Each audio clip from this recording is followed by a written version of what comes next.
Sup, my fellas. Don't forget to leave feedback, and enjoy the story.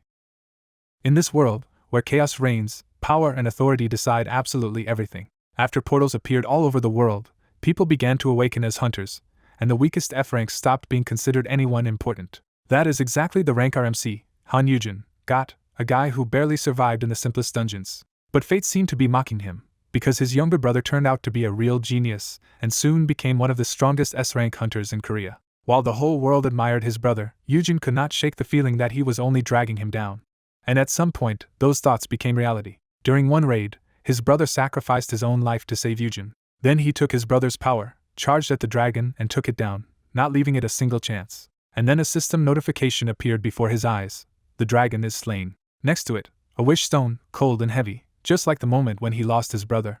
Yujin clenched it so hard his knuckles went white, and he did not hesitate. He had one wish, to bring everything back, and rewrite this rotten story. The world trembled, time blurred, and he snapped his eyes open in the past. Disoriented, he finds himself on a couch in an unfamiliar yet strangely recognizable room. The surroundings make him realize he is inside Yuhyun's guild building. Unable to access his status window, he can only wonder in confusion whether the wish truly sent him back. Checking the date confirms it. He has returned 5 years into the past. He quickly remembers why he is here. This is the day he went to an awakening broker. The memory returns with shame.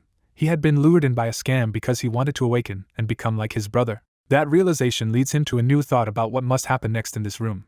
Hearing approaching footsteps, he braces himself for the moment he now remembers. The door opens, bringing the past rushing toward him. At the sound, he turns in sudden recognition. A familiar voice begins scolding him the way only his brother would. Yuhyun appears alive and well, warning him once again not to do reckless things that force him to come running. Seeing him alive leaves the older brother stunned beyond words. The truth hits him all at once. He really has come back. Overwhelmed, he throws himself at Yuhyun and clings to him. Yuhyun is startled by the sudden embrace, while the older brother is flooded with relief that he is still alive. Holding him tightly, he apologizes from the bottom of his heart. He admits his own immaturity and takes responsibility for everything that went wrong. Yuhyun assumes he must have caused some new problem, but the older brother insists that is not what this is about. Still holding him, he realizes how young Yuhyun truly is at this point, and how much he must have been forced to carry alone. He reflects with guilt that as the older brother, he should have understood his brother's burdens with the guild and the dungeons instead of leaving him to endure them by himself. He promises that from now on he will stop causing trouble and make sure Yuhyun no longer has to worry about him. Yuhyun softens, hearing a sincerity from his brother that he did not expect. He returns the embrace and quietly accepts the apology and gratitude. The older brother feels embarrassed by how openly he has spoken, but the relief outweighs it. What matters most is that he has been given a chance to prevent the future that destroyed them. Remembering how close they once were, he resolves to protect that bond this time instead of losing it. Han Yujin impulsively confesses his love to his younger brother Han Yuhyun, hoping this time he can stay out of the world of awakened hunters and live quietly. He resolves to forget everything about awakenings and hunters and return to the ordinary life he thinks he should have had. That hope collapses immediately when a system message announces that Han Yujin himself has awakened. Caught completely off guard, he can only stare in disbelief at what just happened. The system piles on stranger news by granting him the legendary title Dragon Slayer and another title tied to nurturing, along with a doubled growth effect for Han Yuhyun. In the middle of this life-changing revelation, dinner continues cooking as if nothing unusual is happening.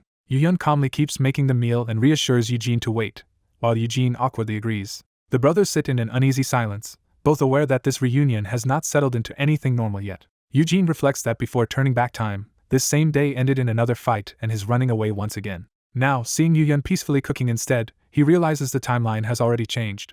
He is relieved they reconciled, but sharing a quiet dinner together still feels unfamiliar to him. Even so, his attention returns to the new status window, because the awakening itself makes no sense. He opens the interface and realizes he has awakened again, but with a completely different setup from before. The title Dragon Slayer appears as proof that he once killed a first-class dragon alone. Remembering Roktors, Eugene wonders why a feat from the erased timeline still remains attached to him.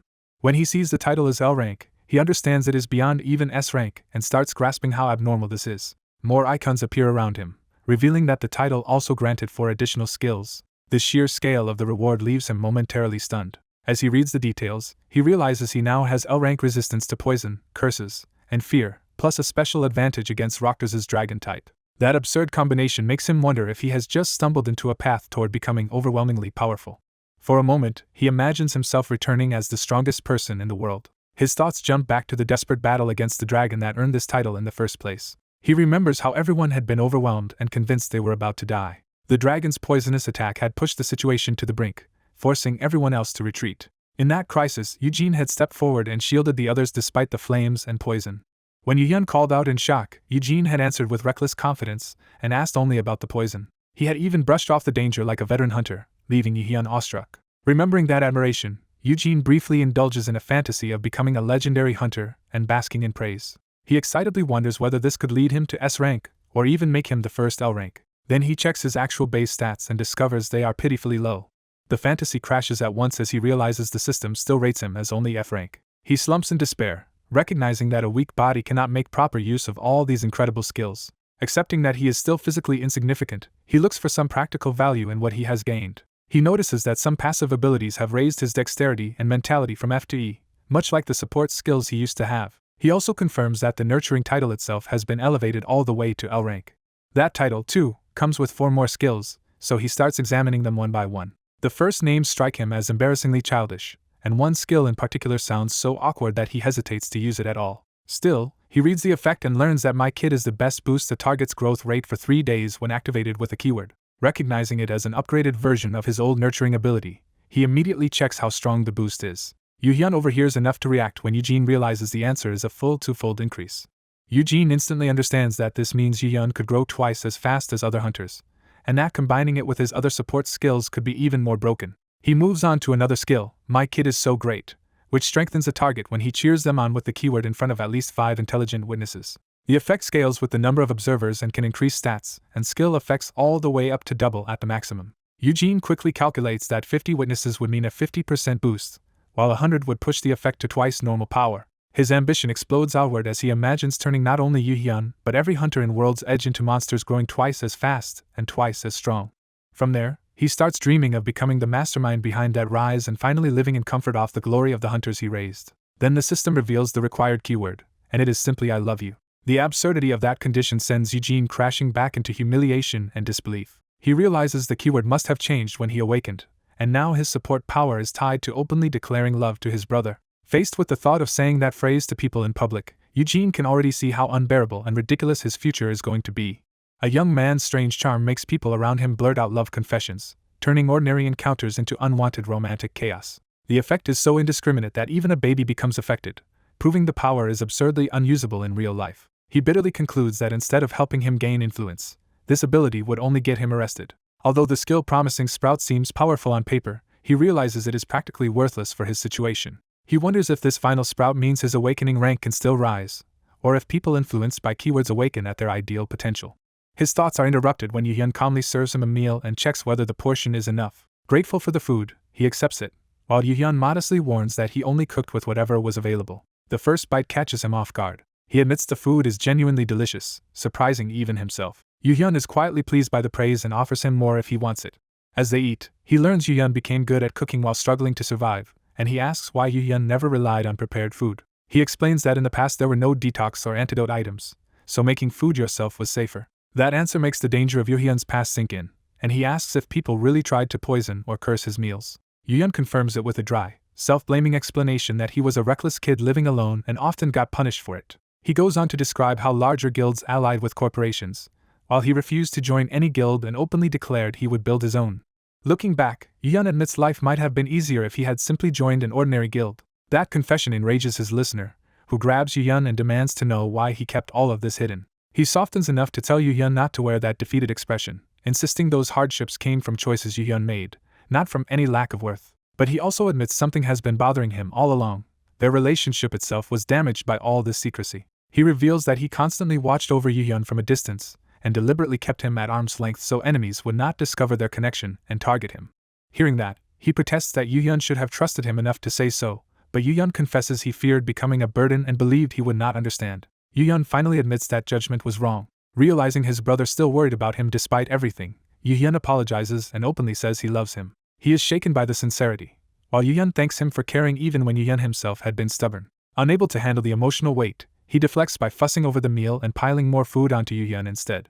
Even so, he privately decides that turning back time was the best choice he ever made. When Yuhyun gets ready to leave for other business, he suddenly stops him with one more request. He tells Yuhyun to delete the Awakening Broker's contact, implying Yuhyun has already dealt with them so thoroughly that they are no longer a threat. He obeys nervously, half wondering if Yuhyun literally beat the broker into silence. Thinking the evening is over, he cheerfully says he will clean up and head out, but Yu-hyun's words make him freeze. Yu-hyun flatly tells him he is not allowed to leave anymore. Then Yu-hyun clarifies the decision with alarming calm. From now on, he will live here. The declaration is so abrupt that he can only stare in disbelief. He tries to laugh it off and asks what Yu-hyun could possibly mean. When it becomes clear Yu-hyun is serious, he demands to know why he suddenly cannot leave. Yu-hyun answers as if it were obvious, saying the outside world is too dangerous for him now. He argues that he was fine earlier that day, but Yu-hyun explains the situation changed the moment they became close again. Because enemies had ignored him only while their relationship seemed severed, Yu-hyun now believes those same enemies will target him through his brother. From that logic, Yu-hyun reaches a firm conclusion: he cannot let him go anywhere alone. He presents the arrangement almost grandly, declaring that his brother will simply live with him from now on. Horrified, the older brother calls him insane and bolts for the door, determined to escape before this turns into imprisonment. The moment he tries to get out, he is met with a shriek and sudden commotion at the entrance. A mover greets him by name and asks for a signature, explaining that all of his belongings have already been transferred here at Yu-hyun's request. He rushes out to find box after box arriving, while Yu-hyun calmly informs him that his old home is now empty, and this place is his house from now on. When he demands an explanation, Yu-hyun innocently reminds him that he had said everything was fine. Yu-hyun twists the earlier reconciliation into consent, arguing that the apology, the confession of love, and the acceptance of his actions meant approval. He even smugly reduces that emotional exchange to permission for this forced cohabitation, leaving his brother speechless. The older brother can only mentally scream at how absurd the Yu-hyun has distorted the meaning of his words. Overwhelmed by the moving chaos and Yu-hyun's impossible logic, he collapses on the floor among the scattered boxes. Even while trying to recover, he realizes this is no time to give up and wonders whether Yu-hyun's possessiveness is some side effect of time reversal. Han Eugene hurriedly packs up, determined to steal what he needs and escape before his captor returns. As he slips toward the door, he worries that failing now will leave him trapped indefinitely. The escape ends instantly when he opens the door and finds a huge man blocking the way. Eugene awkwardly tries to play it off, while the guard studies him with suspicion. He recognizes the man as Kim Sung-han, an A-rank hunter from World's Edge and one of Yu-hyun's trusted subordinates, known for powerful defensive abilities. Eugene asks him to step aside, but Sung-han flatly refuses. Sung-han makes it clear that the guild leader ordered him to stop Eugene from leaving, confirming that even an A-rank hunter has been assigned to keep him confined. Eugene insists he only wants a walk and demands to know why anyone cares where he goes, but Sung-han refuses to budge. Sung-han loses patience with the argument. He warns Eugene one last time to return to his room. When Eugene resists, Sung-han grabs him and releases the crushing pressure of a high-rank hunter. Eugene can barely endure it as Sung-han threatens to drag him back by force if necessary. The pressure feels to Eugene like prey standing before a predator, his whole body overwhelmed by instinctive fear. He desperately tries to keep himself from panicking. At that moment, one of his skills activates and nullifies the fear effect. Realizing the pressure no longer shakes him, Eugene suspects his ability is protecting him. His altered perception sharpens, and he notices something strange happening in his own eyes. Under that changed vision, the terrifying A-rank hunter suddenly looks harmless to him, like a tame dog instead of a beast. The absurd shift snaps Eugene out of fear, and he angrily demands to be released. He pushes back with legal arguments, accusing Sung-han of violating his personal liberty by imprisoning him. Eugene even threatens to call the police, but Sung-han remains unmoved. Treating Eugene like a child throwing a tantrum, Sung-han asks whether he really wants to be carried back to his room, while Eugene bitterly realizes his current skills are useless here. As Sung-han starts hauling him away, Eugene frantically searches through his abilities for any other option. A new skill, Promising Sprout, activates, giving him hope that he has found something useful. He abruptly grabs Sung-han's face to test the skill, startling them both. A status-like readout reveals Sung-han is awakened at A rank with the potential to reach S rank, making him a major future asset. Eugene immediately sees the value of that revelation. If Sung-han can be pushed to S rank, World's Edge could gain a second top-tier hunter. He tries to force the skill to change Sung-han directly, but nothing happens. The system explains that the target has not been influenced yet, and that Eugene must first sway him with specific trigger words before granting the S-rank skill tied to "my kid is the best." Eugene realizes the path forward is influence rather than force, and he starts fantasizing about winning freedom by turning Sung-han into a future S-rank under his guidance. But when he tries to say the required words, he hesitates in horror as the phrase begins to form. He understands that to trigger the influence he has to tell Sung-han that he loves him, a thought so humiliating that even Sung-han is baffled by his behavior. Eugene steels himself and calls Sung-han's attention, trying to commit to the line. He awkwardly starts the gesture, but Sung-han only stares back in confusion. Eugene doubles down with exaggerated heart signs, hoping to force the influence to take hold, while Sung-han looks increasingly disturbed. Instead of being influenced, Sung-han rejects the display as disgusting and orders Eugene back inside, leaving Eugene collapsed in despair and begging for different trigger words. Later, Yu-hyun returns home and announces himself. He finds Eugene sprawled on the floor in defeat, and Eugene answers with exhausted misery. Yu-hyun calmly notes that Eugene has not even unpacked yet and proposes moving his things into a better room, while Eugene bitterly compares himself to a prisoner. Yu-hyun tries to soothe him by promising that he will be allowed outside eventually, which instantly revives Eugene's attention. Yu-hyun explains that World's Edge has many enemies, and until the guild becomes strong enough that no one can touch them recklessly, Eugene cannot be safely released. He asks Eugene to wait until the guild becomes the strongest in the country, a timeline Eugene knows is absurdly far away. Yu-hyun confidently shortens that future to 1 year, but Eugene remembers it actually took more than 3. Yu-hyun offers a compromise by saying Eugene can go out occasionally, though only under escort by either him or Songhan, making the promise feel more like supervised detention than freedom. He adds that dungeon operations keep them busy for days at a time and that he cannot leave Eugene in the hands of weak hunters, reinforcing how tightly controlled Eugene's life will remain. Faced with that reality, Eugene suddenly wonders whether his own skill can solve the problem another way. He recalls that before all this, he spent his time researching hunters and knows exactly which people are destined to become high rankers. A new plan forms: find those future talents early, awaken them after binding them to his side, and make their protection the price of that awakening. By building his own force through his skills and titles, he could gain leverage strong enough that Yu-hyun would no longer be able to keep him caged. With that strategy in mind, Eugene prepares to act on his new plan. Yu-hyun boldly promises his brother that he will secure an A-rank hunter for him. Eugene is caught off guard by how serious Yu-hyun sounds. Yu-hyun doubles down, deciding to search for someone who could become a future A to S rank awakened. He immediately narrows the plan further by targeting a child who would be easy to manipulate. Elsewhere, a young person quietly changes shoes, setting up the next thread of the story. In a narrow market alley, that youth stands alone as Yu-hyun's search for a recruit begins in earnest. Back in the apartment, Yu-hyun argues that if he can bring in his own elite bodyguard, he should be allowed more freedom. When asked how he plans to find such a person, he stalls because he has no explanation he can safely share. Eugene suddenly wonders if Yu-hyun himself has awakened, and the question rattles him. Eugene presses hard, trying to pin down when Yu-hyun awakened and whether he has some ability to locate strong people. Yu-hyun panics internally, convinced that revealing the truth about his low-class skill would ruin his life. So he lies, claiming he only has an ordinary F-class ability that can vaguely judge whether someone is strong or weak and can only be used once a month. Eugene accepts that explanation as harmless enough that it should not make Yu-hyun a major target. He adds that this kind of skill will soon be replaced anyway once awakening centers are established. Yu-hyun realizes Eugene is speaking from a time before those centers already existed in his previous life. Eugene explains that the new system will let people awaken more safely, reducing scams and making Yu-hyun's ability less valuable. Instead of being discouraged, Yu-hyun sees that as an even better opportunity. He reassures Eugene that his skill is worthless anyway and begs for one chance to prove himself by finding an A-class hunter. Eugene finally agrees on the condition that Yu-hyun actually succeeds, while he starts moving his things into Yu-hyun's house. Privately, Yu-hyun vows that he will not be controlled and will gather enough top-tier hunters to overturn the situation. He fantasizes about rapidly building his own overwhelming force, even imagining a guild greater than Abyss. The next day, he heads to the Korean Hunter Association's Awakener registration office. People nearby recognize Kim Sung-han, the famous Shield of Abyss, and notice his presence immediately. Sung-han appears as Yu-hyun's imposing escort, making the outing look far more important than it is. Inside, onlookers assume the unknown young man beside an A-class hunter must be someone exceptional, perhaps even a future S-class.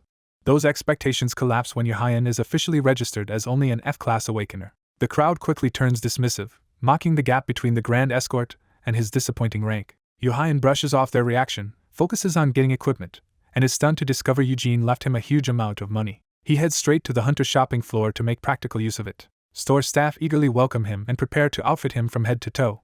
They first push flashy stat-boosting accessories, but Yu-hyun finds them too gaudy for everyday use. He settles on a simpler option, choosing a discreet earring with strong magical enhancement. He adds gloves and a belt, pleased that the combined bonuses should raise his weak class to something more workable. Even while equipping himself, he keeps planning ahead, knowing he still needs a contract and potions with the money left. Outside, Sung-han waits by the car and demands to know where Yu-hyun disappeared to. Yu-hyun casually explains that he was shopping, and Sung-han reminds him not to wander off without notice as they prepare to leave. But Yu-hyun stops the departure by insisting there is still one more place he needs to visit. He remembers that Park Yerim, the future Ice Witch, should be living nearby with relatives who run a barbecue restaurant in Yedo. Because she will later awaken as an outstanding A-class hunter, he decides she is exactly the kind of recruit he needs. That night he heads into the district determined to find her quickly and use her to win back his freedom.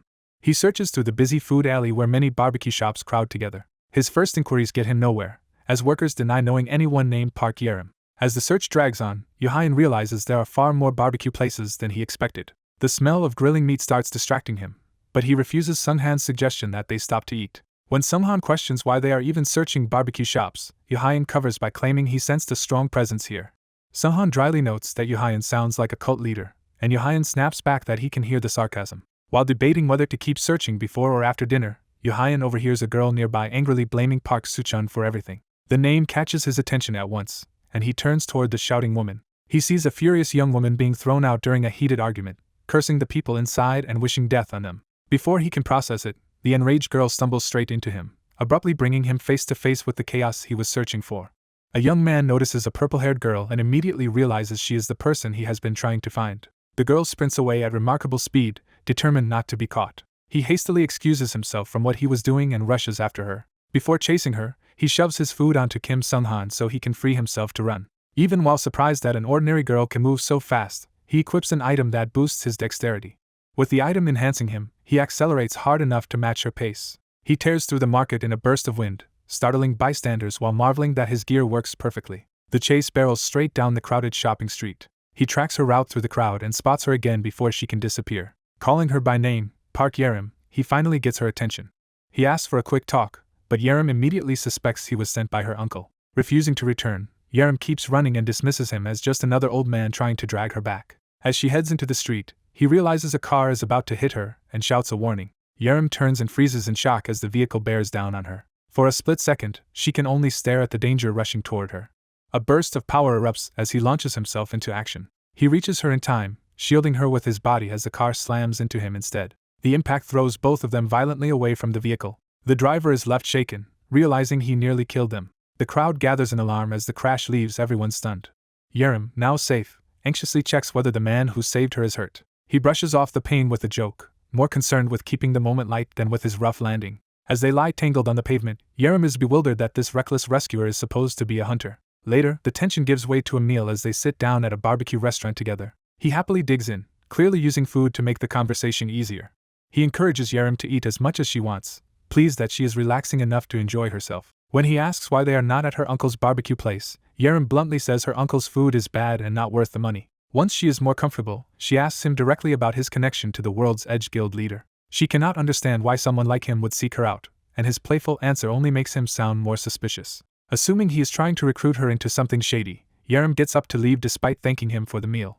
To stop her, he lies that he knew her parents and owed them a debt, while privately admitting to himself that he made it up. He frames his pursuit as repayment for old kindness, but Yerim dismisses that excuse because betrayal and disappointment are already familiar to her. So he drops the pretense and explains that he approached her because he witnessed her extraordinary talent and thought he might be able to help. He finally reveals his real ability. He can help other people awaken. He tells Yerim that with his help, she could awaken at least as a B rank. He adds that the backing of the World's Edge Guild would let him support her properly afterward. Then he makes his true offer clear by asking to become her sponsor. He invites her to sign a contract with him and become a hunter. Yerim is stunned that such a future could apply to her at all. Confident she will be tempted, he starts preparing a more impressive demonstration to seal the deal.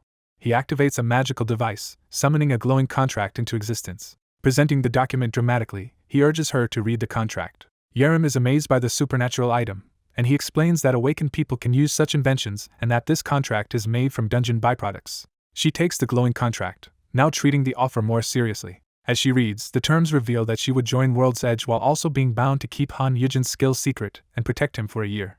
He openly admits he needs strong people around him because, as a weak F rank, others keep targeting him, and Yerim mocks the idea of a middle schooler protecting him. He argues there is nothing shameful in that arrangement because once awakened she would surpass him anyway, and Yerim's interest sharpens when she realizes awakening could make her independent. When he confirms that awakening would let her stand on equal footing with others, Yerim decides to sign. He urgently stops her, realizing she is about to sign without checking whether the written contract actually reflects the conditions she wants. Yerim pauses and finally starts reading the document carefully.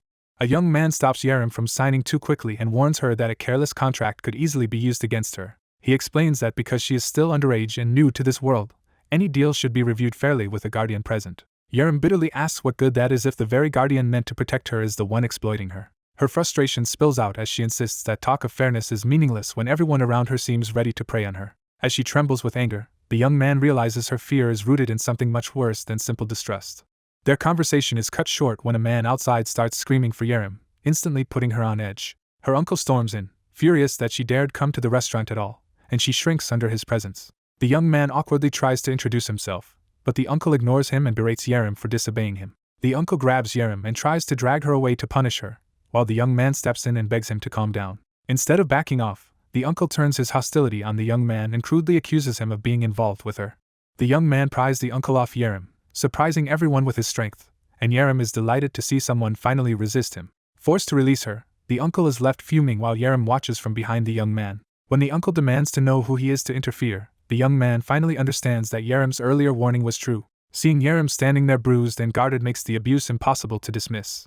Even her worn-out shoes underline how neglected she has been under her uncle's care.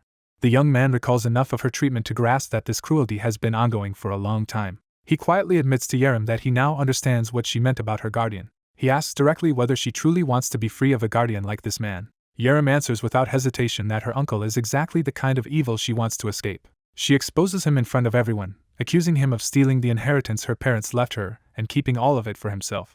Then she piles on humiliating details of his stinginess and neglect, turning the restaurant crowd against him. Publicly shamed, the uncle's anger shifts from control to wounded pride. He lashes out at the young man again, trying to silence the accusation with violence. The blow sends the young man crashing down, and for a moment the uncle regains the upper hand. Yerim panics as the uncle realizes he may have gone too far. The young man struggles back up, hurt but still conscious. He immediately twists the situation, loudly making it sound as though the uncle is the one attacking people in public. Playing the victim, he insists he only tried to protect Yerim and that the uncle answered with fists. He presses the point by accusing the uncle of hitting Yerim just as casually as he hit him. The uncle, now desperate, grabs him again and tries to force the story back under his control. But the young man stays calm long enough to think instead of panic. He notices the uncle's footing and the loose, damaged shoe that can be used against him. With a quick move, he trips the uncle and sends him face first into the table. Then he innocently points to the spilled soda and pretends the uncle simply slipped on the wet floor. Before the man can recover, he drives his face down again to keep him from retaliating. Yerim joins the act, feigning concern while enjoying the uncle's humiliation. The young man pins him harder and condemns him for preying on a girl who should have been under his protection. He warns that if the uncle ever harms Yerim again, he will not let it pass. Yerim starts to celebrate the beating, only for both of them to realize a far bigger disturbance is coming from outside. The entire area begins shaking so violently that people think a disaster or even a war has broken out. A suited man named Han Eugene appears at the entrance, immediately taking command of the chaos. He orders everyone to run because a monster has appeared nearby. Outside, a massive tentacled creature erupts into the street and tears the district apart. As civilians flee in terror, the emergency is identified as a dungeon break. The monster turns toward the crowd, and panic becomes a stampede. Han Eugene recognizes the scale of the threat and tells the others to stay back while he handles it. He activates his power, determined to hold the line himself. His A-rank defense skill, Shield of the Earth, slams into place and blocks the monster's first devastating strike. A wall of earth rises, buying the civilians a narrow chance to escape. He keeps shouting for everyone to run while the young man hesitates, torn between fear and responsibility. The young man is shaken because he has no memory of this monster appearing here, which means events are already diverging from what he expected. He urgently wonders whether a dungeon break was ever supposed to happen in this place at this time. Even so, Han Eugene charges forward to keep the creature away from the civilians behind him. He launches himself into the air to strike at the monster directly. His attack crashes down with enough force to blast through the creature's writhing mass. But he quickly realizes the monster has no single main body to finish off cleanly. Its tentacles keep moving independently, forcing him into a drawn-out fight that does not suit his abilities. The creature spills over the barriers and continues spreading through the ruined street. In the confusion, Yerim and her uncle are both caught in the same disaster, though the uncle thinks only of himself. The young man's special shoes flare to life as he moves, hinting at a plan forming in his head. A tentacle lashes out and knocks Yerim down while her uncle stands uselessly nearby. The uncle takes one look at the danger and chooses to run for his own life. Yerim, hurt and furious, is left behind again by the person who was supposed to protect her. The force of the attack sends her skidding helplessly across the ground. Another strike bears down on her before she can recover. A sudden burst of blue power intercepts the blow and saves her at the last second. The young man shields Yerim with a chair and his own body, while she stares at him in shock. He orders her to run with him toward the evacuation shelter immediately. He drags her to her feet and starts leading her away through the chaos. Yerim takes his hand, still stunned that someone is choosing not to abandon her. For a moment she looks at that hand as if it means more than simple rescue. When they spot the underground shelter entrance, he tells her to go down first without delay. But as he says it, he decides he cannot leave the battlefield behind. He remembers this monster from before and knows it becomes troublesome if it is not eliminated decisively. At the same time, he recognizes that Han Eugene is a defense specialist who lacks the kind of wide-area attack needed for this fight. That mismatch convinces him the battle will drag on unless someone changes the situation. He resolves to find a way to deal with the monster himself. Yerim grabs him and begs him to awaken her right now so she can fight too. She refuses to let him go back alone. He rejects the idea, reminding her that she has not even completed the contract yet and that he cannot risk awakening her in the middle of this crisis. Yerim pushes back, no longer willing to be dismissed just because she is young. He tells her that awakening is not enough by itself and that he wanted her first step into this world to happen somewhere safe, not in a life-or-death battle. His refusal comes from conviction, because he cannot accept sending a child into combat alone. He insists that the adults will handle what they can and orders her to evacuate instead. Even after he turns away, Yerim remains rooted in place, unable to simply obey. As he runs back toward the fight, he forces himself to think like the experienced hunter he once was. He reminds himself that years of experience should still let him find a solution even in this changed timeline. He calls out to Han Eugene and rushes back to the front line. Han Eugene is alarmed to see him return, but the young man immediately asks him to use his shield skill again. When Han Eugene says a full defense barrier cannot cover the whole town, the young man answers that the skill is still enough for what he has in mind. He positions them where the monster is exposed and prepares to use the barrier differently. Han Eugene trusts him enough to wait for instructions. The hunter raises his defensive magic once more. This time he drives the barrier down around the monster instead of simply blocking it, trapping the creature inside a confined space. The monster is forced inward as the improvised cage closes around it. Pillars of force and earth seal the enclosure from all sides. Han Eugene is impressed that the young man found such a creative use for a defensive skill, while the young man moves to the next step of his plan. His shoes activate, giving him the speed and mobility to race across the collapsing terrain. He bounds over the rising walls of rubble to complete the trap. He realizes that if a shield can act like a wall, then enough walls can become a cage. He also remembers the item he bought earlier from the Hunter Association for emergencies. That item was an A-class poison explosive called the Black Poison Pill. He is relieved he prepared for the worst, because now he finally has a way to kill the creature in one strike. His plan is to detonate the poison item inside the sealed barrier and keep the toxin contained. If it works, the monster should be wiped out at once. But when he reaches the top of the enclosure, he discovers the trap is empty. He realizes too late that the creature slipped away through the city sewer system. A tentacle suddenly coils around his leg before he can react. The monster yanks him violently into the air and away from safety. As he is dragged off, he curses himself for forgetting that unlike a dungeon, a city has sewers the creature can exploit. A blue umbrella comes flying in and strikes the monster, interrupting the attack. Yerim appears with the umbrella like a weapon, shouting at him as if rescuing him were the most natural thing in the world. She attacks the tentacles directly, buying him a chance to break free. The monster retaliates by wrapping around his leg again and trying to crush him. Yerim tells him to run toward the alley while she keeps the creature occupied.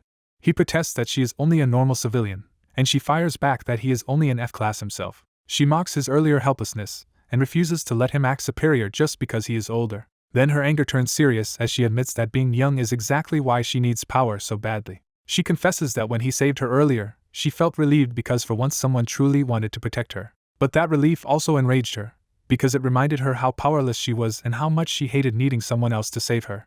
She wants strength so that in moments like this she can stand on her own. She rejects the idea that youth means helplessness or that she must wait for others to decide her fate. She refuses to keep living as someone who can only pray for rescue. What she wants is the power to protect herself and make her own choices. She throws his own lesson back at him, reminding him that he was the one who told her such power could be hers. The young man is shaken as she declares that she really can become strong. Yerim begs him to prove it now and show her just how powerful she can be. Before he can answer, both of them look up as the danger closes in again. He grabs her hand and finally chooses to trust her. A burst of cold blue energy erupts from that contact and blasts the tentacles away. Han Eugene can only stare, unable to understand what has just happened. Even he is stunned by the strange, beautiful power suddenly unfolding around them. Crystalline ice and magic circles bloom around Yerim as the awakening begins in the middle of the battlefield. Her registration completes on the spot. Her ice skill Cold Psi activates, and she joyfully realizes she has awakened as an S-class. She excitedly starts listing her amazing new abilities until Han Eugene hurriedly warns her not to reveal her skills so openly. She barely has time to react before the surviving monster stirs again behind her. The others shout a warning as a remaining tentacle lunges from her blind spot. Yerim freezes for an instant when the attack comes too close. Then, with childish panic and raw instinct, she unleashes her power in a burst that tears through the monster. The two men are left dumbfounded by how absurdly overwhelming the result is. The creature is instantly pinned and frozen into helpless immobility, revealing the terrifying scale of her S-class power. Delighted by the result, Yerim confidently announces that she can handle the rest herself. She politely asks Han Eugene to lend her his weapon, and he hands it over without argument. Planting the weapon, she channels her ice power through it and prepares a finishing strike. A gigantic blade of ice forms around her attack, towering over the battlefield. Han Eugene throws up shields to protect himself and the young man from the backlash of her power. At the same time, The young man's Hermes' shoes activate again as he moves to avoid the blast zone. Yerim drives the massive ice strike down with overwhelming force. The monster is shredded apart in a single decisive blow. As debris rains down, Han Eugene shields himself and the young man while both of them call out to Yerim through the aftermath. As Yerim struggles to control her newly awakened power, she nearly causes more destruction and hurriedly apologizes. Han Eugene can only laugh nervously as he realizes how unstable and overwhelming her strength still is. He recalls that this girl is the feared hunter known as the Ice Witch, but seeing her cheerful smile makes her seem far less intimidating than her title suggests. While Eugene wonders whether her awakening included an area of effect skill, someone else arrives and takes charge. That newcomer unleashes a violent burst of crimson-black power. The attack detonates through the threat in front of them, instantly shifting control of the battlefield. Eugene recognizes the rescuer at once as Yuhayan. Yerim watches as Yuhayan burns the enemy away in a single overwhelming strike. She is stunned that he erased it so effortlessly. Yuhayan stands amid the falling flames, making it clear the danger has already been neutralized. A tense silence follows as Yerim and Yuhayan size each other up for the first time. With the battle over, the ruined street settles into smoking wreckage around them. Eugene greets Yuhayan warmly, while Yuhayan answers with restrained concern. Instead of relief, Yuhayan immediately scolds Eugene for coming somewhere dangerous, and physically drags him back as if to keep him out of trouble. Eugene quickly reassures him that everything is fine because he found what he came for. He introduces Yerim as Park Yerim, a freshly awakened S-Class hunter. Yerim is startled to realize that Eugene really is the guild master of the Abyss Guild. Eugene proudly explains that Yerim wants to make a contract with him and jokes that having an S-Class bodyguard solves his safety problem, while Yuhayan immediately questions who is legally responsible for her. Eugene admits her current guardian is unreliable and untrustworthy. He then reveals he is considering becoming Yerim's patron himself. That shocks Yuhayan, who objects to Eugene taking on something far more binding than simple sponsorship. A nearby adult explains that a sponsor cannot truly protect a young hunter from an unfair contract, but a patron would become the legal guardian of an underage hunter, essentially taking on a parental role, which leaves Yerim reeling. Eugene insists he cannot leave her with a useless uncle and says the final choice should still be hers, while Yuhayan protests that Eugene is going too far for someone else's problem. Yuhayan tries to object further but gets too flustered to say it cleanly. In his panic, he grabs Eugene and physically pulls him back from the whole idea. He argues that powerful awakeners often exploit weaker patrons and refuses to believe an S-Class like Yerim should be tied to an F-Class like Eugene. Trying to prove his point, Yuhayan demands to know what would happen if Yerim hurt Eugene. Yerim, baffled by the accusation, insists she would not because she is a good person.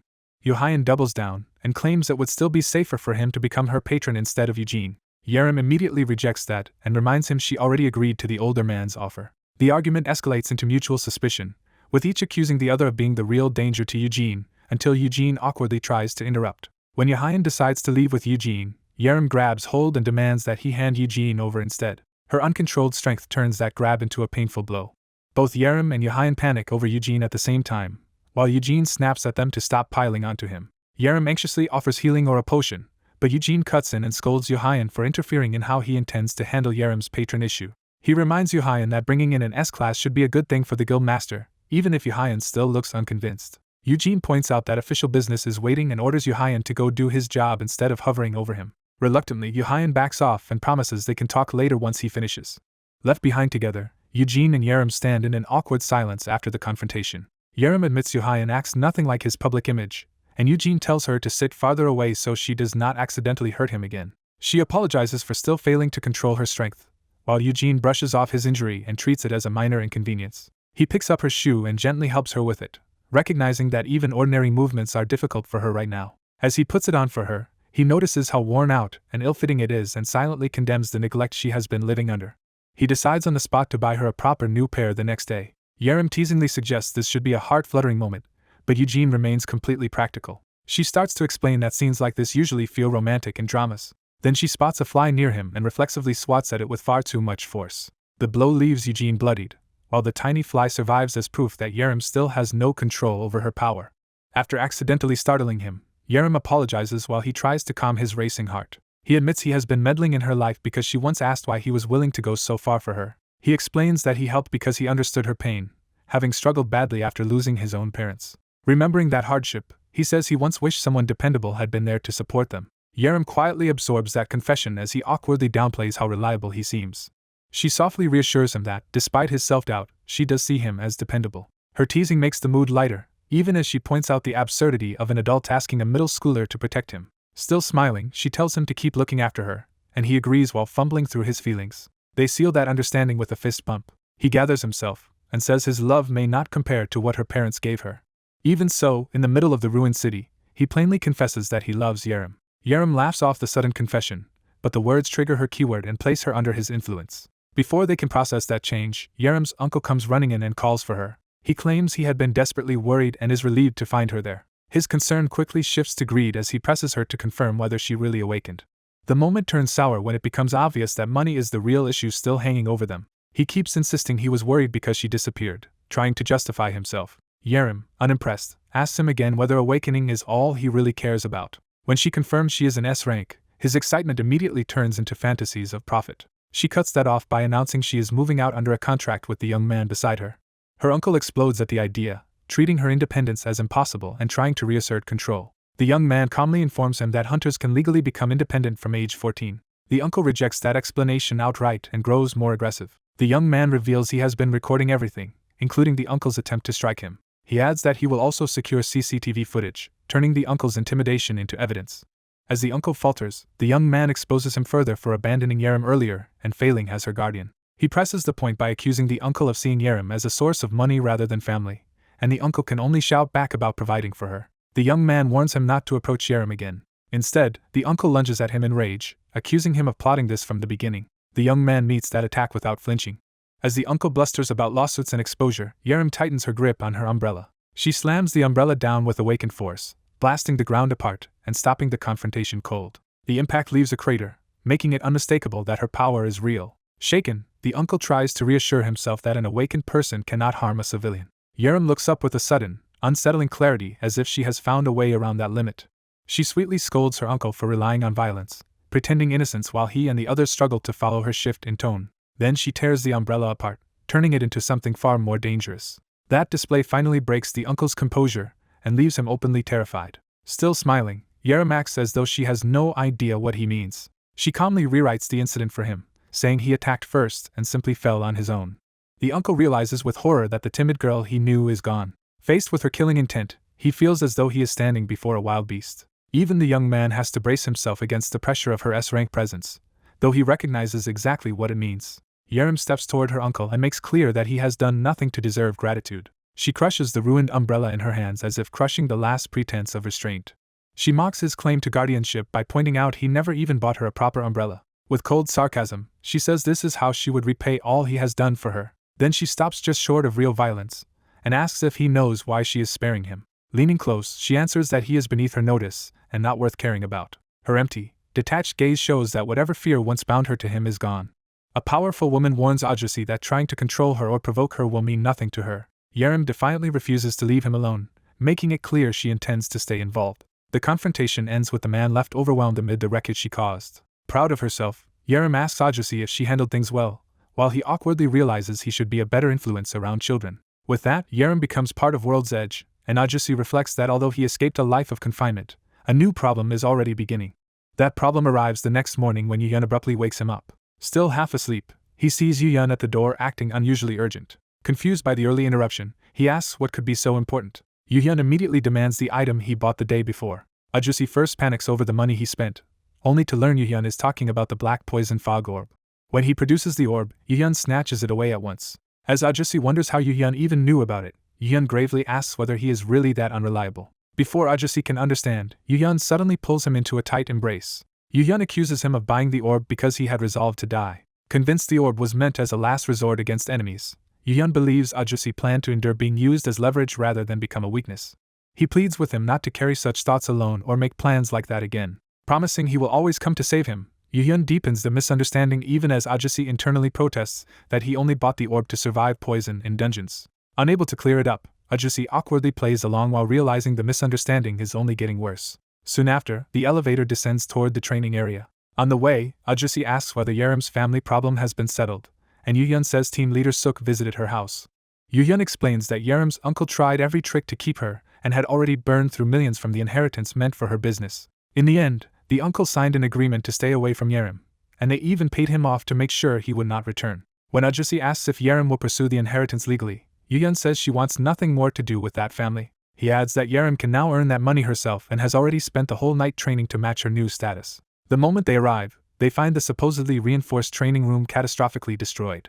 The devastation is so extreme that even they can only stare at the collapsed room in disbelief. Another violent impact erupts inside, proving the destruction is still ongoing. Their confidence in the room's durability vanishes as they realize something far beyond expectations is happening. At the center of it, Yerim drops through the chaos upside down, moving with unnatural speed and force. She lands hard and immediately gathers herself to continue. A weighted training bag swings through the air as part of the storm she is creating. Yerim drives forward and smashes through icy obstacles with overwhelming momentum. She identifies the source of this power as Shadowless Day. Dark, shadow-like energy spreads from beneath her feet and races across the floor. Watching the room tear itself apart, Ajusi fears something may have gone wrong with Yerim. He focuses on the strange energy, trying to understand what he is seeing. As he steps too close, his body suddenly locks up, leaving him unable to move while Yerim stands within the spreading darkness. Yerim realizes what is happening and decides to activate a skill. The dark force lashes out and binds around Ajusi like restraints. The shadowy power tightens further, pinning him in place. Ajusi is left helpless inside the binding effect, and Yuhyun shouts for him in alarm. Yerim steadies herself within the swirling field, taking control of the technique instead of losing herself to it. She raises her foot, preparing a decisive strike. Yerim slams down with explosive force, sending a column of power through the floor. She follows with a rapid series of crushing impacts that keep shaking the entire room. Then she gathers energy into her fist and calls out as she attacks again. Her blow detonates across the ground, blasting apart the floor in a fresh shockwave. When the burst settles, she stands amid the destruction with power still crackling around her. Noticing Ajusi is still trapped in the effect, Yerim urgently tells him to come back to his senses. Seeing his dazed state, she addresses him with puzzled concern, trying to pull him out of it. In the aftermath of the crisis, Yerim rushes to check on the injured man, while another tries to keep him conscious. The dazed survivor barely responds, and the black-haired man realizes something is wrong with his awareness. When Yerim leans in with concern, the man wakes enough to panic because he no longer recognizes her. She quickly reminds him who she is, and he pieces together that she must be Yerim despite looking completely different now. Yerim explains that the Abyss Guild had her prepare for joining the Hunter Association, and her new image is part of that debut. Because she is about to appear publicly as an S-class hunter, she has been told to manage her image like a celebrity. She has even prepared registration documents while organizing how to explain her abilities to the association. Only then does she realize he was present, and he asks her to clarify exactly what kind of skills she possesses. Yerim starts with Cold Sight, the freezing ability he had already witnessed before. She adds that Hermes' shoes lets her fly and even teleport over short distances. Her Shadowless Day skill is more dangerous, boosting her stats and attribute effects while letting her consume an opponent's shadow to slow them and strengthen herself further. As he summarizes how overwhelming that power is, Yerim hesitates before admitting she has one more skill, White Cadaver, which extracts information from corpses. The revelation unsettles everyone, and even Yerim wishes she had gained a more straightforward combat ability instead. The black-haired man immediately advises her to conceal White Cadaver, noting that she does not need to disclose every skill during registration. He refines the plan further by telling her to reveal only the buff aspect of Shadowless Day and to downplay Hermes' shoes as simple flight, keeping hidden advantages in reserve. Yerim is impressed by how expertly he handles the situation, and he notes that he seems to have grown used to thinking through strength like this. When Yerim gets too physically affectionate in her praise, the guild master cuts in possessively and reminds her to keep her distance. That sparks a petty argument over who gets to interfere, forcing the third man to try to calm them both down. Watching their bickering, he awkwardly wonders whether this strange new dynamic is really acceptable. Soon after, the scene shifts to the Hunter Association, where reporters gather for Yerim's public arrival. Yerim steps out to a storm of cameras as the newest star hunter under the Abyss Guild banner. The media hails her as Korea's 8th S-class combat hunter and reports that she possesses 3 skills. From hiding, Han Yujin quietly cheers her on while a bodyguard questions why he chose not to stand beside her. Yujin admits crowds bring back bad memories, and the bodyguard notes that Yerim had wanted him there. Yujin brushes that off, convinced her disappointment will fade once she becomes famous, and no longer needs to remember him. Left alone with his thoughts, he reflects that the arrogant Ice which he once knew is gone, replaced by a bright and promising younger Yerim. But that comfort is shaken by the realization that even the recent dungeon break never happened in the original future, proving events are changing far beyond his expectations. He forces himself to accept that these changes are good and decides to use his time at the association to look for promising rookies. As he scans the crowd, he finds only low-ranked awakeners and concludes that stumbling onto another S-class by chance is unrealistic. He starts to dismiss the idea entirely, reasoning that a true high-rank awakener would never be wandering around casually. Then he suddenly bolts after spotting someone, leaving the bodyguard startled behind him. Yujin tells himself that changing fate is possible because he has already done the impossible once by rewinding time to save his younger brother. If Yerim and the others can be changed for the better, he begins to believe his own skill may exist to uncover hidden potential. Acting on that conviction, he grabs hold of a shabby-looking young man before he can slip away. Yujin eagerly greets him, convinced he has found another rough gem worth saving. The system confirms his instinct. The man is Manhwa, currently only F class, but with an obtainable starter skill ranked SS class. Yujin excitedly introduces himself as an old acquaintance, hoping familiarity will open the door. Manhwa apologetically admits he has no memory of him at all. Yujin laughs it off and pretends not to mind the failed recognition. Internally, however, he is stunned by how absurdly valuable Manhwa's hidden talent appears to be. The skill reveals itself as Master of the Golden Forge, an SS-class crafting ability. Yujin immediately understands its significance. A blacksmith capable of producing high-grade equipment in bulk could become more valuable than many combat hunters. He imagines the fortune and influence that would pour toward anyone who secured such a talent first. That prospect only hardens his resolve to recruit this overlooked man before the world realizes what he is worth. He casually asks about Manhwa's awakening status, and Manhwa admits he is only F-class and came mainly because registration offers a cash subsidy. Yujin immediately claims the same low rank and uses that common ground to invite him into basic training together. Manhwa declines, explaining he cannot afford the course and is too poor to pursue anything beyond the registration payment. Yujin seizes his hands before he can walk away, refusing to let this chance escape. He offers a solution on the spot by inviting Manhwa to take the training through his guild instead. Before Yujin can promise free access, his bodyguard drags him back and reminds him that new hunter training is only available to official guild members. At the guild entrance, Manhwa is stunned to hear Yujin invoke Kim Sunghan of Abyss as a connection strong enough to challenge the rules. When pressed on how he knows someone that important, Yujin awkwardly prepares an explanation. He boldly claims the Abyss Guild Master is his little brother, leaving Manhwa reeling at the absurd scale of the connection. Yujin's confidence instantly changes how Manhwa sees him, as if hidden status has suddenly made him shine. Yujin goes further, promising to get Manhwa into Abyss training and even lend him equipment, an offer so generous it feels unreal.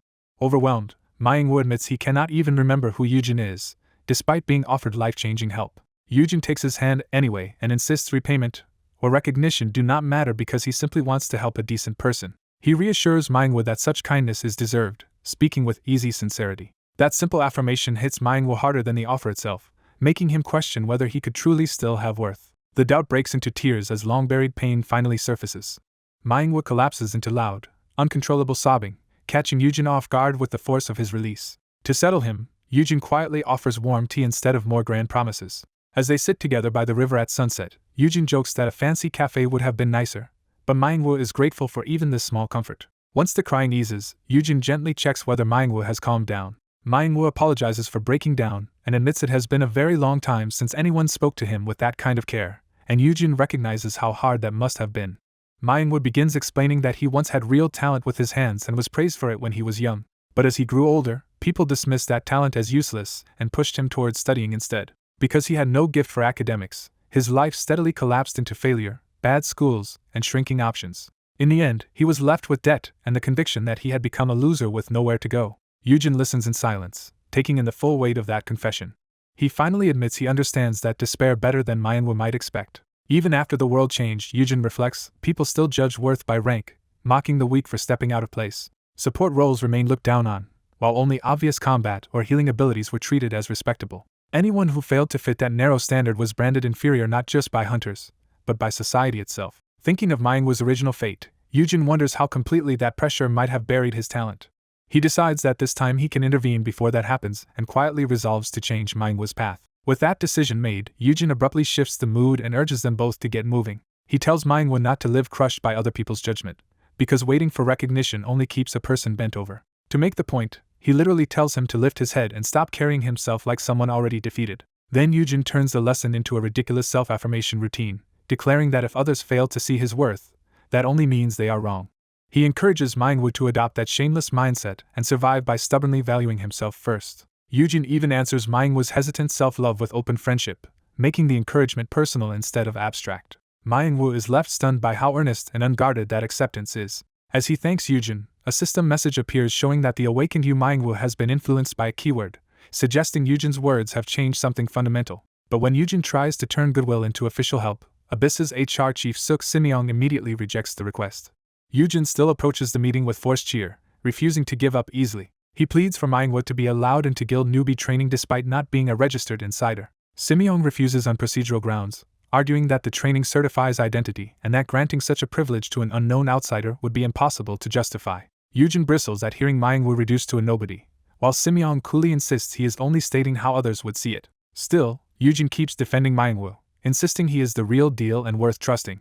Simeon acknowledges Eugen's judgment, and even credits him for finding Yerim, but he refuses to let that praise settle the matter. He bluntly warns that one impressive success could have been luck and makes it clear he is not convinced by Eugen's confidence alone. Then he lays out his real suspicion. Eugen was recently vulnerable and dependent, yet now he has secured housing through the guild master and is trying to extend that favoritism to Manhwa as well. From Simeon's perspective, approving this would mean failing in his duty to protect Abyss, and Manhwa is horrified that Eugen is being shamed because of him. Unable to bear it, Manhwa begs them to stop and tries to remove himself from the situation entirely.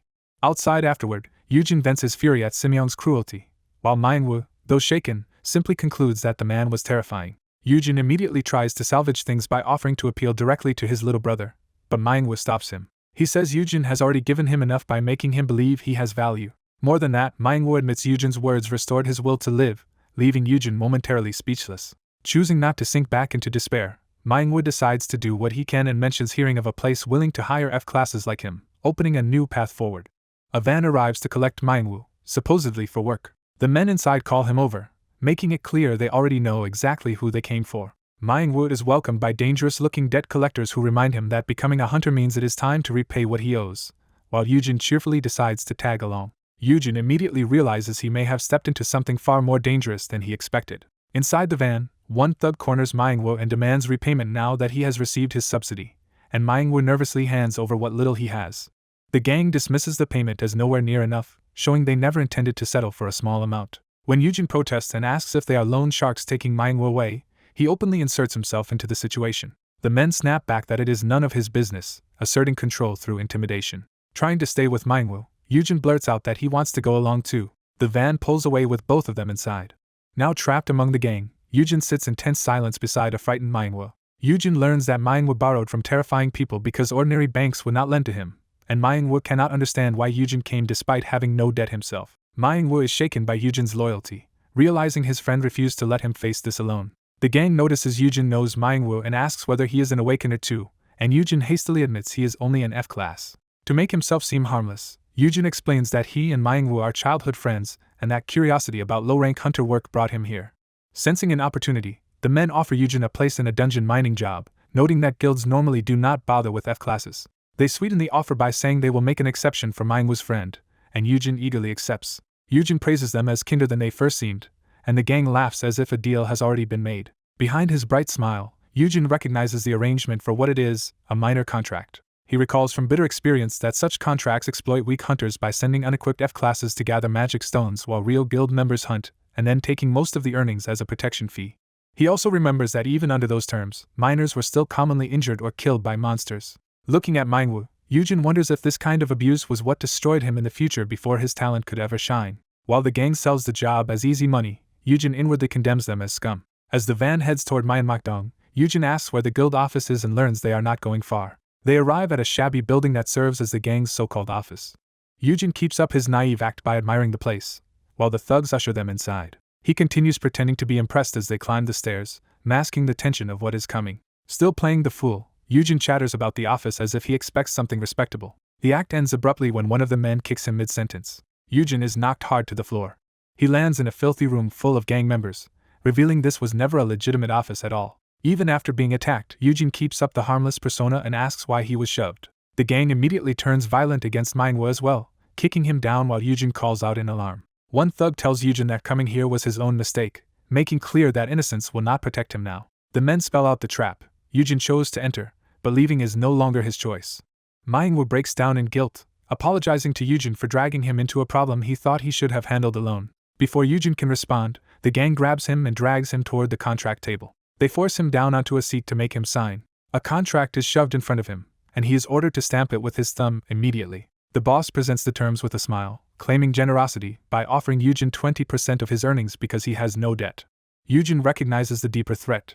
This is a magical awakener contract that will curse him if he breaks it. The gang presses Manhwa to stamp his own contract as well, forcing both friends toward the same trap. Instead of begging for mercy, Eugen calmly asks for one favor before agreeing. He requests to compare Manhwa's contract with his own, pointing out that their situations are not the same because he owes nothing. That argument catches the gang off guard.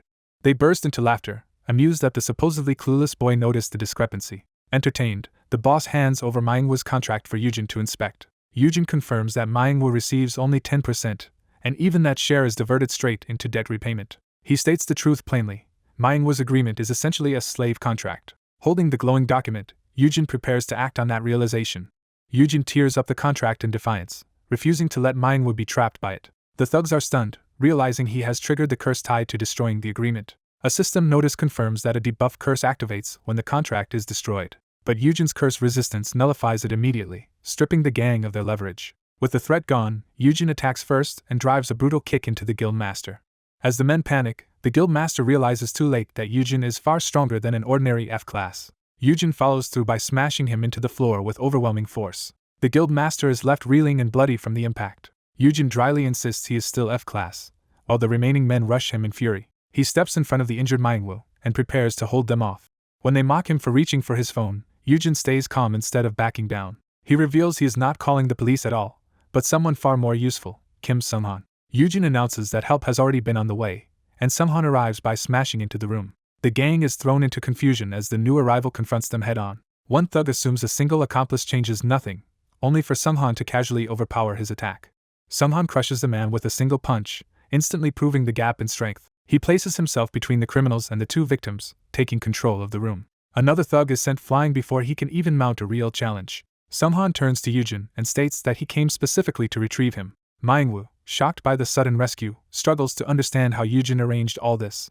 Yujin explains that he secretly placed a call the moment they got into the kidnapper's car. He had trusted Sunghan to understand the situation from the audio and track their location. While Yujin explains, Sunghan keeps dismantling the gang without effort. Another attacker is dropped before he can recover. The last conscious thug tries to turn the tide after seeing his allies fall. He pulls a knife, hoping a hidden weapon will succeed where brute force failed. The thug lunges from behind, convinced stabbing Sunghan is his only chance. Manhwa spots the ambush and desperately warns Sunghan. The knife strike lands against Sunghan's shirt instead of his body. The attacker freezes, unable to understand why the blade did nothing. He realizes too late that the weapon could not even pierce Sunghan's body. Sunghan coldly tells him that a weapon meant for ordinary people is useless against an A-class. He flicks the thug away like an annoyance and ends the fight. The remaining men finally understand they have provoked an A-class hunter, and panic replaces their aggression. One of them identifies Sunghan as Kim Sunghan of the Abyss Guild, confirming exactly how badly they misjudged the situation.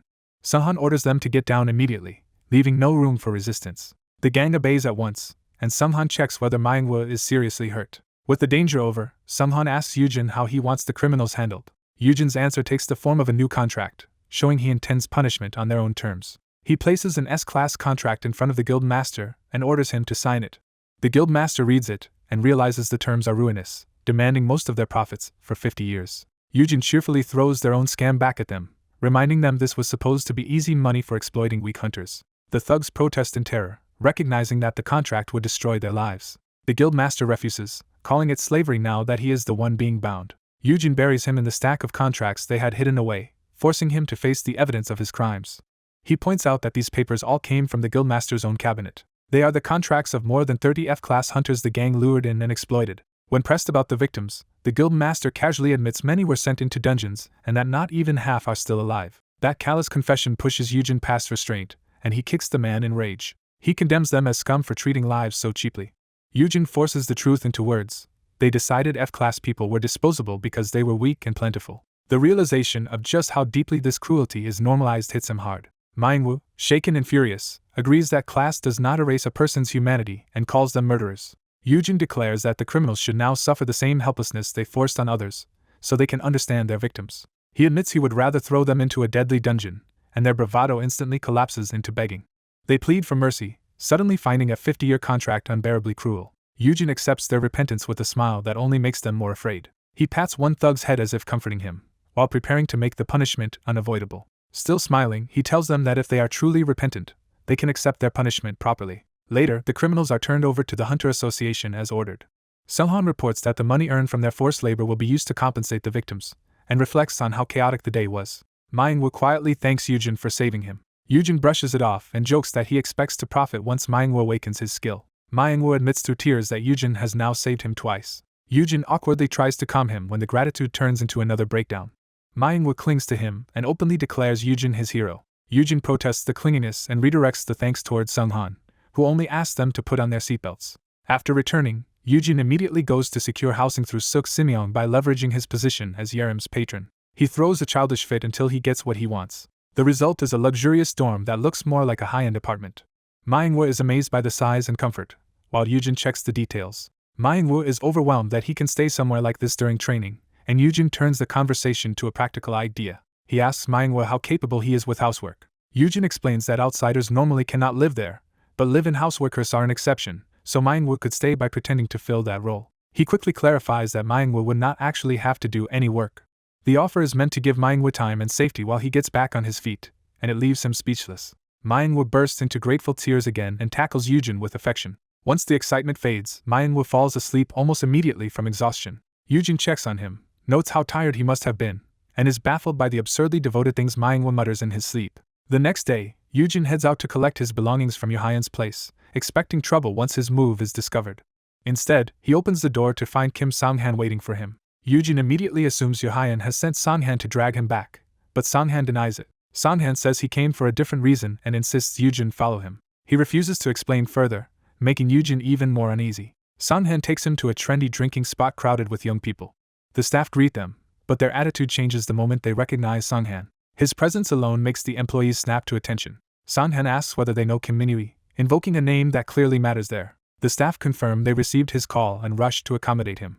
Other patrons assume Songhan must be some collector or enforcer, and Yujin is left wondering what he has been dragged into. The staff lay out a full spread of the restaurant's most popular dishes for them. They bow out respectfully, leaving the two alone with special treatment. Yujin learns that Minui from World's Edge recommended the place because it is popular with people his age. He realizes Songhan has brought him somewhere fashionable on purpose, trying to match his tastes. Songhan stiffly tells him to relax and enjoy himself, but his seriousness only makes Yujin more nervous. Yujin decides to ask directly why Songhan brought him there. Songhan takes over pouring the drink, signaling that he wants to speak carefully. He says he wanted to apologize as soon as possible. Songhan admits he had long seen Yujin as an unreliable nuisance to the guildmaster, but now believes he judged him unfairly. He bluntly concludes that Yujin is actually a good person. The sincerity catches Yujin completely off guard. Songhan lists the reasons. Yujin returned to help during the dungeon break instead of fleeing. He also earned Yerim's trust, formed a contract with her, and resolved a future custody problem. On top of that, he risked himself to save Manhwa. Songhan says those actions made him think Yujin is someone he could trust at his back, while Yujin internally panics at the misunderstanding. Then Yujin realizes this mistaken admiration could be useful and decides to deepen the relationship with his influence skill. He imagines winning Songhan over completely and turning this trust into leverage. So he plays along warmly, toasting Songhan while deciding to influence him that very night. Songhan continues praising Yujin's handling of the broker incident, and wonders if he had planned the investigation from the start. Yujin pretends it was all intentional, claiming he had something he wanted to look into. Songhan points out how dangerous that was for an F rank, and Yujin casually admits he expected Yohyan to intervene eventually. He adds that he was captured faster than expected, while Songhan notes that Yohyan's overprotectiveness makes sense because Yujin is his only remaining family. That mention of family opens a more personal conversation, and Yujin listens. Songhan reveals he was raised by his grandfather and awakened while protecting him during a dungeon shock. He explains that the guild master supported him for years, even bringing in a specialist healer for his grandfather. Because of that, Songhan believes the guild master is someone who truly values family. He asks Yujin not to think too harshly of Yohyan's excessive concern, and Yujin eagerly agrees, relieved to hear someone who understands his brother. Yujin even declares that he will trust himself to Songhan's care as well, deepening the bond further. Songhan notices that Yujin is handling alcohol better than expected. Yujin insists he is actually a lightweight, and privately plans to fake being drunk so he can use his influence keywords naturally. But when Songhan points out how much he has already consumed, Yujin realizes something is wrong. He is still completely sober despite all the alcohol. Yujin deduces that his poison resistance is neutralizing intoxication just like any other toxin. That ruins his plan, because he absolutely does not want to say those manipulative words while fully conscious. Desperate, he pretends nothing is wrong and starts fumbling with the skill interface. He orders the poison resistance skill to shut off. To his surprise, the skill actually turns off. Songhan notices the sudden shift and calls to him in concern. Yujin instantly flushes as the alcohol hits all at once. He realizes he has made a terrible mistake. The delayed intoxication crashes over him in a single wave. He collapses face first onto the table before he can do anything useful with it. The next thing he knows, morning has arrived. Yujin wakes with a crushing hangover and barely functioning thoughts. He groans that turning off the skill was a disaster. Songhan is already there, calmly telling him he prepared water for him to wash up. Yujin stares in alarm at the sight of Songhan acting like a devoted caretaker. Songhan matter-of-factly tells him to get ready for basic education, as if this domestic scene is perfectly normal. Yujin checks his status and is horrified to see that his influence skill succeeded on Songhan too, making 4 affected people in total. When he asks why they are together so early, Sanhan reminds him that he apparently does not remember last night. That only deepens Eugen's dread. Sanhan assumes the problem is just a bad hangover and moves in to help even more. Eugen tries to stop whatever is coming, but Sanhan offers him hangover juice with complete earnestness. Then he starts massaging Eugen's feet because he heard it helps recovery. When Eugen recoils in horror, Sanhan even produces a chamber pot in case he is too sick to walk. Sanhan concludes from Eugen's reaction that he truly remembers nothing. He begins recalling the previous night from the point when Eugen was already badly drunk. Seeing Eugen slumped over the table, Sanhan had checked on him with concern. He decided Eugen was too drunk to stay there and moved to take him home. In his drunken state, Eugen clung tightly to Sunghan's arm, setting up whatever embarrassing memories are about to surface. Eugen stops Sunghan and insists he listen because he has something serious to confess. In his drunken panic, Eugen blurts out that he loves Sunghan. The confession shocks them both, and Eugen immediately realizes he said far more directly than he intended. Sunghan confirms the confession, leaving Eugen no room to pretend it did not happen. Mortified, Eugen accepts that he really did say it aloud. He collapses into an apology, admitting he had already repeated that declaration to Sunghan many times while drunk. Instead of rejecting him, Sunghan admits he actually liked hearing it, and begins explaining why. As Eugen keeps clinging to him and repeating his feelings, Sunghan gently steadies him and asks him to stand. Sunghan realizes this is Eugen's embarrassing drinking habit, but he is more amused than upset. Eugen begs not to be mocked and earnestly repeats that he loves Sunghan. The drunken confession pulls Sunghan back to a memory of someone else telling him he was loved. He remembers his grandfather drinking and affectionately fussing over him. That memory includes his grandfather dismissing the cruel gossip about Sunghan being abandoned by his parents. His grandfather had openly cherished him as his beloved grandson. Sunghan recalls brushing it off at the time as another drunken ramble.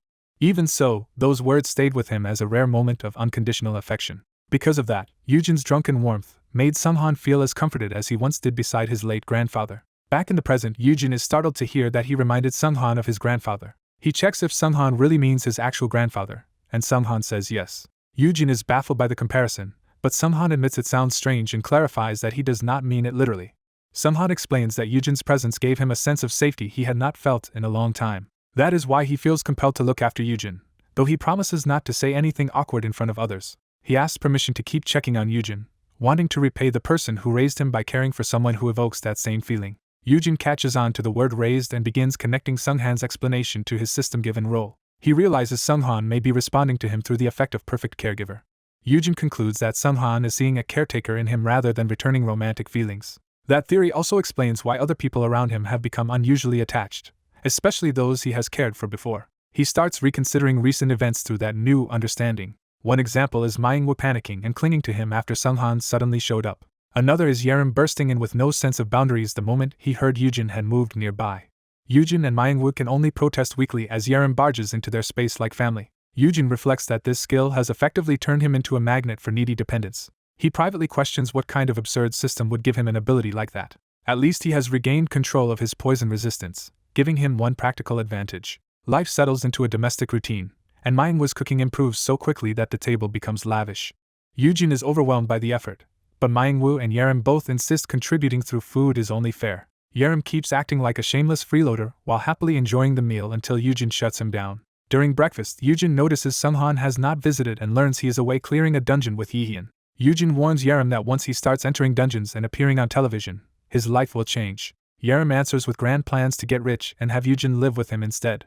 Eugen cuts off the fantasy and tells the two of them to stop bickering and get moving. Their morning is interrupted by news that Eugen, Yerim, and Manhwa will all attend the new hunter training course together. Yerim and Manhwa immediately blame each other for ruining what each thought would be a simpler arrangement, while Eugen escapes to greet the visitor. At the door, Eugen finds the stern official who has come to collect him. The man introduces himself as Suk Simyeong and reminds Eugen that training was supposed to begin today. He explains that the schedule changed, so he came personally because the theory instructor will be late. As a result, the three are sent straight into practical training first and outfitted for field work. They are told the practicum will be simple and easy, even as ominous growls rise around them. The supposed easy exercise turns out to involve caged monsters snarling at close range. Then the full scale of the test is revealed. The trainees are expected to face a massive horde of monsters right in front of them.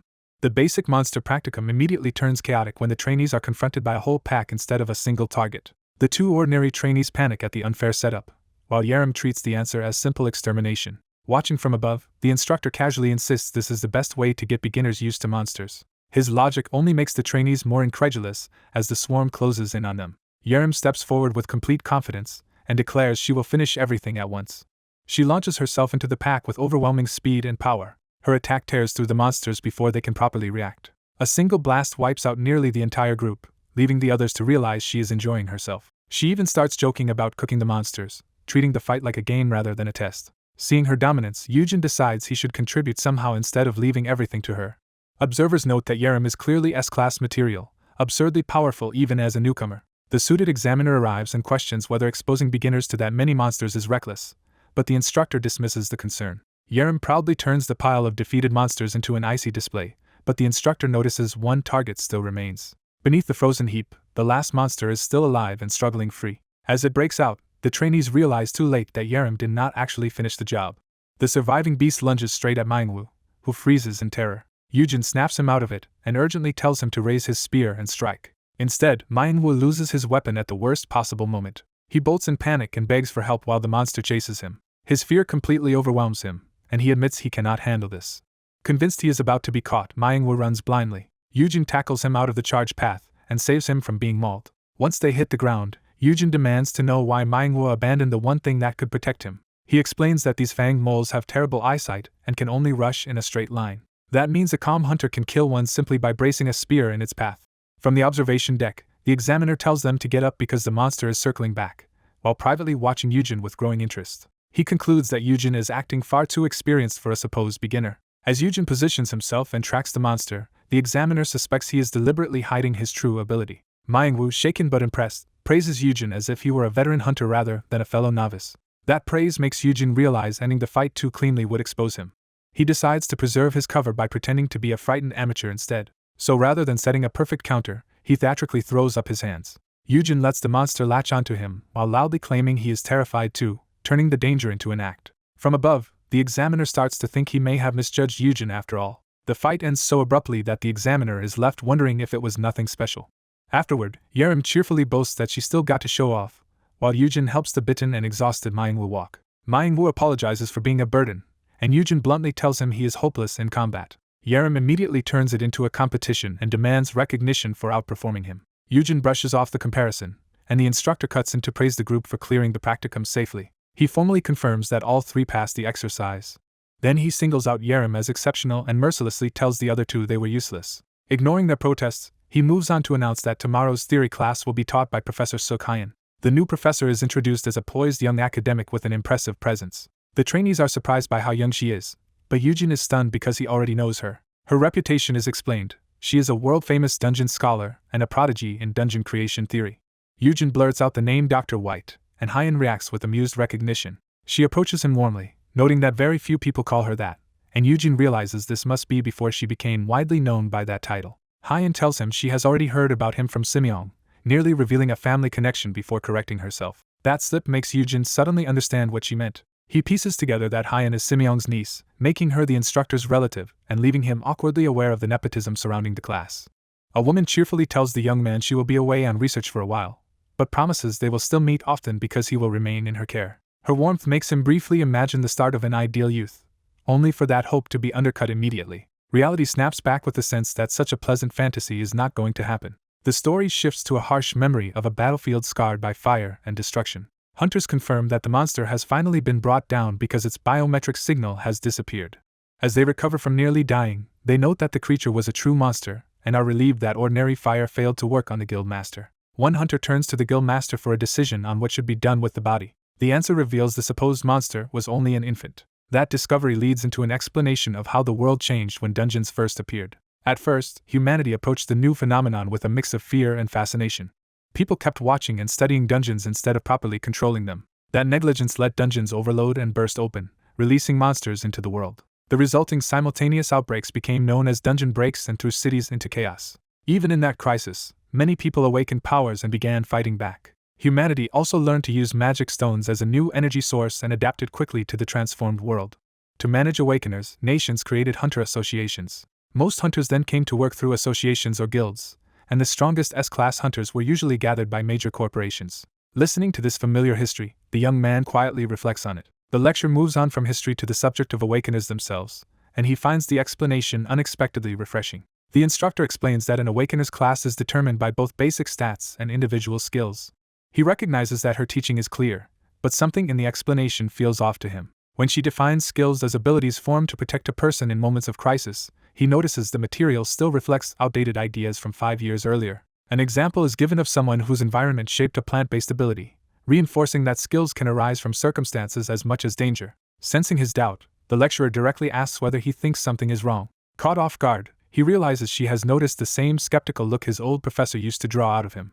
As he hesitates, another student watches nervously, afraid the moment is about to become awkward. He cautiously frames his objection as only a personal thought rather than a challenge. He suggests that with more awakeners now developing non-combat skills, skills may not exist solely for self-defense in crises. He pushes further and proposes that some other factor besides danger might determine what kind of skill a person awakens. Even while trying to downplay his own theory, he realizes he has already said enough to expose a serious idea. Instead of dismissing him, the lecturer grabs his hand in sudden excitement. She is thrilled that a beginner has already noticed a major emerging trend in awakener abilities. Her enthusiasm escalates into immediate interest in his potential, and she starts trying to recruit him into deeper discussion and research. Desperate to escape becoming her new obsession, he pushes the attention onto another student. That student seizes the chance to ask a far more practical question about how much S-class hunters earn.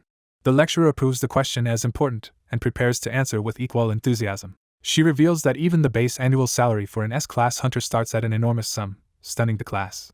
She adds that S-class hunters receive extraordinary treatment because they are so rare in every country. Their value comes not only from protecting civilians against high-level dungeons but from their official national importance. The materials gathered from S-class dungeons, including magic stones, rare plants, fruits, and even living monsters, are immensely valuable.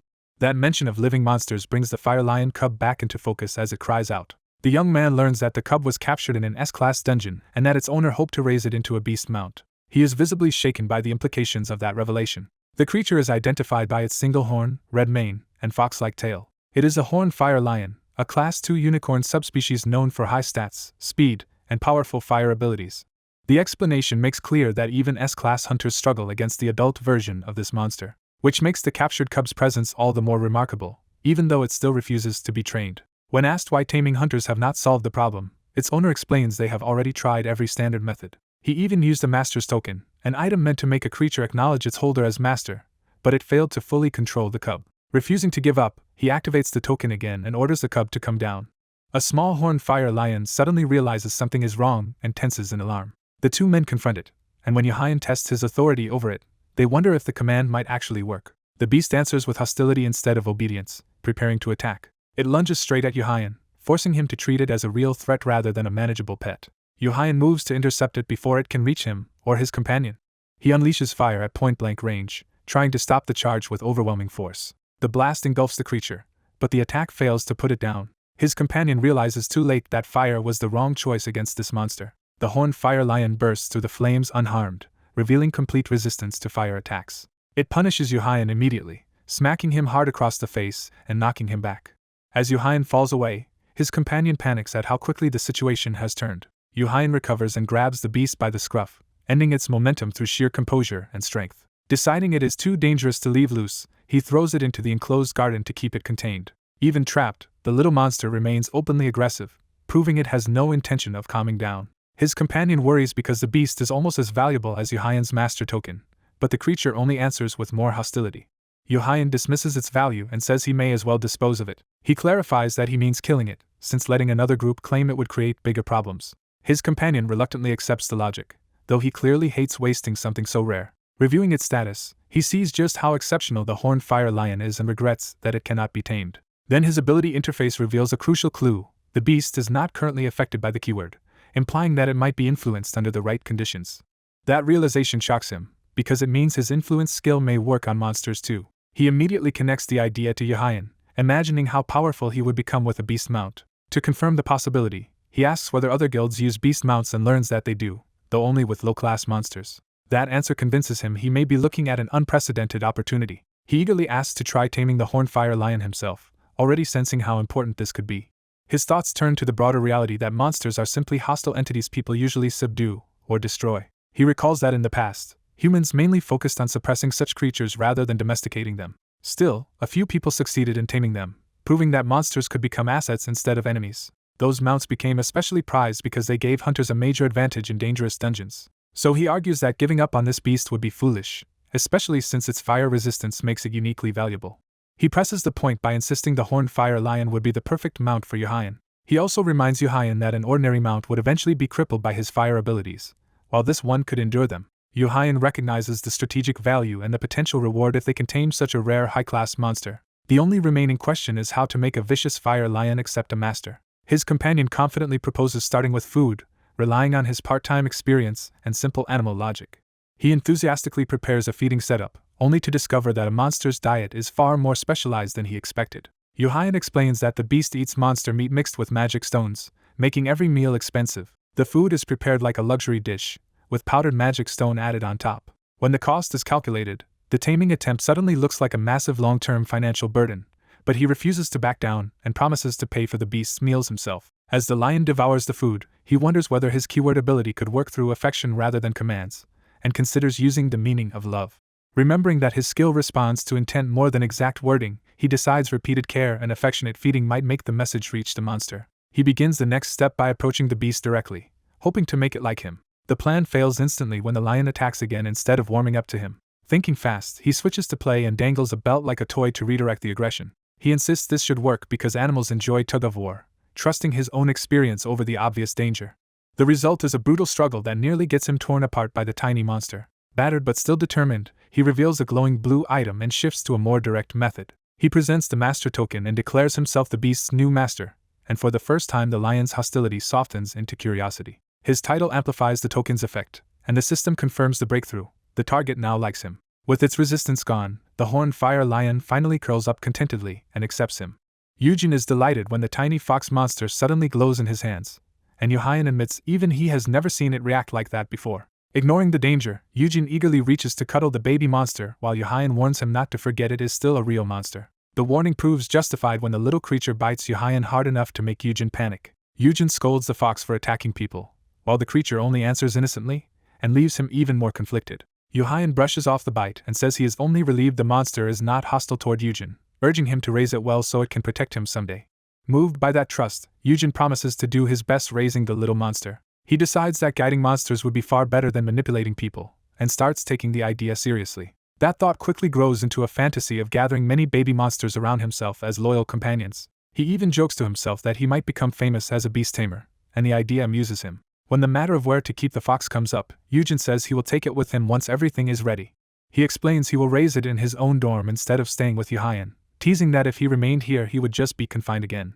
Yuhayan falls quiet, clearly hurt by the distance Yujin is choosing. Pressed to explain himself, Yuhayan admits that even after reconciling, they still barely spend time together, and that still bothers him. He confesses he had hoped they could live together again like they once did.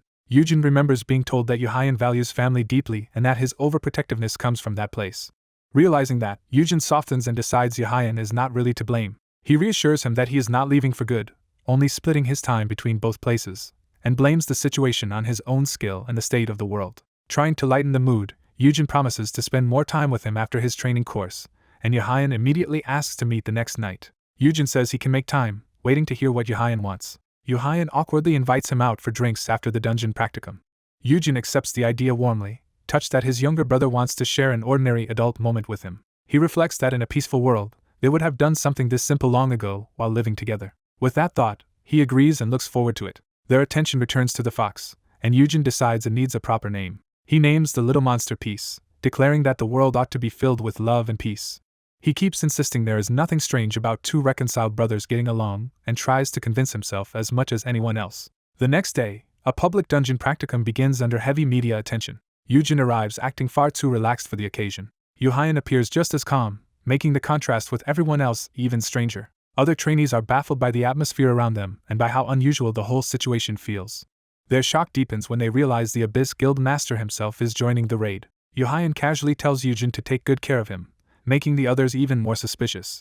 Yujin privately concludes that his younger brother has definitely become weird. As the gate opens and cameras roll, the event turns into a spectacle. A reporter points out that Yuhayan is personally assisting Park Yerim on her first dungeon raid. Yuhayan frames it as a senior S-class guiding a junior S-class and her guild master doing his duty. Observers immediately recognize that he is also shaping public opinion and turning the raid into a story. People praise the pairing of Yuhayan and Yerim as an ideal combination of fire and ice. Yujin thinks ahead that if Yerim gains her signature ice skill and Manhwa later awakens his production talent, the team's future will be extraordinary. Yerim, oblivious to the deeper implications, is simply excited for what lies ahead. The trainees are then shown a full rack of weapons for the raid. The guild offers the equipment for free on the condition that it be returned intact after the raid. Yujin is impressed by the quality of the gear and the scale of resources a major guild can provide. He also notes that Manhwa will one day create equipment far better than any of this. He urges Manhwa to choose the best, most durable weapon without holding back. Yujin then turns practical and asks about taking recovery potions as well. When told consumables are not free for non-members, Yerim immediately abuses her guild status to claim a huge supply for the group. She also asks Yujin to pick her weapon, only to choose an absurdly ominous scythe-like polearm that makes him question her taste. While advising her to pick something suited to her build, Yujin notices the media still watching Yuhayan closely. He realizes Yuhayan is far too knowledgeable for a supposedly new hunter, and starts connecting that to how much effort his brother must have made for his sake. That thought makes him smile so warmly that even the reporters are stunned by the rare sight. The public instantly takes it as a sign that Abyss has a bright future, while Yuhayan gathers the group and prepares to move out. Before entry, the rules are explained. It is a relatively safe D-class rocky dungeon. The gate will close an hour after entry, and it will only reopen if the boss dies or everyone inside is wiped out. Yuhayan reveals he also brought a rare gatestone for emergencies, though it is too precious to rely on lightly. As he starts to say more, Yujin's attention drifts inward. Yujin notices his brother's concern and is pulled into old memories. He remembers the miserable life he once led, crawling through dungeons while being treated like trash.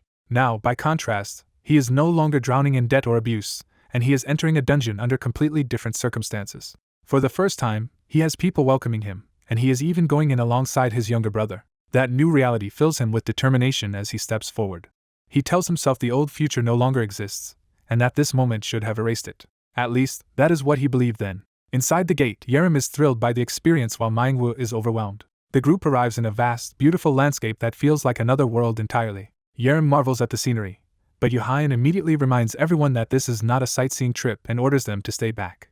Without wasting another second, he draws his sword and prepares to secure the entrance. He unleashes a sweeping blast of fire that tears across the area in front of them. The trainees are stunned by the scale of the attack. Even Yujin is briefly caught off guard by how overwhelming it is. The explosion engulfs the entrance zone and leaves the others wondering what exactly he is doing.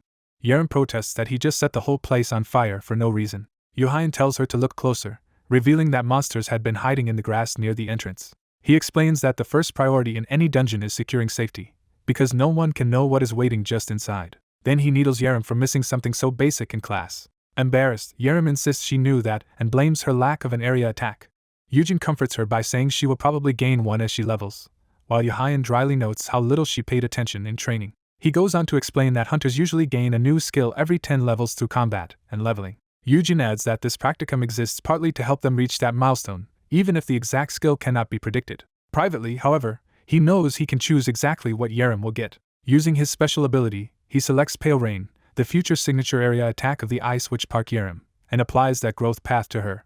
Out loud he simply tells her he has a feeling she will definitely get an AoE skill, and Yerim excitedly vows to level fast and help him in return. Yuhayan crushes that optimism by explaining that S-classes need vastly more experience than F-classes, so Yerim cannot reach level 10 in this dungeon no matter what. Yerim immediately redirects her enthusiasm toward helping Yuhayan instead, which only irritates him further. Yujin warns her to watch her words after she keeps provoking Yuhayan. Yerim accuses Yuhayan of being jealous because she is close to her patron, while Yuhayan insists he is only reminding her to act like an S-class.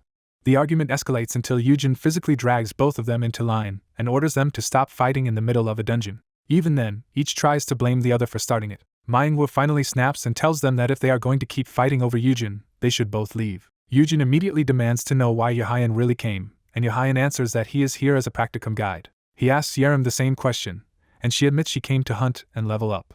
Yujin orders them both to focus on that instead of bickering, reminding them how much grinding even F-classes need to reach level 10. He forces them to at least pretend to get along like they did in public, threatening to ignore them both if they keep this up. Grudgingly, both of them back down. Yerim offers a truce and starts calling Yuhayan Appa, and he accepts with a strained promise to be friendlier too. Their forced handshake looks so unnatural that Yujin can only pray it somehow turns into real friendship later.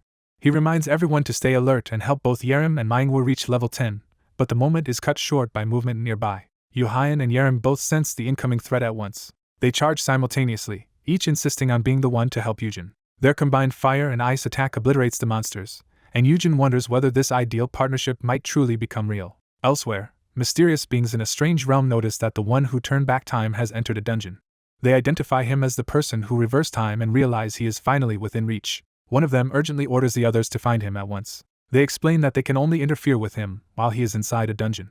As if responding directly to Yujin, they declare that they have been waiting for him to enter. Back in the dungeon, the group advances to a region filled with mountain goats and other creatures.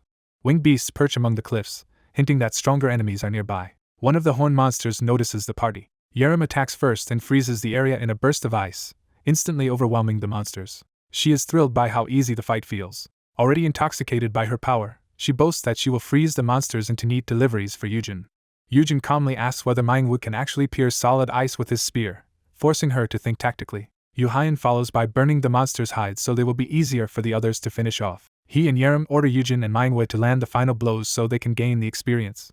Manhwa is awed by how effortlessly the two S-classes can freeze and burn entire groups. While the others fight, Yujin starts collecting magic stones and grumbles that rich S-classes are careless with valuable loot.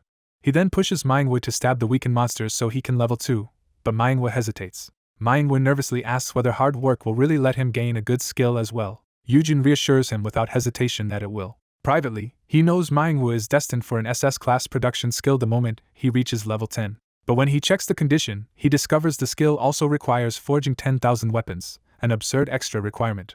The revelation leaves Yujin momentarily speechless. Manhwa, unaware of the problem, happily reports that his experience is rising. Yujin stares at the bizarre condition and wonders if the system itself contains a typo. When Manhwa finally reaches level 10 but gains no skill, Yujin is forced to confront the possibility that something is deeply wrong. He reflects that even in the future no one ever truly understood the system, but if it is some divine miracle, then why would it make mistakes? Before he can dwell on it, Yerim calls out that they have nearly cleared the area. Yujin reports that Manhwa is doing fine and that he himself is close to another level. At that exact moment, a message suddenly appears in his status window announcing that it has found him. Yujin tries to dismiss it as a glitch, but the message changes and apologizes directly to him. The personal response makes it clear that something conscious is speaking through the system. Yujin's alarm draws the others' attention just as danger closes in. Yuhayan and Yerim both lunge toward him to protect him from an unseen attack. Their combined fire and ice intercept a devastating strike before it can hit the group. Yerim throws up a defensive barrier around everyone, and Yuhayan identifies the attack as coming from the boss monster. The scale of the blast shocks them, because a D-class boss should not be capable of such a wide attack. They realize the original boss was only the giant mountain goat they had already dealt with. A new firebird has appeared out of nowhere and killed that boss, taking its place. Because the exit gate still does not appear, Yuhayan concludes the bird has become the new boss. That means they cannot escape unless they defeat this unknown monster. Yuhayan admits he has never seen this creature before and hands Yujin the gatestone in case things become desperate. Yujin freezes as the situation starts to resemble the nightmare he remembers. He is dragged back to the memory of the past timeline, when a monstrously strong enemy appeared in a dungeon just like this. In that memory, the disaster ended with his younger brother sacrificing himself to save him. Now Yuhayan again tries to press the gatestone into his hand and protect him first. This time Yujin refuses to accept it. He tells Yuhayan that the monster is actually weaker than he is. Drawing on future knowledge, he identifies it as a golden beaked Maya, a fire-type Class 2 bird and boss-level monster from an A-class dungeon, and explains its weak points and attack pattern. When Yuhayan questions how he knows all that, Yujin puts the explanation aside and insists they talk after surviving. He steels himself with the conviction that everyone will make it out alive this time, and that the past will not repeat. Facing the charging firebird with Yuhayan and Manhwa beside him, Yujin vows that he will not allow the same tragedy to happen again. At his allies' urging, Yerim hurriedly prepares to raise a barrier with her cold psi ability. She forces herself to act despite her panic and starts releasing the freezing power. A massive icy barrier forms overhead, giving the group a defensive line against the phoenix. With the shield in place, the others split roles, and Yuhayan is assigned to handle the bird directly. Yuhayan accepts the task and tells the others to focus on protecting themselves. Still uneasy, he makes sure the gatestone stays with the rear group while Yerim maintains the barrier. He charges the phoenix and reminds Yuhayan that the only reliable kill point is its head. When someone suggests joining the fight because of a flight skill, the idea is rejected since ordinary resistance would not survive a fire monster of this level. The explanation follows that Yuhayan may not truly fly, but he has another movement technique that can serve the same purpose. The phoenix dives in to meet him with lethal speed. It crashes down in a fiery plunge, forcing Yuhayan to face the attack from the ground. The impact tears up the battlefield, but Yuhayan slips past the strike. Seeing the bird descend, he realizes this is the opening he needed. He closes in immediately, aiming to finish it before it can recover. Yuhayan commits to a full power swing. His blade slices through the phoenix in one clean stroke. The spectators are impressed for a moment, then realize he cut the wings instead of going for the head. That mistake is exposed at once when another hidden pair of wings emerges. The phoenix rises again, proving that crippling its outer wings changes nothing. It retaliates by gathering a blazing attack directly above him. Yohayan endures the heat and notices something odd. Despite having the advantage, the phoenix is staying low instead of simply taking his head from the air. The others watch in confusion, unable to understand his choice to remain grounded. They realize he intends to use blue willow leaves in place of a flight skill, but he still has not managed to activate it properly. Before he can solve that problem, the phoenix dives again to finish him. Yohayan turns and sees the barrier team behind him, directly in the monster's path. The danger reaches the rear line, and panic breaks out as they realize he may not stop it in time. The phoenix charges straight at Yerem's barrier, threatening everyone sheltering behind it. Yerem nearly loses control under the pressure, terrified that her barrier will fail and get them all killed. Forced into a corner, Yohayan strains to trigger his movement skill at last. Blue willow leaves finally manifests, scattering icy leaves across the phoenix's body. The onlookers understand that he can use the leaves after all, but what he does with them still makes no sense. Instead of treating them as a weapon, he leaves the glowing leaves suspended around the phoenix and himself. The others shout the missing instruction, realizing he is using the skill wrong. They tell him the leaves are footholds and that he has to step on them to move through the air. Yohayan tests the idea and plants his foot on one of the floating leaves. The skill supports him, and he finds himself standing in midair. He immediately grasps how to use the technique properly. Using the leaves as stepping stones, he launches himself upward. He darts around the phoenix in the air and cuts across its body with renewed control. The phoenix answers by condensing a blazing sphere of fire at close range. It unleashes the attack in a sweeping torrent meant to engulf him completely. Yohayan pushes through the flames, relying on his fire resistance and refusing to retreat. At the same time, a violent purple strike drops from above and pierces into the battlefield near the phoenix. The sudden impact interrupts the exchange and drives explosive force into the ground beneath them. The battlefield erupts in a massive explosion. Yerem desperately keeps the barrier up through the blast because if it breaks, the whole group dies. When the smoke and force settle, the phoenix crashes down into the ground instead of escaping back into the sky. Yohayan lands lightly on another leaf, now fully in control of the technique. Bruised and singed but still standing, he descends from the air with his sword ready. The others call out to Yohayan as he faces them after surviving the exchange. After the battle, Yerem rushes over to make sure Yujin is unharmed. Relieved, Yujin excitedly credits his older brother for teaching him to use blue willow leaves as a substitute for a flight skill. The brother is caught off guard, having never considered that trick before. Yujin explains that he had always felt limited without a flight ability, so this feels like a real breakthrough, while the older hunter downplays it. Yerem treats the idea like a major new skill and is openly thrilled by it. His gratitude only grows as he praises his brother for making it possible. The older brother promises to review Yerem's other skills later, and Yerem eagerly asks him to do the same for all of them. Outside the dungeon, worried guild members rush forward to check on their guild master. They explain that the dungeon's rank changed suddenly because an A-class boss appeared without warning, and they are relieved both hunters survived. As the others head off to report to the association, Yujin decides it would be safer to slip away before drawing more attention. He tries to quietly return his borrowed equipment, but someone barrels toward him before he can escape. The charging man loudly calls out to Yujin and ruins any chance of going unnoticed. The man collapses at Yujin's feet in panic, convinced Yujin must be injured and needing immediate help. He insists on carrying Yujin himself despite Yujin's repeated protests that he is fine. Watching the chaos, Yerem can only fall silent in disbelief. Later, back at the management office, word spreads that Yujin's older brother has returned. The office has prepared an expensive welcome with gifts and food. While waiting for him, Yujin assumes his brother is still washing off the boss monster's blood. To pass the time, Yujin heads to see Peace, determined to finally enjoy a calm moment together. Peace immediately launches into him with enough force to nearly knock the life out of him. Even while being battered around, Yujin showers the little beast with affection. He wins Peace over with food and keeps doting on him. Collapsed on the ground with Peace curled on his chest, Yujin wonders if this much contact is enough to influence the creature. He reflects that he genuinely thought he might die today. Thinking back over the day, he notes how many impossible things happened, including system errors and even a message sent through the chat window. He connects that to the premature appearance of a higher-class monster, the kind of event that should not happen for years. As Peace fusses nearby, Yujin sits up and keeps following the implications. He begins to suspect all of this may be tied to time being turned back. He wonders whether something went wrong in that reversal and whether the timeline itself has been disrupted. That would explain why future events are arriving early and why the system is suddenly trying to communicate with him. Once he reaches that conclusion, he turns his frustration toward the system itself. He complains that none of this is his fault and that the system should have explained the danger from the beginning instead of forcing blind choices on him. As an example, he points to the skill interface and argues that he would never have chosen such a ridiculous keyword if the skill had been properly described. His complaint triggers a sudden reaction from the status window. Startled, Yujin realizes the interface is changing right in front of him.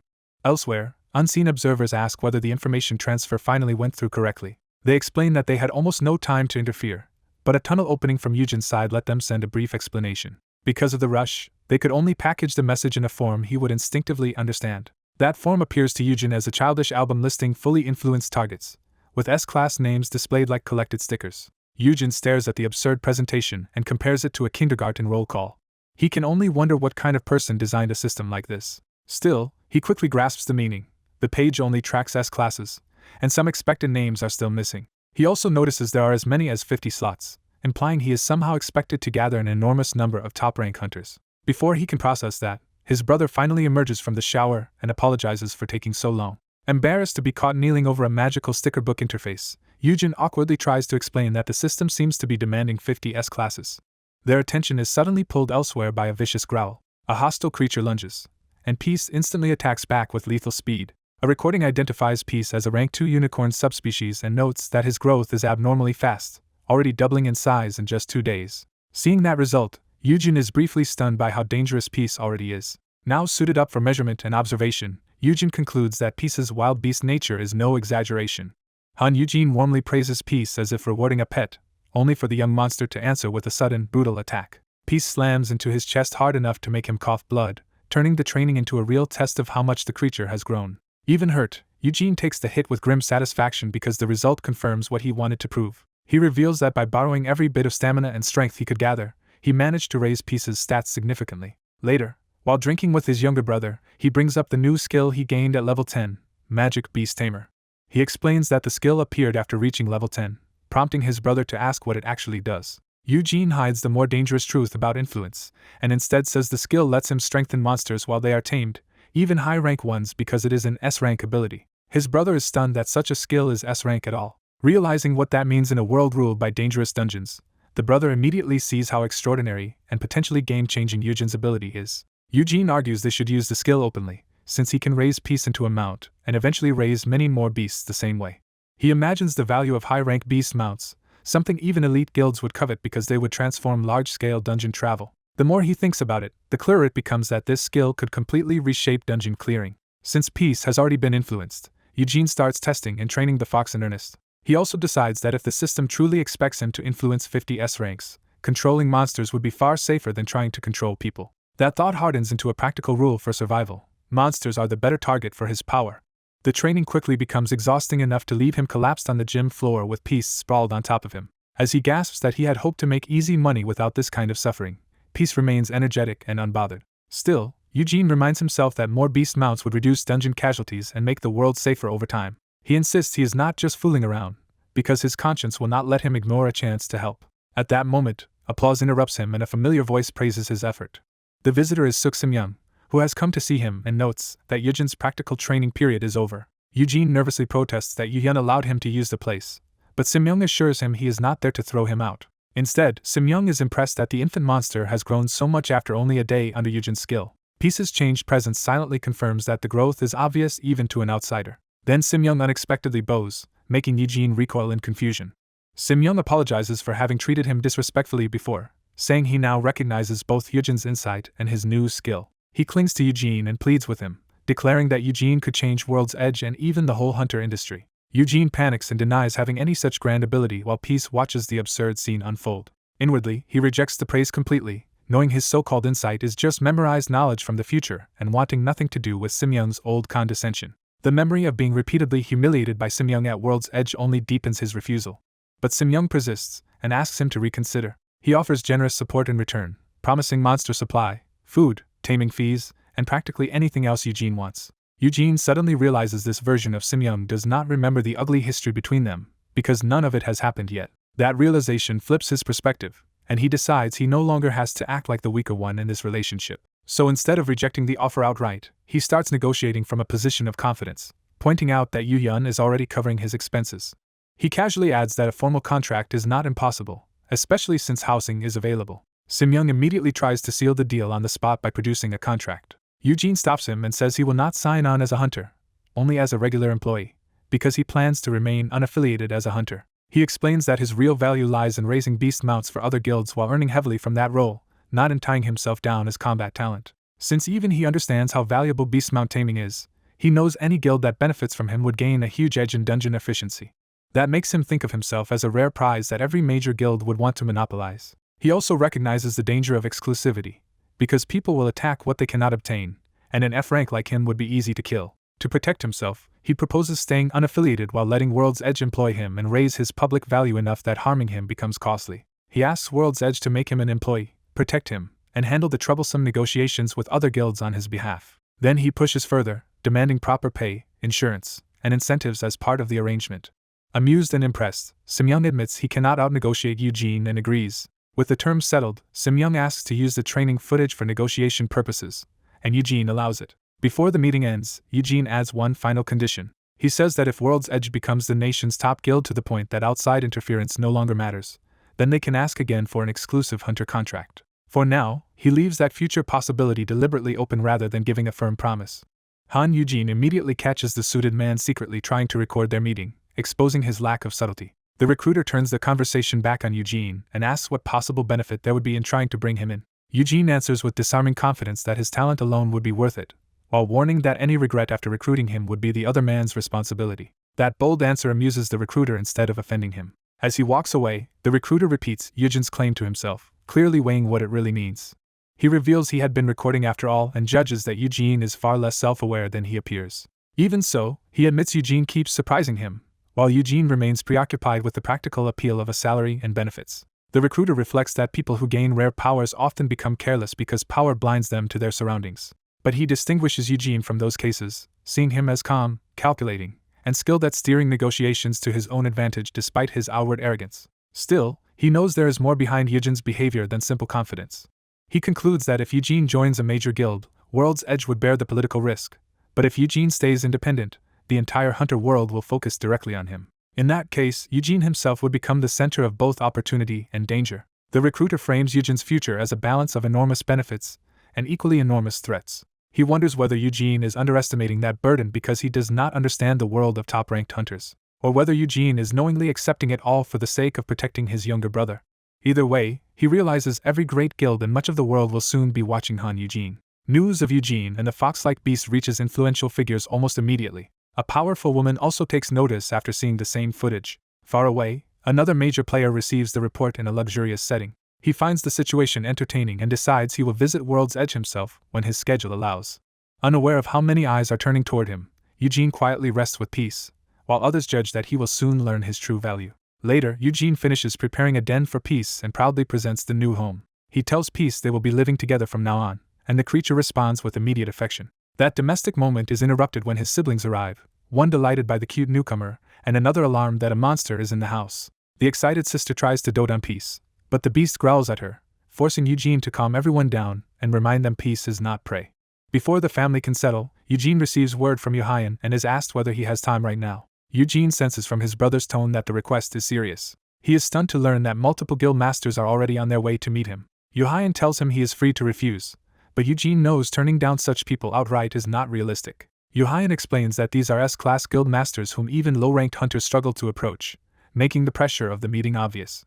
When Yohayan tries to dismiss them on Eugene's behalf, Eugene stops him and points out that a guild master cannot keep acting so recklessly. He argues that if the heads of major guilds personally came to Abyss, the public would see it as proof that Abyss held the upper hand.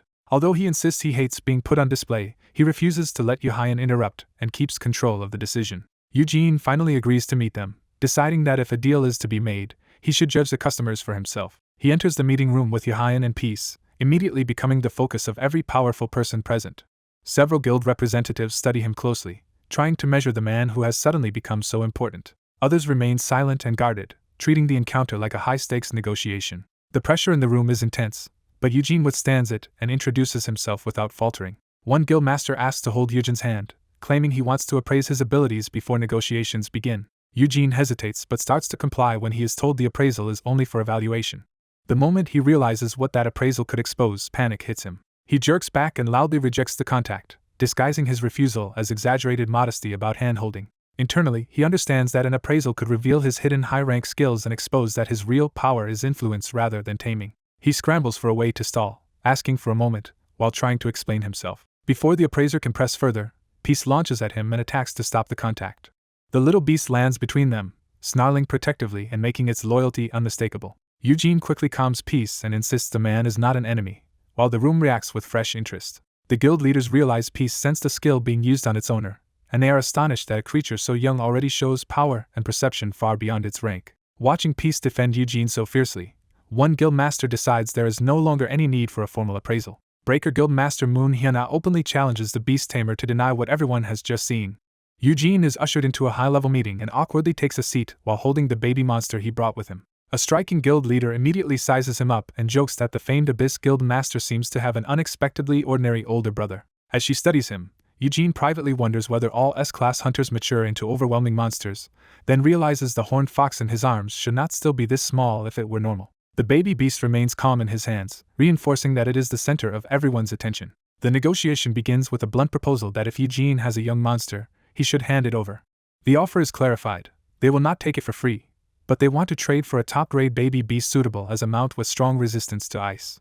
The woman understands at once that they are trying to secure a mount specifically for Yerim and calls out the demand as excessive. The room pushes back, arguing that Abyss already dominates the baby monster market and has no right to demand even more from the other guilds. MKC Guild Master Choi Seokwan openly condemns the proposal as shameless after everything Abyss has already taken. Yu Hyan's side answers coldly that if they want a beast mount, they can always risk obtaining one themselves in a dungeon. That response enrages Seokwan, who accuses them of acting like everyone must submit just because Eugene's younger brother is powerful. He goes further and claims this is not a fair negotiation at all, but intimidation backed by Yu Hyan's status in Abyss. The woman cuts in before the confrontation worsens and calmly states that her relationship with Abyss is only practical cooperation. Eugene supports that point, explaining that he sought their help because he cannot manage everything alone and that even arranging this meeting depended on them. That leaves Seokwan with no answer when Eugene points out that if he truly meant to favor only his brother, he would never have bothered meeting anyone else. While soothing the fox, Eugene adds that he cannot raise unlimited monsters anyway, making clear that his resources are finite. He then lays out the real leverage. Whoever cooperates now will gain access to beast mounts before the rest of the world, just as Abyss already has. Eugene presents that advantage with a bright smile, framing the deal as a major reward for negotiation rather than extortion. Even as Seokwan fumes, Eugene inwardly admits he is terrified and had not expected a former national soccer star to be this intimidating in person. A sudden poke snaps him out of his nerves before he can spiral further. The woman praises his unexpectedly smooth handling of the room, catching him off guard. Then, half teasing and half serious, she suggests he would be even more valuable if he joined Breaker instead, praising his usefulness beyond monster raising. Eugene laughs off the idea and insists he is not for sale, while Yu Hyan bristles at hearing his brother treated like a recruitable asset. Trying to defuse the moment, Eugene jokes that maybe he could make an exception only if his little brother became the best hunter in the country. That offhand remark catches the attention of someone who has remained silent until now. The focus shifts to the man seated at the head of the room, whose authority immediately changes the atmosphere. Jupiter Guild Master Sung Hyunji asks with calm confidence whether that means Jupiter can buy Eugene right now. Eugene is left speechless by the sudden direct offer. Hyunji backs it with a reminder that Jupiter is the strongest guild in the nation and can guarantee Eugene the highest level of safety. The others are stunned that he chose this moment to speak and instantly raise the stakes.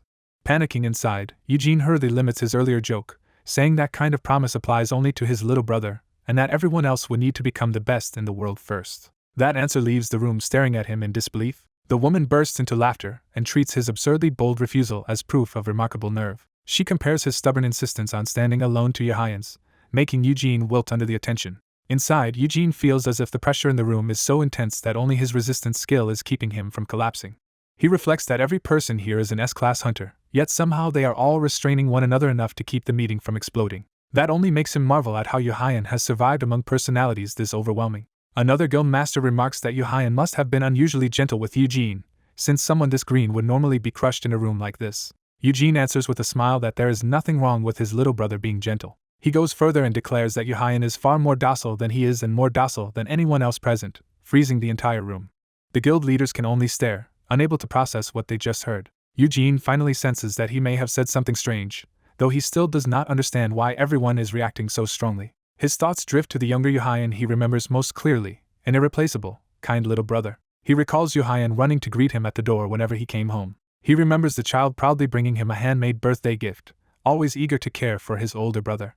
Another memory shows Yu Hyan wanting to stand beside him in family photos, happy simply to share moments together. Eugene also remembers Yu Hyan promising to become a doctor and earn enough money so his brother would never have to worry again. Thinking back, Eugene concludes that although he had to raise Yu Hyan after their parents died, his brother was such a good child that he was never much trouble at all. Back in the present, the guild leaders struggle to contain themselves as that innocent description collides with the terrifying reality of the S-class hunter they know. When Eugene asks if he said something wrong, the room finally breaks into laughter at the idea of calling Yu Hyan docile. Han Eugene realizes the Jupiter Guild master had been unusually courteous because of Han Yuhyun's influence, and the others are amused by how deferential such a fearsome man became. The mood turns playful as they tease Yuhyun for acting unexpectedly meek around his older brother. Even the joking gets called out as excessive, but the teasing only confirms how protective and indulgent Yuhyun is toward Eugene. The senior guild leaders laugh off the scene and urge everyone to stop fooling around so the negotiation can be finished. Eugene, still bewildered by their reactions, is handed the contract while they note that Yuhyun could not stay detached once his brother was involved. The guild representatives explain that they have already settled the broad terms among themselves and now only need Eugene's approval. They tell him to review the document and ask for anything further if needed. Eugene braces himself and starts reading, nervous about what exactly they have prepared. He discovers that the 5 guilds are formally guaranteeing both his personal safety and the safety of his building. When he questions the mention of a building, they explain that Suk Sim Young arranged to construct one near the dungeon area in Eugene's name so he would have a proper place to raise monsters. Overwhelmed by the generosity, Eugene is moved to tears and silently praises Suk Sim Young. The full deal is laid out. The 5 guilds will protect Eugene and the building. Eugene will prioritize their taming commissions, outside investment will fund the facility, and ownership will belong to Eugene himself. With the terms summarized, they move to the final step and ask for his signature. Eugene is so thrilled he can barely control his expression, and the others notice his face twitching with suppressed excitement. He admits he is too happy and nervous to stop smiling because the outcome is far better than he expected. The reality sinks in for him. He is about to own a building in Central Seoul. His thoughts race ahead as he imagines his future worries disappearing and a comfortable life opening up before him. In his mind, the new building becomes a symbol of status and security, protected by the top guilds and carrying his name. He immediately starts planning how to use it, imagining a workshop for Myungwoo and even trying to lure Suk Hyun back to Korea to research there. The success quickly turns him into a public curiosity, with people marveling that a former construction laborer has become a wealthy young landlord. Asked for the secret behind his rise, he modestly denies having any special business genius. Instead, he privately credits his success to serving exceptional customers and making the most of the opportunities around him. He happily imagines living off rent and retiring in comfort without having to struggle anymore. Once the meeting ends, the guild leaders head out, and Eugene sends them off in a daze of gratitude. Before leaving, the Jupiter Guild master reminds Eugene that he intends to hold him to the special exception they discussed and promises they will meet again soon. Eugene can only awkwardly agree, not fully sure what that promise will mean later. After the others leave, Yuhyun quietly praises Eugene for handling the negotiation well, and Eugene admits he was so distracted by the favorable terms that the whole ordeal passed in a blur. Yuhyun reassures him not to worry about the other guildmasters' opinions because Eugene did nothing wrong and has no reason to feel guilty. Left alone with peace, Eugene affectionately thanks the little monster for enduring all the attention during the long meeting. He concludes that the negotiation was an undeniable success and that he could not have asked for better conditions. Buoyed by his new security and prospects, he feels as if the whole world has suddenly become brighter. That good mood carries home, where he is greeted by an unexpectedly lavish meal. Myungwoo explains that he simply cooked a spread of dishes Eugene might enjoy, treating him with unusual care. Pressed for a reason, Myungwoo awkwardly says Eugene deserves this kind of treatment, leaving Eugene touched but puzzled. As he eats, Eugene basks in the sense that everything is finally going his way. Then he casually asks Myungwoo whether he has much luggage, as if preparing for some practical change. Myungwoo immediately interprets the question as a sign that he is about to be told to move out. The possibility hits him hard, and he freezes in disbelief. Eugene cheerfully starts explaining that a new building will be constructed nearby, unaware of how Myungwoo has taken it. Before he can finish, Myungwoo collapses into despair, convinced he is being cast aside. Eugene is startled by the misunderstanding, but Myungwoo tearfully insists he expected this because he sees himself as a burden and a useless F-rank. His self-loathing spills over as he struggles to hold back tears. Eugene tries to comfort him by saying they are both F-rank, but Myungwoo rejects the comparison and insists they are nothing alike. He remembers how Eugene protected him without hesitation even against powerful hunters, proof that Eugene has courage and worth he lacks. He adds that Eugene even guides his S-rank younger brother, making him seem extraordinary in Myungwoo's eyes.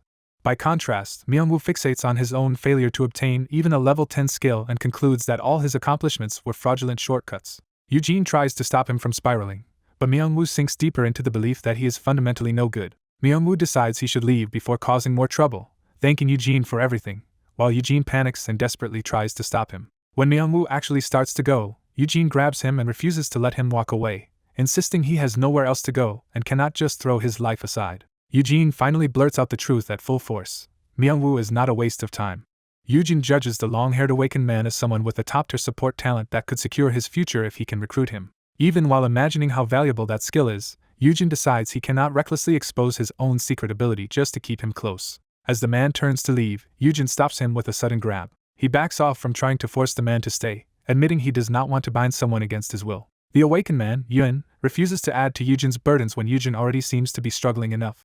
Yujin changes tactics and hints that he has learned something that could be extremely useful to Yun. Even while pretending reluctance, Yujin makes it clear he has information Yun would want, and Yun immediately asks what it is. Yujin keeps dangling the secret as something he was not supposed to share, pushing Yun to demand the answer. Once Yun is fully hooked, Yujin offers to tell him before he leaves. To make the lie sound credible, Yujin claims he heard from Suk Hyun that awakened people like Yun can gain a special skill through training. He privately resolves to borrow Hyun's authority now and worry about repaying that debt later. Elsewhere, Hyun finishes a long round of procedures and wonders whether all this work will finally produce a real answer. She remains at her desk late into the night, absorbed in research and data. Her thoughts drift toward a dark, unresolved mystery tied to what she is investigating. Back with Yujin, he presents knife sharpening as the ideal training method for Yun.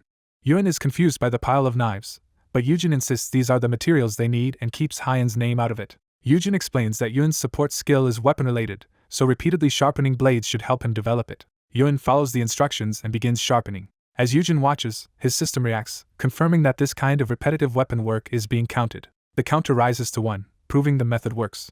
Yujin sells the idea harder by claiming that if Yun keeps this up, he can earn an equipment-related skill valuable enough to live on for life. He admits the process is harsh because it requires 10,000 sharpenings, but frames it as manageable over time. Yun is thrilled by how attainable that number sounds. He immediately decides to brute force the challenge with 100 sharpenings a day, confident because repetitive labor suits him. Yun eagerly commits himself to the plan, while Yujin has to remind him to stop waving a knife around in his excitement. Grateful and newly motivated, Yun promises to work hard and repay Yujin for the help. Yujin inwardly dismisses it as no favor at all, since Yun is really his first retirement fund, and he now sets his sights on securing a second one. That next target is Suk Hyun in the research lab. When Yujin approaches her, Hyun is delighted by how easily the conversation starts. She quickly realizes he knows a surprising amount about dungeons and demands to know why he is not in graduate school or working in a research lab already. Yujin steers the discussion toward theory, noting that everyone agrees dungeons are fundamentally unpredictable. He suggests that what people call unpredictability may just be patterns no one has enough data to recognize yet, especially with so few domestic dungeons to study. Hyun instantly agrees and blurts out that their country is too small to provide enough dungeon samples, then catches herself. Yujin reassures her that he understands exactly what she means. He draws out the implication that with access to more dungeons, she could analyze a much stronger data set. Hyun bitterly concludes that she may have no choice but to join a foreign team if she wants that opportunity. Yujin realizes this frustration is the key to moving her, because it is the path that eventually leads her to America. He recalls that years later she becomes central to the law permitting private dungeon creation, a breakthrough that makes America enormously wealthy. Understanding that this ambition can be redirected now, Yujin decides on his approach. He suddenly produces buckwheat mook as bait. He explains that he prepared it along with makgeolli and dakibi, the favorite late-night snacks of a famous hunter. Hyun immediately recognizes the reference as the legendary teleportation hunter. That hunter, known only by the strange codename dakibi, remains a mystery even years later, with no confirmed identity or background. The one fact everyone knows is that dakibi's signature power is teleportation. Stories of the hunter include disasters like a burning airplane where victims were moments from death. In those crises, dakibi's ability to appear and disappear anywhere made rescue possible. By pulling people out of dungeon breaks and other catastrophes, dakibi became a celebrated savior. But that same impossible mobility also made the hunter terrifying to powerful criminals who could never predict or prevent an intrusion. One such armed gang had no warning before sensing something was wrong. An instant later, dakibi materializes in the middle of their hideout, proving that nowhere is beyond reach. Armed men suddenly realize the dakibi has appeared in their hideout, and panic breaks out before they can understand how it got there. The dakibi answers their fear by gathering a bright surge of power, making it clear he is not trapped or outmatched. As gunfire erupts from all sides, he cuts through the barrage in a spiraling rush that turns their attack into chaos. He closes the distance so fast that one gunman can only stare as his weapon becomes useless at point-blank range. With his mask fixed in an unreadable stare, the dakibi presses in without hesitation and seizes control of the room. He stops inches from a bearded man's face, overwhelming him with sheer presence instead of killing him outright. When the man tries to aim again, the dakibi casually pins the gun with one hand, showing how completely he dominates the encounter. He admits he knows people fear his abilities, but he uses that fear as leverage rather than denying it. Then he addresses the secretive groups chasing him and warns that the secrets he carries will stay buried as long as he remains untouchable. His message is simple: many hidden truths are bound to him, so protecting him is the only way those truths remain sealed. Having delivered the warning, he vanishes and leaves the armed men behind with no way to retaliate. The story explains that dakibi's skills made him impossible to pin down, and because every organization had secrets to protect, all of them had reason to leave him alone. Elsewhere, Hyan excitedly speculates that a Dakibi might know a great deal about dungeons and eagerly prepares an offering to summon one. Eugene reveals he looked up a summoning method online, which only deepens the sense that they are improvising something reckless. Hyan throws herself into the idea and wonders what she should ask first, while Eugene doubts this imitation ritual will help more than asking Abyss directly.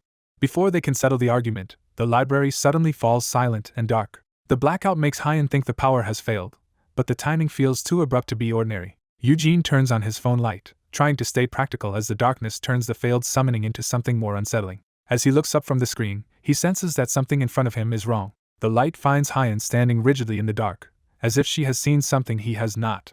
When he asks what is wrong with her expression, Hyan can only cover her mouth in mounting dread. Eugene then realizes a blood-soaked ghostly woman is looming right behind him, reaching for him from the darkness. The apparition's scream shatters his composure, and both of them collapse into full panic as the haunting becomes violently real. Hyan faints under the shock, leaving Eugene alone to deal with the terror. He catches her as she falls and, now responsible for her safety, demands to know what kind of nightmare he has triggered.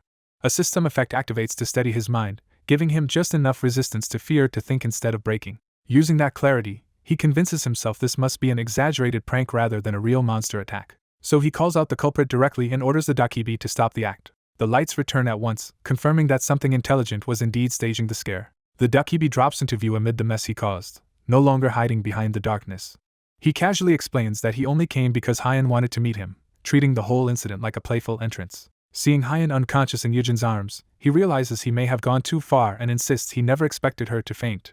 Instead of apologizing properly, he tells Eugene to relax, still trying to keep the encounter on his terms. While assessing Eugene, he discovers that this hunter is unaffiliated and not under anyone's influence, making him unusually open to approach. That revelation tempts the Dakibi, because an independent hunter could move freely and become a useful ally. Eugene, holding the unconscious Hyan, recognizes the opportunity as well and starts weighing what this contact could mean for her future. He realizes that with help from someone like this, Hyan might not need to leave for America after all, so he decides to push back confidently, refusing to act intimidated and signaling that he wants a real exchange, not more tricks. The Dakibi protests that Eugene was obviously scared, but Eugene shrugs it off as nothing more than being caught off guard. As the Dakibi keeps boasting about how thoroughly he frightened him, Eugene dismisses the stunt as childish and refuses to give him the satisfaction. That jab lands, because Dakibi pride themselves on pranks and on frightening people, so Eugene has struck directly at his vanity. Eugene quietly decides that if the Dakibi wants to make him flinch, he will answer by proving he cannot be rattled. Later, Hyan wakes in a hospital bed after the shock of the encounter. Her first concern is not her condition but whether the Dakibi is still there, and she is disappointed to learn he already left. She turns to Eugene, eager for answers about what happened after she passed out. Eugene downplays the danger by mocking the Dakibi's ridiculous outfit, trying to make the experience sound less overwhelming than it was. The two settle into a calmer conversation, with Eugene staying by her bedside as the panic gives way to reflection. Hyan accepts that the Dakibi is gone now, and the quiet leaves both of them thinking about the mischance. She admits she had so many things she wanted to ask, revealing how important this meeting was to her research. At last she explains that her work in Korea has reached a dead end, and she had hoped meeting the Dakibi might help her break through it. The young man tells Sook Hyan that he may be able to help with her problem. She initially assumes he means joining her at the university and brightens at the thought. He quickly corrects her and explains that what he can offer is information. He reminds her that data acquisition was her biggest obstacle and claims he has a way to obtain what she needs. That promise draws the attention of Dakibi, who latches onto the idea as a wager. The spirit appears and proposes a bet, warning that if the man gets scared even once during the next week, he will become Dakibi's subordinate for 3 years. Dakibi mocks the very idea that someone as low-ranked as him would dare try to make a Dakibi serve under him. He raises the stakes further, saying that if the man wants him as an underling, he would have to endure working under him for 20 years instead. The man realizes Dakibi already knows something about him and starts measuring the risk more carefully. Even so, he moves to formalize the deal immediately, which makes Dakibi suspicious of how confident he seems. Dakibi hesitates for the first time, unsettled by how readily the challenge is being accepted. Trying to regain control, Dakibi accuses him of hiding a trump card and assumes he must possess anti-fear abilities despite his low rank. The man keeps his composure and notes to himself that Dakibi still does not know his actual skill set, including his immunity to intimidation and fear from anything legendary rank or lower. With that advantage in mind, he concludes that once the bet is sealed, Dakibi has already lost. Dakibi admits he does have another motive and invites the man to reveal his own. Instead of bargaining coldly, the man awkwardly confesses that he simply thinks Dakibi is impressive. He praises Dakibi for saving countless people, turning the exchange into sincere admiration rather than manipulation. He adds that even Dakibi's secretive, mysterious side only makes him seem cooler. From the man's perspective, That means he loses nothing by betting, because winning would be a huge gain. Dakibi, flustered by the praise, starts to warm to the idea that losing would make him the man's underling. The compliments completely win him over, and he bursts into delighted laughter at being recognized that way. Now genuinely charmed, Dakibi admits he likes the man and accepts that the challenge has become personal and fun. The man agrees to proceed while confidently insisting he does not intend to lose, and Dakibi finalizes the terms. The bet is set. If the man goes 1 week without being frightened even once, Dakibi will become his top subordinate. Back in the hospital room, Soo-Kyan says she cannot reveal exactly how she gets her information, but she is willing to share enough data for him to conduct research inside the country. He admits desk research is not his strength, making clear he wants a more practical arrangement. She proposes that if he can use her data to figure out the dungeon formation principle, they can split the profits. He warns her the research might fail, but she places her trust in him anyway. Her faith catches him off guard, and he scrambles to hide how much her encouragement affects him. He accepts the partnership and commits to moving forward with her plan. To prove his value immediately, he predicts that a newly discovered A-rank dungeon in Incheon will turn out to be either slime or coast type. Soo-Kyan is stunned by the accuracy of such a specific prediction, while he privately jokes that he is working from future knowledge. As he gets up to leave, he asks her to seriously reconsider his earlier proposal if his prediction proves true. He reassures her that he made the offer because he is confident, so she should not worry about the research outcome. Before leaving, he tells her to have her uncle bid for the management rights to that dungeon. Once outside, he finally exhales, relieved that the conversation is over. He second-guesses how much he revealed, but convinces himself it should be acceptable. With the deal with Soo-Kyan in motion, he turns his attention to surviving a week of Dakibi's scare attempts. The first attack comes as a classic ghostly threat, but it is so old-fashioned that it barely registers. He dismisses the apparition outright, and the first attempt ends in complete failure. Later, he returns home carrying supplies and calls out for Myung-woo, unaware that another ambush is waiting. A sudden attack from below catches him physically off guard. He crashes to the floor as a long-haired ghost lunges at him, demanding his leg in a deliberately terrifying performance. Annoyed more than frightened, he complains that the attack nearly killed him, while the ghost apologizes and Dakibi's side is reminded how fragile F-ranks can be. That second scare also fails, and time continues to pass toward the end of the wager. On another night, he sleepily gets up for water, still unworried despite the ongoing challenge. This time he finds a grotesque blood-stained straw doll waiting for him in the dark, clearly meant to be the strongest scare yet. Instead of panicking, he calmly notes that they finally put real effort into the attempt. He starts to say that even this still is not enough to frighten him. But before he can finish, a far more monstrous presence manifests behind him, and for the first time the situation seems capable of breaking his confidence. A long-haired ghost lunges at Yoon as if teaming up with another threat, but he only registers it as an attempted scare. The system immediately cancels his fear, leaving him casually amused instead of terrified. When he notices a second ominous presence behind him, he finally realizes something stranger is happening. The other figure turns out to be Myung-woo, who is holding a knife in the dark for reasons Yoon does not yet understand. Myung-woo's eerie appearance makes him look more dangerous than the ghost for a moment. The ghost shrieks in outrage at being ignored while Yoon calmly identifies Myung-woo instead. Myung-woo explains he could not sleep and was just sharpening knives, baffled that Yoon was startled at all. That explanation finally terrifies the ghost, who panics at the sight of the knife. Yoon rushes to Myung-woo while the ghost is left confused by the sudden reversal. The system declares the Dakibi's third scare attempt a failure, and Yoon wins again. The defeated Dakibi breaks down, devastated by losing the bet. As Yoon tends to the collapsed Myung-woo, the Dakibi blurts out that it made the contract on its own despite having superiors. It spirals into self-pity, dreading punishment from its bosses and threatening to stay in Yoon's home forever. Yoon snaps at the childish tantrum, only to be told the Dakibi is actually over 100 years old. Even so, he dismisses the claim as nonsense, and assumes the Dakibi identity must be some kind of act. The Dakibi argues that in a world with dungeons, awakeners, and supernatural powers, its existence should not be so hard to accept. Yoon has to admit that logic is hard to refute. The Dakibi points to the system interface as proof that being stranger than itself already exists, pushing Yoon to reconsider. Yoon directly asks whether it truly is not human. Since Yoon won the bet, the Dakibi reluctantly agrees to explain and addresses him as its superior. It reveals that although it has lived for more than a century, it has only existed as a Dakibi for 3 years. Yoon realizes those 3 years line up exactly with the appearance of the system. That timing becomes the key to understanding the Dakibi's origin. Yoon guesses the Dakibi was effectively born when the system appeared, and it confirms he is right. The Dakibi explains that it was originally an old spirit tied to a water wheel and a stream. For over a century it remained dormant, as a local spirit with no real agency. After that long sleep, it suddenly became aware again. A dungeon's power awakened it, and the system transformed that old spirit into a Dakibi. Yoon finds the story plausible, especially because it would explain the Dakibi's ability to appear anywhere. He connects that to a system function that links one place to another, making teleportation possible. Even with that explanation, he still struggles to accept that a real dakibi is floating in his room.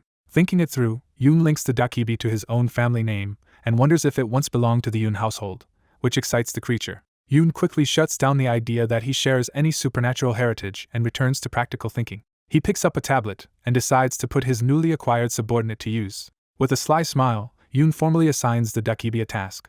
The dakibi immediately senses this will be unpleasant and braces for something tedious. It protests loudly and refuses to do boring work, but Yoon treats the rebellion as unacceptable from a subordinate. He orders it to research foreign dungeons using the information he has prepared on the tablet. Yoon reasons that while dungeons usually block foreigners, the dakibi's stealth and teleportation should let it bypass that restriction. When the dakibi asks why it should bother, Yoon flatters its ego by promising this mission will make it an even greater hero. He sells the job as a path to fame, praise, and useful discoveries that could reduce dungeon casualties, turning research into a heroic quest. The promise of admiration and merchandise in its image is enough to make the dakibi seriously consider it. Flattered into cooperation, it accepts the mission and heads off with the tablet. It soon realizes the assignment may require travel farther than it can currently teleport, and Yoon confirms that limitation. Yoon recalls the dakibi's listed skills and concludes long-distance movement is not among them yet. That realization gives him a new idea, and he calls the dakibi back. He abruptly declares his love, while privately deciding to raise the dakibi until it unlocks the missing skill. The dakibi freezes, completely blindsided by the sudden confession. Yoon explains that dakibi are said to thrive on affection and even charm humans in old tales, so he is testing whether love can strengthen it. He casually credits this strategy to something he read online, revealing how shamelessly improvised his plan really is. A dakibi awkwardly tries to follow advice that real affection must be learned, testing a clumsy confession on Yujin. Yujin plays along and turns the moment into a joking lesson in greetings and love, leaving the dakibi flustered before it can finish responding. Overwhelmed, the dakibi abruptly vanishes, and Yujin is left regretting that he pushed it too far. Even so, he parts from the spirit on good terms and looks ahead to working with his new subordinate. The story shifts back to the city, and to the guild world waiting for Yujin. At the guild, staff rush to greet him with unusual excitement. They reveal that his judgment was correct, and the dungeon he identified really was the rare slime dungeon they hoped for. Their excitement spills over into celebration as they treat Yujin like the man who struck a jackpot for them. Even Peace gets swept up in the commotion, while Yujin tries to calm everyone down. The guild explains that the slime dungeon has produced an enormous amount of valuable resources, turning Yujin's call into a major financial windfall. Faced with their gratitude, Yujin becomes uneasy at how much value they are placing on him. Ms. Hyen eagerly accepts his earlier offer and promises to work hard under him. Her superior immediately adds that Yujin should be fitted with a tracking device for security, confirming how possessive the guild has become. Yujin rejects that kind of treatment and insists they stop acting as if he can be managed like property. He pushes responsibility for the slime research onto Ms. Hyen instead, arguing that she is the proper expert and that he cannot keep making precise predictions for them. Yujin finally states the truth of what he wants, not to be a prophet for the guild, but simply to train monsters. He pleads to be allowed a quiet, ordinary life instead of being dragged deeper into guild politics. Yujin warns that his lucky streak will not last forever, and if he keeps pretending to know everything, people will eventually brand him a fraud. The guild staff misread his refusal as noble selflessness, admiring him even more for putting research and the guild's future above his own credit. As a result, the misunderstanding around Yujin only grows worse. Soon after, Yujin and Peace appear on a television program built around a pet maze challenge. The host hypes the course as difficult even for cats and dogs, emphasizing how impressive success would be. Peace charges in without hesitation. Before the explanation is even finished, Peace clears the maze, stunning everyone with a speedrun no one expected. The host declares it a record and praises both Peace's class and Yujin's handling of him. The studio audience joins in, turning the feat into a public celebration of Yujin and his monster. Yujin thanks the crowd, while internally bracing himself to explain why he has suddenly ended up on television. The reason is revealed to be a guild decision to put him in the public eye. When Yujin questioned the sudden media push, the guild argued that hiding him was no longer realistic. They concluded that if information about him was going to spread anyway, it would be safer to make him widely recognizable. In their view, public attention itself would function as protection. So Yujin reluctantly came to the show with Ajusi tagging along as a bodyguard. He remains uneasy because his past experiences on television were humiliating, and he fears becoming a joke again. Instead, the audience immediately fixates on Peace, gushing over how adorable the monster is. Seeing Peace adored so openly, Yujin starts enjoying himself despite his earlier dread. He ends up embracing the attention after all, proudly showing off Peace as the crowd applauds. During a break in filming, Yujin relaxes with Peace while the staff reset the set. Left alone with his thoughts, he admits he is thrilled that he got to show off his beloved monster to everyone. His imagination runs wild as he convinces himself that anyone would agree Peace is irresistibly cute. That excitement escalates into fantasies of social media fame, merchandise, and even a full celebrity brand for peace. He pictures peace becoming a global star and himself rising alongside him as a famous beast tamer. Still lost in that fantasy, Yujin jokingly imagines managing autograph lines for peace. A voice interrupts the daydream. A striking woman appears beside him and teasingly asks whether peace will sign with a paw print, instantly knocking Yujin out of his fantasy. She identifies herself in relation to Abyss's young master, making clear she is someone important. Yujin recognizes her as the Breaker Guild master, and she explains that monster shows require several A-class hunters on set, so she came personally. Her sudden presence leaves Yujin tense and off balance. She introduces herself more fully as Moon Hyuna and confidently takes control of the encounter. Yujin is struck by how overwhelming her presence is, and when she offers him a hand, he instinctively refuses the gesture. Hyuna answers his rejection with amused surprise, joking that perhaps she should have carried him like a princess instead.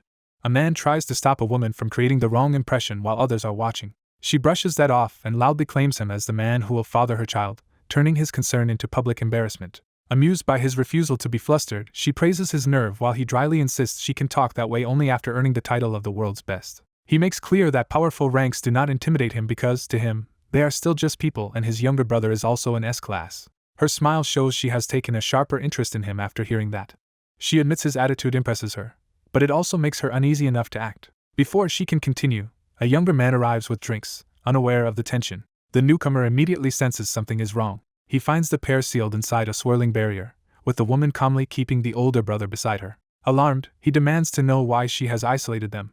She casually tells him she is only borrowing his brother for a few minutes, making clear she is in control. Inside the barrier, she keeps one hand on the seated man while the younger brother is shut out. The fox-like companion quickly identifies the phenomenon as a barrier formed from airflow. She dismisses it as a simple utility skill and assures them her guild members are deliberately keeping the younger brother occupied. The man immediately realizes her idea of simple is absurd. She explains that with both brothers being S-class, this brief separation is the only chance to speak to him alone. He lets her proceed, saying it is better to hear her out directly than let her keep talking around the issue, especially if it concerns his younger brother. He settles himself and prepares to listen seriously. She says her concern comes from how little he seems to understand his own brother. To prove it, she points to how quickly he moved to defend him.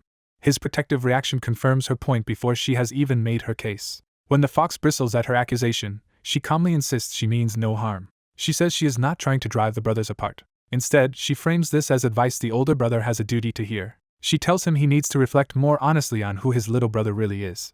She recalls overlooking the issue during contract talks because the younger brother's act had seemed almost comically innocent. But she now insists that ignorance is unacceptable when this is his profession. She asks whether he truly trusts his brother, and whether he really believes the younger man became a guild master through talent alone. Her answer is no. She rejects the fantasy of a perfectly obedient younger brother rising cleanly from hardship without compromise. When he starts to defend his brother's purity, she cuts him off with sarcasm, mocking the idea that he is some flawless being. She concludes that his faith is based more on idealization than understanding. Then she attacks the image behind that faith, saying no one builds a guild like an angel without stepping on others. To force him to face it, she offers to show the kind of path his brother actually walked as a hunter. She begins with her own past, explaining that after losing her athletic career to an injury, she entered the guild world. Despite knowing nothing but sports, she rose quickly through cooperation with major companies and became a key figure in Jupiter, one of the country's strongest guilds. That success made her someone who could recognize power and ambition when she saw them. In that world, one of the only guild masters she considered her equal was Han Yuhayan of Abyss. She remembers first seeing him after he coldly rejected a sponsorship offer from a major backer. Others mocked him as a reckless high schooler who did not know his place and warned that crossing powerful people would ruin him. Back then, she still thought the world could be corrected, so she went to intervene. She confronted the sponsor, arguing that targeting a child over wounded pride was indefensible. She believed she was stepping in to protect a boy who was not even old enough to drive. Instead, the situation erupted into sudden violence and flames. Onlookers panicked, thinking a monster attack had begun. Caught in the chaos, she cried out for help. Through the fire, she saw Han Yuhayan standing amid the destruction. The men responsible were reduced to begging for mercy, promising they would never cross him again. What she witnessed was not a scolding or warning but a one-sided massacre. Afterward, he approached her through the burning wreckage and asked if she was all right, as if nothing extraordinary had happened. The memory ends on the terrifying force of his attack, underscoring the brutality she wants his brother to finally acknowledge. A brutal clash erupts, and a bloodied blade drives through the chaos as someone survives by force alone. The weapon hangs in the aftermath, stained and smoking, marking how close the fight came to killing them. A woman with first-hand knowledge mocks the idea that the target was ever an innocent child, admitting she had underestimated what he really was. She frames him as something beast-like rather than human, turning the memory into a warning instead of sympathy. She explains that the old incident was buried as a gas explosion, while everyone tied to it was quietly eliminated until the Abyss Guild absorbed the people behind it. In the present, Hyuna sits uneasily with her fox-like beast mount, shaken by what she is hearing. When she questions how any of this could be true, the woman tells her that this is simply how S-class awakeners are. She presses further, asking whether Hyuna's brother had already changed long before his awakening, since the siblings had been separated for years. That question forces Hyuna inward, making him reconsider memories he had not wanted to examine. The woman leans in and urges him to stop thinking like a brother and judge the situation coldly. She insists the brother Hyuna remembers is gone, replaced by a monster only pretending to be harmless for now. To drive the point home, she imagines the brother eventually revealing his true nature even to Hyuna. She warns that staying emotionally close to him could put Hyuna in danger. Before she can continue, a call comes in from someone in Abyss, showing that this matter has already reached powerful ears. Using that leverage, she offers Hyuna help if he wants to distance himself from his brother. Instead of panicking, Hyuna quietly realizes his brother must have stumbled through the same chaos and bloodshed she is describing. He abruptly asks for the phone, catching her off guard. He answers the call himself, and his brother immediately checks whether the woman has been filling his head with lies. As Hyuna listens, he privately redefines his brother not as a monster but as someone who clawed his way up through horror. The truth settles in his mind. His brother rose by blood and corpses, not by innocence.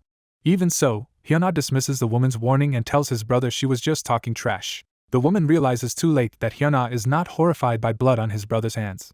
Hyuna makes it clear he understands this world's brutality because he survived in dungeons himself and is hardly clean either. That conviction is rooted in his own memory of his brother protecting him through trauma rather than threatening him. He concludes that anyone who endured that much would naturally hold tighter to family, and he admits he had underestimated his brother's feelings. Then he turns the tables by openly bringing up the exact date and place of a secret from the woman's past, proving he has information that can hurt her too. He calmly recites the details of that hidden incident, while she lunges in panic to stop him. The mention of her brother shocks her so badly that she loses composure. She realizes Hyuna has touched a secret almost no one should know. Desperate, she grabs him and demands to know where he learned it, while he casually reminds her that secrets can be overheard. Her beast mount flares with murderous intent, but Hyuna calls the bluff by pointing out she cannot afford to lose a beast mount. Still in control, Hyuna proposes mutual silence, noting that exposing his brother would cost him less than exposing her would cost her. The woman recognizes that the frightened younger sibling she expected is not the one standing in front of her. She gives up on manipulating him and admits she misjudged both brothers. With a bitter laugh, she says she only tried this because she thought Hyuna might be more innocent than his brother. She warns him that if he stays this way, other guild masters will approach him too, meaning this pressure will not end with her. Hyuna realizes that his connection to his brother has made him a target in his own right. Their tense standoff is interrupted when Yerim charges in, furious that the woman is bothering Hyuna again. She inserts herself between them protectively, while the woman instantly smooths things over and pretends the conversation was harmless. Even as she plays nice, she quietly threatens Hyuna to keep her secret buried. The filming set resumes around them, and the confrontation is forced back under a layer of normalcy. Watching the woman and Yerim interact, Hyuna notices how close they seem and starts thinking beyond the immediate conflict. He wonders whether Yerim might end up joining Breaker once her contract with Abyss ends. That idea immediately collides with a larger problem. Breaker itself may not survive much longer. He recalls that if Ryana cannot handle the challenge from Seo Kwan, both MC and Breaker could collapse within a year. As he absent-mindedly gives water to the fox, Hyuna starts considering what role he should play in what comes next. Seeing Yerim's overwhelming attack power and her easy rapport with the woman, he thinks she could become a key ally if he wants influence over S-classes.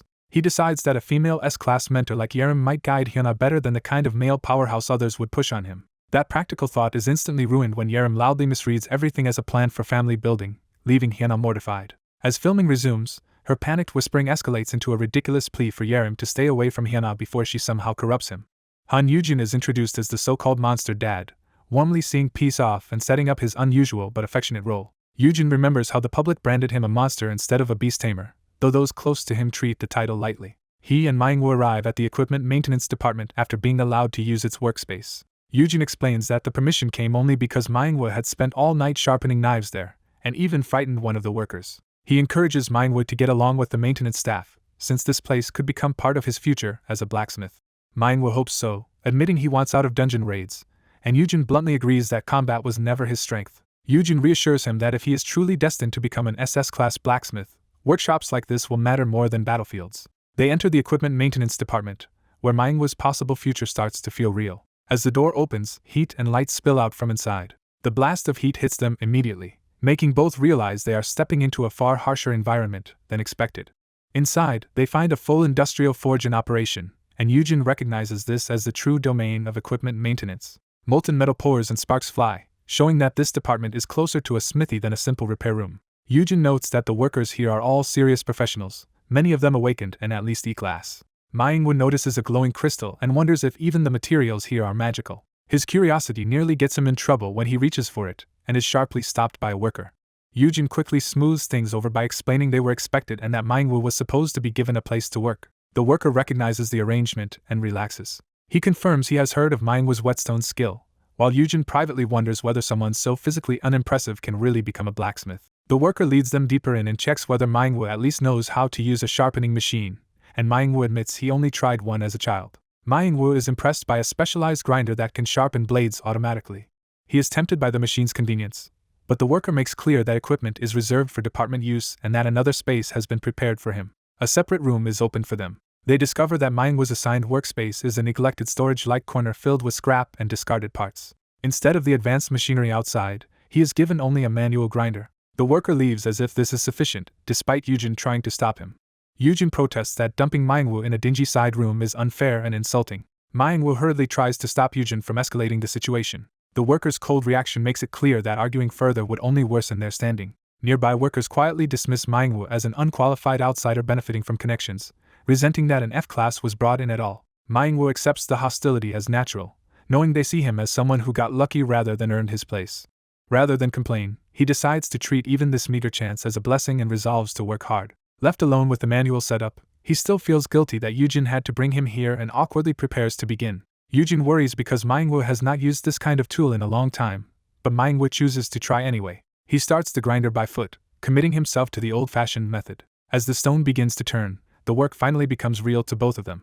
Manhwa tests a knife against the spinning stone and is startled when sparks jump from the blade. A system response acknowledges the sharpening as valid progress for his skill, confirming that this crude work still counts. Realizing that manual tools may suit him better than automated machines, Manhwa begins to understand his own path. He ties back his hair and settles into the task with new seriousness. As he continues sharpening, Yujin can only warn him not to hurt himself while watching the change in him.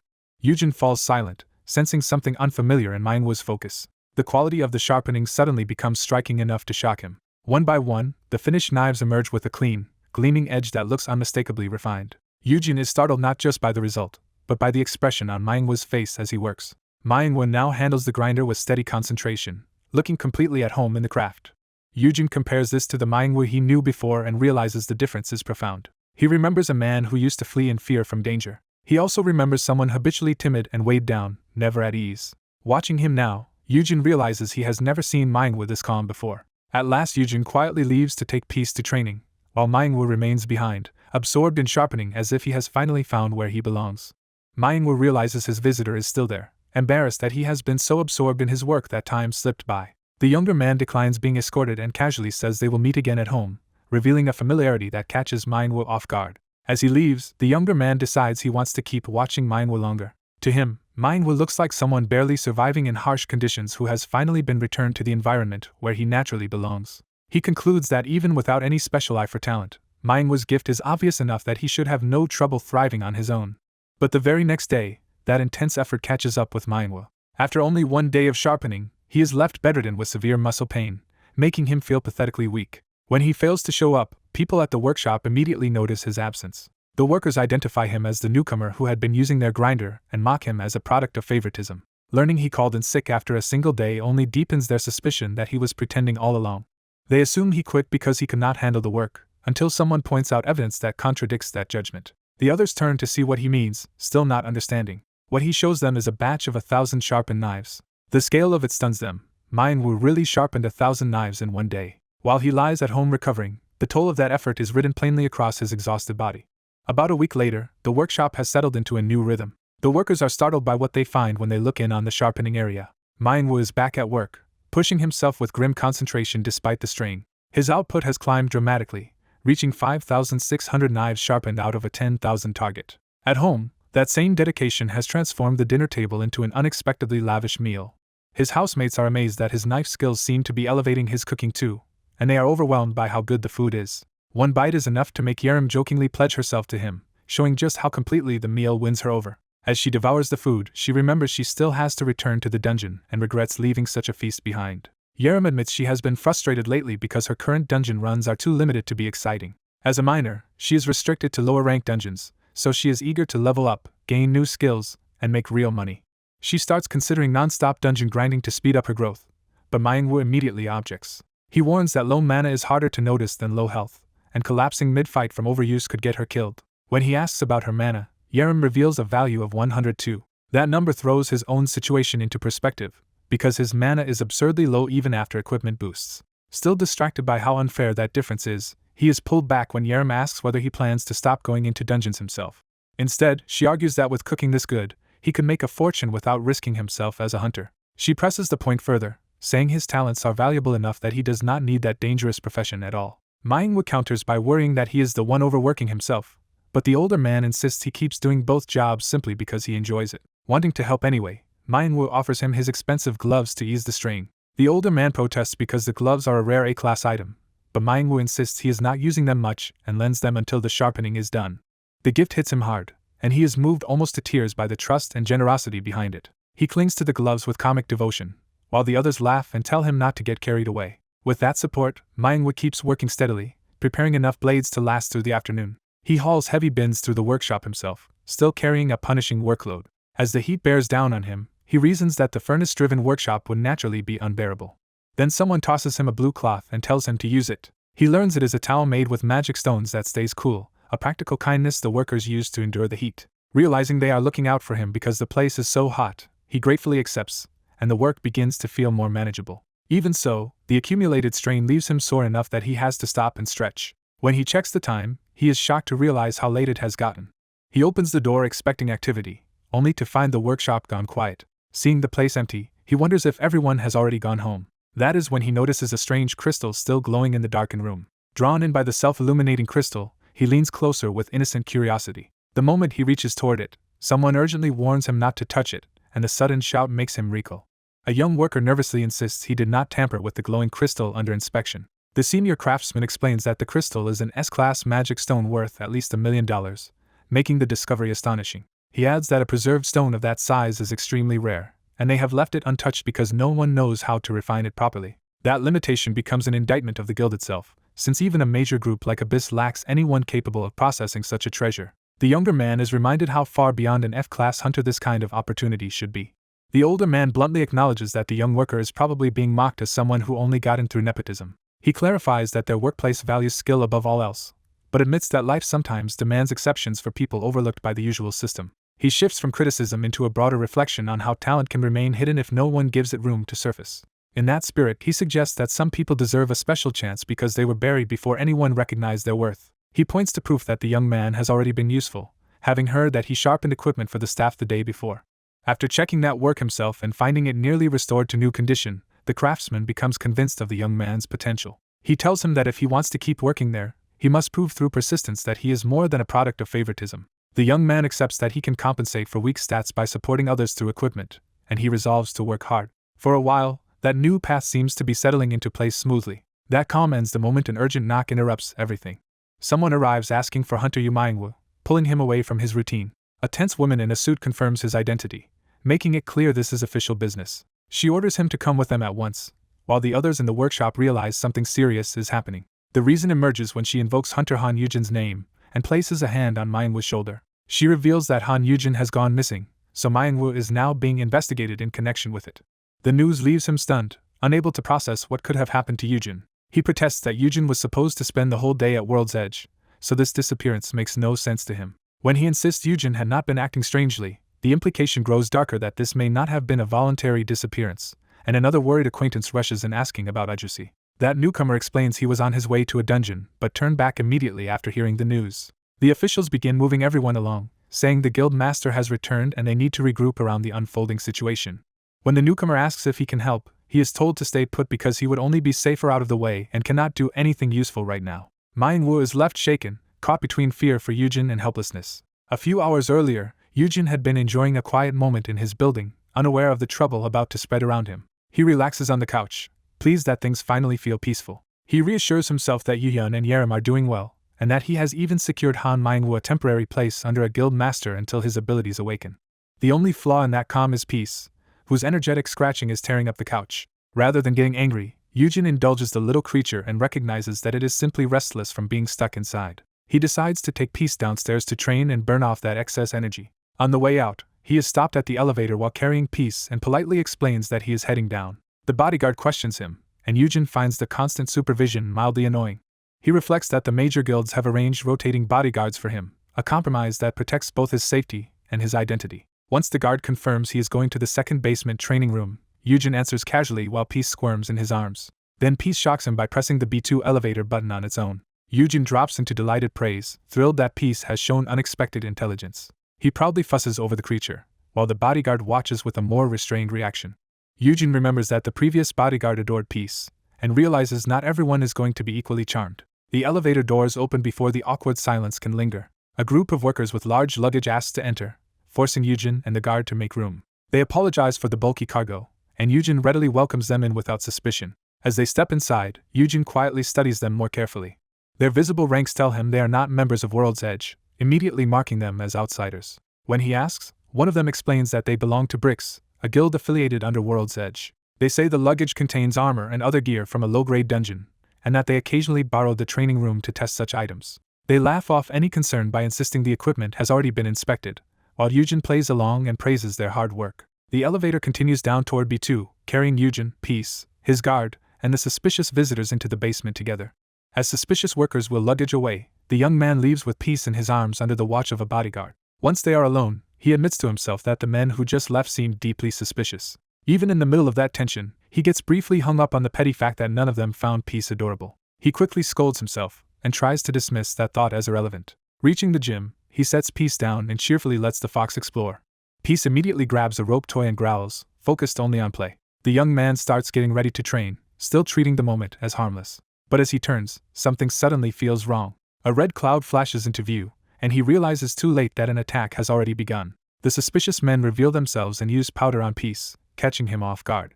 A system alert identifies the powder as poison fruit, but Peace's poison resistance cancels its effect. Even so, Peace reels from the hit and struggles to recover. The young man sees Peace collapse and panics, calling out to him. Before he can react properly, someone clamps a hand over his mouth and silences him. His captors realize the sleeping powder failed and begin wondering what protected him. As they inspect him, he recognizes them as the same men from earlier and understands the threat is real. He fights against their grip, trying to break free despite being restrained. He lashes out with a kick, and the attackers are stunned that someone they thought weak can hit back this hard. One of the men is sent flying, throwing the ambush into confusion. His sudden strength shocks them further because it does not match the F-rank profile they expected. He decides the only thing that matters now is reaching the exit. He rushes toward the door and desperately calls to the bodyguard for help, hoping an ally is still there. Instead, the bodyguard punches him down, revealing he is part of the trap. The betrayal leaves him stunned and gasping as the last hope of easy rescue disappears. The bodyguard coldly rebukes the kidnappers for mishandling such a simple job. He concludes the young man's resistance must come from equipped items and orders those items stripped away first. Pinned by multiple men, the captive can only watch as they start tearing his gear off. When his gloves are removed, a system notice confirms his strength drops sharply. His belt comes off next, cutting his dexterity, and he realizes MKC must have sold him out by sending kidnappers instead of protection. Now weakened and surrounded, he frantically searches for any way to escape. One captor notices his earring and suspects it may be another detox item. He tries to stop them, but they rip the earring out despite his protest. The system reports that the Black Fairy's earring is gone, and with it a large portion of his mana. He remembers that mana loss gives no visible warning, meaning he could collapse without realizing how close he is to empty. Calculating how little he may have left, he goes quiet while the kidnappers assume he has finally given up. Believing him subdued, they decide to hide both him and Peace inside the luggage they brought in. As his consciousness fades, he bitterly realizes he should have understood the danger the moment those men showed no affection for Peace. A splash of water jolts him back awake before they can move him. He wakes coughing on the floor, and the kidnappers are startled that he recovered so soon. Still bound, he hears a calm voice confirm that he is finally awake. He looks up to find a scarred man in charge of the operation crouching before him. The man mockingly explains that he woke him by splashing water on his face. The captive studies him, fails to recognize the name Kim Woo-jae, and reasons that if this man is B-rank, he must be a high-ranking figure in the kidnapping guild. Kim Woo-jae drops the pretense and says plainly that he has no interest in bullying a weak F-rank without a reason. To force compliance, he grabs the young man by the hair and jerks his head back. He finally states his goal. He wants the ownership token for the Horned Fire Lion, and he expects it handed over. Standing over his prisoner, he insists that no rescue is coming and that resistance is pointless. He narrows the demand further, making it clear that what he really wants is the master's token itself. The captive realizes this means Peace is still alive, and from the kidnapper's earlier plan, he also infers that Peace is probably being held nearby.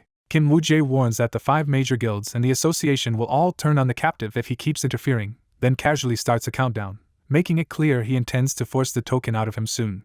The kidnappers reveal that Ajasi's bodyguard is still unsuspectingly waiting at the training room, so no one has realized the target has been taken. Elsewhere, a guard stands by while the conspiracy around the missing bodyguard remains hidden behind normal appearances.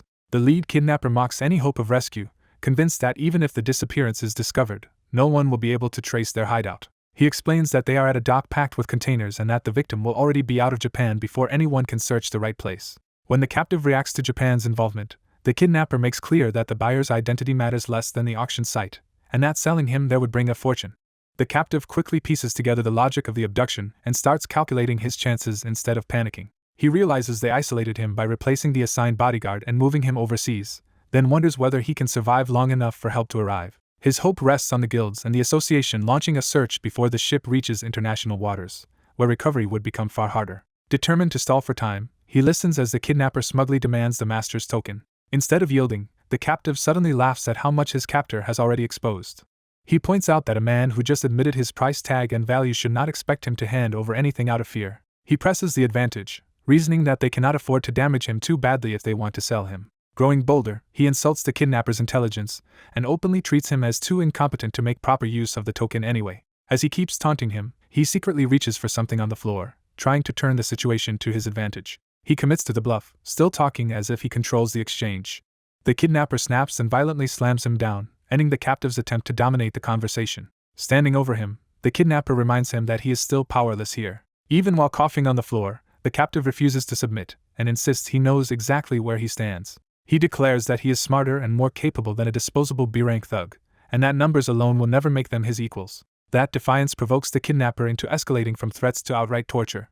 The captive realizes too late that the next blow is meant to cripple, not just intimidate. The kidnapper stomps down on him, crushing his body under his boot. He coldly justifies the abuse by saying the captive is too valuable to kill, but not too valuable to break. The captive endures it on purpose, deciding that if he can make his injuries severe enough, he might force them to delay the transport for medical treatment. Rather than continue personally, the kidnapper drags him to another room and promises a new kind of torment.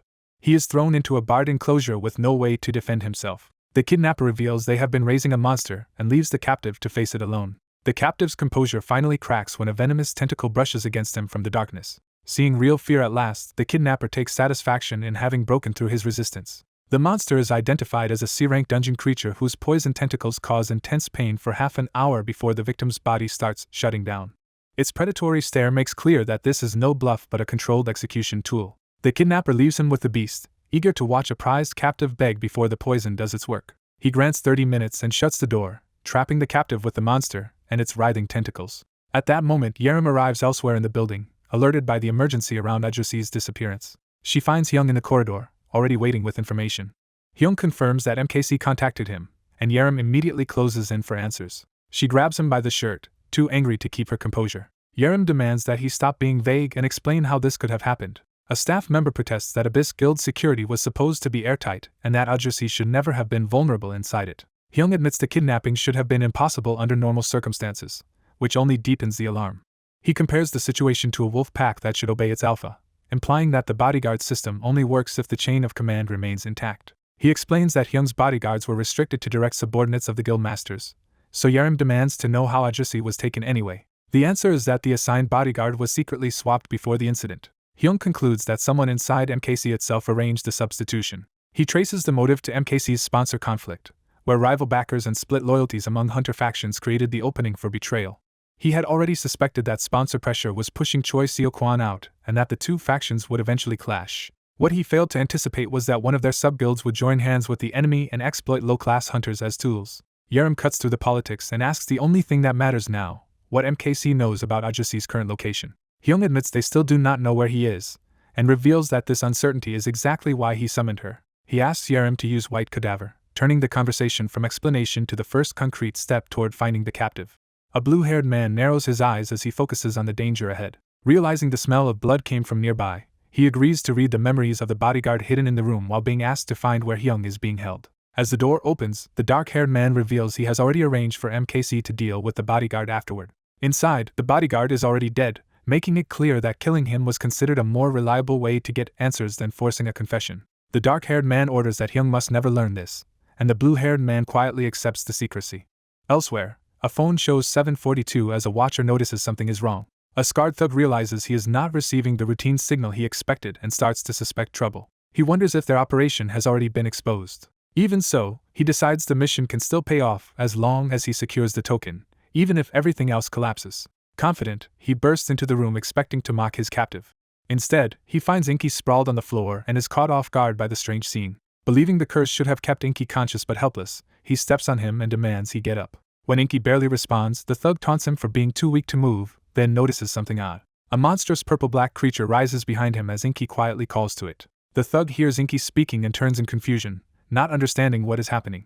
Before he can react, one of the creature's tentacles lashes out violently. The attack coils around his arm, and his confidence breaks as he panics over the sudden reversal. Staring at the binding tentacle in disbelief, he realizes this is far beyond what he expected. The creature presses close, fully asserting its presence and control over the room. Inky gets back up and reveals that he can do more than summon weak monsters. He admits he usually avoids exposing all his abilities, then orders Inky to bite the thug. The thug immediately senses this creature is unlike anything he had been told about and braces himself. He protests that mere F rank should never have been capable of something like this. Mere F rank answers that he is far more capable than people assume. The story jumps back 30 minutes to show how Inky first appeared before Mir. Mir's first reaction to the tentacled creature is disgust and alarm. He tries to reassure himself that his curse resistance should keep him safe even against something this unsettling. But the curse immediately bites into him, proving the situation is already dangerous. In pain, he quickly turns to his inventory ability for help. As the creature watches, Mir worries whether he can survive 30 minutes against a C-rank curse. Armed with a knife, he faces the creature as it suddenly hesitates instead of attacking. Mir notices the shift and pauses to reassess. He realizes the C-rank curse is retreating from him in fear, even though he is only F-rank. A system message explains that his Dragon Slayer title has activated a special effect against Roktors. Another message reveals that all his skill effects are doubled when facing Krieg, leaving Mir stunned. He begins connecting the creature's fear to his anti-dragon title. The system clarifies that Dragon Slayer proves he killed a rank 1 dragon alone, and Roktors' natural enemy greatly boosts his effectiveness against this species. Mir realizes that even a simple title can become overwhelming when amplified by his prison spoon influence skill. The creature weakens under the pressure, though Mir notes he still lacks a direct attack skill. He then understands that the doubled effect should strengthen not only combat abilities but also his power to influence others. Testing that idea, he drops the knife and abandons force. The creature recoils while Mir reaches out, choosing to tame it instead of fight it. He summons a magic stone from his inventory and gently tries to win the creature over. Offering the finely ground C-rank magic stone as a treat, he coaxes the curse like a wary animal. Back in the present, he explains to the thug that luck favored him because the circumstances happened to suit his abilities. He adds that thanks to the thug's actions, he ended up gaining a powerful new friend. Mir commands Blackie to attack, and the creature lunges at the thug's restrained arm. The thug insists the tentacles cannot hurt him and tries to overpower them. But the curse's grip starts eating through his resistance, and his certainty falters. In that opening, Mir drives a knife into the thug's back, turning the fight decisively against him.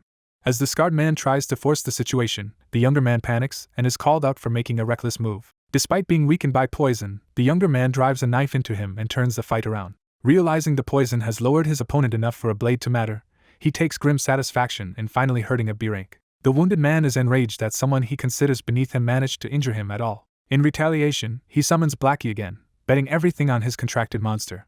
He reassures himself that even now the creature is only C-rank and still within his ability to handle. Even with one arm compromised, he commits to fighting and grips his weapon with brute force. He charges the beast head-on, refusing to yield control of the battle. His strike lands cleanly, cutting through the monster with overwhelming force. Blackie is split apart and begins collapsing into dark energy, leaving its master exposed. The scarred man laughs off the loss and mocks the idea that killing that creature could change anything. He keeps up the sneer, still convinced the gap in rank makes his victory inevitable. While the younger man kneels amid the fading remains, the scarred man declares that no low-level nobody can ever beat a B rank. He starts promising revenge for being humiliated, but his confidence falters when something suddenly feels wrong. Dark purple energy begins gathering around him as the younger man rises with a new presence. The scarred man realizes too late that his own body is no longer under control. Even the remains of Blackie react strangely, hinting that the monster's death has triggered something else. The younger man understands the hidden condition at last. Because he killed a creature that loved him, final gratitude has activated, and another trait boosted further. A system message confirms that Rochida's natural enemy effect doubles the power of final gratitude. Now standing over his fallen enemy, he calmly notes that the amplified effect is going to hit much harder than expected. He frames what comes next as self-defense, since he is only returning the violence that was meant for him. With glowing eyes and tendrils surrounding him, he coldly asks why someone who wanted a quiet life had to be dragged into this. He seizes the scarred man by the head and takes complete control of the interrogation. Reversing their roles entirely, he demands to know where his kidnapped younger brother is being kept. The captive can only spit out hatred, still refusing to cooperate. Terrified by what he is facing, he calls the younger man a monster and vows revenge instead of giving useful information. That answer convinces the younger man there is no reason left to spare him. The scarred man suddenly realizes too late that the substance covering him is becoming another weapon. The younger man activates sticky poison, layering a second lethal skill onto the helpless target. He apologizes almost mechanically, explaining that his abilities, especially final gratitude, cannot be allowed to become known. As the poison begins to consume the man, he laments that this kidnapping has forced him to kill for the first time. The body continues dissolving under the corrosive effect, leaving no chance of resistance. He decides not to destroy the corpse completely, because someone in his circle can still read memories from the remains. The story then shifts to him recounting a much earlier and far more awkward event, his first blind date. At the cafe, he is almost absurdly excited just to realize he is actually on a date. Trying to make conversation, he admits he never had time for romance because he was busy raising his younger brother, then immediately starts showing off his brother's photo. He keeps praising his brother at exhausting length, turning the date into a one-sided tribute instead of a real conversation. His date takes it kindly and remarks that his younger brother must be very grateful for everything he has done. Before the moment can settle, the very brother being praised appears in person, and the narrator proudly identifies him as his precious one. The younger brother immediately scolds him for being outside because it is dangerous, and starts physically dragging him away. The date abruptly becomes a bizarre procession, with the brother tagging along and effectively taking over. It gets stranger when they all end up at the date's home. The host casually invites them in for a meal, as if this escalating absurdity were normal. Inside, another man appears and fusses over the host with almost devotional care, making the situation even more surreal. They sit down to eat together, and even a simple problem like stuck perilla leaves becomes a matter of household concern.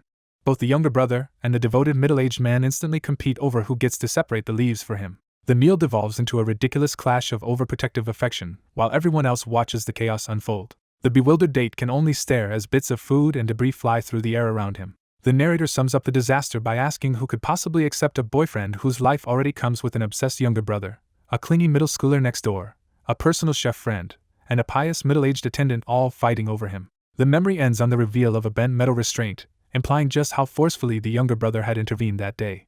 The young man notices his body has changed so much that even his own strength now feels hard to control. As he steadies himself alone, he realizes his stats have surged because of final gratitude. He works out that this empowered state will last 7 days instead of the usual hour, and decides he must hide that fact once he returns. Before leaving, he checks whether Blackie's stolen abilities include anything useful. A full set of beast-like skills appears before him, giving him several options for movement, detection, restraint, and poison. He quickly identifies the most practical ones, especially a disguise skill and a danger-sensing skill that could keep him from provoking stronger hunters. Testing his altered body, he misjudges his movement and clips his foot painfully. The pain confirms he still needs to adjust to his boosted physical ability. He reassures himself that with his increased stats, even that injury is no longer enough to slow him down. He activates one of the new powers, and blue energy wraps around his legs. The skill takes hold, surrounding him with a strange aura as his movement becomes unnaturally smooth. With that power carrying him forward, he heads down the corridor toward the captives and the piece he came to secure. He approaches a room where the kidnappers are still relaxed enough to chat casually, unaware he is already upon them. Inside, the prisoners are being reassured that escape is possible, just before the situation is violently interrupted. His sudden arrival sends the room into chaos before anyone can finish speaking.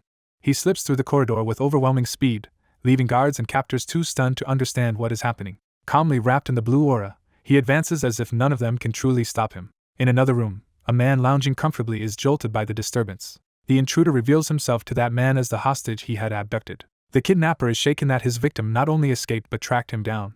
The young man ignores the question and demands the key to the horned fire lion, while the other man starts preparing a response instead of surrendering. A hidden weapon or power begins to emerge, warning that the kidnapper intends to fight. Sizing him up, the kidnapper mocks him as a lucky low-rank hunter who should never have come in so boldly. He boasts that the horned fire lion is securely locked away and that only he controls the key. Then he arms himself with a named item, the bloody storm axe, and openly challenges the weaker-ranked hunter to try taking it.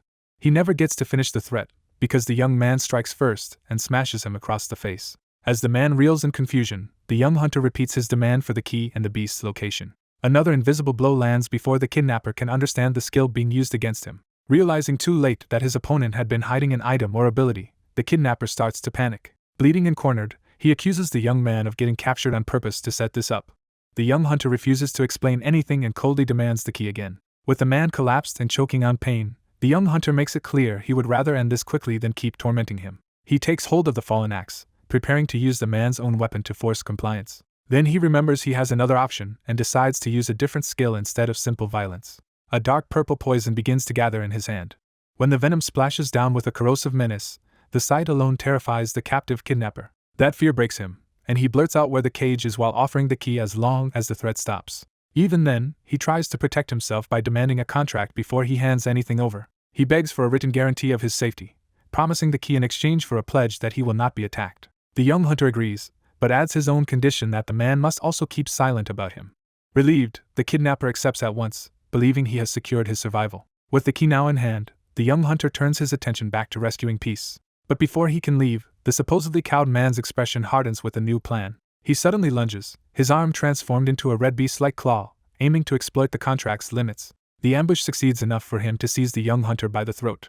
As he tightens his grip, he revels in having turned the situation around. He explains that the contract only prevents the young hunter from attacking him, and that breaking it would trigger a blinding curse. Mocking his inexperience, he declares that a novice who barely knows dungeons was easy to trick. Confident in that advantage, he keeps the contract in front of them as proof that the young hunter is trapped. That confidence shatters when the contract is suddenly torn apart, leaving him stunned that his safeguard has failed. When a curse is triggered against him, he immediately activates a vision-based loss curse to destroy the contract binding it. The attack fails because his curse resistance nullifies it, and he coolly lets his opponent know he is far more experienced than expected. Accepting that this outcome was inevitable, he steps through the spreading curse energy without concern. He makes it clear he never intended to spare the man who targeted him. He decides to leave the scene looking like an internal conflict so no one will suspect his involvement. Since the witnesses never saw him use his real abilities, he chooses not to kill them and trusts the guild to retrieve them later. Just as he is about to leave, he remembers there is still one more life he cannot ignore. He finds Blackie collapsed in the corruption, barely holding on. Recognizing the creature and its condition, he turns back instead of abandoning it. He decides that letting Blackie slowly break down into raw material would be worse than intervening himself. He pours his power into the dying beast in an attempt to salvage what remains. As the energy surges around him, he stays focused on seeing the rescue through. His effort condenses Blackie into a red crystal, and he quietly thanks it as he preserves its existence in a new form. The story shifts to the holding cages where the aftermath of the incident is being uncovered. He reaches Peace's cage and gently announces himself to the sleeping horned fire lion.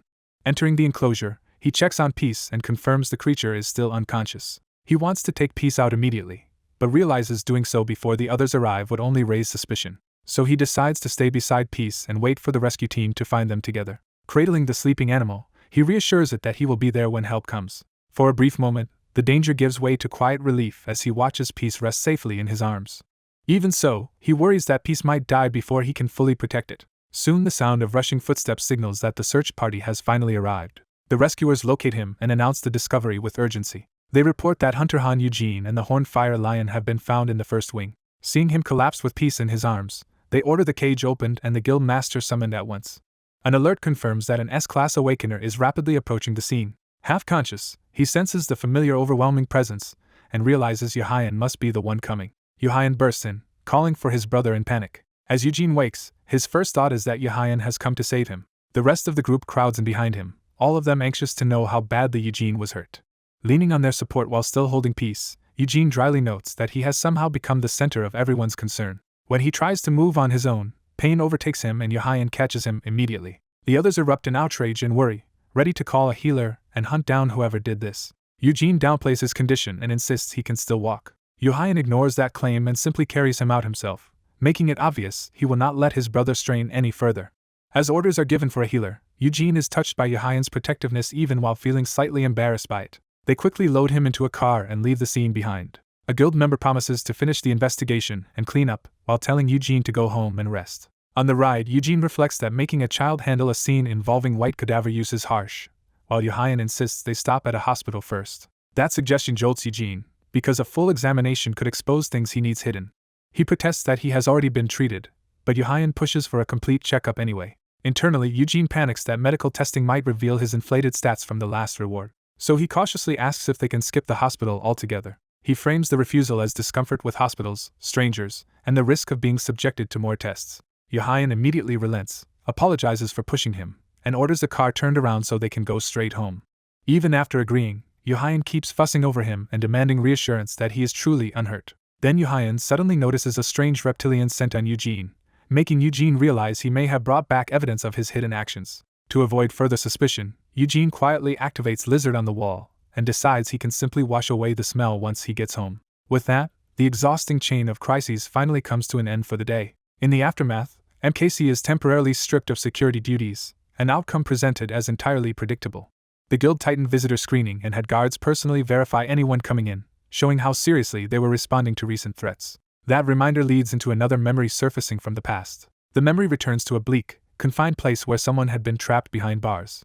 In that cell, a frightened young man crouched in fear, still trying to engage with whoever had found him. He offered a small bottle as if it might help or prove something important.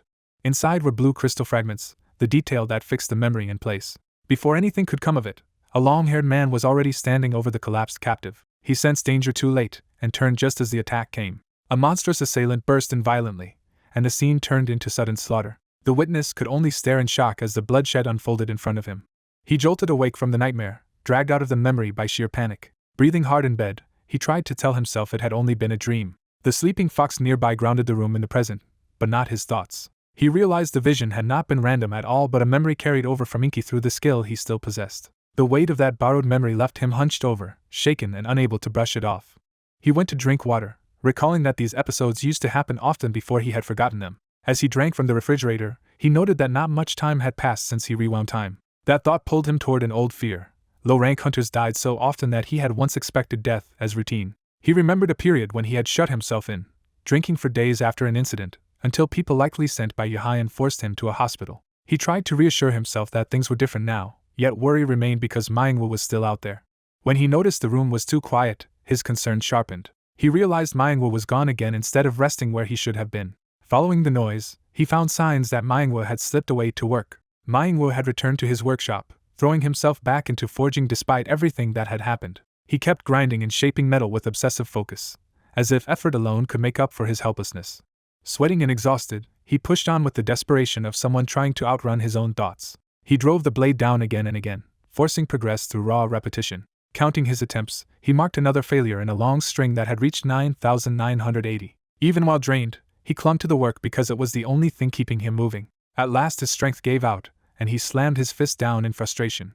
Bent over the workbench, he was left with the knife, the scraps, and the proof that all his effort had changed nothing. His self-contempt surfaced openly as he questioned what any of this forging was worth. What haunted him most was that his friend had been taken, and he still had no real way to help. He replayed the moment he had tried to offer help, only to be shut out by the people handling the crisis. They had told him to stay put because he would only be safer there and useless otherwise.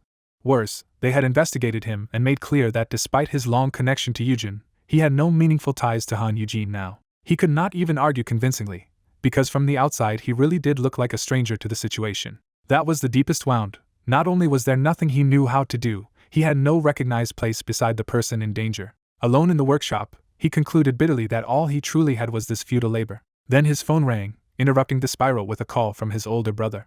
Elsewhere, Han Eugene answered casually, not yet expecting bad news. The call immediately turned urgent when he was told Manhwa had disappeared again. Eugene first tried to downplay it, but the caller insisted this was not a short walk and that Manhwa had deliberately run away. The proof was absurdly specific. Manhwa had prepared beef bone soup before leaving, meaning he had planned to be gone. That convinced Eugene that Manhwa intended not to return soon, leaving him vulnerable to being taken again.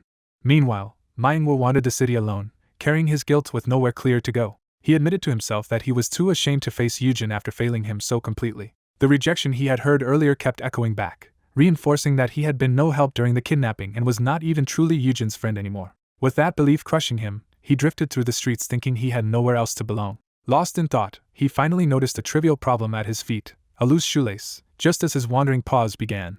A young man fumbles with his shoe as if even a simple task is going wrong. Burdened by a backpack and scattered belongings, he crouches on the sidewalk trying to pull himself together. He sinks into the thought that nothing in his life is working out.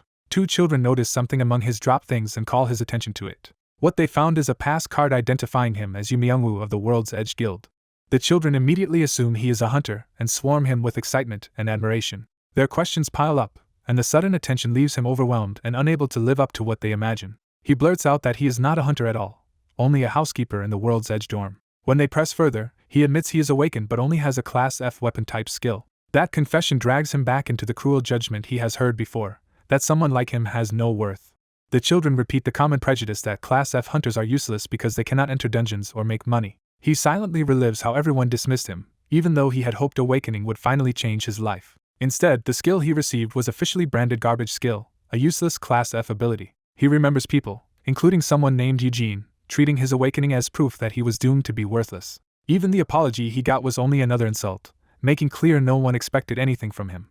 The memory breaks him, and his humiliation spills out in front of the children. He collapses into loud despair, shocking the two kids who only meant to approach a supposed hunter. When they ask why he is crying, he openly admits he sees no future for himself. The children decide that if his problem is his weak skill, they should help him fix it. They grab him and confidently promise they know how to help him earn a better skill. His narration reveals that their version of help begins with outright torment, starting with water torture. It escalates to them shoving him from the second floor in the name of training. As they drag him onward, he realizes in disbelief that he is being bullied by children under the guise of assistance. Before he can recover, they call him to the next trial. Their next idea is to make him jaywalk across a massive road to trigger a life-or-death awakening.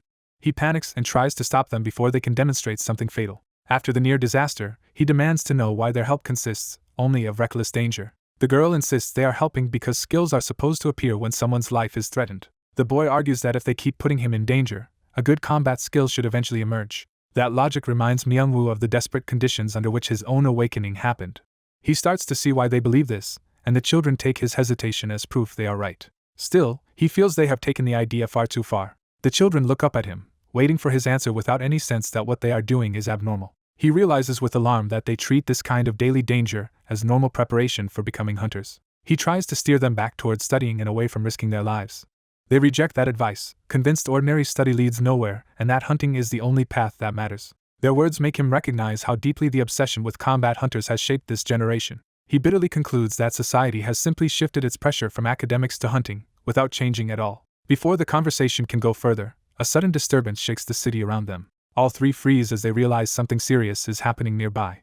An emergency announcement declares that a dungeon break has occurred and orders civilians to evacuate immediately. A disaster alert confirms the breach is in their district, practically right in front of them. Instead of fleeing, the children rush toward the danger, excited that the crisis might awaken them too. Myungwoo lunges after them, desperately trying to stop them from running into the breach. Ignoring the panic of the crowd, he chases the children while shouting that it is far too dangerous. At the source of the disaster, monstrous limbs and thick webs tear through the ruined area. A giant spider-like creature emerges from the web destruction, confirming the scale of the threat. News spreads that the center of the dungeon break has left the city streets engulfed in spider webs. The emergency report identifies the invaders as giant spider-like monsters now loose in the city. Authorities conclude that a hidden gate had formed inside an abandoned building, allowing the outbreak to go unnoticed until it burst open. A man monitoring the situation suddenly notices something below and urgently tries to stop what is happening. At street level, 3 people keep running across a crosswalk in the middle of the evacuation. They flee through a city canyon choked with webs while a helicopter overhead confirms some civilians still have not escaped. A giant spider closes in, and the girl in purple panics at the sheer horror of it. Seeing web-wrapped bodies near the monster makes the danger feel even more immediate, and the group has no idea how to respond. The older man regrets bringing the 2 younger ones here, while the girl insists they came to awaken and should not fall apart now. Even as he hesitates, all 3 keep running through the webbed ruin. The spider suddenly drops into their path and cuts off their escape. The man and boy break down in terror, but the girl orders them to stay back. Trying to seize control of the crisis, she throws herself forward with a supposedly mastered secret punch. The spider barely seems concerned by her attack. Instead of turning to fight, her charge ends with her being violently swatted away. She crashes into rubble and is left on all fours, shaken and hurt. As she struggles to breathe, the others call out to check whether she is still okay. When she looks up and sees the monster looming over her, she realizes in horror that this is not how things were supposed to go. The older man rushes in, grabs the children, and forces them to run before the spider can strike again. He directs them toward a stairway as their only chance of escape. On the stairs, he orders the boy to reach the roof and call for rescue while carrying the injured girl himself. Though terrified and exhausted, he accepts that he has no choice but to keep moving with her on his back. The girl weakly tells him to abandon her. Through tears, she insists she is doomed anyway and should be left behind. She explains that she only awakened as an F-class, making him realize her despair is tied to being almost powerless. Before he can answer, the boy spots something ahead and cries out in alarm. The spider has already reached the stairway, cutting off even this escape route. The man panics and urges them to get to the roof immediately despite the monster blocking the way. His legs begin to give out under the strain and fear. Clinging to him, the girl blames herself for everything and begs again to be left behind. With the spider bearing down on them, she argues that an F-class with no combat skills can only drag them to death. She concludes that her life is not worth saving. Her plea to be discarded hits the man hard and leaves him stunned. He sets her down as the threat closes in, making a decision. Instead of retreating, he reaches into his bag for a weapon. He steps in front of the two children with a knife, placing himself between them and the spider. The girl can only stare as he prepares to fight. He tells them he will hold the monster off so the two of them can go on without him. Both children reject the idea, protesting that he is no seasoned adult hero either. The girl pushes back against his sacrifice by repeating his own words back at him. She tells him he should never speak, as if a life can simply be thrown away. Her words trigger his memory of someone once telling him that even if a person cannot do much, their life still has value. Holding on to that lesson, he tells them to go get help and come back for him. He orders them to support each other and run as fast as they can. Then he faces the spider alone and forces them to leave. As they retreat, they promise through tears that they will return for him alive. Their faith overwhelms him, because he knows surviving this fight should be impossible. Even so, he cannot abandon them after hearing the girl deny her own worth, so he resolves to fight despite his fear. The spider attacks first, and knocks him away before he can do anything meaningful. He is hurled through glass and sent flying out of the building. As he tumbles through open air, he bitterly recognizes what has happened. Believing this is the end, he resigns himself to a life that never seemed to go right. In his final thoughts, he thanks Yujin and, seeing a figure above, wonders if death has brought him a last vision of her. As he falls, Yujin realizes with bitter relief that the last thing he may see is the person he cares about. That person lunges toward him in panic, refusing to let him disappear. He desperately orders Yujin to grab his hand before it is too late. Yujin, stunned and tearful, can only stare as the rescue reaches him. In that instant, he is overwhelmed by the thought that this man has always managed to find him. Their hands finally lock together. Even while both of them are still falling, that connection keeps Yujin from being lost alone. The memory breaks apart there in a blinding rush. What follows is only a fragmented recollection of a monstrous presence appearing. A giant spider-like creature attacks, and strange purple tentacles erupt into the chaos around them. Yujin is left bewildered by the impossible sight unfolding at point-blank range. The tentacles seize them and carry them away while he struggles to understand what is happening. His rescuer treats the situation as if Yujin is hallucinating and focuses only on getting him out safely. When Yujin presses for answers, the other man abruptly knocks him unconscious to stop the questions. That is where Yujin's memory ends. He wakes with a start, disoriented and soaked in panic. Realizing he is in the dormitory, he tries to piece together whether any of it was real. The news confirms that the children from the incident were rescued alive. That proof sends him reeling, and before he can sort himself out, someone notices he is awake. Yujin turns to find the young man who saved him standing there with food, and the sight of him hits hard. The boy brushes off Yujin's talk of tentacles as a strange dream and explains that abyss hunters brought him home. Yujin pretends not to remember clearly, hiding how much of the impossible rescue still troubles him. The boy immediately scolds him for recklessly entering danger and nearly dying. His anger spills out as fear, revealing how terrified he was of losing Yujin. Hearing that, Yujin is quietly shaken by how deeply he matters to him. The intensity leaves Yujin flustered and overwhelmed. When tears start falling, the boy mistakes them for pain and worries he has been hurt. But for Yujin, the heaviness he had been carrying finally begins to lift. He hesitantly asks whether they can still remain friends even if he keeps using and depending on him. The boy snaps back that there was never any doubt about that. He even assumes Yujin's recent distance came from pointless anxiety rather than rejection. Then he proudly points out that Yujin has been doing well on his own, even earning praise from the equipment maintenance department. Lowering his head, he admits that he should be the one asking the important question instead. What he really wants is for Yujin to stay close enough that he can keep eating the food Yujin makes. Yujin answers with a promise not to abandon him, offering to keep cooking and even live with him if that is what he wants.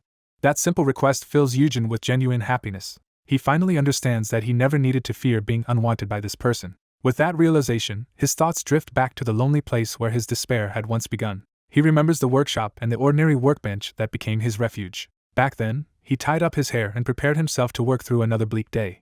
He set the whetstone in place with practiced hands. He pressed the pedal and started the machine. As sparks flew, he remembers that all along his efforts had been for Yujin's sake. That memory leads him to reflect on what Yujin had already been to him. Before any of this, he had been a worn-down man surviving on almost nothing.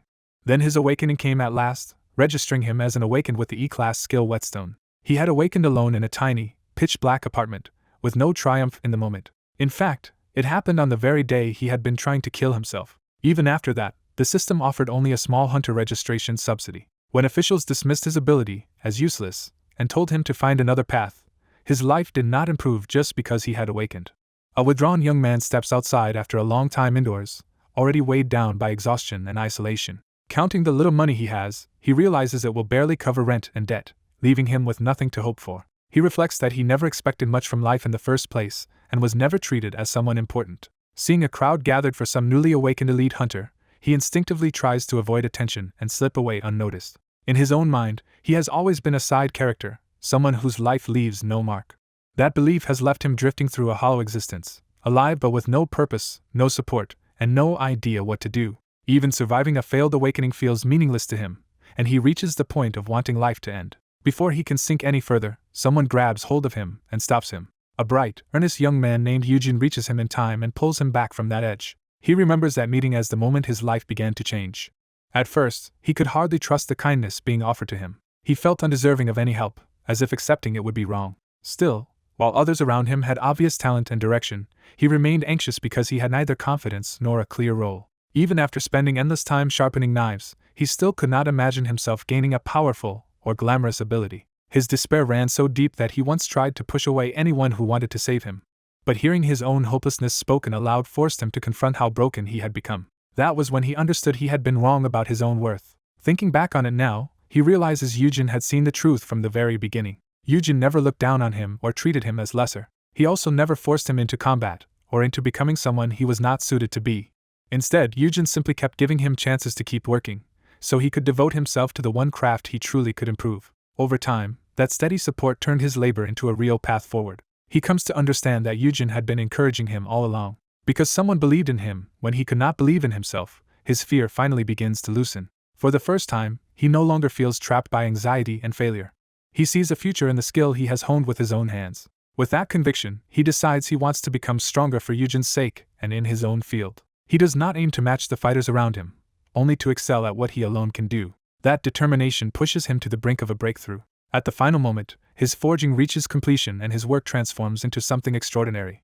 Overwhelmed, he breaks into tears as the result proves his effort was not meaningless. He silently vows to repay the faith Eugene placed in him. The system confirms his awakening as a creator, granting him the SS-class skill master of the Golden Forge. Later, the workshop erupts in alarm when people discover a precious mana crystal is gone. The workers panic, assuming it was stolen during the night.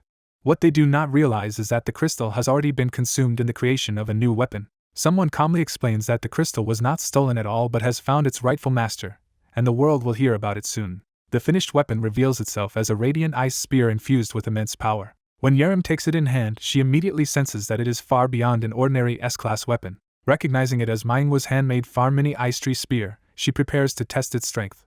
She chooses a distant lake as the target. Confident and excited, she unleashes the spear's power to see what it can really do. The attack surges forward in a massive torrent of freezing energy. The lake is struck by an explosive bloom of ice that spreads with overwhelming force. At first, Yerim is thrilled by how completely the weapon freezes the target.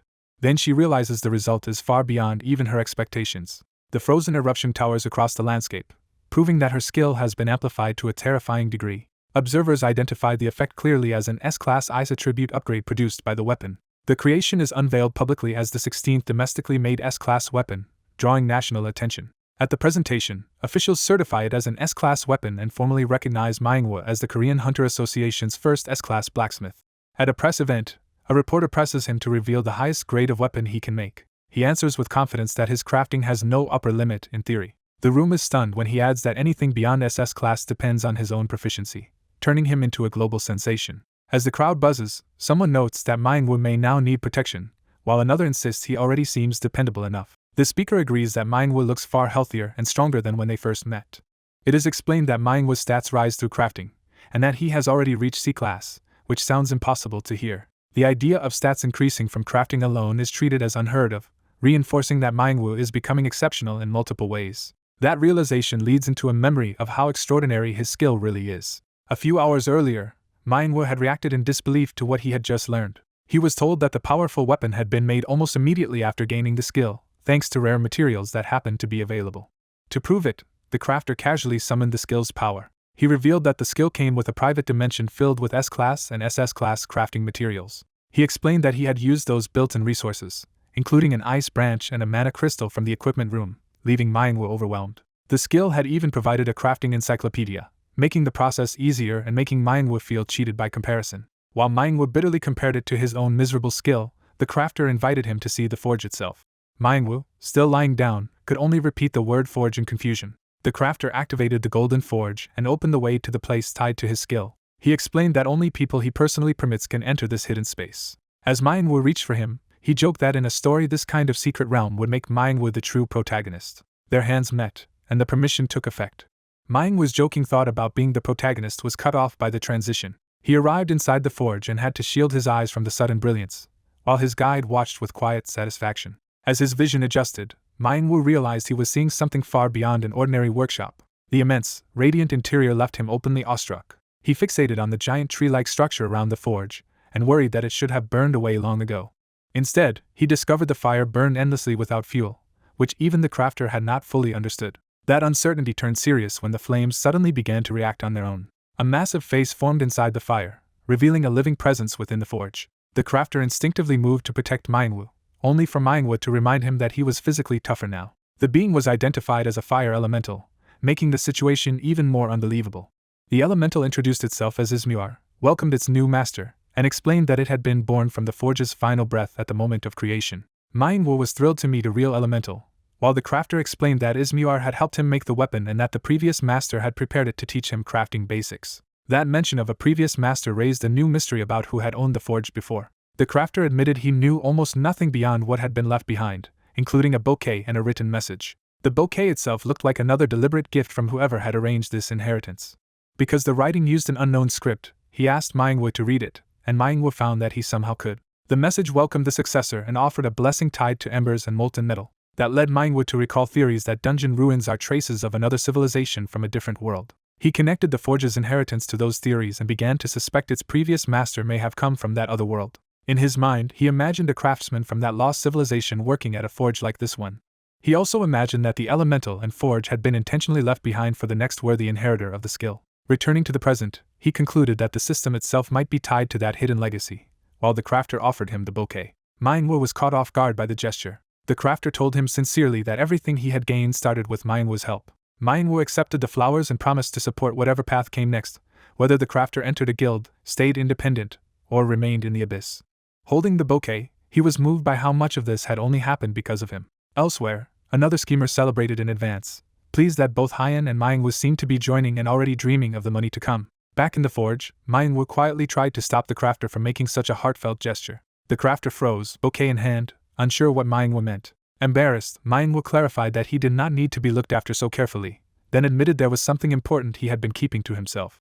Yujin awkwardly tries to explain himself, clearly uncomfortable with where the conversation has gone. He clarifies that he and Manhwa were never truly close, undercutting any assumption of a deep bond. Correcting himself, he says they only really met properly through the Hunter Association, making the relationship even more distant. Manhwa already understands that and bluntly recognizes how miserable Yujin must feel after being dragged into this by a near stranger. Yujin insists Manhwa no longer needs to worry about him and should simply choose whatever path he wants. Manhwa hesitates, thinking that Yujin had finally stopped trying to control him, and that seeing him relax had actually been comforting. He recalls deciding that letting Yujin go might be kinder than keeping him bound to his side by force. That memory leaves Manhwa silent as he weighs what Yujin is really asking of him. Yujin reminds him that this crafting skill was supposed to give him influence beyond even a major guild, and Manhwa confirms it. Once that is settled, Manhwa decides there is no reason to hesitate any longer. He hands over the flowers and prepares to move on, while Yujin is caught off guard by the gesture. With a calm smile, Manhwa declares that he will now live and act on his own terms, just as Yujin told him to. Soon after, at a public event, Manhwa presents the newly made ice spear as a gift to an Abyss Guild hunter. The recipient accepts it with delight as the ceremony turns Manhwa's work into a major public statement. The announcement makes clear that, after receiving help from Abyss, Manhwa has chosen to give his first S-class weapon to their side.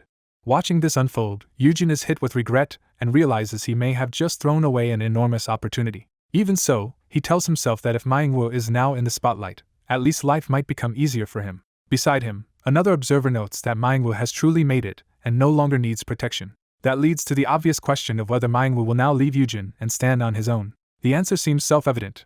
As the world's only hunter who can produce equipment, Manhwa will be courted by every guild and hunter. Yujin agrees that there is no reason for Manhwa to stay with him when better options are available. He downplays their connection, insisting they were never lifelong friends, only people who knew each other briefly. His companion starts to challenge that view, but Yujin remains detached and keeps sipping his drink. On stage, the Abyss Hunter warmly thanks Manhwa and praises the weapon as perfect for her. When she unexpectedly includes Yujin in her thanks, he nearly chokes in shock.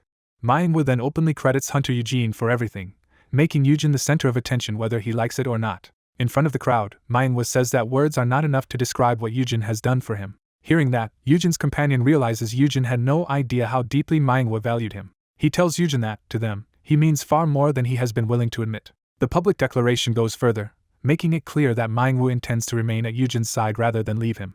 As the applause continues, Manhwa quietly reassures the host while Yujin is left overwhelmed by how openly he has been defended. After that dramatic announcement, several quiet days pass. Yujin stays inside under heavy security, with little reason to go anywhere. Meanwhile, Manhwa spends his time shut away in the forge, and Yujin settles into a peaceful routine of waiting and snacking. The only thing disrupting that calm is Peace, who has become strangely sluggish. Yujin tries to coax the fox outside, but Peace barely responds.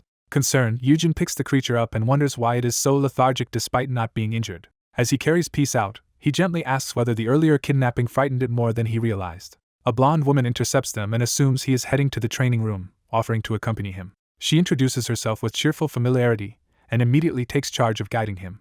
Yujin is informed that this is his new bodyguard, Hunter Kang Soyoung, an A-class recruit brought in from England by the Jupiter Guild Master. Her youth and talent are emphasized, marking her as an unusually valuable protector. But the real issue is the rumor mill, which is already pairing her romantically with Yuhayan and turning her into a potential family connection in Yujin's mind. Soyoung, however, is focused on Peace and greets the fox with easy warmth. Yujin quickly approves of her, happily entrusting both the route and his precious fox to her care.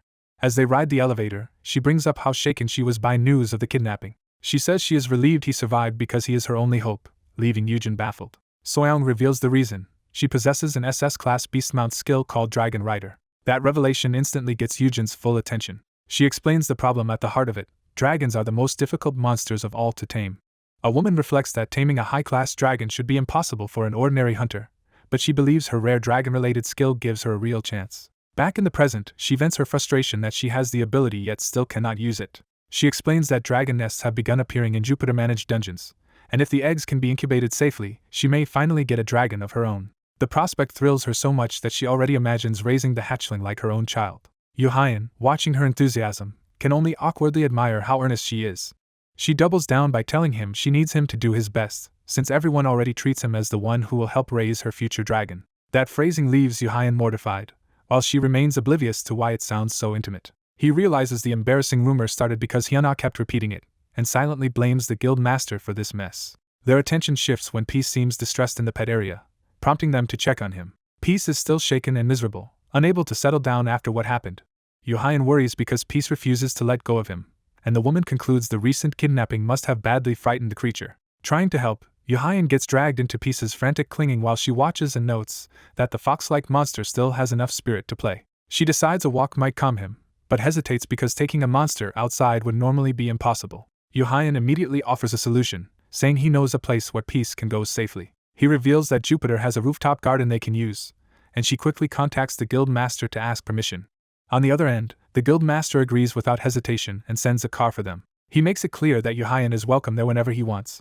Already anticipating the visit, the guild master decides to prepare properly for his guest. When they arrive, the rooftop garden overwhelms them with how beautiful and expansive it is. Yuhayan explains that Jupiter keeps the area private, so they can use it freely without interference.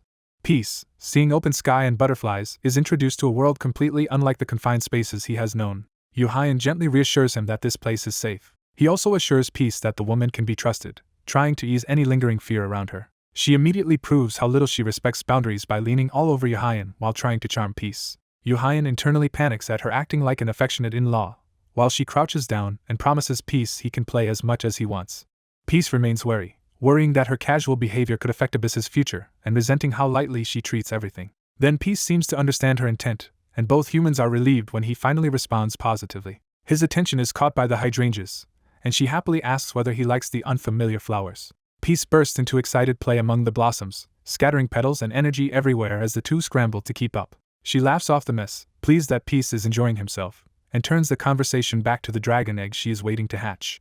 With pride, she reveals that the egg is supposed to hatch into a Class 3 flying dragon called a dark spiked wing. She describes it as a powerful, heavily armored flying species with dark scales, huge spines, and a poisonous tail. Instead of being intimidated, she finds that description adorable. Her delight at the dragon's dangerous traits leaves Yuhayan thinking her tastes are a little strange. Still, she warmly invites Peace to visit often so they can keep taking walks together.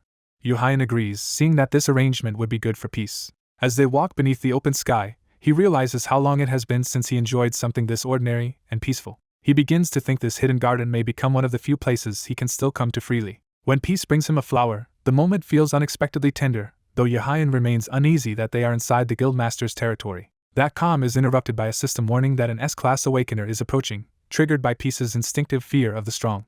The woman turns at once, realizing the guildmaster himself has come. Yuhayan stiffens, immediately on guard. The guildmaster's arrival is heralded with the effortless confidence of someone who sees this visit as only natural. He appears in person, greeting them smoothly and framing Yuhayan as an honored guest. His identity carries immense weight: Gong Hyunjae, master of Jupiter and owner of the nation's top guild.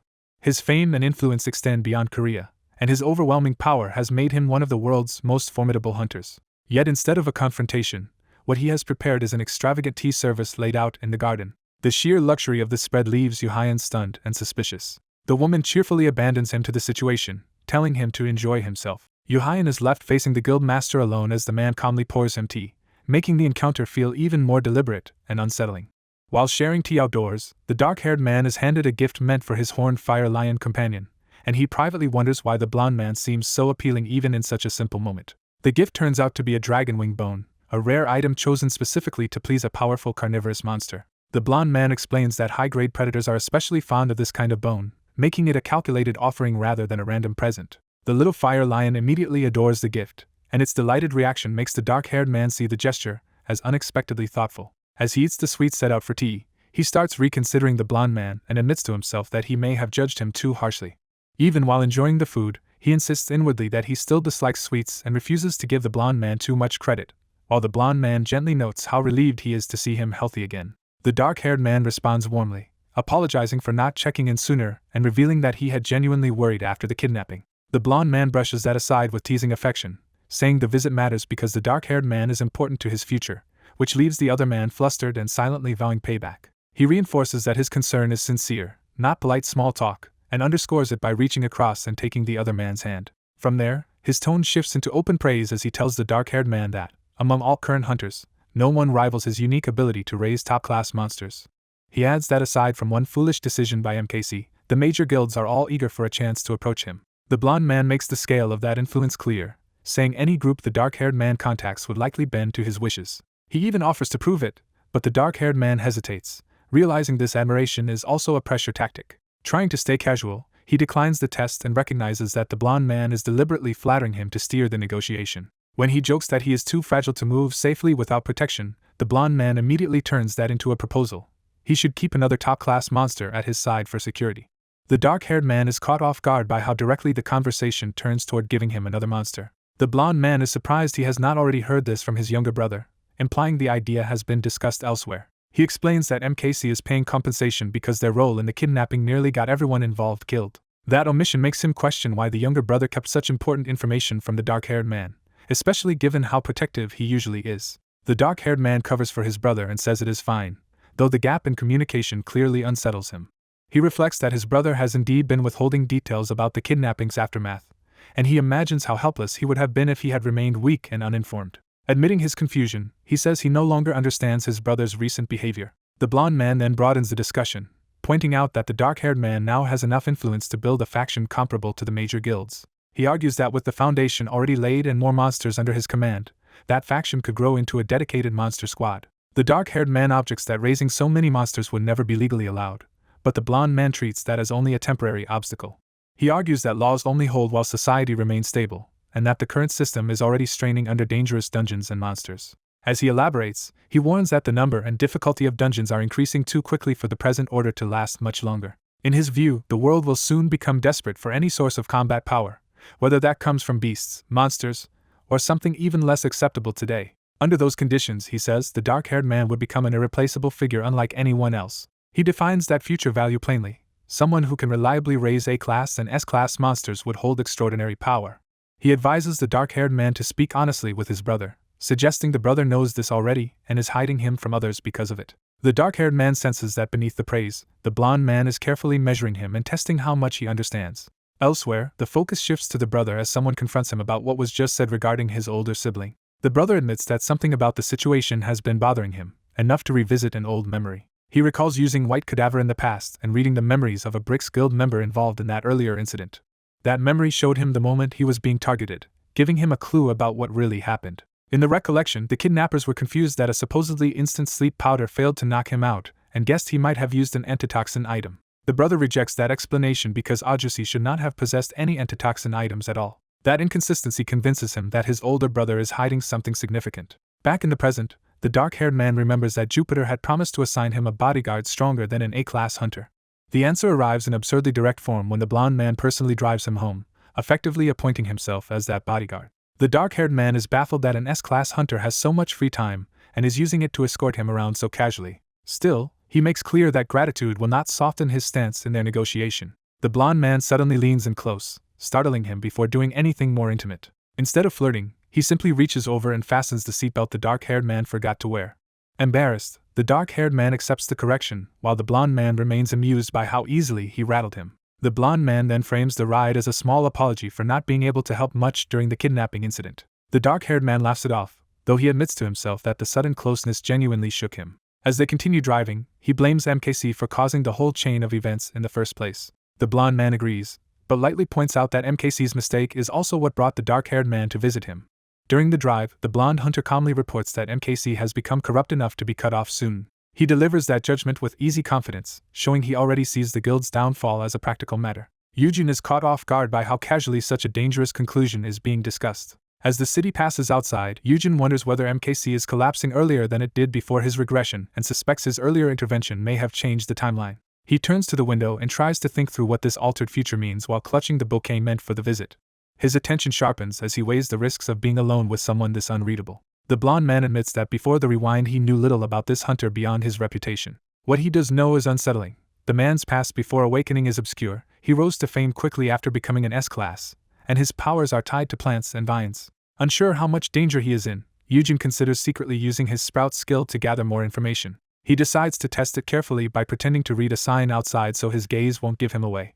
Even that small attempt makes him tense, because he knows being noticed could be fatal. He fixes his eyes on the window and tries to make the skill use look natural. To avoid detection, he resolves to read only part of the sign and keep his eyes from moving too much. Yujin stiffens and lowers himself slightly, trying to hide both his nerves and the skill activation. The bouquet shifts in his lap as he carefully restrains every unnecessary movement.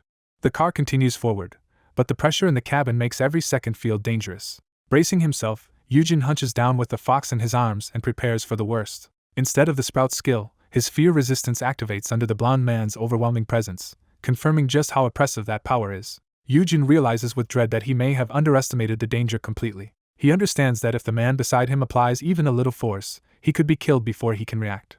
When a hand suddenly presses down on him, Yujin panics, shocked that he was noticed before he even managed to use the skill. The fox bares its teeth as if to defend him, while the blonde man dryly reminds it that it was supposed to be Yujin's bodyguard. Trying to recover, Yujin nervously jokes that the man is not planning to take over MKC as well. The blonde hunter's amused expression makes it clear he is enjoying Yujin's discomfort. His hand lingers near Yujin's neck in a gesture that feels more like control than reassurance. Yujin quickly denies doing anything suspicious and insists that neither he nor the fox made a move. The blonde man lets the denial pass with a smile that suggests he is not fooled. Still sweating, Yujin addresses him formally, trying to smooth over the exchange without provoking him further. They arrive at the guild headquarters, where senior staff are already waiting outside to receive the visitor. The blonde hunter steps out first and lightly notes that everyone has come out to greet him. He opens the door for Yujin, but Yujin scrambles out so fast that it is obvious he wants distance immediately. Watching him retreat behind the waiting men, the blonde hunter remarks with amusement on how quickly Yujin moved. He hands over the bouquet Yujin left behind and asks what business brought the guild leadership out to meet him. The bespectacled executive answers stiffly that an unannounced visit from someone like him is troubling enough to demand a response. The blonde man feigns innocence, saying his people merely informed them that an S-class hunter from another guild would be visiting, which only irritates them more. The executive reminds him that hunter guilds function like armed factions, and visits between top-ranked hunters are never politically neutral. As the warning continues, Yujin realizes this kind of visit can be treated as a serious threat, and wonders why the man personally drove him here at all. That realization leaves Yujin momentarily stunned. He starts to suspect the blonde hunter may have brought him along partly to provoke MKC for his own amusement. The blonde man dismisses their hostility and deliberately softens the mood by plucking a flower from the bouquet. He promises to guarantee Yujin's safety and pins the flower onto the executive, turning the assurance into a public display. Then he states that he wants to entrust Yujin to them along with the bouquet, making the handoff sound both courteous and possessive. As an additional gift, he presents a pair of earrings that boost magic power and carry a B-class barrier skill, asking them to look after Yujin well. Yujin is startled because the item is extremely valuable, far beyond what a casual courtesy gift should be. The blonde hunter explains that he thought Yujin had lost his earring after the kidnapping, revealing that he had noticed Yujin stopped wearing it.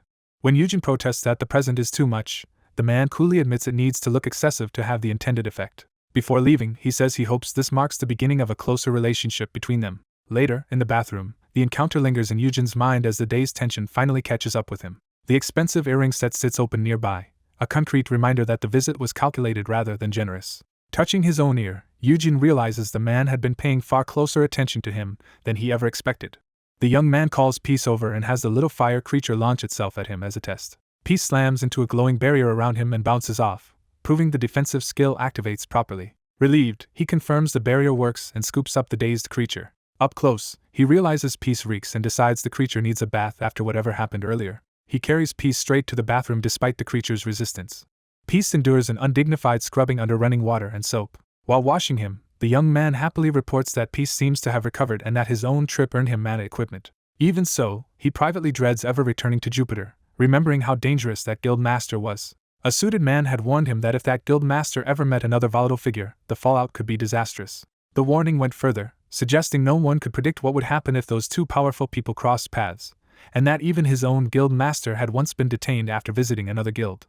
That revelation shocks him, especially when he realizes Yuhayan was involved. Left to think it over, he worries that Yuhayan is entangled with people so dangerous that even the system itself might be trying to keep him away from them. Peace suddenly shakes off the bathwater with full force. The spray explodes everywhere as Peace bolts from the tub and the young man scrambles to stop him. He catches the fleeing creature before it can escape, still soaking wet.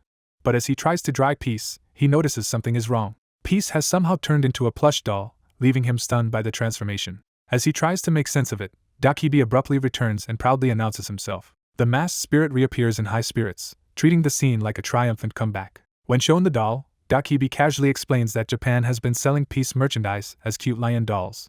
He even presents the full line of themed goods, from dolls to accessories, as if this is perfectly normal. Dakibi adds that the merchandise became an online craze after the young man's appearance on air and starts dressing him up to match. The young man cuts through the nonsense and demands to know whether Dakibi actually did the work he was supposed to do. Dakibi hands over a tablet full of collected information, and the young man is impressed until he notices the dungeon section is completely blank. Dakibi admits the omission comes from a simple problem: he cannot enter dungeons at all. Pressed for details, he explains that whenever he tries, he gets bounced right back out. That makes the young man suspect Dakibi is treated by dungeon rules the same way a dungeon's own power would be, unable to exist inside another dungeon. He immediately connects that idea to Yun and starts testing the implication. Calling Dakibi over, he prepares to use him directly in an experiment. He suddenly grabs Dakibi in a tight embrace, catching the spirit completely off guard. Nearby, Peace, still in doll form, clings to another Peace doll as if jealously claiming it. Dakibi protests that he cannot teleport while holding a person, but the young man insists and refuses to let go. He keeps Dakibi pinned against him with determined patience until the spirit gives in. When Dakibi hesitates, the young man reminds him that this is a favor for his boss and threatens to keep holding on until he complies. Cornered and flustered, Dakibi finally starts to teleport despite his discomfort. The transfer begins, and the young man feels the same strange resistance as if he is crossing a dungeon boundary. In the middle of the jump, one of his foxier accessories slips free. The teleport carries them high above the city at night. They emerge suspended over the skyline, with Dakibi still clutching him midair. The sensation confirms his suspicion that Dakibi's teleportation resembles passing through a dungeon gate. He focuses on that similarity as the transit energy continues to ripple around them. A burst of blue power forms beneath them, stabilizing the teleport in open air. The pair continue moving through the city wrapped in Dakibi's glowing transport field. Now certain, the young man realizes Dakibi's movement may count as entering a quasi-dungeon each time he teleports. That insight gives him a new theory. If teleportation mimics dungeon entry, he may be able to exploit it. Their glowing arrival suddenly appears in front of a driver, interrupting the man's carefree singing. The driver panics as they materialize in his path, and the young man can only offer a quick apology. Ignoring the near collision, he compares the current phenomenon to the status window change he experienced the last time he entered a dungeon. Right on cue, the status display begins to distort and update in front of him. As the system finally sends him a message while he is outside any dungeon, he realizes borrowing Yun's teleportation may let him communicate with the system properly after all.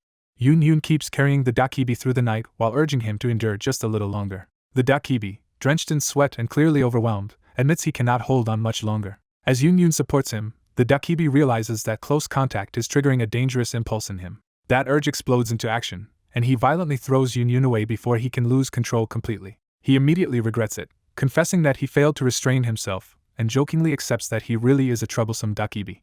Yun brushes off the attack thanks to his barrier skill, while the Dakibi anxiously checks whether he was hurt. Instead of dwelling on it, Yun calls up the system interface to see what changed. He studies the floating status window in the alley, focused on what new message it might contain. The system announces that growth effects tied to peace are active, and that caregiver training has shortened the cooldown because Yun successfully nurtured the target. Yun is stunned that the system is now emphasizing parts of its message as if it is trying to communicate more clearly. He realizes the status window has evolved into a crude substitute for conversation, though it still cannot speak to him directly. Thinking back, he concludes the system could only locate him after he entered a dungeon, which suggests its influence is limited in the outside world. With that in mind, he turns to the Dakibi and considers using him as a source of supplies for what comes next. He reassures the Dakibi that everything worked out well and credits him for helping confirm what he needed to know. Yun decides he has no choice but to enter a dungeon again, dismissing the Dakibi for now and promising to call if needed. Before sending him off, he pointedly praises Yun in an overly affectionate way, clearly trying to reinforce the growth effect. The Dakibi is left baffled by the sudden sweetness. That tone reminds him unsettlingly of Yun's landlady, and the comparison starts influencing how he behaves. Acting on that impulse, the Dakibi eagerly offers to teleport Yun home, and Yun accepts the unexpected help. Back at his apartment, Yun prepares for his next move without wasting time. A message confirms he won the bid for exclusive entry to an F-class dungeon, and he notes that the location is conveniently close. He begins disguising himself, determined to avoid being recognized when he goes. He decides this is his best chance to investigate, while he still has Inky's borrowed abilities. Fully dressed in black and hiding his face, he heads out resolved to confront the system inside the dungeon. He arrives at the building where the dungeon is located and surveys the interior. Staying cautious, he peeks around a corner to assess security before moving in. He finds the hallway full of collapsed guards, which means someone has already cleared the way ahead of him. Recognizing this as only the first obstacle, he keeps his focus and advances. The system activates his stealth skill, and multiple stacked effects amplify it far beyond normal. Invisible, he waits by the elevator and reasons that entering unseen will be less suspicious than an empty elevator opening by itself. He times his move for the moment the elevator doors begin to open. A food cart and office workers arrive at the perfect moment, giving him cover to slip inside with them. He congratulates himself for planning it that way, confident that even elite hunters would struggle to detect him now. Standing unseen among ordinary employees, he blends into the crowd as the elevator rises. He reflects that stealth is rare enough to be associated only with monsters and Dakibi, not with human intruders. That assumption works in his favor, because no one expects a person to infiltrate the building this way. When he reaches the upper floor, he identifies the security checkpoint as the final barrier before the dungeon. He follows directly behind a businessman being screened, using the inspection line itself as cover. The moment the man passes through, Yun darts through the checkpoint as well, gambling that getting across is all that matters. A guard notices a strange sound and starts a quick inspection, making Yun realize he should have removed more of his equipment. Mentally apologizing for the trouble, he promises to lie low until the temporary gratitude effect wears off. He finally reaches the dungeon area hidden behind the building and moves toward the entrance. Exhausted by the infiltration, he bitterly notes that getting here was harder than the dungeon itself is likely to be. Since no one pays much attention to low-rank dungeons, he easily accesses the staff-only controls. At the entrance, he steels himself to connect with the system, clear the dungeon quickly, and return to the dorm as soon as possible. Before entering, he checks his supplies and confirms he has his gear and potions ready. He also makes sure to carry a gate stone as an emergency escape option. Remembering Yuhyun's warning not to trust the person who gave it, he is still grateful he took the gate stone back. With that reassurance, he convinces himself his brother will probably stay quiet if this is all he does. Having prepared everything and crossed every obstacle, Yun steps into the dungeon. A hunter pushes into a dungeon that looks less like a forest and more like a dense jungle. As he forces his way through the overgrowth, he grumbles that this place hardly fits the idea of a normal forest dungeon. Unsure where to go, he decides to consult the system for guidance. Before he gets any help, he tries to coax the system into at least pointing him toward his objective. Instead, a pack of red-eyed monkey monsters reveals itself from the trees and rushes him. He cuts one down instantly with a sweeping blue strike before it can reach him. The attack continues in a fluid burst, and he keeps carving through the ambush while waiting for the system to respond. Blue energy whips around him as he advances, turning the monster's assault into a one-sided slaughter. Still fighting, he sarcastically calls out to the system as if it might finally answer now. A purple skill activates in his hand as he decides to force a response by using sticky poison on the dungeon itself. He unleashes the skill outward, demanding that whatever is hiding behind the silence show itself. The attack ends, and he pauses as if he hears the system finally stirring. Standing atop the bodies of the monsters he just killed, he angrily orders the system to answer him. As he gathers the low-grade magic stones from the corpses, he complains that he is practically clearing the dungeon alone for worthless rewards. A sudden reaction from above startles him before he can continue looting. At last a floating system window appears, and he is relieved that it has finally shown up. But the message is garbled and strangely apologetic, leaving him confused and suspicious. He studies the broken text and wonders why the system is speaking in unreadable symbols. Another window appears and identifies a mythic-grade wishing stone that can grant one wish, except reviving the dead. The item name triggers a memory in him, though he cannot immediately place why it matters. The system repeats the wishing stone's description, emphasizing again that it cannot restore the dead. Then the message begins erasing itself mid-sentence, making him realize something is wrong. The system abruptly replaces the warning with a clumsy apology, as if it is trying and failing to hide what it meant to say. He stares at the bizarre apology, and demands to know what exactly the system is sorry for. A terrible possibility dawns on him. The claim about the dead may have been a lie. He drops to the ground in shock, realizing the system may have deceived him about the one thing he cared about most. His anger explodes as he concludes that if time can be turned back, bringing someone back to life should not have been impossible. He accuses the system of tricking him and rages at its useless, fragmented way of communicating. In fury, he raises a magic stone and threatens the system with it. He reminds the system that he once destroyed a high-class monster's core, so he can smash this stone too if he wants. He fully commits to the threat, ready to break the item out of spite. Just as he moves to do it, more system windows suddenly appear around him. The abrupt response catches him off guard and makes him hesitate. A flood of glowing windows descends, overwhelming him before he can act. The system tries to calm him, insisting it understands his frustration and wants to explain everything. As he tells it to slow down, the system reveals that direct conversation requires a sacrifice and preparation, and hints that last time he was still too inexperienced. More fragments follow. Too much interference will expose it faster, revealing too much information is dangerous, and proper preparation will take 1 week. Piecing the fragments together, he understands that the system wants him to return in a week, after making the right preparations, so it can speak more openly. He reluctantly considers it, but worries that by then his temporary gratitude will be gone, and he will be back to his weak F-class state. Thinking it through, he suspects the system itself may be under some kind of surveillance or restriction, and that sending these messages is what causes the interference.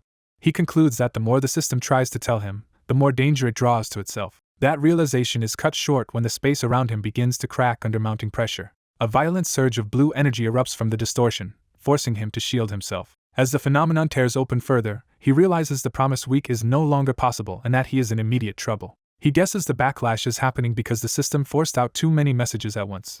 The distortion swells into something far worse than a simple breach, and he sees a presence emerging from it. A massive column of light crashes down as the hidden threat fully manifests. He endures the blast and braces himself inside the storm of energy. When he looks up, he is stunned by the intensity of the light, and realizes the monster appearing may be even more dangerous than Lochida's. The light condenses into a swirling, serpent-like form before him, confirming that a new and terrifying enemy has arrived. The young man is startled when he realizes the creature in front of him is some kind of mochi-like being. He immediately wonders if this strange little thing is actually a monster. But the moment it rolls into view, his fear gives way to the absurd impression that it is unbelievably cute. Even so, he warns himself not to relax, reminding himself that harmless appearances can hide a dangerous monster. As the tiny creature toddles toward a glowing crystal, his system identifies it as a baby bird monster, and he starts doubting whether something so small could really be a threat. The instant he notices what it is about to do, he panics. He realizes the crystal is coated in strong poison and shouts a warning before the chick can peck at it. He lunges in and snatches the chick away just before it can swallow the poisoned crystal. Protecting it leaves him clutching the tiny creature in both hands. Feeling how soft and helpless it is, he becomes even more charmed as it peeps and starts to cry. He gently comforts it, explaining that he only stopped it because eating that crystal would have harmed it. Trying to calm it further, he wonders if it can eat mana crystals instead, but before he can act, another monster appears behind him. A beast suddenly attacks, and he twists away while keeping the chick out of harm's reach. He commits to shielding the chick first, refusing to let it get hurt even in the middle of the fight. Once the immediate clash ends, he notices hostile presences gathering around him again in the forest. Still treating the chick like something under his protection, he promises to find it real food quickly so it will stop crying. The battle culminates with a powerful blue energy forming overhead. He brings down the dungeon boss and survives the encounter. In the aftermath, the chick devours the mana crystals dropped by the defeated enemies and boss almost as soon as they hit the ground. Watching it greedily eat, he half jokes about what a glutton it is while wondering whether feeding it this much is safe. When it keeps trying to swallow more than it should, he hurriedly stops it before it chokes itself. He decides to crush the crystal into smaller pieces for it, only for the system to interrupt with a new reward. The system grants him the title Miracle Rookie for solo clearing an F-class dungeon with low stats and poor equipment. Reading the reward, he realizes solo dungeon clears can produce special titles. Then he freezes when he sees that this title is ranked S-class. He can hardly believe an F-class dungeon clear has given him an S-class title that doubles dungeon rewards. The reward excites him, but he quickly reminds himself that farming weak dungeons still will not get him far enough. Nearby, the chick simply flops over, oblivious to his bigger ambitions. As he thinks through the implications, he notes that he can currently solo clear only up to D-class dungeons and wonders what other titles might exist. That realization hardens into determination to keep growing stronger and force more rewards out of the system. His plotting is interrupted when he discovers the chick has already finished off what he meant to feed it later. After leaving the dungeon, he safely returns to his dormitory with the creature. But the peaceful homecoming collapses when his pet fox-like monster, Peace, immediately tries to pounce on the chick. He ends up sprawled at the doorway, realizing too late that bringing the baby bird home was a terrible complication. With Peace worked up and scratching to get at the newcomer, he panics over how quickly the calm in his room has vanished. He berates himself for forgetting that he already lives with a cat-like predator and has nearly delivered the chick as food. Even so, he cannot regret rescuing the tiny bird, because abandoning it alone would have felt worse. He briefly hopes he can reason with Peace, but Peace is far too agitated for that to work. Unable to physically keep both monsters apart by himself, he is stuck in front of the door with the chick in his hands. At that moment, his older brother arrives and finds him collapsed outside his own room. The chick peeps, and his brother finally notices the strange little creature. His brother immediately points out that it does not look like any normal chick. Then he bluntly identifies it as a monster, shocking the younger man. Pressed to explain why a monster is in the dorm, the younger brother awkwardly admits he picked it up and scrambles for an excuse. He tries to pass it off as an abandoned animal and overplays his concern to hide the truth. His brother does not buy the act and makes it clear he has many questions to ask. Before the interrogation can continue, the younger brother grabs onto him for help. He urgently asks his brother to calm Peace down now that backup has arrived. Peace drops into a hostile stance, growling and refusing to accept the newcomer. Clutching the chick protectively, he explains that it is not prey but his brother's new younger sibling, and begs Peace not to hurt it. As he tries to explain why he came, the fox-like beast Peace violently interrupts him and refuses to stay calm. He attempts to bring up the kidnapping incident, but Peace keeps lashing out and derailing the conversation. Even while he carefully says he avoided the subject because it must have been traumatic, Peace continues to resist being handled. When he decides he still needs to confirm the truth, he finally grabs Peace and steels himself to proceed. To stop the chaos, he abruptly throws Peace away, shocking the younger man who has been watching. With Peace out of immediate reach, he declares that they can finally talk, as if this solved the problem. The younger man explodes in disbelief, realizing this was his idea of creating a calm setting. Caught off guard, he still does not understand why his action was so unacceptable. The younger man forces the issue by bluntly asking why he threw Peace at all. When he tries to justify it by saying Peace is sturdy enough to handle it, the younger man grabs him and condemns that logic. Peace returns unharmed, but his reappearance only underlines how badly the older man has misread the situation. The younger man accuses him of treating living creatures as disposable as long as they can survive it, while he tries to calm him down. Instead of letting him argue, the younger man orders him to sit, listen, and stop making things worse. Once seated, he is reminded that Hunter Kong Soyoung entrusted Peace to him after saying the beast would only truly open up with him, making his neglect even more glaring. The younger man presses harder, pointing out that Peace was bought from Jupiter's guild masters and yet his supposed owner barely knows or cares about him. He awkwardly insists it is not that he lacks interest, though even Peace seems unconvinced by the excuse. His explanation only makes things worse when he admits he has mainly thought of Peace as a high-class beast mount and useful equipment. The younger man snaps that this attitude is exactly why Peace refuses to listen, while he weakly suggests the behavior could be fixed with training or a dungeon run. That answer earns another rebuke, because the real problem is not Peace's behavior but his owner's complete lack of care and effort. The younger man demands to know what he has actually done for Peace while others have been putting in the work to raise him. Unable to defend himself, he can only apologize, though it is obvious he still does not truly grasp the lesson. The younger man explains that this selfishness is old news, recalling that even as a child he ignored others and casually damaged things around him. Having vented enough, the younger man decides to move things forward and tells him to try giving Peace some affection for once. He immediately sidesteps the suggestion by offering Peace a hug instead of hugging the younger man himself. The forced display turns painfully awkward, but the younger man sarcastically praises it as progress anyway. He is told to keep showing Peace affection regularly and build a real bond, not just ownership. As the younger man coaxes Peace over, the beast notices the older man's subdued mood. Peace seems to wonder if the scolding happened because of Peepo, the tiny white creature, and starts worrying about him. Trying to reassure him, Peace checks directly whether he is going to stop bullying Peepo too. Peace's intense inspection of Peepo alarms the others for a moment, though it turns out to be curiosity rather than aggression.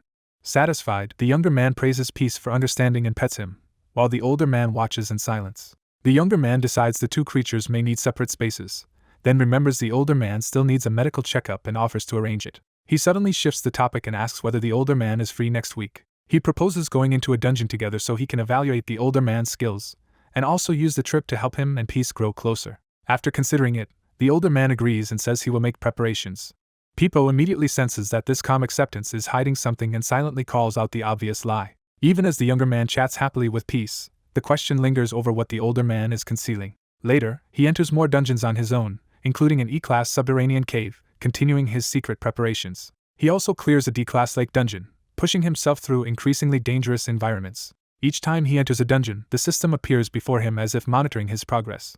His solo runs start producing unusual rewards and achievement notices far beyond what he expected. One reward grants him the title Veteran F-Class, recognizing that despite F-Class stats he solo cleared an E-Class dungeon with minimal resources and boosting his attack skills. He is exasperated because the system keeps giving him attack-related benefits even though he believes he has no real attack skills to use them with. After complaining, he receives another title, Unfindable, for solo clearing a D-Class dungeon as an F-Class hunter, granting stealth-related advantages instead. He also gains effects that help him detect hidden things and slightly raise the level cap of one lower-tier class or skill, which he admits are modest but still useful.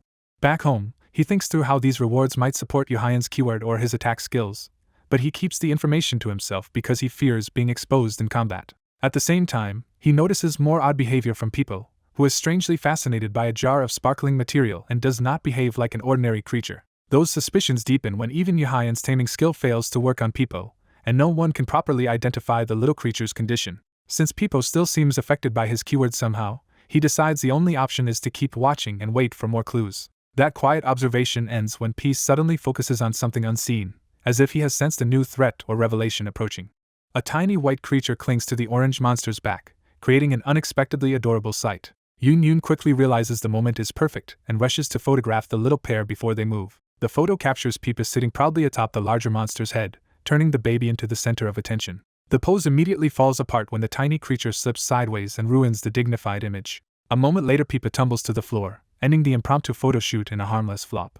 Still, Yun is thrilled enough with the pictures to use one as a profile image and finally reopen the social accounts he had abandoned. The response is explosive, and he is delighted to see followers pouring in almost instantly thanks to how cute his monster babies are. That sudden popularity draws out the masked goblin, who excitedly demands attention and wants to be included too. The goblin immediately recognizes Peepa as the newly famous gluttonous Machi and confirms that everyone is already obsessed with it. Trying to win Peepa over, the goblin offers a valuable mana crystal as a treat, shocking Yun with the extravagance. Yun stops both of them at once, scolding Peepa for accepting anything edible and the goblin for casually handing over expensive items. The goblin meekly accepts the lecture, only for Yun to be blindsided when it addresses him with the familiarity of an elder calling him Granny. Without noticing it, Yun finds himself being drawn into a new rhythm of responsibilities, and events begin moving forward one by one. One major step is the decision to build a monster taming facility beside the Abyss Guild. By bringing in an awakened construction team and using dungeon materials, the project advances far faster than normal. Watching the scale of the investment, Yun realizes an enormous amount of money is being poured into this plan. He understands that once construction is finished, a great deal of work will fall on him. To prepare, he recruits Manhwa and Miss Hyan and starts arranging for the monster babies and future staffing. The growing list of duties hits him all at once, and he collapses under the weight of how far things have spiraled from his original plan to drift through life quietly. He forces himself to slow down, deciding to handle one problem at a time, starting with a meeting with the system in a few days. What truly troubles him is the Wish Stone, because it not only altered its own description after he manipulated it, but also seemed aware of events from before time rewound. What lingers most is that it insisted the past disaster was not their fault. That phrasing unsettles him because it sounds less like a tool and more like something speaking with judgment and understanding. He begins to wonder whether the system itself changed when he regressed and started communicating in ways it never should have. Unable to reason out the mystery, he vents his frustration and admits he will get nowhere by obsessing over it alone. In the end, he decides to seek a definite answer during his next dungeon trip, while regretting that he had not been more cautious before. That regret pulls him back to a memory filled with violent purple power and destruction. In that memory, Yun faces a blade wrapped in ominous energy and realizes too late how dangerous the situation truly is. Across from him stands a man shrouded in the same power, unreadable and severe. Yun remembers that before everything collapsed, he had already sensed this man was unstable. Looking back, he concludes that he should have spoken to him more honestly before things reached that point. The same regret follows him into a later, calmer day when the group gathers over a lavish homemade meal. Myungwoo brushes off Yun's concern about the effort, saying he wanted to cook and only needed a little help with the fried eggs. The shared dinner becomes a chance for the group to meet often and grow closer. Yoo-yeon openly praises Myung-woo's cooking, keeping the mood bright and easy. Yoon-yoon joins in and urges the other man to try the food too, hoping to include him in the warmth of the table. But the dark-haired man keeps his distance and settles for Yoon-yoon's fried eggs instead of engaging more fully. His coldness is sharp enough that Yoon-yoon internally curses him for making things awkward. Myung-woo tries to smooth things over, telling Yoon-yoon not to force a friendship because once they leave the world's edge, they may never meet again anyway. He says it lightly, but the remark exposes how temporary he believes these bonds are. When asked, Yoon-yoon reveals that Myung-woo has agreed to move with him, despite being told he could remain safely at world's edge. The idea is treated almost like a dramatic rescue, with Myung-woo choosing Yoon-yoon's side. The group then shifts to practical matters, discussing how both the smithy and kennel will be housed in the new building and how useful that concentration of talent will be. The dark-haired man gives only a restrained response, while Yoon-yoon senses his displeasure and recognizes he may resent losing someone valuable. Trying to ease the tension, Yoon-yoon starts offering Myung-woo generous perks for the move, including a penthouse room and custom equipment. Myung-woo is delighted by the offer, and Yoon-yoon privately celebrates how easily rewards can win him over. The dark-haired man grows even colder, silently mocking Yoon-yoon for imitating his own habit of buying loyalty with gifts. After the meal, the overflowing sink reflects just how much food had been prepared and consumed. While washing dishes with Yoon-yoon, Yoon-yoon asks why that man is acting so strangely, and Yoon-yoon dismisses it as his usual coldness. Even so, Yoon-yoon thinks that if the man were merely shy around Myung-woo, he should have been relieved that no one else would interfere with his attachment to him. As they speculate about why Ajusi has been acting distant, one possibility raised is jealousy over influence, though that explanation is immediately doubted. The younger man argues the issue cannot be simple dependence, because from his perspective he is the one who relies on his hyung. His companion suggests there could be many reasons for the distance, while privately recalling that Ajusi seemed to be hiding something. When pressed on what he means, he backs off and avoids explaining his suspicion. Instead, he offers a practical guess that the guild entrance security tightening and 4 straight days of dungeon defects may have left Ajusi on edge. That explanation hits hard enough to leave the younger man stunned. His thoughts spiral into guilt as he remembers Ajusi worrying about the guild leader and trying to pull him away from the situation for his own safety. He also remembers apologizing to his little brother over text, still blaming himself for what happened. Another memory surfaces of him cheerfully trying to give Ajusi flowers as a gift, but Ajusi had only met the gesture with cool confusion. Even when the bouquet was handed off to be kept for later, the younger man realized the reaction was not what he had hoped for. On the ride out, he reflects that he bought the flowers to help Ajusi relax, only to watch the attempt fail. He had imagined Ajusi being pleased, which makes the real outcome feel even more disappointing. Seeing Ajusi remain rigid and unreadable, he becomes more convinced they need an honest conversation. He quietly resolves to confront him about whatever is really going on. Before that can happen, an incident finally occurs in the dungeon. Peace reacts first, sensing something in the ground ahead. When the younger man starts chatting to Peace as if this were ordinary wilderness, Ajusi reminds him they are inside a dungeon and that Peace may be responding to a buried memory. Ajusi adds that if Peace cannot remember clearly, that may be for the best. The younger man agrees the forgotten memory was probably not a good one, just as Peace suddenly detects danger. A pack of monsters bursts out and charges them. Peace instantly turns feral and surges forward to meet them. He tears into the attackers with explosive enthusiasm while the younger man watches in amazement. Ajusi treats Peace's frenzy as normal behavior. He explains that most monsters of different species attack each other on sight, which conveniently lets Peace thin them out for them. The younger man is relieved that Peace is finally leveling again and reminds Ajusi that helping with that was the reason they came. Even so, he keeps brooding over how long Ajusi intends to stay emotionally closed off. When Ajusi moves ahead through the forest, the younger man hurries after him. A stray monster leaps at the younger man before he can fully react. He tries to meet it himself, only to realize too late that something else is happening. Ajusi destroys the threat with a sudden blast before it can reach him. The younger man is left staring as the monster is knocked away from his attack. The explosion's aftermath nearly catches him as well, forcing him to recoil. Ajusi stays calm and detached, as if stepping in was obvious. The younger man bristles at being cut off again. He accuses Ajusi of always interfering, while Ajusi answers that he only stepped in because the situation was dangerous. Frustration finally spills over, and the younger man demands a real explanation instead of being kept in the dark. Ajusi deflects the outburst while cutting down another attacker, pointing out that his hyung still refuses to speak plainly. That dismissal leaves the younger man momentarily speechless. He fires back that Ajusi has no right to complain when he himself has said almost nothing. He insists he has heard enough rumors about Ajusi causing trouble everywhere, though his understanding is clearly warped by secondhand gossip. What really angers him is that Ajusi keeps withholding anything important and shutting him out. In the middle of the argument, another monster lunges in and forces the younger man into immediate danger. As he blocks it, he finally blurts out the truth. He has been doing all this to protect his hyung and help him build influence. Ajusi admits the problem is that his Hyung's power base has now grown too large. The younger man is bewildered as Ajusi explains he knows this interference is upsetting, but he had to test how much strength his Hyung had accumulated. Hearing it framed that way, the younger man can only ask why Ajusi is talking as if they are opponents. He rushes in and rejects the logic, insisting that family can work for each other as much as they want. He argues that with a base as strong as a guild leader's, no one should be able to threaten him anyway, so Ajusi does not need to be this overprotective. Ajusi answers not with reassurance but by drawing his blade, making the conflict between them feel suddenly real. The older man cuts through the misunderstanding and makes it clear that the real issue lies elsewhere. When Yu-yeon presses him to explain, the man reaches toward him as if to stop him from coming any closer. Before the answer can come, a violent surge of purple energy erupts between them and interrupts the moment. As the disturbance intensifies, Yu-yeon desperately begs his brother to stop forcing himself into danger and just stay safe. He promises he will handle whatever is needed himself, trying to take the burden away from his brother.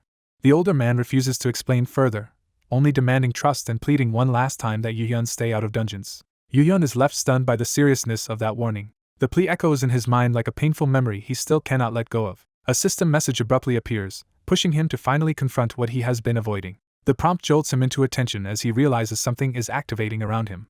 He tries to stop it, but blue light begins swallowing his body before he understands what is happening. He turns toward the source, searching for his brother as the transfer takes hold. For an instant he sees his brother beyond the blue distortion and calls out to him. He reaches back in panic, trying to hold on to that connection before it breaks. But the older man remains on the other side as Yu-yeon is cleanly separated and pulled away. Yu-yeon bitterly sums it up as nothing more than terrible timing. Left alone in the forest path, the older man calls for him and finds only silence. All that remains is a dropped spear, making it obvious that Yu-yeon vanished suddenly and against his will. The older man stands still in the aftermath, trying to make sense of the disappearance. He scans the dark woods for any trace of where Yu-yeon was taken. Meanwhile, Yu-yeon is hurled through a roaring blue current with no control over his destination. The force tumbles him helplessly as he struggles to stay oriented. Realizing he is being transported somewhere unknown, he panics over how absurdly mistimed the event is. His confusion spikes when a cheerful voice suddenly welcomes him mid-transit. The speaker turns out to be a pink, pixelated creature with an unnervingly friendly face. More floating pixel beings gather around him and ask whether he can perceive them clearly. Still dazed, Yu-yeon recognizes one of them as System Nim and tries to confirm its identity. The creatures happily confirm the connection and announce that they have many questions for him. When Yu-yeon starts to introduce himself and objects to being called honey, the system immediately blocks him from giving his name. They explain that names carry dangerous significance here and that concealing his identity is necessary to protect him from hostile forces. That warning makes Yu-yeon realize there are unseen enemies involved and he asks who they are. The creatures answer theatrically that the enemy is a being who must not be named, which only makes the explanation sound more absurd to him. They quickly clarify that there is a practical reason for the secrecy. He is currently inside the wishing stone itself. Yu-yeon accepts that much and notes that, despite everything, the reset ultimately helped people including him. The system cuts him off and asks the more urgent question of what changed after he learned the future before time was turned back. Its focus sharpens, pressing him to identify whether his foreknowledge caused a new problem. To explain, the system begins showing him the structure of the worlds connected by the wishing stone. Yu-yeon is led through a luminous forest of giant trees as the lesson takes physical form around him. He is told that each tree represents a separate world, including his own. The system shows how the wishing stone activated by striking one world directly. From that impact, the power of reversal gathered into the stone and rewrote his world's timeline. But the reset only affected his world, sending it back 5 years while everything outside continued normally. That means the outside worlds kept advancing, including the growth and difficulty of dungeons. As a result, dungeons around his reset world became stronger and more numerous faster than they should have, and outside forces are trying to push that imbalance even further through them. So the system reveals that Yu-yeon now has a specific role to play in stopping that process. It presents a sequence of numbered stages, implying a structured mission tied to the worlds and dungeons. The task, it explains, is to apply his own world's key to the matching world line and restore proper alignment. Yu-yeon realizes this is why there is a weird list of names and labels attached to the system. The system admits it deliberately shaped those interfaces to resemble familiar game mechanics from his world so he could understand them more easily. It adds that it even studied his culture closely enough to model them after fantasy game archetypes down to holy soldier imagery. A system voice dismisses the current stat display feature as something people will stop relying on once they adapt. The young man is startled to learn those visible stat windows are meant to disappear. The guide explains that the system only uses them to help beginners, but warns that they encourage people to reduce others to fixed categories. As an example, it points out how people assume an F rank can never truly improve, no matter the effort. That belief is false, because some people have already shattered those limits. The real principle is that neither stats nor skills are absolute, since people themselves keep changing.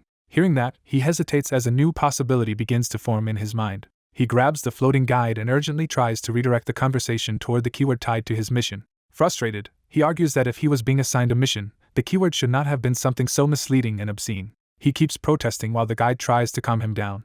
The mission title reveals the problem. He has been given a love confession task that sounds absurdly romantic instead of practical. The guide insists it does not choose protection keywords itself, and only writes down the skill names and explanations it receives. To prove it, it cites another case where a friend received a bizarrely specific crafting-related skill package complete with materials and instructions. The explanation is that some skills are inherited records preserved from a previous world's information. That revelation makes him realize other worlds truly existed before his. The guide confirms it, saying the golden smithy came from another world and was sent into this one. It adds that such transfers are rare and only happen because a previous skill holder sacrificed their own power to pass something on. Those inherited abilities were bought with blood and lost so that others in the future could benefit. The memory of that sacrifice centers on his brother, tying the inherited burden to someone close to him. The guide says it usually just records whatever the carried over information states, the way people classify animals by existing traits rather than inventing new ones. It then turns to his own case and says perfect nurturer is unprecedented. Because there was no prior record for it, the system had to infer its meaning from what he had done, raising one of the world's strongest people so well that his support surpassed his own former limits. The guide says even being recognized as a nurturer at all is extraordinary, because it requires acknowledgement from someone born with S-rank potential. It references known examples of top awakeners to explain that most future S-ranks only begin with predicted potential in the A to S range. Usually people become S-rank or A-rank depending on their environment, while true natural-born S-ranks are exceptionally rare.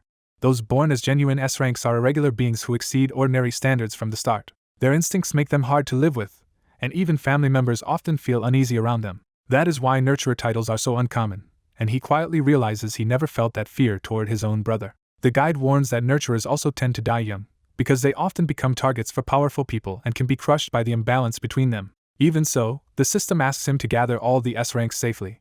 It raises the stakes further by telling him he must do it without anyone dying and within 5 years. Before it can finish explaining the reward, the guide begins to break apart. It abruptly announces that its time limit is up and that he is being sent back immediately, with only about 30 minutes having passed outside. He panics and tries to stop the transfer. As he is dragged away, he begs the guide to at least pass a message to his brother and reassure him.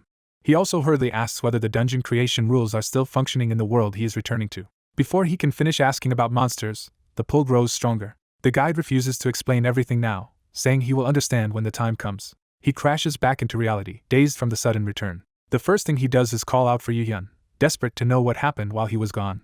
But the surroundings immediately feel wrong, and the guide's vague warning offers him no comfort. He forces a strained smile as confusion sets in. Looking around, he realizes this is not the forest dungeon he entered but a scorched, burning landscape. He wonders if the transfer malfunctioned and dropped him into some low-rank dungeon by mistake. A sudden sound behind him destroys that hope. When he turns, he finds a giant lion-like monster bearing down on him and instantly understands this is no low-rank threat. A blazing beast lunges straight at him, forcing him backward. He scrambles away in terror, realizing the creature is rank 1 and far beyond what he can handle. In the middle of his panic, he notices something unusual in its eyes. A status window appears over the monster, identifying it as a rank 1 flamehorn lion with B-grade stats and A2S growth potential, along with abilities like flame resistance, a fire horn, and a flame breath attack. Yu-Yun is stunned to find peace here and immediately realizes something impossible has happened. Before he can process it, he is abruptly hauled up onto his brother's back. Recognizing why Yu-Yun carrying him, he blurts out his confusion at seeing him in this place. Still clinging to him, he starts demanding an explanation because he thought Yu-Yun was somewhere else entirely. As they move through the ruined forest dungeon, he tries to remind Yu-Yun of what happened between them there. The corrupted landscape makes clear why peace is agitated, and Yu-Yun bluntly asks whether this place is what drove him into a frenzy. Yu-Yun keeps walking with peace beside them, while the younger brother protests that being carried like this makes calm impossible. Trying to keep the situation from exploding, he promises to explain everything and begs peace to stand down first. He insists Yu-Yun should at least hear him out, but Yu-Yun cuts him off and refuses to accept any excuse. Yu-Hyun's restraint snaps, and he warns that if pushed any further he may truly lose control. That threat leaves the younger brother shaken enough to finally stop talking. The devastated dungeon hangs around them as Yu-Yun declares that whatever this is, it has already gone too far. Yu-Yun reveals he had tried to wait and trust him, believing he could handle things alone if given space. But now he can no longer understand what his brother has been doing or how events reached this point. Concluding that he has run out of options, Yu-Yun throws him off and prepares to act by force. A purple blade manifests at his throat, turning Yu-Hyun's intent into a direct threat. Yu-Hyun coldly explains that killing him here would solve everything. The younger brother can only stare, unable to believe Yu-Hyun is serious. Yu Yun lays out the cover story he has already prepared, saying he can make it look like the dungeon boss killed him. He even notes that a wound from an armor-like weapon would support the lie. In Yu Hyun's mind, this cruelty is protection, because an S-class hunter's favor can itself become dangerous violence. He decides that if his brother must hate him forever, he will still force this separation now. The younger brother freezes in horror as Yu Yun commits to the strike. At the last second he throws up a blue barrier and blocks the killing blow. He recoils and calls Yu Yun insane, finally seeing how far he is willing to go. Even while attacking, Yu Yun notices the hesitation in front of him and realizes his brother still cannot fully fight back. The younger brother answers with a desperate ultimatum. If Yu Yun keeps trying to protect him by force, their bond will be destroyed anyway. He accuses Yu Yun of acting as though he has already decided to leave him behind. As their weapons clash, he exposes the deeper wound beneath all this, that Yu Yun has been hiding everything from him from the very beginning. Calling on Peace, he raises a blue pendant and orders him to intervene. Peace lunges in with overwhelming force, crashing into the fight to stop Yu Yun. Yu Yun takes the hit head-on and dismisses the attempt as naive. He overpowers Peace immediately, proving brute interruption will not stop him. With a brutal slam, he drives the fire lion into the ground and incapacitates him. Peace is left dazed and helpless, his failure turning the younger brother's panic into desperation. He cries out to Peace in disbelief, horrified that even his strongest ally was crushed so easily. Yu Yun knocks him down as well, ending any illusion that he can control the situation. Standing over him with the purple sword raised, Yu Yun insists this is the only right choice left. Pinned beneath that blade, the younger brother realizes Yu Yun is acting from a twisted sincerity rather than simple rage. Yu Yun admits he wanted to believe the lies because they let him pretend life had returned to normal.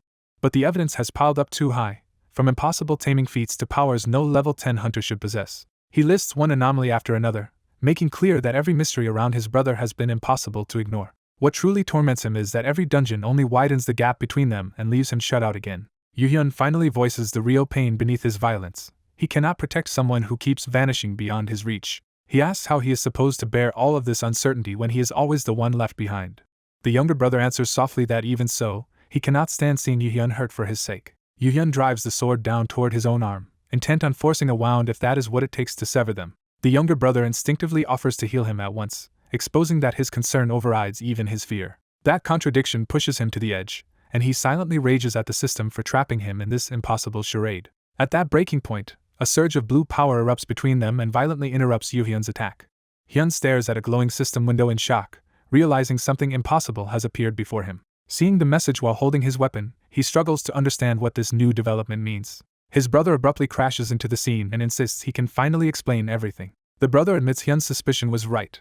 When he first met Peace, he had intended to raise him, and the skill he obtained was actually an S-Class one. He reveals he had secretly entered dungeons several times as well, which is how he also came to know Chirpy. He explains that all of this was possible because of the system and because he has been helping its creator. He says this is why he asked to see the messages, while Hyun is left reeling at the idea of a system creator behind everything. When his brother tries to justify hiding things for Hyun's safety, Hyun snaps and hits him, accusing him of being the real source of danger. The blow lands hard enough for the brother to crumple, and Hyun's anger briefly reduces him to calling him an S-Class idiot. Even so, the brother calmly admits he erased evidence because he did not think he could trust Hyun with the truth. He immediately softens that harsh confession by saying Hyun is still the person he trusts most in the world. Trying to make amends, he asks for a potion now that Hyun has calmed down so he can treat Peace. As he heals the beast, he acknowledges that Peace has been suffering all this time because of him. He explains that Peace was not broken at the entrance because of poor raising, but because the creature had been using stealth and also possessed poison resistance, curse resistance, and fear resistance. Hyun can only mutter that all of these abilities are bizarre, sensing there is still more being left unsaid. Privately, the brother decides he cannot reveal the deeper mechanics behind his power or anything about his past. While cradling Peace, he invites Hyun to ask anything else he wants. He openly admits he has been hiding things and understands how overwhelming all this information must be. He tells Hyun not to carry the burden alone anymore. He makes it explicit that Hyun can ask him anything because they are brothers. Hyun apologizes for assuming he could not trust him, finally lowering his guard. The brother reflects that helping Hyun was never enough by itself. He should have trusted him emotionally too. Realizing how badly Hyun must have suffered after his disappearance, he reaches out to close the distance between them. The brothers embrace and apologize to each other, each blaming himself for the fear and pain the other endured. Peace watches their reconciliation with quiet satisfaction and urges them to hold each other even closer. The tender moment is broken when Peace suddenly shrinks back to a tiny form, shocking them both. The brother explains that Peace only grows when necessary and was never trying to get bigger permanently. Still cuddling the now tiny Peace, he asks at least to be told whenever the creature does grow again. After all that, he notes with disappointment that his own level still did not increase, and Hyun insists he should at least apologize properly to Peace before leaving. A system-like transition shifts the scene away from the brothers and into another hidden space. Elsewhere, one figure bows an exaggerated apology while another dismisses it as insincere, showing that this side of the conflict is still active. A white-haired overseer reports that the situation has barely been contained. Another questions whether Honey's brother may be too dangerous to leave unchecked. The response is that he already proved his worth by risking his life to save Honey once, and if raised properly he could become an excellent guardian. They dismiss the blacksmith as having too little room to grow, regretting that his potential is limited. One of them proposes that if this world fails, they should simply place their hopes in Honey in the next world instead. But that plan raises the problem of what to do with Honey's brother in that next cycle. They conclude he would never accept such a role because of who he is, and forcing it on him would only break him. Even as they discuss it, one of them feels uneasy, sensing the whole idea is morally wrong. The others brush aside that discomfort, arguing that a reluctant guardian is still better than none and that they can use the waiting time for other preparations. Their cold conversation continues over a grotesque, blood-stained scene, underscoring how detached they are from the harm involved. One of them casually suggests decorating Honey's room while they wait, treating the situation with disturbing normalcy. They even speak of enjoying themselves in the meantime, revealing a cruel indifference toward the children caught in their plans. Back in the ordinary world, the narrator notes that things settled down smoothly after his return. He and Hyun grow more comfortable with each other, rebuilding their relationship in everyday life. They also realize that Peace is developing well and becoming a lively part of the household. On top of that, the documents Yoon had gathered are delivered to a researcher for review. She is astonished by how extensive the material is and wonders whether anything could possibly be missing. The sheer quality and quantity impress her so much that she says even a hunter association would struggle to assemble this much so quickly. Delighted by the opportunity, she says the material will greatly help her own advancement and asks for continued support in building a proper research center. Eugene reveals he has a proposal for the researcher. He offers to fund a new research center beside his facility for monster breeding, with the goal of making its results freely available. He explains that if experts from around the world can use the data to improve monster incubation, he is willing to hire assistants as well. The researcher is stunned that he would go that far, and Eugene makes it clear he has his own reasons. He frames the project as support for research that could contribute to world peace. Overwhelmed by his generosity, she can barely contain her excitement. Recovering quickly, she immediately asks whether she can bring in her own colleagues. She shows him a 2-year-old dungeon and awakened research group she wants to recruit. Eugene realizes these are serious dungeon specialists, and she insists they would rush over if invited. He recognizes them as the team that helped establish the laws for dungeon creation in the future. When she checks whether all of them are acceptable, Eugene answers without hesitation. He welcomes every one of them, earning her wholehearted gratitude. The two seal the deal on the spot. With the agreement made, Eugene decides this is another investment worth making. He reflects that if dungeon growth accelerates as the system warned, relying only on buildings will leave him vulnerable, so he needs Suk Hyen's research to advance. He also decides to spread his money across other investments instead of tying everything to property. For now, he plans to use the rest of his cash on stocks, even if he expects that choice to collapse later. More urgently, he focuses on collecting S ranks. At the docks, a shipment arrives under heavy handling. Yerim shows up energetically with others in tow. Eugene is relieved she returns safely and sees she has brought more companions instead of wandering off alone. Yerim proudly explains she gave advice as a hunter to her older friend and got a list of good restaurants in return. Attention shifts to the cargo, and they confirm the ship carrying the 3 monsters has only just arrived and is still being unloaded. Soyoung studies the situation with interest. She quietly checks on Eugene and asks whether nothing happened to him while they were apart. He brushes off the string of dangerous incidents he went through and downplays them as just a small setback. Before he can finish, she abruptly pulls him into an embrace, making him freeze. Clinging to him affectionately, she asks if she can have one of the 3 new monsters. Eugene refuses because the highest-ranked one is already meant for Yuhyun, though he offers to lend it later if possible. Soyoung accepts the answer with playful warmth, reminding Eugene that she is still one of his valued allies. That prompts the blonde woman to timidly ask whether there is still room for her too. She seeks reassurance that he will keep raising her monster even after obtaining 3 new ones, and Eugene hurriedly promises he will. Watching these powerful women crowd around him, Yerim is amazed that Eugene can handle such overwhelming personalities. The attention leaves Eugene exhausted enough to joke that he cannot survive many more S ranks. Sensing his fatigue, Yuhyun approaches to see what is wrong.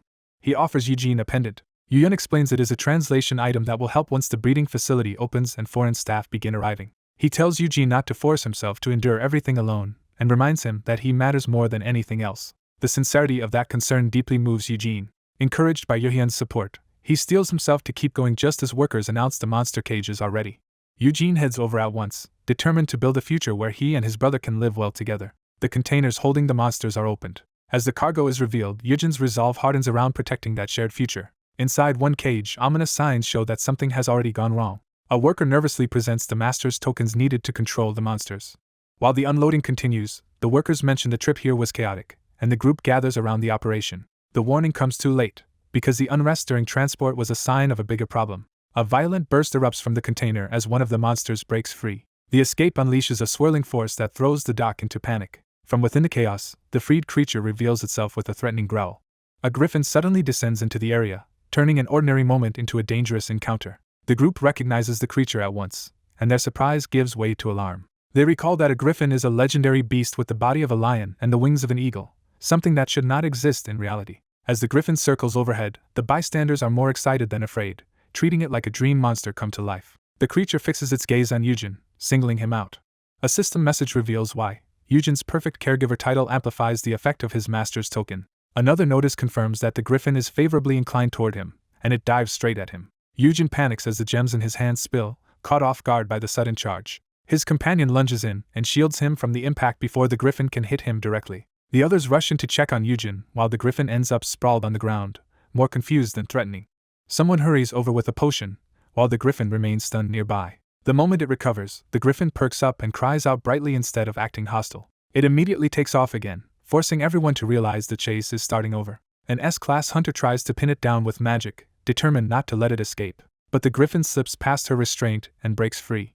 She is left stunned that a fledgling managed to evade her control. Another hunter launches after it, reasoning that wind resistance should still slow a young griffin enough for him to catch it. He closes in and tries to grab the runaway creature by force. The griffin answers by slamming its wings into his face and ruining the capture attempt. The S-class hunter snaps at him, and he protests that handling a griffin's wings is nothing like catching an ordinary bird.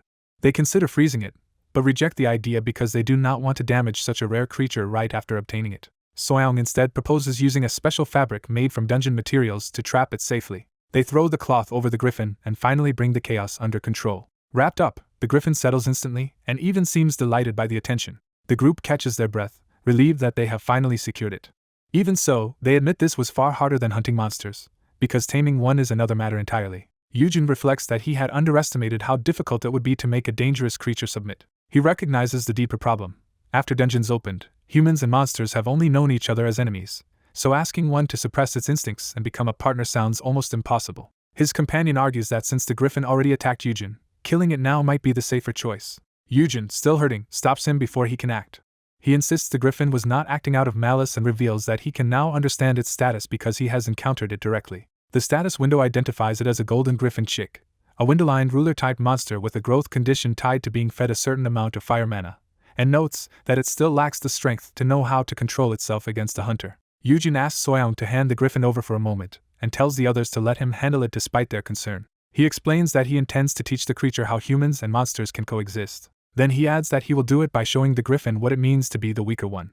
He approaches calmly while Soyoung watches in uneasy confusion with the bundled griffin in her arms. Eugen beckons the griffin toward him as if inviting a challenge. The griffin takes the bait and lunges at him with all the confidence of a spoiled fledgling. Eugen catches the attack barehanded, even as the claws tear into him. For a moment, everyone is horrified by how reckless he is being.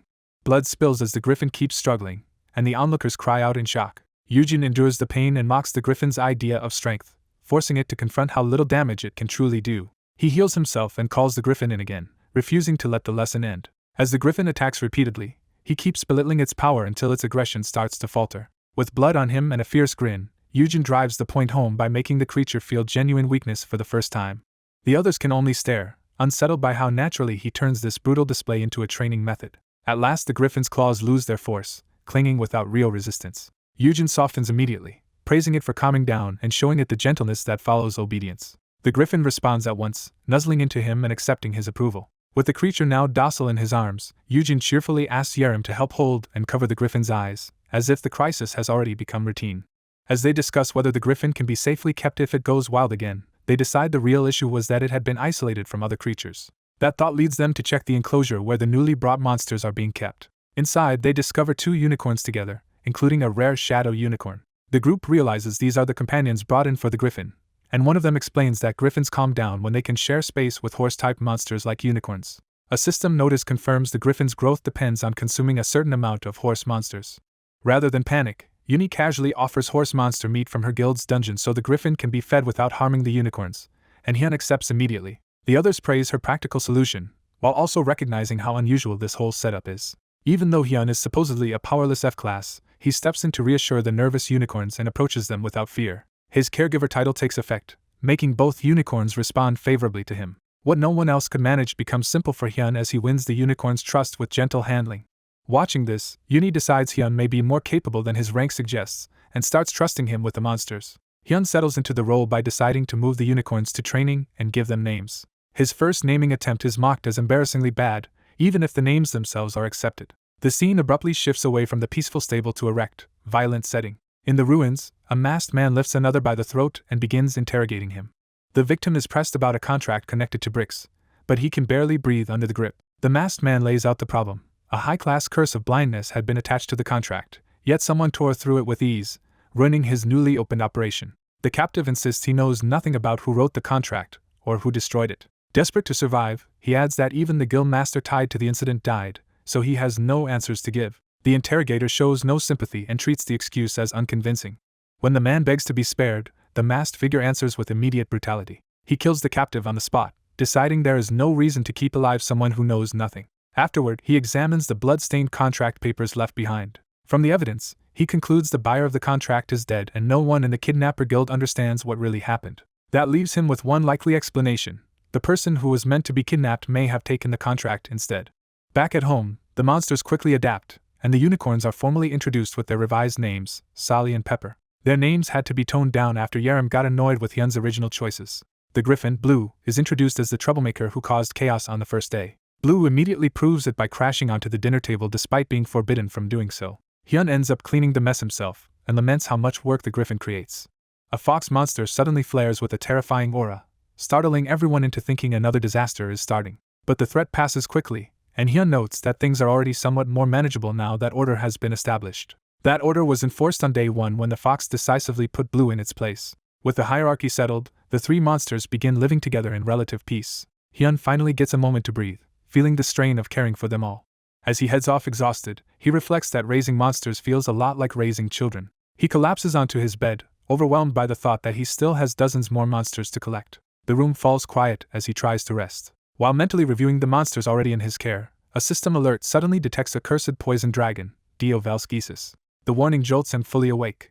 Another notice says his natural enemy trait has activated and that all his skills will become twice as effective against this dragon. Checking his phone, Hyun realizes there is no dungeon alarm nearby, so the dragon should not be here at all. Before he can make sense of it, a dark presence appears directly above him in his room. Hyun freezes as the impossible intruder becomes real. He stares up at a looming, inhuman figure and can only manage stunned disbelief.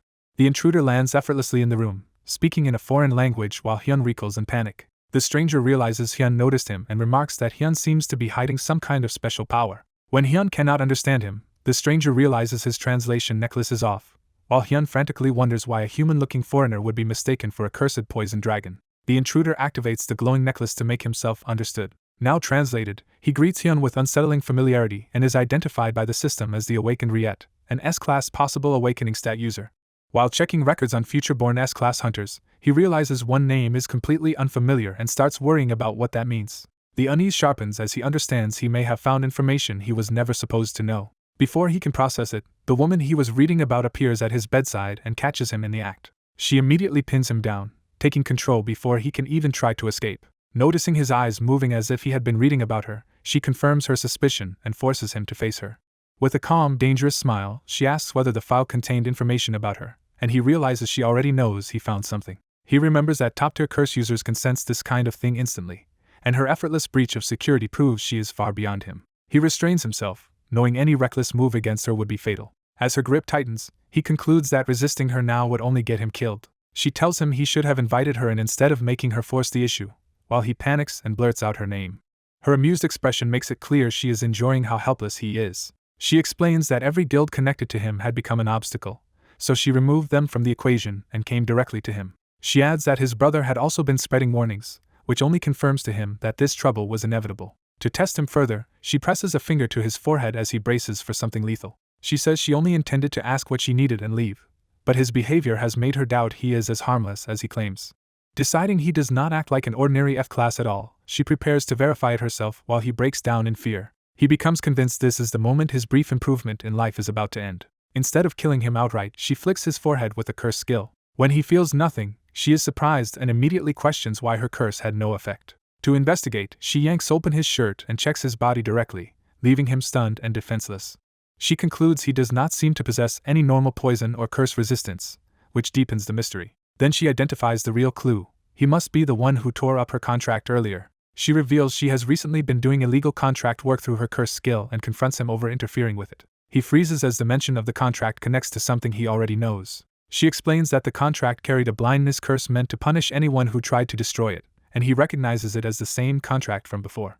When she says she never expected him to rip it up and survive, he hides behind his weak rank and pretends ignorance. Not believing him, she decides to test that claim directly. She grabs him and moves to force the issue before he can talk his way out. Holding the contract between them, she deliberately starts tearing it again, saying the worst that should happen is that he goes blind. He desperately tries to stop her, realizing too late what she is about to trigger. The contract breaks, and the curse activates as he cries out in panic. A system notice reveals the blindness curse is automatically deflected by his high-level curse resistance. Her suspicion is confirmed, and he can only call her insane as she takes his survival as proof. He is horrified that she tested him with something so extreme and starts wondering who she really is and what she actually wants from him. She reassures him that she has no intention of harming him, implying the test was only to identify him. When he demands an explanation, she says she only wanted to find the person who destroyed the contract. Trying to justify himself, he explains that he thought her curse skill might have malfunctioned because he obtained it as a reward from a vanished dungeon boss. He admits the dungeon disappeared after he cleared it, even though he knows telling her this may not save him. That confession brings back the impossible image of the vanished dungeon and the anomaly surrounding it. He asks whether she believes him and whether she knows anything about such a dungeon, and she admits she knows a little.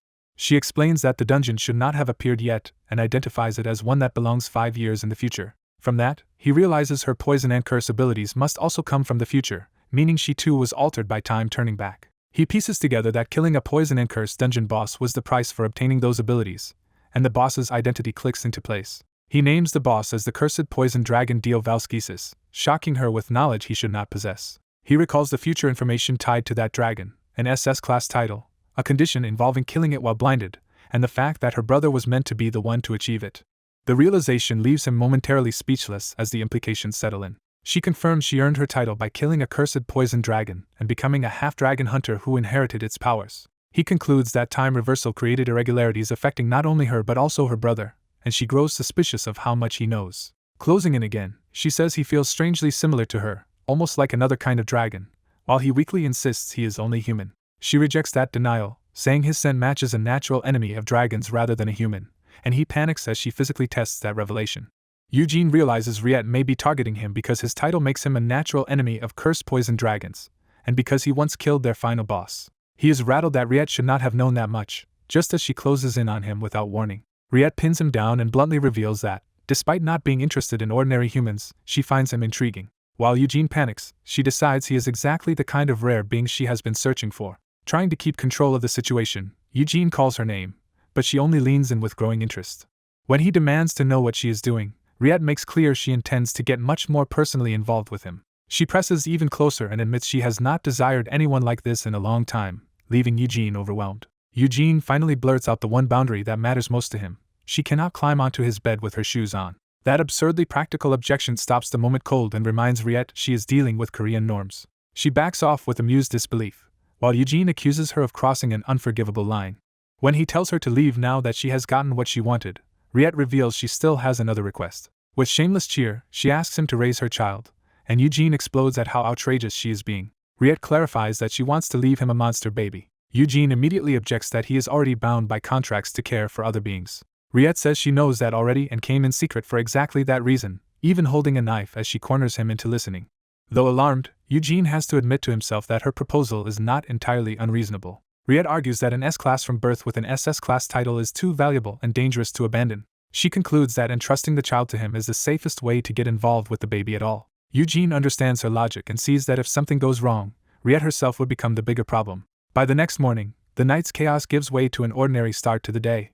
Songhan arrives with food for Eugene, expecting a normal visit. The moment he steps in, he senses something is very wrong. He finds the room wrecked and Eugene collapsed on the floor, looking like he barely survived the night. As Songhan rushes to him in alarm, Eugene can only think that too much happened and he is completely drained. He reflects that in the end he accepted Riyadh's request and agreed to stay in secret contact with her. That arrangement continues through private messages, where she casually updates him like an affectionate parent. Eugene notes bitterly that Riyadh handled everything exactly as she pleased before leaving him to deal with the aftermath. Still, he is relieved the encounter ended peacefully, because it could easily have turned fatal. He also realizes it was fortunate she came while he was alone. If Myungwoo had been present, and Yu-hyun forced to protect both of them, an S-class poison and curse user would have been far harder to survive. That thought leads Eugene to wonder whether he should have used his influence skill after all. But he remembers that the skill's effect doubles against cursed poison dragons, meaning it might actually have worked on Riyadh. He immediately rejects the idea, deciding she is far too unpredictable to manipulate carelessly. Songhan notices Eugene spacing out and checks on him, startling him back to the present. Eugene is shocked to discover Songhan has already cleaned the place up almost completely. Moved, Eugene takes his hand and recognizes how hard Songhan has been working to care for the monsters around him. Songhan warmly tells him to call anytime he gets tired, promising to come help without hesitation. Eugene is touched by the sincerity of that offer. He embraces Songhan with heartfelt gratitude and decides that helping the people around him comes before dealing with Riyadh. At that moment, a system message announces that Kim Songhan has reached the minimum requirements for growth. Eugene reacts instantly and grabs Songhan in excitement. The system confirms Songhan can now advance from F-class to S-class once the remaining promotion conditions are met. Eugene blurts out the astonishing news that Songhan can be made into an S-class. When Songhan asks if that is really possible, Eugene says yes, though the conditions are difficult. The system presents 3 options: defeat an A-class dungeon boss in one attack, solo an S-class monster, or hunt an SS-class monster with fewer than 10 people. They quickly judge the third option nearly impossible and the first one the most realistic. Eugene reasons that if Songhan enters an A-class dungeon and gains an attack skill, they may be able to engineer a one-hit boss kill. He volunteers himself as the one who will make that happen and asks Songhan to trust him. With both of them fired up, Eugene unveils a plan to turn Kim Songhan into an S-class. The first step is simple and direct. Load Songhan up with every piece of offensive power equipment they can get. Yu-hyun excitedly explains that Yerim can boost someone's attack power with Shadowless Day, imagining the team becoming much stronger. He pushes the idea further by adding his own offense-doubling skill, convinced their combined support would create overwhelming power. Hyun-jae immediately undercuts the fantasy by pointing out that Yu-hyun has somehow inserted himself into the plan. Yu-hyun casually confirms that he intends to join the raid too, leaving Hyun-jae to wonder if he has lost his mind. Unfazed, Yu-hyun argues that if he can enter low-rank dungeons, there is no reason he cannot go into a low A-class one as well, and he asks to be allowed in. He even offers a B-class shield as protection, but Hyun-jae dismisses that as nowhere near enough for what they are facing. Hyun-jae reminds him that this is not ordinary hunting but a boss fight, where a weak defense item will not solve the real danger. He also points out the flaw in Yu-hyun's buff-sharing plan. Because the skill only works through contact, Yu-hyun would have to stay physically attached to the fighter during the entire battle and endure the backlash. Since the shield would fail the moment Yu-hyun is touching him, Hyun-jae treats the whole proposal as absurd while Yu-hyun keeps laughing it off. Yu-hyun then brings up a previous dinner and the special item he had asked Myungwoo to make, revealing that he has prepared something specifically for this problem. He presents the new shield item with confidence, expecting it to overturn Hyunji's objections. Hyunji's skepticism breaks the moment he examines it more closely and realizes it is not ordinary at all. The item is identified as a single-use nameless bracelet of unknown class. Its effect shocks Hyun-jae. It can nullify all damage for 10 minutes, and Yu-hyun proudly notes that this is why he wanted to impress Myungwoo. The impossible item leaves Hyun-jae momentarily speechless. Sensing his opening, Yu-hyun insists that with this bracelet and the Edge Guild's cooperation, even an S-class can safely escort him, and he promises he can make the plan work. A brief memory shows others protesting that Yu-hyun was never meant to be taken into such a dangerous place, highlighting how reckless his decision looks from the outside. Despite those concerns, the group proceeds to the dungeon entrance, and Yu-hyun reflects that if he is going in, he needs to understand the place firsthand. At the site, the gathered hunters reassure Eugene that the S-classes will protect Yu-hyun, treating the outing as a tightly guarded operation. Another S-class arrives in dramatic fashion, making it clear that the raid team is still growing. Hyuna greets Eugene and reveals that she recruited one more S-class specifically to prepare for this dungeon. She warmly greets Yu-hyun as well, while he remains polite and calm with the fox beast in his arms. With the roster assembled, they decide that this number of members should be enough. Yu-hyun asks if he is the last one expected, only to learn the lineup is not quite complete yet. A new arrival is announced as someone asks what their little Han Eugene is planning now. A blonde man steps out and joins them, making his entrance with the confidence of someone used to interrupting other people's plans. His sudden appearance catches the others off guard, especially because he was clearly not part of the original arrangement. The scene shifts to the low A-class dungeon, Black Golem City, as the raid finally begins. The dungeon is introduced as a ruined place once filled with golems and undead legions, though that old threat no longer defines it the same way. One hunter explains that the golems here are normally slow but durable, so the standard tactic is to split them apart and wear them down. Yu-hyun repeats the word tactic with mild disbelief, already sensing that this group may not operate by ordinary standards. His doubt is answered immediately when the battle erupts in explosive displays of power that make any careful strategy seem irrelevant. The S-classes tear through the enemies so quickly and violently that Yu-hyun can barely follow what he is seeing. Watching the destruction, he realizes this is the first time he has truly felt sorry for dungeon monsters, because a place that should take A-classes a week is being erased in moments. The contrast becomes obvious. What should be a difficult A-class raid is effectively being treated as a warm-up by S-class hunters. Yu-hyun wonders aloud whether a crowd of S-classes entering any dungeon together would make every raid this trivial. He is told that S-class hunters are actually forbidden from entering dungeons together, which explains why this kind of overwhelming force is almost never seen. At first he assumes the rule exists to spread manpower in case another dungeon break happens elsewhere, but he is told that is only part of the reason. As Yu-hyun looks more carefully through his binoculars, he starts to understand the real problem. He identifies Hyunji's role as dealer, watching him unleash destructive power without any concern for coordination.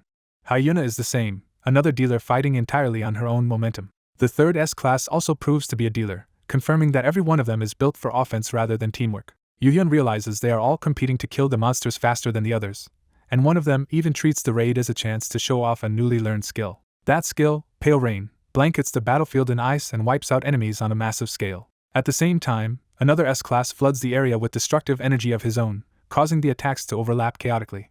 The clash of powers becomes so messy that one hunter shouts at the guild master in frustration as the battlefield turns into a contest instead of a coordinated raid. Yu-hyun is forced to retreat because the heat and conflicting attacks are ruining his eyes, making it impossible to stay near the fight safely. Even Hyuna complains that the other's abilities are interfering with her, and Yu-hyun realizes she has been holding back because he is only an A-class. By the time the golems are all destroyed, Yu-hyun can only conclude that there was no teamwork at all, just several overwhelming hunters trampling the dungeons separately. He wonders if they can get away with that simply because each of them is individually too strong to need cooperation, and the answer he gets is an awkward laugh.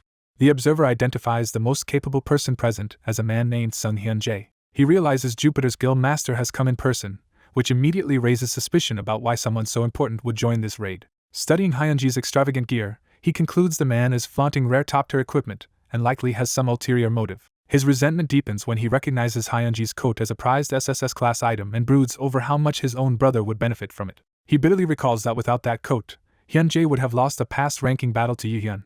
His hostility becomes so obvious that Hyun-jae casually notes the glare and confirms he can feel the envy directed at him. Trying to stay polite, the observer jokes about Hyunji's dramatic entrance, while Hyun-jae coolly explains he came to inspect the dungeon his guild has lent out. The observer urges him to leave, though inwardly he regrets that the current dungeon makes it hard to act against him. Hyun-jae dismisses the complaint and teasingly suggests the observer hand over his child instead, provoking an immediate outburst. Their bickering is interrupted when Moon Hyuna, already engaged in battle below, demands to know why Hyun-jae is standing around instead of helping. The observer piles on by mocking Hyun-jae as too old to be useful, and Hyun-jae answers with amused condescension. Rather than joining the fight directly, Hyun-jae prepares some kind of intervention with a snap of his fingers. A violent burst of force erupts into the battlefield. When everyone panics at what he has done, Hyun-jae blandly insists he merely helped. The observer accuses him of sabotaging Hyuna, but Hyun-jae denies any personal grudge. Pressed on why he would attack an ally, Hyun-jae fixates on the word ally as if rejecting the premise itself. His expression makes it clear he does not consider Hyuna a colleague at all. That unsettling reaction leaves the observer suddenly aware that Hyunji's attitude is far stranger and colder than expected. Before the argument can continue, Hyuna charges back and furious at Hyunji's interference. She commits to attacking at full force, treating his provocation as a direct challenge. Activating her movement skill, she launches herself with wind-enhanced speed. As she dives, she angrily points out that he should at least match her gear and level if he wants to interfere. The spectators can only watch in alarm as the clash escalates instantly. Hyuna realizes too late that the situation is shifting in a dangerous direction. Her attack path swings toward the group behind Hyunjae, putting them directly in danger. The observer and the others understand they are about to be caught in the strike. Hyuna tries to correct course and shouts for the bystanders to move because she cannot stop cleanly. Seeing the threat, someone throws up a protective barrier around the group, while Hyuna desperately tries to halt the blow. Her weapon slams into the ground with explosive force. The impact hurls her away while the barrier shields the people behind her from the worst of it. Even so, the strike cracks the terrain badly enough to destabilize the cliff. A huge section of rock breaks loose and collapses, but the protected group remains safe on the ledge. Hyuna regains her footing and is relieved that no one was killed. Hyunjae praises her control, and that smug approval only makes the others blame her more for nearly causing disaster. Already rattled, Hyuna turns in disbelief when Hyunjae patronizingly asks why she was not more careful. At that moment Yuyun arrives, and Hyuna immediately recognizes him as the young master of World's Edge. Yuyun coldly points out that his older brother was standing right in the line of danger. Hyuna defends herself by saying she stopped in time, while Yuyun condemns her for being reckless. He goes further, insulting both her temper and her attack path as so crude that even a child could evade it. That deliberate insult flips Hyuna from defensive to openly combative. With both of them drawing weapons, the argument turns into a direct challenge. Hyuna proposes they settle it with a duel and attacks immediately. The observer begs them to stop, but Hyunjae remains unconcerned and implies this kind of conflict is inevitable. As the two S-class hunters exchange blows, it is explained that they normally raid separately because dungeon breaks do not happen often and entering together is forbidden. Hyunjae notes that, since they are all gathered in one place now, the usual separation no longer restrains them.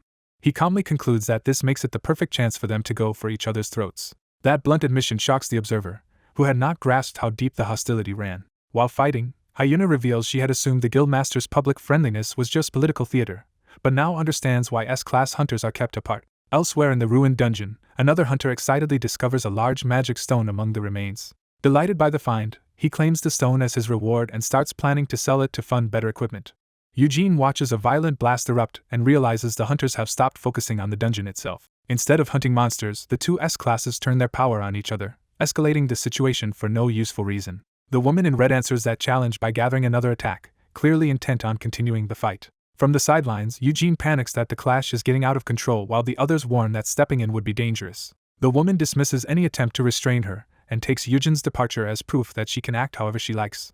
She launches herself forward with overwhelming force, refusing to be checked by anything in her way. Her charge crashes into the other S-class, and she makes it clear that even his defenses are beneath her notice. The shockwave tears through the area, forcing everyone nearby to brace as the collateral damage worsens. Eugene freezes, painfully aware that as an F-class he has no power to stop either of them. Even so, he notices an opening and decides to act despite his weakness. He suddenly intervenes, and the male S-class breaks off at once to make sure Eugene is safe. Rather than keep fighting, the man fusses over Eugene's condition and explains away his tears as smoke irritation, leaving the woman thrown off by the abrupt change. He shields Eugene protectively and asks him to be more careful, which only makes the woman bristle at being ignored. Eugene plays along with the concern and lets himself be tended to, embarrassed but aware the tactic is working. He exaggerates his fragility as an F-class, turning himself into the reason the fight has to stop. By painting himself as a helpless civilian caught between reckless S-classes, he shames them in front of the others. The accusation lands hard enough to leave him momentarily stunned by his own performance. Eugene presses the point, scolding the two hunters for behaving worse than even the better-mannered companions beside them. With the mood broken, he orders them to stop fighting, finish the hunt, and line up like children being disciplined. He fully commits to the role by putting on a cap and readying a whistle like a strict teacher taking control of a class. Using that authority, he starts assigning positions and tasks, and the S-classes actually obey him. The team disperses according to his orders, leaving even the composed blonde hunter surprised by how naturally Eugene has taken command. Eugene himself is amazed that separating two S-classes was easier than expected once he treated them like unruly students. A system reward appears, granting him an SS-class skill for successfully controlling awakened people. He is delighted by the absurdly fitting teacher-type ability, and immediately accepts how useful it will be for handling monsters in human form. He sums it up simply: he has gained yet another SS-class skill. Later, the group settles into the ruins for the night after the immediate danger has passed. As they make camp, the older hunter offers Eugene a drink and some basic reassurance. They talk about how this expedition should finally let them leave, though the desolate surroundings keep the mood uneasy. Looking up at the broken architecture, Eugene wonders what this place once was, but no one has found enough records to answer that yet. Staring into the ruins, he sees not just rubble but the remains of an entire fallen city. He recalls that such places are traces of worlds destroyed because they could not stop dungeon outbreaks, and the influence those dungeons spread. That thought leads him to a darker fear. If even whole worlds can fall, 50 S-classes may not be enough to save theirs. His anxiety spills out as frustration at the very people whose uncontrollable power is supposed to protect humanity. Around the campfire, the tension softens into bickering as the younger hunters complain that the strongest ones keep all the action for themselves.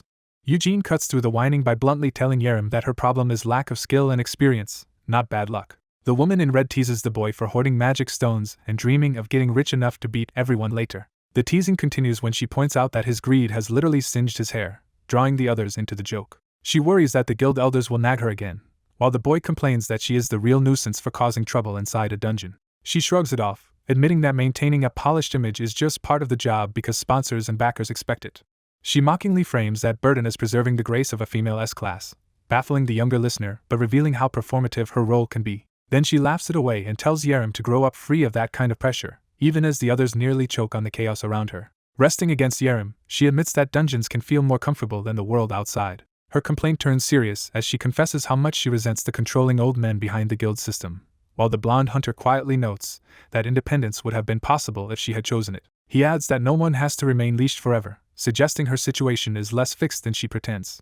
He explains that the public only sees the glamorous image of S-classes, while the reality is that their overwhelming power and constant life-or-death battles leave them unable to fit back into ordinary society. Hearing that, Eugene begins to understand why hunters who seem privileged can still feel trapped and distorted by their lives. He reflects that people who spend their days overpowering monsters and surviving dungeons inevitably become something far removed from normal humans. That realization makes his brother stand out even more to him, because unlike the others, Hyun-jae still seems strangely composed and socially intact. Eugene is left quietly studying him by the fire, reconsidering what makes him different from the rest.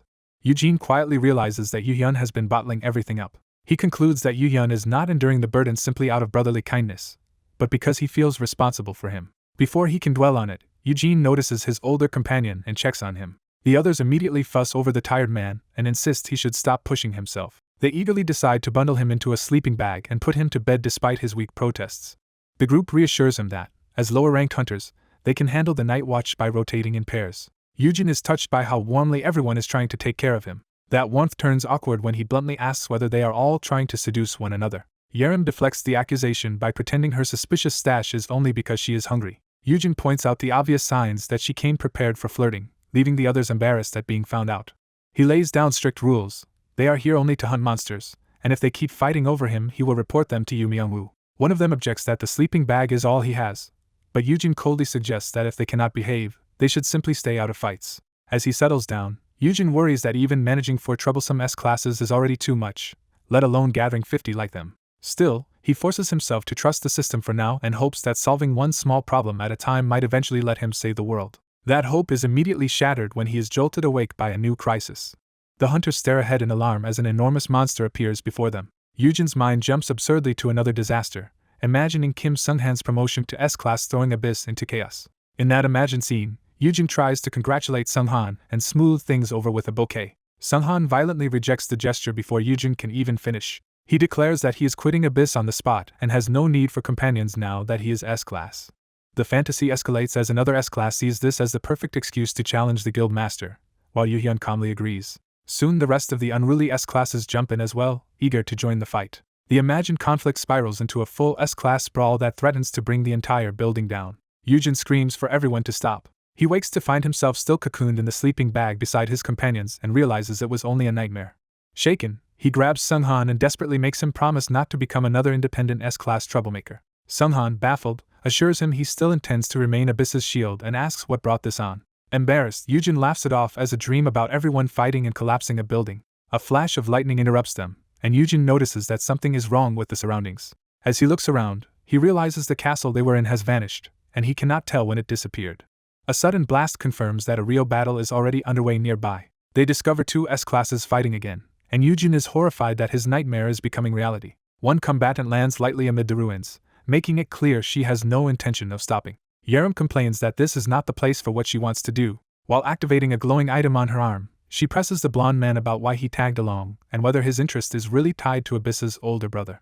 The man answers with an amused smile instead of denying it. He admits Eugene may possess a rare skill despite being only F-class, and Yerem mocks him for pretending not to judge by rank. He replies that, if nothing else, Eugene is at least entertaining enough to be worth his attention. Yerem counters that what truly stands out is Eugene's strange courage. She adds that he is also shamelessly bold.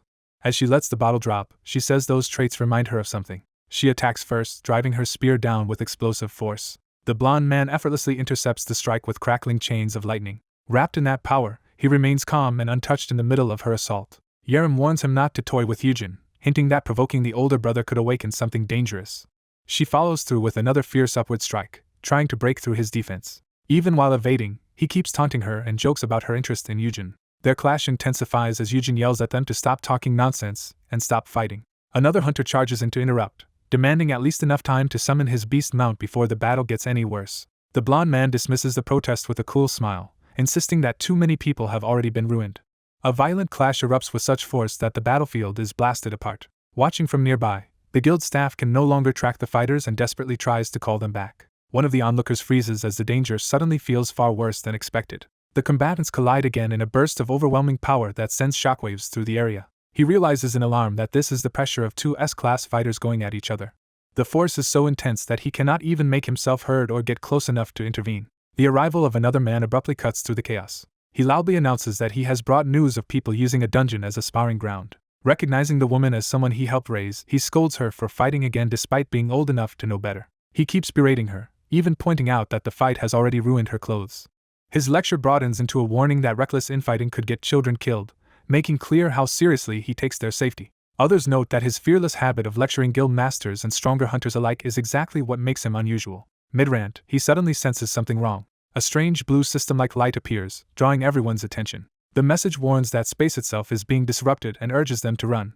The man who had been lecturing doubles over in pain as the warning hits him. Even while struggling, he insists this is exactly why no one can predict what a dungeon might do. The nearby hunters are ordered to flee as far away as possible. Before anyone can understand the warning, the ground begins to rupture beneath them. As debris explodes upward, the stronger hunters move to shield the others and pull back.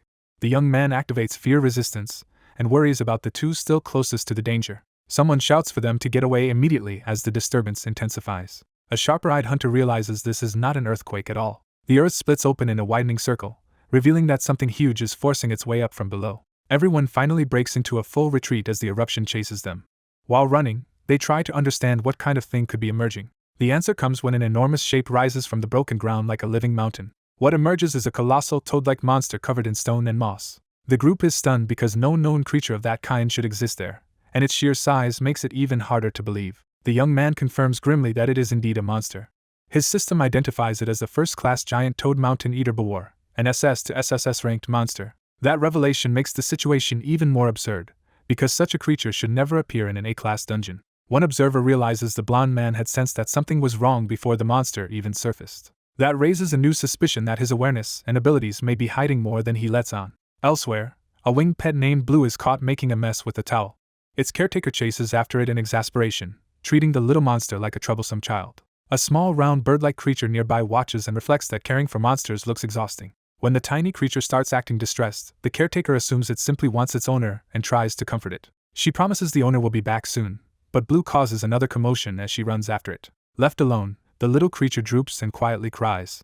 Then its sadness hardens into sudden resolve. A blue digital glow gathers around it as it begins activating some hidden power. A portal-like column of light forms in the room in response to its chirp. The creature interfaces with the system-like phenomenon as if deliberately calling something through. It invokes a high-level ability called Dominator of Space. The skill opens a spatial path connected to the battlefield, where the red beast and its rider are still facing the crisis. The little creature watches the open passage, startled but committed. It steps toward the flowing spatial current to complete the connection. Before it can proceed, Blue crashes down on top of it and knocks it flat. The caretaker rushes back in panic, worried the tiny creature has been hurt as the portal flickers nearby. A gigantic reptilian monster erupts from the dungeon floor in a violent surge, instantly turning the raid into a fight for survival. The hunters are stunned that something this overwhelming could exist in what was supposed to be an A-class dungeon. Even as they size it up, they realize its movements are slow, giving them a narrow chance if they can exploit it. The creature slams down with crushing force, proving that one direct hit could wipe them out. Its massive body tears through the ruins and shows just how far beyond normal dungeon beasts it is. The team grasps that its raw power alone is enough to break the dungeon apart if they fail to stop it. One hunter orders everyone to escape through the gate stone, but another refuses to run, while the monster still threatens to break free. They remember that this beast, Bavar, once caused enormous destruction when it surfaced years ago in China. If the dungeon collapses before it is killed, the disaster will spread outside, so retreat is no longer an option. Accepting that they have to fight, the blue-haired hunter rushes ahead while the others are told to protect the less experienced member. He judges the enemy as far above his own rank, but decides to use a buff skill to force an opening anyway. He activates Shadowless Day to amplify his mana and attack power despite the gap in class. With that support in place, he commits to guiding the next strike toward the monster's weak point. At the same time, another hunter gathers a dense sphere of black flame, preparing a high-level attack. The black fire crashes into Bavar in a sweeping blast meant to overwhelm it by sheer destructive force. The team believes the back of its neck is the key weakness and moves to capitalize on the hit. One swordsman follows up confidently, trusting both his experience and the team's combination of skills to finish the kill. His empowered slash lands directly on the neck, striking exactly where they expected the beast to break. But the blow fails to cut through cleanly, and the opening they counted on starts collapsing. A veteran immediately realizes that this plan would have worked years later, but right now their gear, skill levels, and experience are still insufficient. Another hunter tries a decisive spear thrust, betting everything on a single killing strike. The spear only grinds against the hide, and the attacker is shaken by how impossibly hard the monster's body is. Worse, the damage they did manage to inflict is already beginning to close. Bavar's regeneration proves so fast that even a successful wound vanishes almost immediately. The team shifts from brute force to coordination, with one hunter urging the S-class fighter to keep attacking while others support. Golden energy coils around the monster as they attempt to bind or disrupt it long enough to create a real opening. A lightning-charged assault crashes down on Bavar, testing whether elemental force can finally crack its defense. The observers can barely tell if it worked, and one of them concludes that even this level of attack still may not be enough. For the first time, however, Bavar visibly reacts, showing that the right kind of pressure can affect it. The monster answers by hurling its body forward and smashing through the ruins in a renewed rampage. The younger members panic as the battle swings back in the monster's favor. Bavar lands heavily and reasserts control of the battlefield through sheer mass and momentum. Its charge tears through the structure, making the collapsing dungeon itself another threat. The ground splits apart under the force of the clash, widening the danger around everyone. Ruined pillars and stonework begin to fall, confirming that a prolonged fight will destroy the area around them. As the team regroups, they admit that another reckless assault would only get them killed, yet they still lack a way to bring it down in one blow. Their fears are confirmed when the monster's body is already fully restored again. While others urge evacuation, the black-haired hunter stops them and insists the beast can be killed if they act together. He steps forward with a new seriousness, having worked out a method the others have missed. He explains that Bavar's hide cannot be broken by any ordinary single skill and that only linked attacks can overcome it. He assigns the first move to Yerim, ordering him to freeze the monster's neck to set up the chain. He then directs Yuyun to immediately follow with heat, creating a rapid elemental shift. The others grasp the idea. A sudden temperature difference can fracture the monster's skin more effectively than raw force. When questioned, he calmly implies that his unusual training has given him insight into monsters beyond what he should normally know. He continues laying out the sequence, planning the next strike for Hyuna SSI once the hide is destabilized. He warns that the timing has to be exact because Bavar regenerates so fast that any delay will erase their progress. A teammate points out that such precision is nearly impossible for a group with no experience fighting together unless they can somehow coordinate perfectly. That objection makes him pause as he realizes the plan still lacks the one thing it depends on. He admits that their attacks must be relayed at exactly the right moments, which requires some way to connect everyone's actions. He understands that without that missing link, even the correct strategy cannot be executed. He realizes he can force this situation to happen even without an attack skill, and decides that will be enough. He chooses to rely on a newly gained ability instead of direct combat. The skill he earned the day before becomes his answer to the problem in front of them. He explains that it is a command-type skill meant for control, and believes it can improve the group's coordination. When the others question the sudden new power, he casually reveals he must have met some hidden condition to unlock it.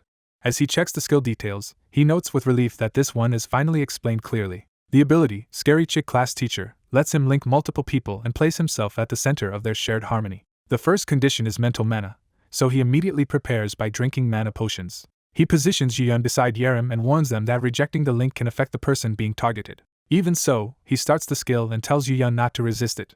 The command skill activates and begins binding the three of them into a shared field. The link takes hold, and both he and Yerim show the first signs of the connection in their eyes. As the skill settles, information about the others starts flowing into him through the bond. He realizes the effect is far deeper than simple teamwork. What reaches him is not words but direct understanding. He can sense their movements before they make them, as if their bodies are extensions of his own. Yuyun notices the strange overlap too, while Han Eugene can already predict his next action. When Eugene answers the thought before it is spoken, Yuyun is startled by how exact the connection is. Encouraged, Eugene decides to strengthen the test by linking himself with Yuyun directly. The second connection snaps into place, and both of them feel the bond lock more tightly. The result is immediate. Yerim is thrilled, Yuyun is unsettled, and the others finally see that something extraordinary is happening. Yerim explains that she can feel Yuyun from the inside, including how he is about to move and where he is distributing his strength. Using that borrowed awareness, she reproduces his technique in a single strike. The sudden display shocks Eugene and the woman in red alike. They realize Yerim has just copied not only the sword form but even the spear's precision at the tip. Excited by the possibilities, the woman in red begs to be included next, but Eugene has to stop for another mana potion first. He warns that if she links with Peace, she will also share the beast's fire resistance, which means flames could burn her less. She immediately jumps to the idea of riding Peace with full preparation, while Eugene hurriedly tries to keep her focused on the test. He moves on to the third extra function and tells Peace to stay close because he has something to give. This feature lets keywords influence the linked target, so Eugene tries a clumsy phrase of affection on Hyuna to trigger it. The attempt backfires so badly that Hyuna is overwhelmed instead of charmed, and Eugene scrambles to explain he only meant to thank her. Once she recovers, Hyuna takes the whole thing in good humor. The keyword effect still works, and Hyuna's mood shifts enough for her to teasingly accept the comparison instead of rejecting it. With that success confirmed, Eugene turns to the final and most dangerous test. The blonde man steps forward to volunteer, making it clear this last trial will put the greatest strain on Eugene. Eugene explains that the fourth function amplifies the linked target according to the opponent's stats, and he tries to trigger it with flattering keywords for the blonde man. The words fail to influence him, so Eugene decides to proceed by using the skill directly and asks him to accept it. The blonde man appears to allow the connection at first as the blue aura wraps around him, but his eyes reveal that he is fully aware and not actually yielding control. The bond is violently rejected, and the backlash slams into Eugene at once. He doubles over in pain while the blonde man watches with false concern. The man admits he only gave a light rejection, and Eugene realizes he has been deliberately played. Yoo-hyun rushes over to help, but Eugene can only bitterly note that this would have gone easier if people cooperated. As he struggles to keep the linked group together, Eugene feels the crushing burden of controlling multiple S-classes and peace at the same time. The strain becomes severe enough that he can barely keep himself steady. He urges everyone to move quickly because he cannot maintain this control much longer. His thoughts return to the real objective. They have secured the S-class monster, but the true goal is to elevate Kim Sung-han into an S-class as well. Kim Sung-han stands ready at the cliff, facing the enormous creature below. Knowing the chance has come, he prepares his bow and understands he has to act first. He releases the opening shot, and the battle begins with a violent impact against the monster. The blue-haired fighter realizes his first strike failed to do any real damage, leaving the opening move to his opponent. He seizes that chance immediately, declaring that now it is his turn to attack. He activates Shadowless Night to flood his body and weapon with mana and launch a high-speed assault. At the same time, he invokes Freezing Sigh, layering intense cold over the attack. He commits everything to a single decisive blow meant to deliver the greatest possible freezing force at once. As the power condenses, his spearhead becomes denser and deadlier, sharpening into a true killing edge. He drives the weapon down with Pale Rain, aiming to pin the enemy in place with the freezing strike. The target is engulfed in jagged ice, and he believes he has successfully locked it down. Trusting the freeze to hold, he teleports away and calls for the others to finish the immobilized enemy. The dark-haired man answers by stepping in with purple energy gathered in his hand. His power crashes into the frozen mass and tears through it in a violent surge. But the enemy's heat erupts back just as violently, turning the battlefield into a vortex of fire. The ice vanishes almost instantly, and the group realizes the creature's temperature is so extreme they can barely endure it even from a distance. The woman riding the flaming beast points out that this overwhelming heat means the monster is still strong, but also reminds them they had planned for its hide to soften under sustained burning. She presses the attack with confidence, convinced the moment to break through is close. The dark-haired strategist agrees that the opening is approaching. Still, he decides they must wait a little longer for the conditions to become exact. He judges that they need the flames to subside just enough to weaken the skin without letting it recover. Hanging on under the pressure, he forces himself to calculate the timing precisely. He factors in Peace's leg strength, Moon Hyuna's speed, and the remaining flames left by Yoo-hyun.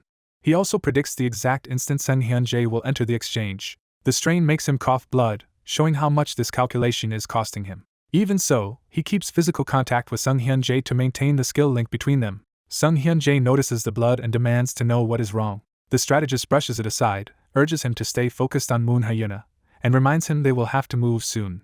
He admits he is making up for earlier hesitation and resolves not to waste this chance. He tightens his hold and explains that skill sharing only works while they are touching. At that exact moment, Moon Hyuna and Peace surge forward together, matching the plan perfectly. The strategist runs through the final variables, speed, distance, and how long the flames will last, and reaches his conclusion. He gives the signal to act immediately. Moon Hyuna launches straight at the weakened target, while the others watch the opening unfold. As the attack begins, the narration recalls how the dungeon break first started with monsters pouring into the world and causing destruction. At first those invaders were mostly low class, but over time the dungeons became steadily more dangerous. Eventually even powerful magical beasts and large-scale threats began appearing. That escalation forced the S-class hunters, who had once acted separately, toward inevitable cooperation. The command system skill emerged as the mechanism that made such coordination possible. It became the hidden link connecting top hunters into a functioning team. The system worked by letting one person of equal class take control only if the target accepted it, while weaker F-class control met almost no resistance. That loophole created the first true cooperation between S-classes, with Moon Hyuna and Peace moving as one. Now she drives Peace forward again, determined to make this charge count. She commits to the strike with fierce confidence, aiming for the soft and weak point. Her spear slams down with all of Peace's momentum behind it. The impact bores deep into the target instead of bouncing off its hide. The blow punches through the monster's body and shatters the ground beneath it. Seeing the attack succeed, the blue-haired fighter blurts out his amazement that they finally pierced it. Moon Hyuna exults that the dungeon monster's flesh is parting at last, thrilled by the breakthrough. Her weapon drives into the creature's interior and releases a gush of foul green fluid. Peace twists away in the aftermath, carrying her clear as the strike completes. The monster convulses and spews more green ichor from the wound, proving the hit reached something vital. Watching the damage spread, the strategist realizes the next step is to stab directly into the exposed core. As the exhausted younger hunter leans on the blonde man, he decides to use the bracelet's power and pour everything he has into one last attack. With Yerim's support buff added to him, the blonde man channels the bracelet's energy through his hand. A veteran-grade effect activates on top of that, stacking even more power into the attack. The combined boosts double the attack skill's efficiency and turn their strike into an overwhelming torrent of force. The blonde man realizes just how far his power has suddenly risen. The monster is caught in the blast and roars as the amplified attack tears into it. The younger hunter, barely conscious, is shaken by the sheer scale of the power he helped unleash. The blonde man stays focused, absorbing the result of the enhancement without losing control. Seeing the opening, he commits fully to finishing the enemy. The attack crashes down in a blazing explosion that rips through the battlefield. The giant reptilian monster reels, its body smoking as the hit lands cleanly. Its eye goes blank, signaling that the decisive blow may have worked. The creature's massive body collapses under its own weight. Their allies immediately start to hope the impossible has happened and that the boss is finally dead. But the aftermath is still violent, with debris and shockwaves continuing to tear through the area. Falling fragments force the team to retreat from the collapsing ground. One of their companions shouts for everyone to get back while urgently checking on Songhan. In the middle of the chaos, a system message confirms that Songhan has met the requirements for promotion. Another notice follows, stating that awakened Kim Songhan's stats and skill proficiency have increased. Even as the monster's body breaks apart, the team is stunned by Songhan's sudden growth and the scale of what just happened. Songhan tries to check whether everyone survived, but he is too drained to stay steady. He realizes he has nothing left and gives himself permission to stop fighting at last. His body gives out, and he collapses from exhaustion. With the monster fully down, the battle finally ends. The tension breaks, and relief floods the group after bringing down such a powerful enemy. Their beast companion is showered with affection as the team basks in the excitement of victory. The younger hunters can barely believe they really killed an SS-class enemy with their own hands. Carried away by the moment, they rush toward each other to celebrate. The celebration falters into awkwardness as they suddenly become self-conscious. Still, a quiet bond remains between the people who survived the fight together. That calm is broken when another man arrives in alarm, calling out to the guild master and Eugene. He freezes as soon as he sees the scene before him. From his viewpoint, the blonde guild master is kneeling beside the collapsed Eugene in the middle of the ruined battlefield. The guild master looks at his gloved hand, still caught in the thrill of power that had been doubled. He lingers on the intoxicating realization that he has found a way to amplify his strength. Elsewhere, a watcher concludes that the guildmaster's true target had been Han Eugene. They piece together that the dimension twisted unexpectedly, causing a monster meant to appear years later to be released now. As they worry whether the people trying to help have noticed the anomaly, another tries to calm the panic by noting the attempted rescue happened outside Honey's domain. One of the observers falls silent, sensing that something is still wrong. They confirm that someone attempted to use teleportation inside Honey's world in order to find Honey, which should have been impossible. That means the intruder would have to be at least SSS class or L class, making the situation far more dangerous than expected. When news arrives that Bavar has already been defeated, the Watchers are shocked by how quickly the battle ended. They move to reward the victors, only to notice the atmosphere on the ground is tense instead of celebratory. Through their view of the battlefield, they see the guild master still beside Eugene while the newcomer stands at a distance. The guild master studies the unconscious Eugene and wonders where this mysterious third party came from. He reflects that Eugene's strange ability to draw out and share the strengths of monsters should not belong to an ordinary human. What stands out most is Eugene's power to grant others a skill that doubles attack strength. The guild master is seized by the desire to return to the moment before all this happened and claim that power for himself, while questioning why Eugene is human at all. Eugene remains unconscious and defenseless, unaware of the dangerous interest now focused on him. As the others approach asking whether he is all right, the guild master shields Eugene in his arms and keeps his intentions hidden. A dark-haired man tries to take control of the situation by demanding that Hyung be handed over to him. The blonde man refuses and claims Hyung for himself, insisting he will take care of him. With calm confidence, the blonde man makes it clear he intends to keep what he has taken. His declaration leaves the others facing the fact that he plans to walk away with Hyung despite their objections. The red-haired woman recognizes him as dangerously unreasonable, while the dark-haired man holds back his anger and reassesses. A younger ally protests that the blonde man is talking nonsense and demands Hyung be returned immediately. Another hunter stays ready to intervene, but waits in tense silence for the next move. The dark-haired man steps forward and directly orders the blonde man to hand Hyung over. The blonde man studies them through the glow of his restraint, weighing his response. He briefly considers killing everyone present to erase the problem. Realizing his damage-boosting skill is still active, He calculates that murdering them would also silence news of the SS-class monster. Seeing the weakened state of the others, he judges that finishing them off would be easy. Before that thought can become action, a weapon slams down and cuts off the escalation. The red-haired woman forcefully stops him and draws a hard line. She warns that unlike the usual powerful men who only chase after Hyungyun, she will kill him the moment he crosses it.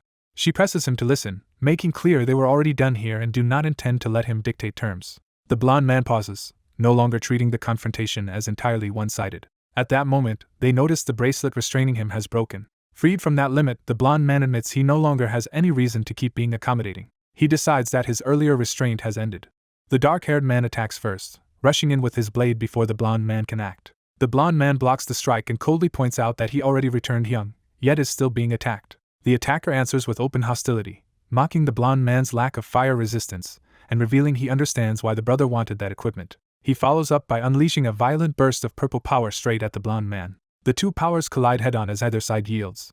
A sudden surge of blue energy interrupts the clash and catches everyone off guard. A massive ice weapon manifests between them, and a desperate command stops the fight before it turns worse. The younger ally takes control with the summoned weapon and insists they leave at once with Ajusi. The red-haired woman physically drags him back from the confrontation, scolding him for picking a fight with someone far older and stronger. She orders the blonde man to take his brother and leave before she drops him herself. The dark-haired man warns the blonde man not to come near his brother again, but the blonde man casually admits that staying away will be difficult because he has taken a liking to him. That answer pushes the red-haired woman to the edge again, and she shouts for him to stop. As the group tends to the injured brother, the red-haired woman decides it is better to let the blonde man go for now as long as her brother remains safe. The blonde man stands apart with detached composure, while the others vent their frustration around him. The recovering brother weakly explains that Hyungnim is stronger than he looks and reminds them he had promised not to fight. A portal opens, and the group finally withdraws from the dungeon. The raid ends, but within days the public is consumed by the aftermath. What spreads everywhere is the shocking report that an SS-class monster appeared inside an A-class dungeon. Their identities are mostly hidden for safety, yet Kim Sang-han being promoted to S-class becomes major news around the world. For those who survived the dungeon, the consequences continue in private as well. A staff member reminds the guild master that an important shoot is scheduled for the next day. She is stunned to discover he has cut off much of his hair. He brushes it off as removing the burned parts, while she worries the older executives will be furious. He dismisses their opinion, saying leaving half of it should be enough to satisfy them. He decides the matter is too trivial to dwell on, even as everyone around him senses change coming. The appearance of the beast and the cooperation of an unprecedented SS-class team begin to shake the old order. Elsewhere, a man on the phone acknowledges that the world has already changed. He responds by ordering the twin siblings of Dio Valskisis to be brought back to Korea. With that decision, larger forces begin moving behind the scenes. And amid these shifts, attention turns toward the Heian Guild, where the next stage of change is about to unfold. A hospital room is quiet except for a small creature making noise near the sleeping man. An alarm starts beeping as he slowly begins to wake. The little bird-like companion slams into his face to rouse him fully. Still groggy, he assumes Chirpy just wants food and tries to soothe it. He is startled to find several people crowded around his bed, relieved that he is finally conscious. Trying to understand the situation, he realizes he must have collapsed after the dungeon. When he wonders if he only overslept a little, he learns he has been out for 2 full days. One of the others angrily reports that doctors found nothing wrong, making his unexplained sleep all the more infuriating. The group apologizes, intimidated by how fierce that person has become over the incident. The awakened man calms Chirpy and offers to take the creature back so the others can rest. He reassures Chirpy affectionately, making clear the little companion had been worried about him. Once the immediate fuss settles, he asks what happened with Kim Sang-han's class. Checking the results, they confirm the class succeeded and produced multiple S-class awakenings. The list reveals that even Peace has become S-class. That news jolts him upright in disbelief. He immediately decides to see Peace, but the others explain the beast has already gone to a dungeon with the guild master. He freezes at the mention of Yu-hyun. They explain Yu-hyun said he was heading into an S-class dungeon soon, and the man cannot understand why Kim Sang-han did not go instead. He is told that only Yu-hyun and Peace entered together. The implication leaves him stunned.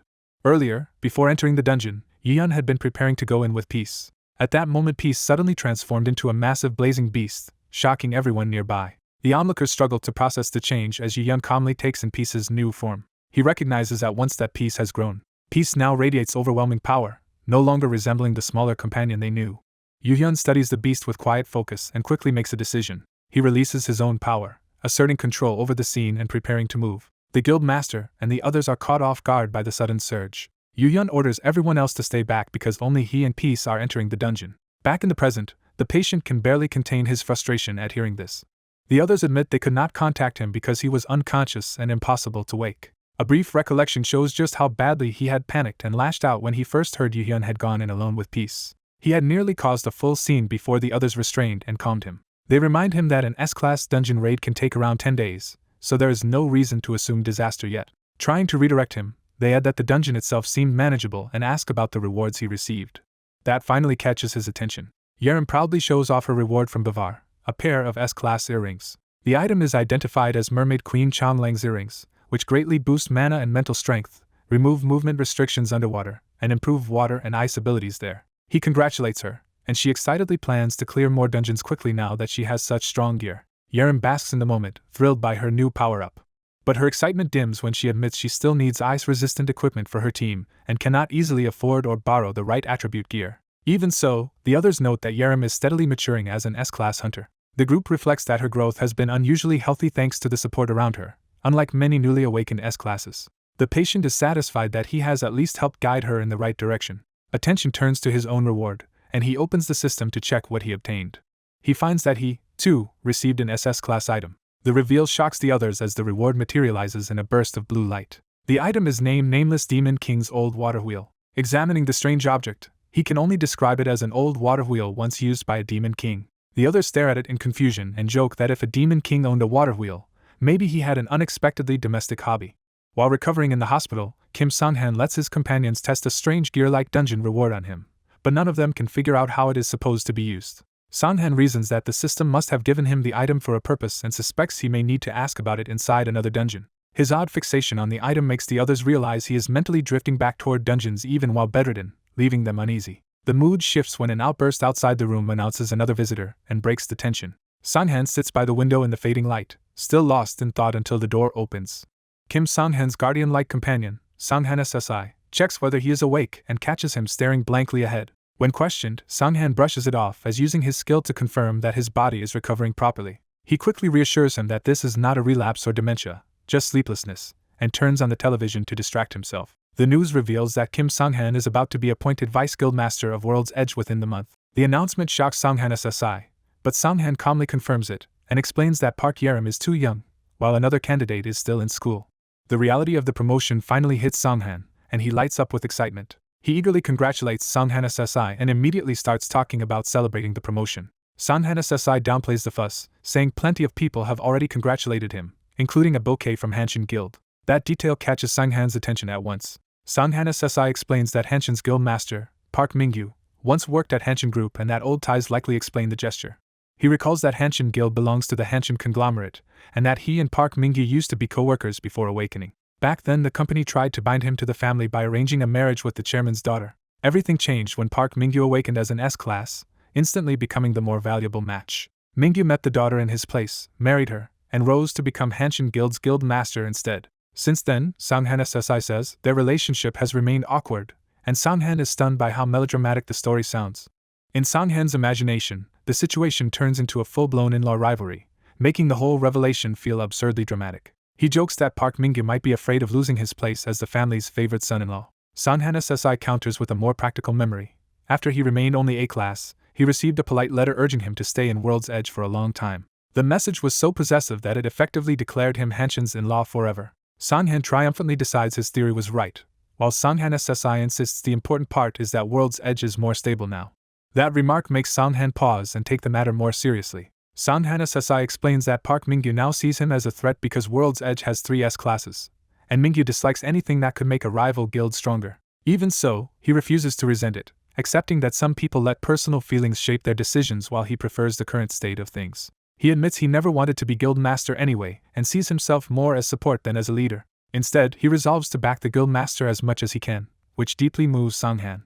Sang-han remembers how reliably Sang-han SSI protected everyone in the dungeon and realizes that his steadiness matters more than rank. Overcome with gratitude, he tells him how glad he is to have him and declares World's Edge's future bright. Their warm moment is interrupted when Yun-Yun, the Dakibi, suddenly appears at the window to announce a visit. Yun-Yun cheerfully presents a gift he clearly intends to eat himself. Sang-han reassures the alarmed Sang-han SSI that the Dakibi is harmless to him and more like a friend. Pleased by the visit, Sang-han affectionately welcomes Yun-Yun and casually offers him a canned drink, while privately noting that his species-related influence skill may already be working. The system immediately interrupts that assumption by labeling Yun Yun an incomplete species. A follow-up notice explains that to influence him, Sanghan needs an item tied to the basic elemental nature of Yun Yun's species, leaving Sanghan baffled. Then Sanghan suddenly understands what item might qualify. He realizes the old gear-like reward resembles a water wheel, exactly the kind of ancient object the system might mean. Acting on instinct, he asks Yun Yun whether the item is something he needs. Yun Yun is startled and identifies it as a Demon King's water wheel, an artifact so old it predates even him. Sanghan is delighted that Yun Yun recognizes it, taking that as confirmation he guessed correctly. When Yun Yun describes Demon Kings as terrifying, horned, powerful beings, Sanghan accepts the idea with alarming ease. He abruptly decides that if that is what it takes, he will become a Demon King, leaving the others completely confused. The moment he commits to it, the water wheel erupts with violent energy and a dark crimson transformation begins around him. Sanghan SSI lunges to protect him as the room is flooded with power, and Yun Yun realizes something has gone terribly wrong. The transformation intensifies, hurling Sanghan into a monstrous state, while his companions can only shout his name in panic. A massive horn tears into existence through the swirling demonic energy. Then a huge wing unfurls, confirming that Sanghan's reckless declaration has triggered a full demon-like metamorphosis. Yun Yun's status suddenly updates, revealing that he has become a Class 1 Demon King with SS class stats. The people around him are stunned because they have never seen someone turn into a demon before. As Yun Yun faces his new form, he urgently checks whether the system's judgment is really correct. A violent demonic aura surges outward and crashes into the room hard enough to seem impossible to stop. Seeing the SS rank designation, Sanghan realizes this new Demon King may be even more dangerous than Bavar. The status display confirms the threat. Yun Yun is now an SS class Demon King in both title and power. While dark energy coils through the ward, the others fear that this is far worse than the meek Bavar they knew. The transformed Yun Yun revels in their fear, and Sanghan braces himself behind a barrier because even Bavar's power had been hard to handle. Then Yun Yun notices something strange and pauses. He realizes he is completely unharmed, even though rank earrings should only provide defense up to B rank. That means the destructive aura is tearing apart the surroundings without affecting him, or the space immediately around him. Holding Chikvi, he concludes this protection is not coming from the creature itself. He figures the old influence effect must still be active, because even as a Demon King he is still being treated like someone's cherished grandson. That absurd realization makes him snap at the unseen caretaker for still coddling him. Instead of panicking, he grabs the toy fishing rod and decides to use the demon's lingering fearfulness against him. Yun Yun lunges in and starts beating the Demon King while scolding him for wrecking the hospital and frightening everyone. The Horn Demon, despite his terrifying form, recoils like a child being disciplined. Yun Yun presses the point, arguing that a goblin should be far scarier than this and deciding to coach him into acting frightening on command. He reminds the demon that when he had been a goblin before, people had actually fainted from fear. The demon tries to object that Yun Yun had once said he was only a goblin, but he is cut off as the others listen in confusion. Yun Yun and Sanghan exchange a tense look as the plan hangs on whether the demon will believe this new script. Sanghan quickly backs him up, claiming he had only been startled before because Yun Yun might have been in danger. The demon begins to accept it, and hesitantly believes he really is frightening after all. To reinforce the lie, Yun Yun and Sanghan put on an exaggerated show of terror, and insist that everyone would tremble at the sight of him. The act works too well, because the demon becomes terrified by tiny harmless things instead and nearly faints himself. Delighted by the idea that he no longer has to be a Demon King, he happily gives up the role. His demonic power erupts and begins transforming rather than simply disappearing. As the fog clears, Sanghan thinks everything is returning to normal, but Yun Yun realizes the change is becoming something entirely different. The demon form dissolves in blue light as a new evolution takes shape. The system first identifies him as King Yun Yun. Then it completes the update and renames him the Great Goblin King Yun Yun. Power flashes through his mask as the transformation reaches its peak. The old demon mask breaks apart, signaling the end of that identity. A new figure emerges, elegant and otherworldly, carrying the presence of a sovereign rather than a monster. His evolved form settles into calm confidence, far more refined than before. He formally announces that the Great Goblin King has appeared. Yun Yun, relieved but bewildered, wonders if this means the crisis is finally over. The transformed king regards them with quiet composure, as if testing his new state. He explains that his powers are stronger now and that this is the result of evolving into the Great Goblin King. Pleased with the upgrade, he excitedly announces that he has gained a new skill just as hospital staff rush in to check the damage. Sanghan hesitates at the doorway, unsure whether it is safe to leave Yun Yun alone with this newly evolved being. Yun Yun reassures him that there is no danger now because goblins do not harm people. He awkwardly adds that this claim sounds less convincing after the hospital ward was destroyed, then moves on to testing the new skill. Using Chikvi as a target, he demonstrates the ability by making the little creature resemble the Goblin King. The king explains that the new technique is called Goblin Mask and that it imitates appearance only, not abilities or stats. Yun Yun immediately connects this to the long-distance portal they had seen before, and the king is impressed that he figured it out. The scene shifts as the portal carries them to a grand gate under the night sky. They arrive at the Goblin Gate, a place Yun feels he has somehow visited before despite not remembering it clearly. As strange figures bounce around nearby, the Goblin King notices Yun's confusion and asks what he has sensed. Han Eugene realizes the super long-distance transport skill has safely returned him from danger, easing his fear that the hospital and city might be destroyed if his brother became a demon king. Relieved and triumphant, he celebrates gaining a powerful new system ability, and imagines dungeon research becoming far easier from here on. He immediately tries to push the next step by suggesting they investigate a dungeon, but the being he is dealing with refuses because he has other priorities. The self-proclaimed king explains that his duty is to gather subjects and restore old deserted buildings, treating rulership as a responsibility rather than a game. That mention of subjects gives Eugene an idea, and he cautiously asks whether the king can now create goblins.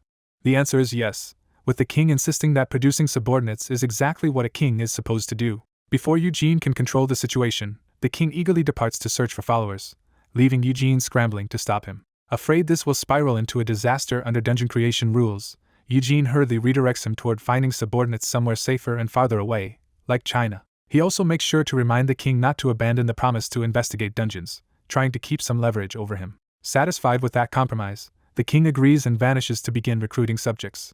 Eugene is left waving after him, trying to convince himself that the crisis has somehow been handled. A moment later, he realizes the phrase lots of subordinates could mean far more than he intended. Standing in the wrecked ward, he imagines the king building an entire goblin village and regrets letting him go, though he can only hope the consequences will take time to appear. Elsewhere, attention shifts to official matters as a call reaches a senior figure connected to the Hunter world. He is informed that Hunter Han Eugene is due for discharge and that the training facility has just been completed, prompting contact about the next step.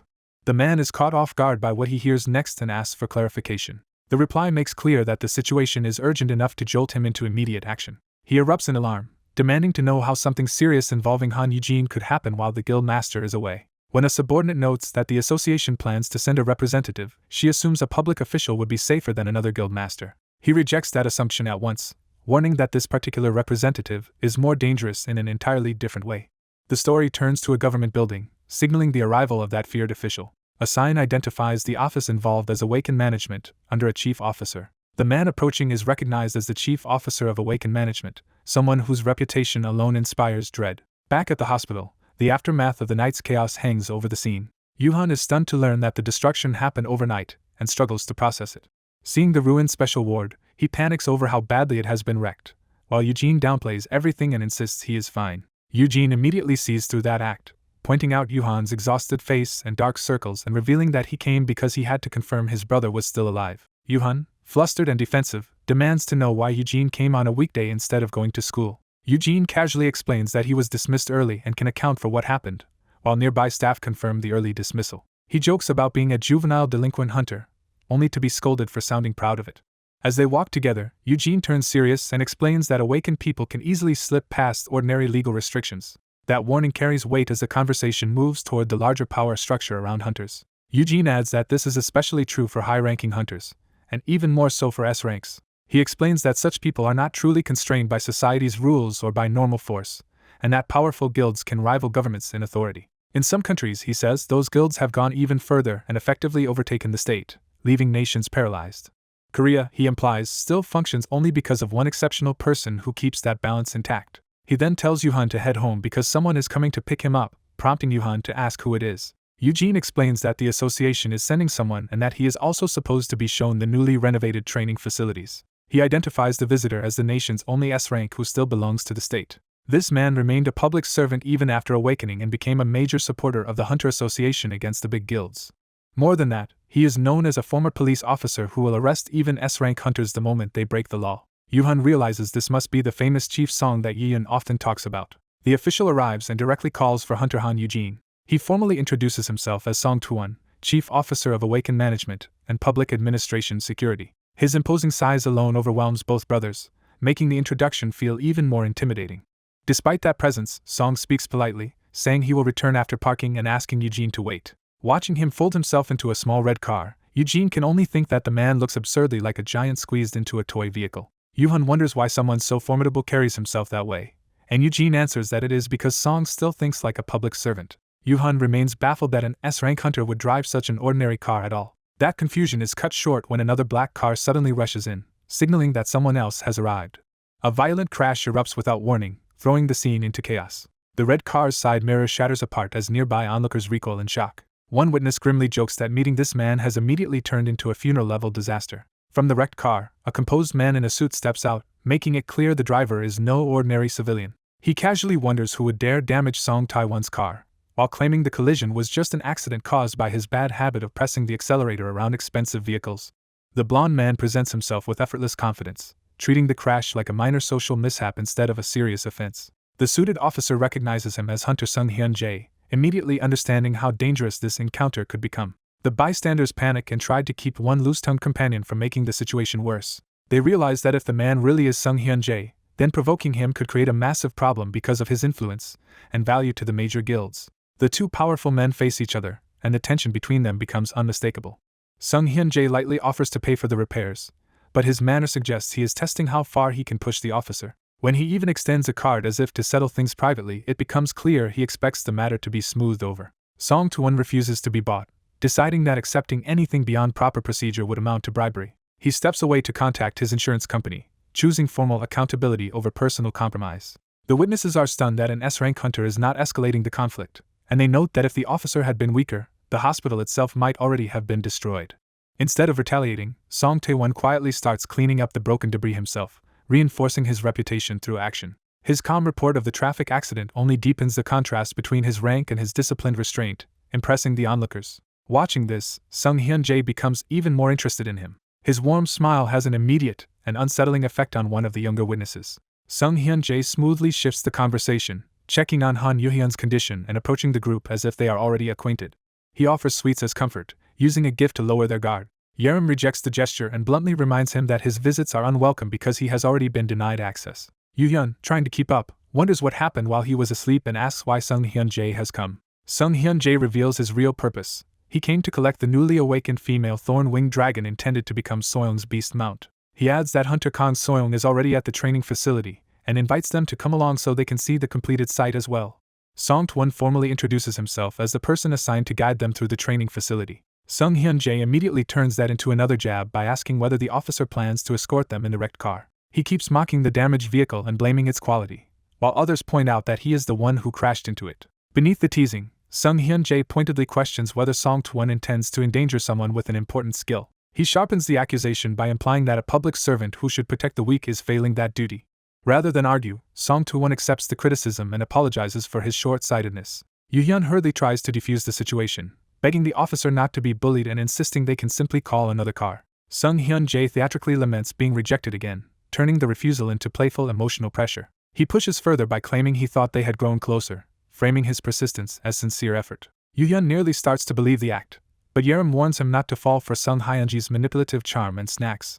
Eager to move things along, Yerim urges everyone to leave together, while Sung Hyun-jae appears pleased that the group is going with him. As they head out, Yerim warns Yoo-hyun not to overexert himself, and Song Tae-won silently follows behind them. His expression is so severe that it draws notice from the group. Yerim realizes his anger is not directed at Sung Hyun-jae's taunts alone. She concludes that Song Tae-won is actually upset on Yoo-hyun's behalf, especially because Yoo-hyun is barred from fighting and still being dragged into danger. That realization makes his motives clearer. Beneath his restraint, he is watching over Yoo-hyun rather than competing with Sung Hyun-jae. The group arrives at the newly completed fostering facility in the city. Inside, the building opens into a vast, polished interior designed to house and raise magical creatures. As they walk through, the facility is explained as a dome-structured space connected to the neighboring building, and the group takes in its scale. Sung Hyun-jae keeps talking up the safety features, but Yoo-hyun is too distracted by his smugness to care about the details. Before the tour can continue, a girl comes running in and excitedly calls out to Han Eugene. Hunter Khan Soyoung arrives carrying a large basket and greets him with obvious enthusiasm, saying she has been waiting for him. Eugene notes that she has arrived early, and she cheerfully admits she was too excited to hold back on the way over. Her reckless energy immediately causes another misunderstanding with Officer Song, making it seem as though she has once again had trouble with him. The basket is opened to reveal the real reason for the visit, the female thorn-winged dragon, sleeping quietly inside.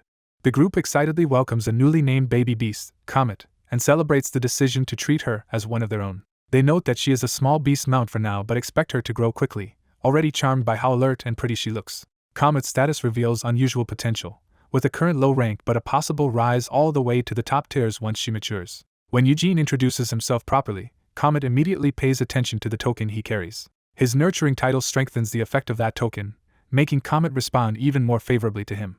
Comet flies straight to Eugene, confirming that she has accepted him almost instantly. The others gush over how quickly Comet bonded with him, while the bodyguard watches the scene with quiet concern. That concern proves justified when a griffin suddenly swoops in from above. The newcomer is recognized as danger, and its abrupt arrival turns the playful moment chaotic. Eugene realizes danger has come to him too, leaving him surrounded by affectionate beasts.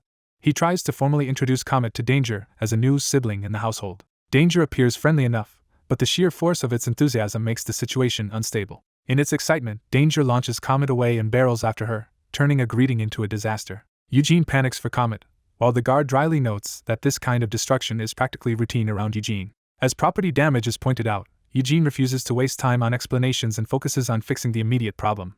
He orders the others to catch the beasts while he distracts them himself. To do that, he reveals he has been carrying a tambourine specifically for emergencies like this. Eugene breaks into a polished performance, using music to seize both beasts' attention at once. The plan works. The others capture Comet and Danger while Eugene keeps them occupied. Once the crisis is contained, the guard asks to speak with Eugene alone and sends the others away. His tense expression makes it clear he believes something serious is wrong. Before leaving, the blonde woman entrusts Comet to Eugene with obvious affection and reluctance. She promises to keep helping however she can, but Eugene gently reassures her and urges her not to neglect her own life. She gives Comet one last doting farewell, already acting like an overprotective parent. Even as she leaves, she is still thinking about how to decorate Comet's space. Eugene reflects on how kind she is, then remembers he still has another problem waiting for him. That problem is the blue-haired guild master, who is still lingering by Comet instead of leaving. Eugene starts pushing the remaining visitors out, deciding he needs to clear away every distraction before dealing with the guard. He sends the student and the guild master back to class and work, trying to restore order. The blonde man agrees to leave as well, saying Officer Song can brief him later. The blue-haired guild master resists, openly declaring he has no intention of giving up Eugene's time. He even tries to drag Officer Song into the argument, insisting he will leave only if the officer does. Clinging to Eugene, he admits the real issue is jealousy over how intently Officer Song has been watching him. Eugene immediately understands that the officer's attention has a deeper reason behind it. He concludes Officer Song is not here merely as an escort, and must have another purpose for coming. Eugene jokingly imagines the officer acting like a stern relative waiting to discuss his troublesome younger brother. Even so, he downplays the danger to calm the guild master and get him moving. Officer Song dryly assures him that kidnapping would only be an issue if Eugene had actually committed crimes, which Eugene mentally jokes he practically has. Eugene flatters the guild master and asks him to leave for everyone's sake, promising things are under control. The blonde man watches this exchange in silence, measuring Eugene carefully. Eugene internally protests that he deserves credit for raising the guild master rather than suspicion. The guild master finally gives in, though not without warning that he expects to be called immediately if anything happens. With the others gone, Eugene reports to Officer Song that the distractions have been removed. He smoothly shifts the atmosphere by inviting the officer for coffee. He leads him to a break room, choosing a more private and controlled setting for the conversation. While preparing the drinks, Eugene keeps things polite and easy, encouraging the officer to relax. Then he directly asks what Eugene has done this time, assuming the visit concerns his younger brother again. Officer Song answers that things have actually been calmer lately because there have been fewer dungeon breaks. He recalls that the worst period was when high-class dungeon breaks happened often enough that even elite hunters struggled to contain them. Hearing that, Eugene realizes the officer must be referring to the incidents he remembers from before, and he braces for a conversation tied to those past events. The young man tries to reassure the stern officer by joking that his brother once blew his arm off, treating even that as survivable. When the officer checks whether he is hurt, he laughs off the concern and admits he is more embarrassed than injured. He keeps minimizing the danger, explaining that lost limbs can be restored with potions and that his brother even helped him afterward, though he also admits that brother is terrifying. The officer's tension only deepens, because that kind of story confirms exactly why he was worried. As the young man casually makes coffee, the officer explains that hearing he had entered a dungeon with those people alarmed him. He bluntly reminds him that S-class awakeners are far beyond someone of his rank, and that even a gifted F-class hunter would be helpless against them. The young man accepts the point lightly, as if being scolded by stronger people is already normal to him. That easy attitude makes the officer step in closer and force the conversation into something more serious. He reveals that the real reason he came was not casual concern but a deliberate check on the young man's condition. Caught off guard, the young man is told to answer honestly and hide nothing. The officer presses him directly, demanding to know whether the people in that dungeon caused him any physical or psychological harm. What he truly wants to confirm is whether nothing happened at all, because he clearly does not believe the surface story. The young man freezes, still trying to play innocent even with the officer gripping his shoulder. He answers with a bright smile and brushes the concern aside as needless worrying. He claims the only trouble was having to stop the others from fighting, insisting it was not the kind of damage the officer fears. That answer snaps the officer's restraint. He knocks the drink away and closes the distance with sudden force. Before the young man can react, the officer seizes him by the throat, convinced his suspicions were right. He says he has been watching him ever since the hospital and now states the problem plainly. The young man himself is abnormal. The accusation leaves the young man stunned. As the officer bears down on him, the young man cannot understand why someone who is supposedly his brother's subordinate is attacking him. The officer keeps choking him, no longer hiding that this is a test rather than an outburst.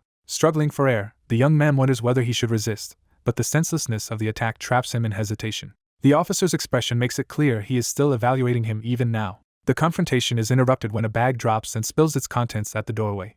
A blonde hunter arrives and immediately takes in the scene of the officer choking the young man. Recognizing her as Hunter Kang Soyoung, the officer finally turns his attention away from his test subject. She answers with force, drawing a glowing weapon and charging without hesitation. She attacks at once, demanding an explanation for what he is doing. The young man, still gasping, realizes how dangerous this is and panics because an A-class hunter is now facing Officer Song Tae-won. Even so, Soyoung commits fully to the strike, trusting her strength to break the situation. Song Tae-won stops her attack head-on with overwhelming ease. The failed blow shocks her and leaves her breathless. He catches and controls her weapon without losing his composure, proving the gap between them. Instead of escalating, he calmly releases the threat.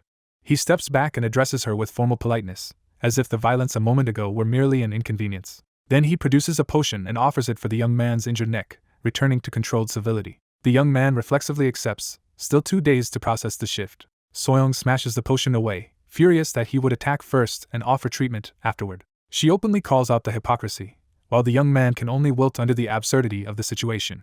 She also scolds him for trusting the officer so easily, and he awkwardly admits she has a point. Song Tae-won answers that the one who truly needs caution is the young man himself. He repeats that he has been observing him since the hospital, building toward a conclusion he can no longer ignore. From what he has seen, the young man treats high-class hunters and monsters with the same easy familiarity most people would never dare. The young man, still not grasping the accusation, asks whether getting along with them is supposed to be wrong. Song clarifies that friendliness is not the issue. The issue is that he is the only low-class hunter Song has ever seen who is comfortable around both powerful hunters and monsters. He compares it to how ordinary humans instinctively fear an aggressive dog, especially when it approaches. By that logic, a normal person should recoil even more from beings as dangerous as high-rank hunters and monsters, yet the young man never showed that fear. The young man starts to explain it away as fear resistance, even though he remained unnervingly calm while being choked. But as he touches his bruised neck, he suddenly catches himself, realizing that explanation may expose something he should not say. Eugene realizes his fear resistance skill should have triggered earlier and starts questioning why it did not. He recalls that the skill only activates when his fear passes a certain threshold. That means it never judged the situation as truly terrifying to him. Even being threatened directly and facing an S-class demon king failed to trigger it, deepening his unease. He concludes this is not courage at all, but something more troubling. The truth hits him. His internal warning system is failing, so he no longer properly senses danger. The realization leaves him shaken because he understands how badly that could distort his judgment. Officer Song, seeing where this is headed, calmly presses the issue. Before things can escalate, Soyoung steps in furiously, condemning the choking and demanding an explanation. She raises the stakes by declaring that her guild will file an official complaint over the assault. Song answers that his rough intervention was meant to protect Han Eugene from that guild, not harm him. His grip loosens, signaling that he is backing off. Eugene immediately smooths things over, agreeing he needs to be more careful and defusing Soyoung's anger. He even thanks Song for the warning, which only baffles Soyoung further. Song is left momentarily speechless by Eugene's reaction. Still, he accepts that Eugene is unusual and decides to leave things there. He leaves behind his business card, offering a private line of contact. As he departs, he tells Eugene to call if he ever needs help. He adds that he hopes Eugene never ends up in a situation desperate enough to require it. Later, Eugene checks himself and confirms the mark on him has disappeared. He reflects on how much effort it took to calm Soyoung after the incident. Trying to make sense of Song, Eugene frames him as a strange man who may have provoked Ji-yeon before losing his arm. He dismisses Song's future anyway, assuming the man is doomed to die soon in a dungeon raid. He recalls that Song is fated to die years later during such a raid. After Song's death, rumors spread that Sung Hyun-jae killed him, and later suspicion shifts toward Yu-hyun when World's Edge prospers. Those tangled future possibilities keep Eugene from reaching a clear conclusion. Even so, he instinctively refuses to believe his brother would kill Song without reason. He admits he still does not know the full truth. What he does know is that Song opposed guild interests strongly enough for dangerous rumors to bloom after his death. That also explains why Sung Hyun-jae kept interfering whenever Song approached Eugene. Yet Eugene cannot ignore that Song's behavior today felt less hostile than it first seemed. Holding the business card, he reconsiders the encounter. He starts to think Song may have been more worried about him than intent on threatening him, despite the violent method. Then he snaps himself out of that thought, reminding himself that being choked is not normal concern. Even so, he concludes he may have become dangerously desensitized to threats. The mood shifts when his companion excitedly unveils a special rope-like portal item that can connect to the new building. As they move into the penthouse, Eugene admits the huge place already feels lonely. His friend immediately offers him a portal key so he can visit anytime instead of being alone. Eugene gratefully accepts and casually asks for a device that can raise mentality as well. He explains to himself that if his mentality rises, the side effects of fear resistance will weaken, and he will need that before using the teacher skill again. The request alarms his friend, who instantly suspects Eugene is preparing to throw himself back into danger. At that moment, Yerim rushes in after hearing what happened and insists she stayed because she sensed something was wrong. She explodes at the story, furious that Song endangered Eugene and rejecting Eugene's attempt to excuse it as concern. Her anger gives way to anxious sincerity as she begs Eugene to be careful because incidents like this terrify her. Yerim confesses that she promised to protect him, yet she was absent when he needed help again. She is even more upset because the guild master is not around to protect him either. Determined to make up for that helplessness, she vows to protect Eugene no matter what. Eugene gently reassures her and promises that he will be careful too. Seeing how many people are worried for him, he finally accepts that he really has become desensitized and needs to watch himself more closely. But the chapter closes on Yerim collapsed on the floor, hinting that the danger around Eugene is far from over. As Yerim loses control and is urged to pull herself together, the narrator explains that the trouble began right after he decided to watch over the rooftop pets himself. That morning starts peacefully until one of the creatures suddenly swoops down and throws the routine into chaos. Yerim is pleased that the monsters have settled into their new home, especially the rooftop garden built for them. Her satisfaction collapses when Ajusi is found sprawled out, overwhelmed by how exhausting the animals have become. He admits he is running on no sleep because the creatures are far more energetic than expected, and Comet turns out to be nocturnal. A quick explanation reveals that Comet stays active through the night, making proper rest impossible. Even as one of the beasts tears through the garden, Yerim insists this destruction is just part of raising healthy creatures and tries to frame it positively. Ajusi can only stare at the wreckage, baffled that she is praising the culprit instead of stopping it. Trying to keep the peace, he accepts a flower one small creature offers him as if it were a heartfelt gift. Yerim immediately reads the gesture as proof that Ajusi has become deeply attached to the monsters. The moment is interrupted when another beast smashes a tree apart, undercutting any sense that things are under control. Yerim still defends the animal and argues that wild behavior is natural, while Ajusi forces himself to accept that human expectations cannot simply be imposed on monsters. He notices Blue trying to offer him a flower too, and his gentle response shows he is already treating the creatures with affection. He openly thanks Yerim for trusting him with them and praises Blue as a good girl, which only deepens Yerim's delight. Watching him with the animals, Yerim realizes they are lucky to have someone caring for them so sincerely. Ajusi asks Yerim to leave the monsters with him for the day, but Yerim refuses because the store is opening and this is an important first day. As he thinks about finally owning a building, Ajusi starts planning seriously to turn the place into a profitable monster business and attract both wealthy clients and hunters. While considering that future, he checks his phone and learns who his first customer will be. The message comes from Riet, who tells him her brother has arrived in Korea. That news immediately reminds him of the terrifying reputation surrounding Riet's family and the danger tied to her twin brother.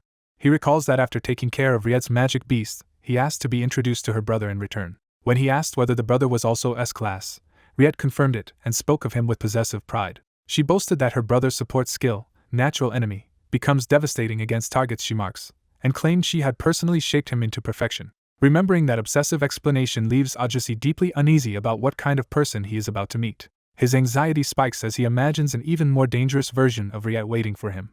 To calm himself, he reminds himself that he now has an S-class protector in Yerim, just as their guest is about to arrive. Yerim takes her role seriously and orders him to stay close to her no matter how frightening the visitor turns out to be. Even while hurrying to meet the guest, Ajusi secretly activates his own skill in preparation for a hostile encounter. The visitor introduces himself as Noah Lure, Riet's brother, and Ajusi's skill immediately warns that he is the exact kind of person who can amplify all of Valshisi's effects. Instead of a menace, they are confronted by someone so radiant and gentle-looking that both Ajusi and Yerim are stunned.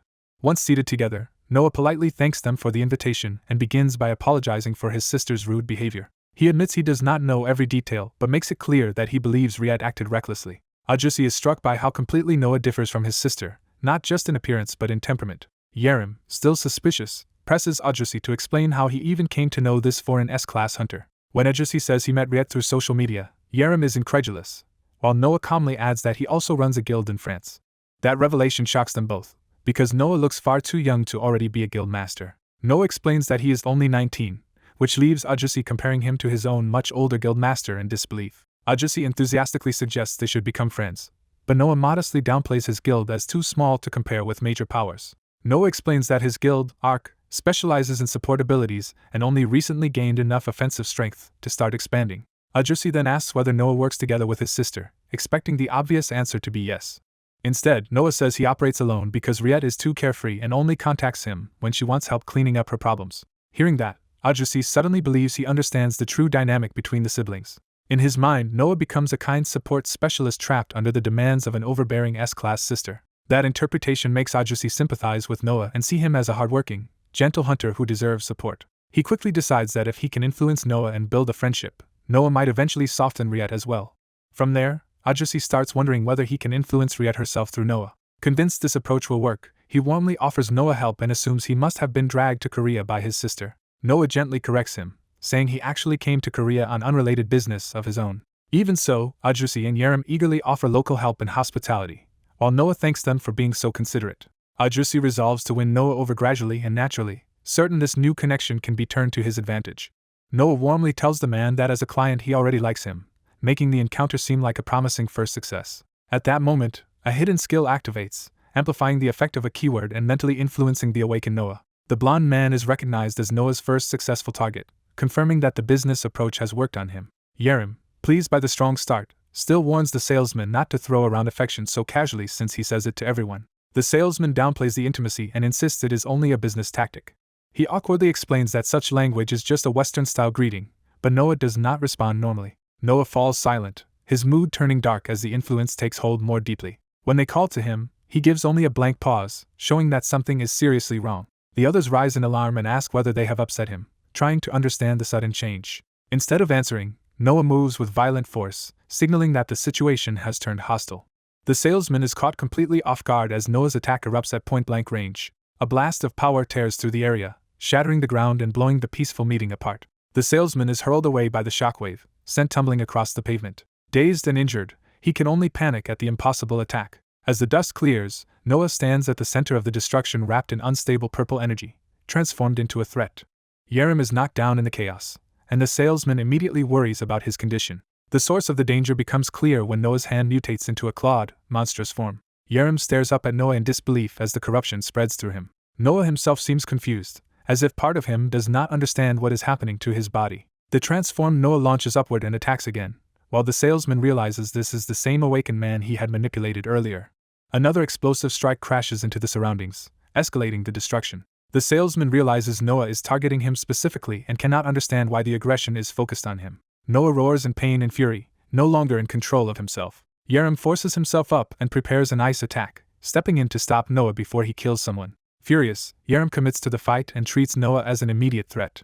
He unleashes a rapid series of ice strikes, driving Noah back and shielding the salesman behind him. The clash turns brutal when Yerem is wounded during the exchange, drawing blood even as he holds his ground. The salesman tries to rush in, but Yerem orders him to stay back and leave the battle to him. The salesman objects that Yerem is outmatched, warning that the gap in power is still too large. Yerem answers that Noah cannot use his ice abilities properly while he is interfering, so he still has a chance to contain him.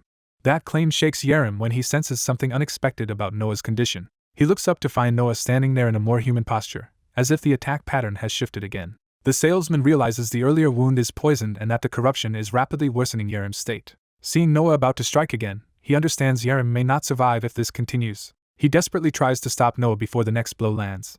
For a brief instant, Noah reacts to his name, showing that some part of him can still hear them through the corruption. That hesitation breaks the attack and sends Noah skidding away instead of finishing Yerem. The salesman notices the influence may still be affecting Noah and begins to think he can use that opening. Even so, Noah remains unstable, clutching himself as if fighting something inside while the mutation continues. The salesman decides this is his only chance and prepares to use his skill again before help arrives.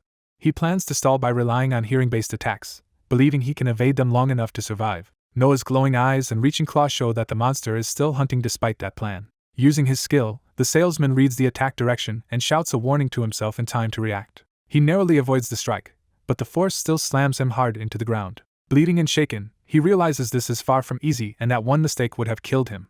He forces himself back up despite the injury, refusing to collapse while Noah is still active. He steels himself with a harsher resolve, telling himself that survival depends on total concentration on Noah's senses. As he focuses, Noah's movements become clearer to him, and he starts tracking the awakened man's state more precisely. From within Noah, a murderous impulse surfaces and condenses into a single command to kill. The salesman realizes the entity driving Noah is weakened for the moment, and a dangerous thought takes hold: he may be able to kill it now.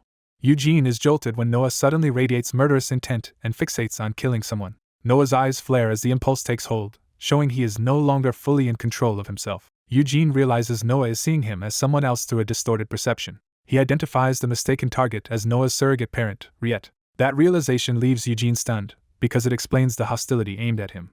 Noah lunges to kill, acting on the belief that the person before him is Riet. Before the attack can land, a new force cuts in and orders Noah back. Sanhan intercepts with a burst of golden power, shielding Eugene from Noah's strike. Eugene calls out in alarm while Songhan checks whether he is unharmed. At the same time, word comes that the Association and the Jupiter Guild are already on their way. Noah remains locked in that altered state, glaring with the same lethal focus. He crashes down violently, turning the rooftop into a battlefield. The impact leaves Noah reeling and trapped under the pressure of the counterattack. Sung Hyun-jae arrives in control of the situation, treating the chaos as something he has stepped in to manage. Eugene immediately runs to Yerim, prioritizing his injured companion. Yerim warns him to stay away because the antidote is useless, but Eugene insists on helping with his poison resistance. As Eugene moves to support Yerim, Hyun-jae notices and turns his attention to that hidden ability. Hyun-jae casually points out that poison resistance at least S-class is yet another talent Eugene has kept concealed. Without hesitation, he drives a burning chain down into Noah, pinning him through the chest. Hyun-jae restrains Noah while remarking that this kind of dangerous instability would have gotten him eliminated elsewhere long ago. He considers finishing Noah on the spot before the situation can worsen. Eugene urgently stops him, asking him to wait. He thanks Hyun-jae for the rescue but begs him not to hurt Noah any further, even though Songhan warns how dangerous that is. Hyun-jae is amused by Eugene protecting someone in this condition, though he admits he did use a potion instead of simply watching. He still judges Eugene as too vulnerable for the role he keeps forcing himself into. Rather than argue, Eugene demands to know exactly what happened to Noah. He decides to verify the truth himself by calling Riet. The call goes through, putting Noah's supposed target directly into the conversation. Riet answers with easy familiarity, completely unaware of the crisis he has triggered. Eugene reports that Noah is with them but says there is a serious problem because Noah attacked him. Riet is genuinely confused, because that behavior does not fit the Noah he knows. When Eugene asks directly whether Noah's brother is telling the truth, Noah weakly confirms it himself. Hearing Riet gently remind him to behave, Eugene realizes Noah's obedience comes from fear rather than trust. He senses through their connection that Noah is terrified, and understands that his submissiveness has been mistaken for harmlessness. Eugene also checks Noah's status and discovers an impossible mismatch in his growth.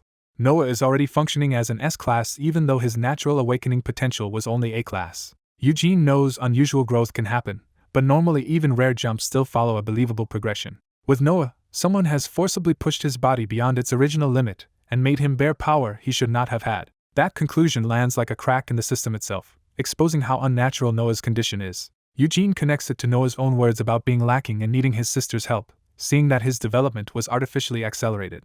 He also recalls the sister's chilling pride in having completed Noah to perfection. Looking at Noah now, Eugene pieces together the full emotional damage behind that manipulation. He concludes that Noah attacked the moment he judged his opponent to be weaker than his sister, because that was the role forced onto him. Eugene's anger turns toward Riet as he understands how deeply Noah has been warped by the adults around him. The story broadens to reveal a darker truth: not every nurturer raises others out of care.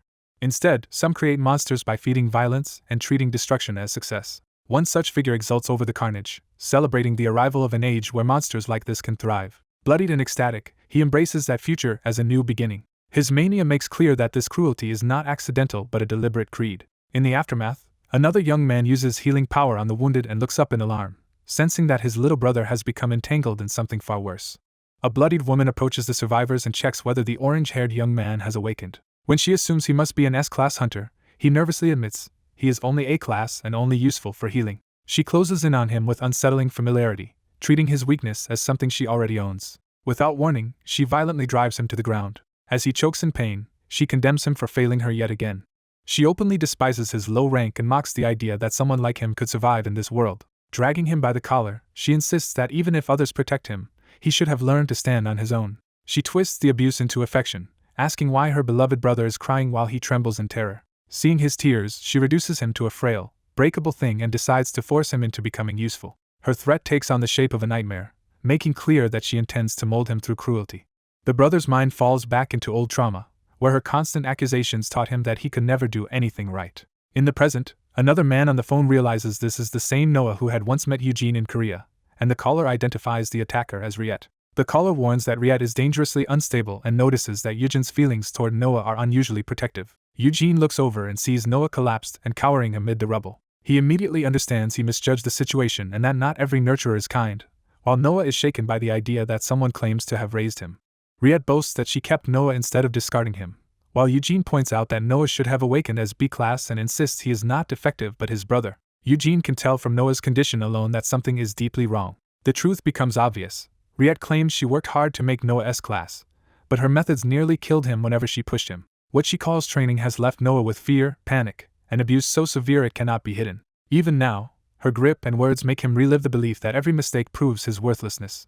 She sneers at his dream of independence and demands to know when he will finally become useful to her. Eugene witnesses the full horror of it as Noah curls in on himself under the weight of her possessive abuse. Riet justifies everything by claiming anyone else would have abandoned him. She even calls this cruelty love, exposing how completely she has twisted care into control. Eugene cuts in, trying to stay calm while his companions gather around and Noah remains on his knees. Over the phone, he asks the association to detain Noah for now, both because Noah harmed a Korean awakened and because Eugene wants time to understand what happened with Riet. He makes clear that his concern is not only the attack but also Noah's connection to Riet. He warns that he could have Noah banned for entering the country under an illegal contract, though he is choosing his leverage carefully. Eugene postpones the monster issue and keeps pressing the larger problem instead. He reminds them that Riet nearly killed him before, so this is not a minor personal dispute.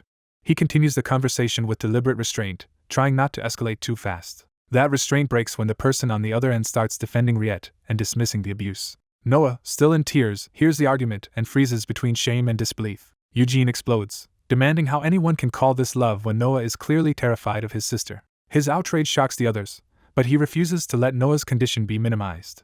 He tears apart the excuse that harshness is normal in raising children, calling it bullying rather than guidance. Eugene goes further, accusing Riet of tormenting Noah until a late awakening and calling her behavior insane. He condemns her as unfit to call herself family if she could watch her weak brother suffer and still think only of making him stronger. Finally, he bans Riet from returning to Korea until she fixes herself and apologizes properly to Noah. The confrontation ends with Eugene standing protectively before the kneeling Noah while the others watch.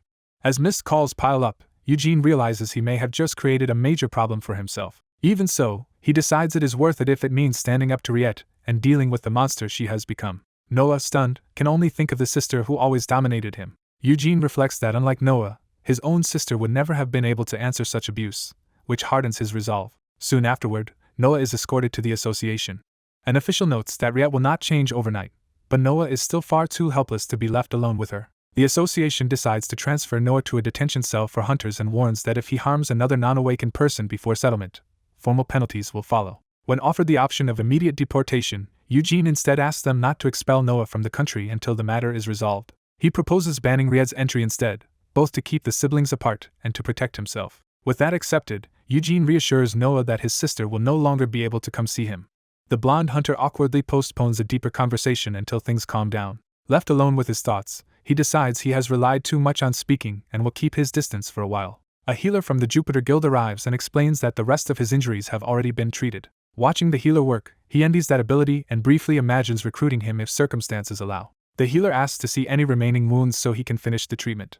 Yerem immediately exposes the hidden injury on his chest and insists that even minor wounds need proper care. As the healing continues, Yerem scolds Audrey for neglecting his body, and he meekly accepts it. Yerem also warns him to stop casually telling people he loves them, since that reckless honesty already drove one man unstable. Thinking back on the chaos, he realizes his fearless reaction and even his attempt to recruit a healer may both stem from his unusual resistance. He remembers that he even sang to Riet, and now recoils at how deranged that must have sounded.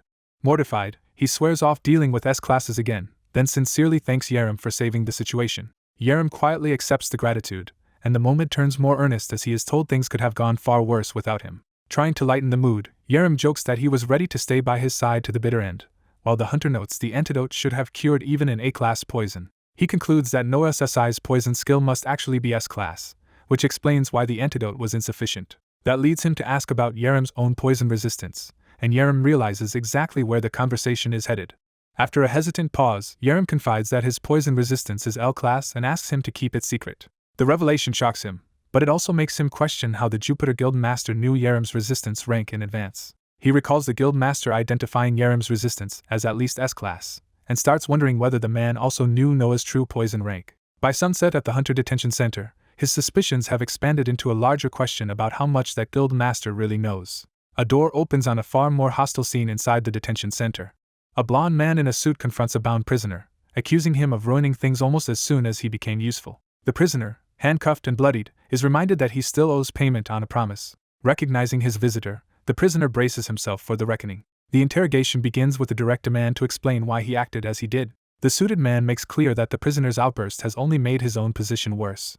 His cold stare shows he is no longer interested in excuses. The prisoner repeats that he was promised strength, and insists the debt should be paid. His anger finally breaks through his restraint. He slams his cuffed fist down, and demands to know what kind of payment is being demanded of him. He accuses the man of calling betrayal a reward, furious that he was told about Han Eugene only after his sister had already suffered the same thing.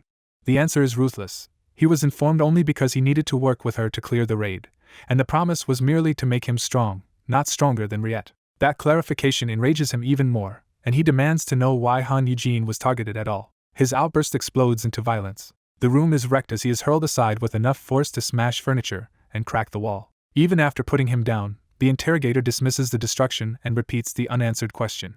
Standing over him, he presses again for the real reason Han Eugene was attacked. When no answer comes, he turns and leaves the room. As he walks away, he admits to himself that he felt something strange from the moment he first saw Han Eugene. Looking back through surveillance footage, he studies the prisoner in the ruined room and keeps analyzing that instinct. He concludes that the prisoner carries a cursed poison dragon title, likely S-class, and that Han Eugene somehow gave off the same weak but unmistakable presence.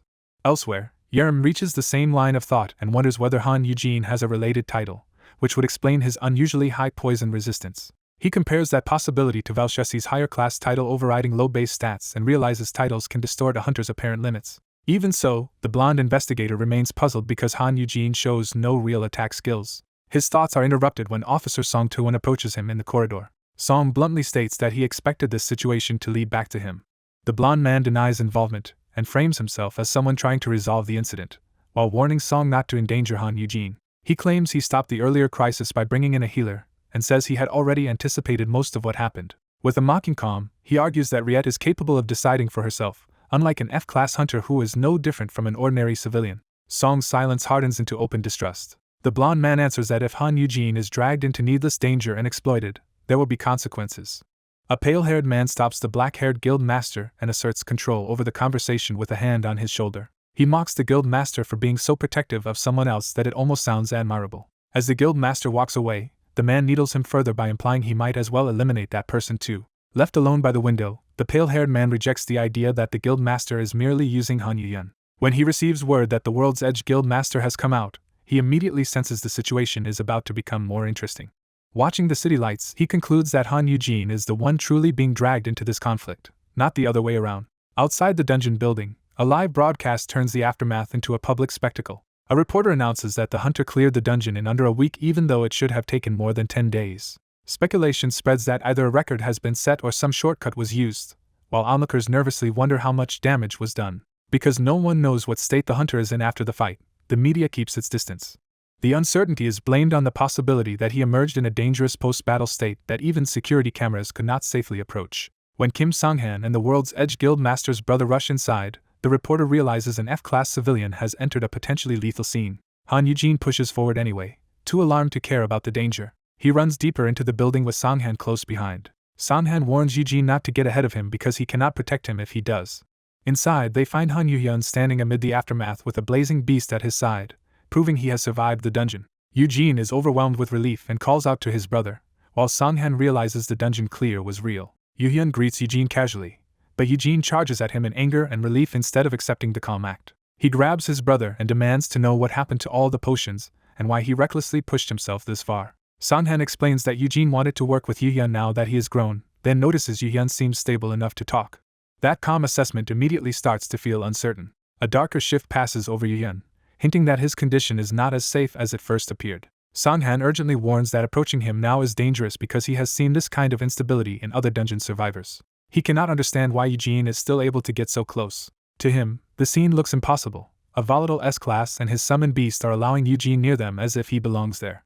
Elsewhere, the pale-haired observer compares Eugene's influence to a house cat somehow taming a tiger. He sees that strange pull as the reason broken or exceptional people keep gathering around Eugene. As word spreads that Han Yu-hyun is out, the public rushes to witness the result. Yu-hyun emerges carrying himself quietly, no longer looking like a rampaging monster. Some greet him with admiration and relief, but the attention he draws is not simple affection.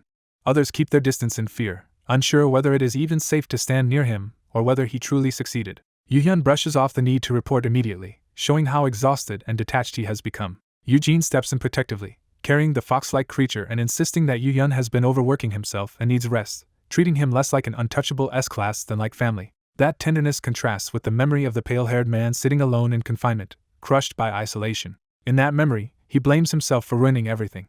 He admits that the path he took was never what he truly wanted. A monstrous inner voice seizes on his weakness and reminds him that his power once left him helpless despite his rank. The voice twists his pain into accusation, insisting he was trapped and tormented because of Eugene. It presses that blame harder, turning his resentment into something suffocating and personal. The memory leaves him shaken, staring at the truth he has been trying not to face. In response, he violently breaks the restraints that once held him. He rises from the wall where he had been cornered, forcing himself out of that powerless state. He steadies himself with a grim acknowledgement that the situation cannot continue as it is. He decides he cannot remain trapped in this damaged condition any longer. Seeing the broken shackles, he resolves to start fixing what went wrong. Meanwhile, the news reframes the dungeon clear as a triumph of high-rank guild management and a sign of future progress. Inside the car leaving the scene, Eugene finally crashes from exhaustion and stress. Songhan explains that Eugene has barely slept for days. He adds that although the new monster may be part of the reason, Eugene was genuinely terrified for Hyun. The contrast is almost absurd to him. The man who can handle the world's strongest hunter still worries over his brother with the helpless devotion of a parent. He wonders if his brother's protectiveness comes from family ties. But he dismisses that explanation and decides his brother is simply strange by nature. To him, that strangeness means being smothered with affection as if he were a helpless child despite his power. He recalls that this overprotection has lasted since childhood, when his brother kept shielding him even from other people's judgment. Remembering how naturally he leans on him, he concludes that odd things always seem to gather around his brother. Even so, he would rather have that fierce care than the indifference his brother once showed. As long as his brother stays involved, he feels his own safety is guaranteed. That belief hardened during the time his brother spent fighting through dungeons away from him. He had decided that both of them ultimately cared about the same thing, his brother keeping him safe. That resolve even led him to approach a powerful beast as an ally. He struck a deal to cooperate until his brother's status rose faster, so they would be separated less. With that arrangement in place, he reassures himself that everything should stay under control. Back in the present, he immediately asks whether anything happened while he was gone. The uneasy response tells him that far too much happened to summarize casually. Before the explanation can begin, a phone notification interrupts the tense silence. He checks it and realizes someone has sent a photo. The image shocks him, apparently revealing injuries serious enough to make his blood run cold. The sudden alarm jolts the sleeping companion beside him awake. As the other man stirs in a haze of purple energy, he groggily asks when he fell asleep. Still half asleep, the man assumes he drooled and reaches for his clothes. Instead, he discovers his shirt is gone, exposing the wounds on his chest. That turns the moment into a shouting match, with one furious over the ruined clothes and the other demanding to know who hurt him. He tries to brush it off as already handled, but that only makes the concern sharper because someone had clearly tried to kill him. He downplays it as getting caught in a fight between siblings, while his friend scrambles to make sense of the absurd explanation. The confusion only gets worse when the friend wildly mislabels the situation and gets corrected on basic history instead.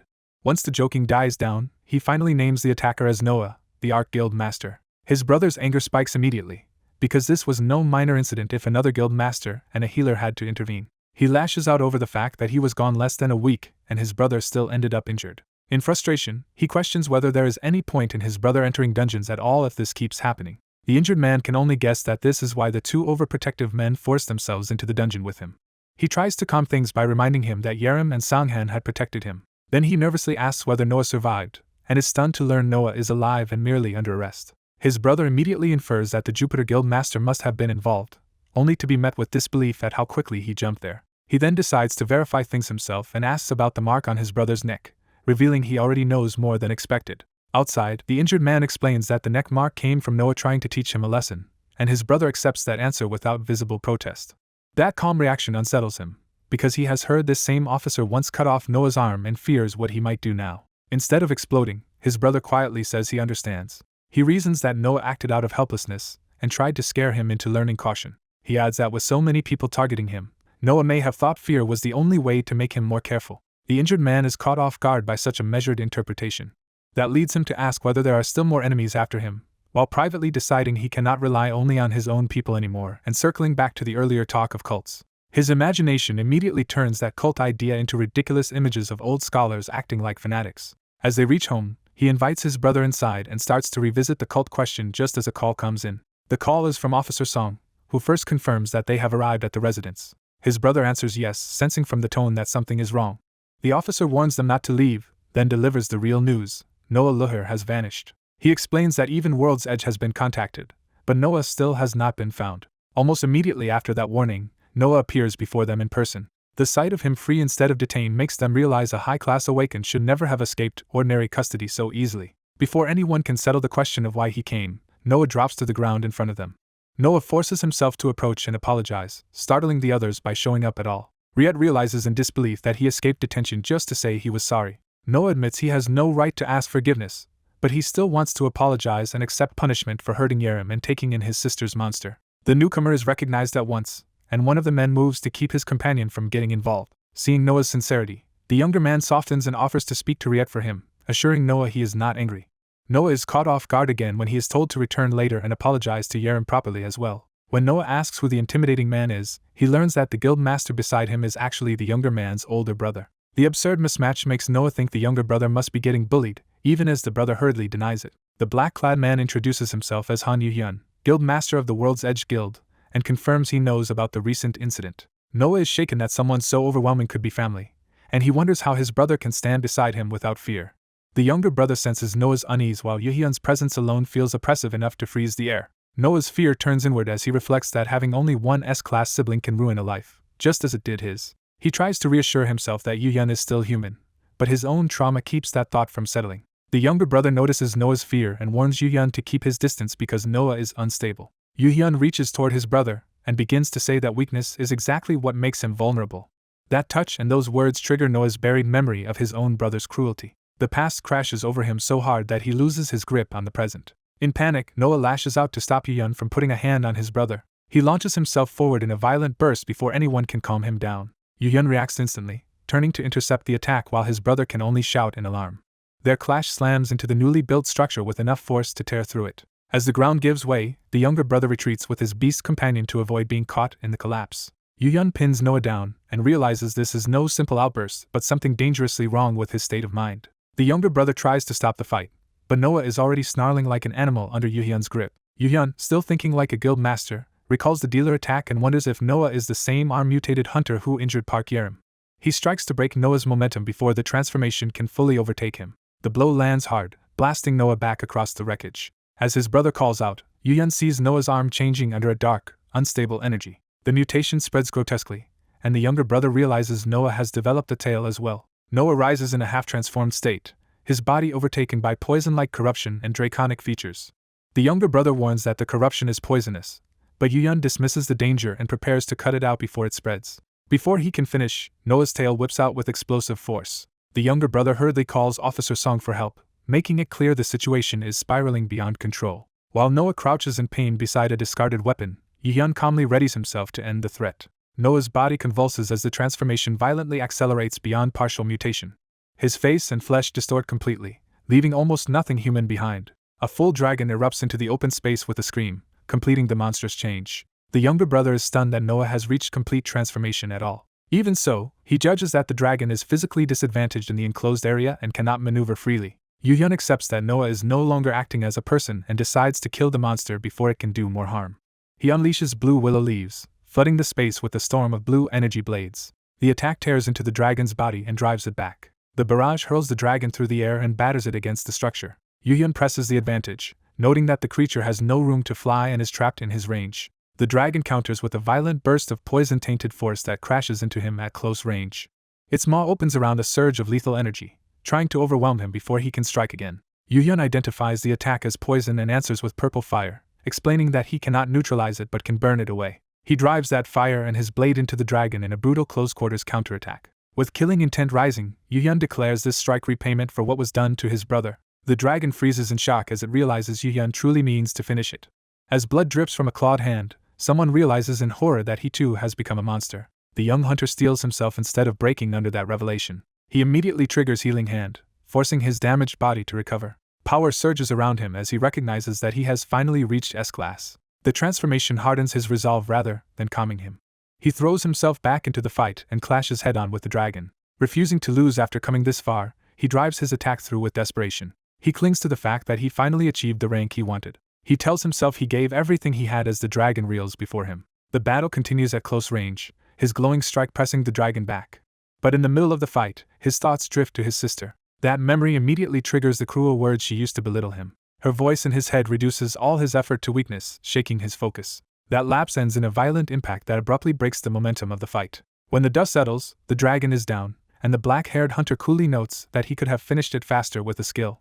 The S-Class hunter is caught off guard by that sudden intervention. A second man arrives with a large fox-like beast and orders the fight stopped. He warns the black-haired hunter not to overwhelm Noah's senses any further. The black-haired hunter accepts the point, though he argues Noah should have been able to handle that much. The newcomer cuts him off, more worried that the building will collapse if this keeps up.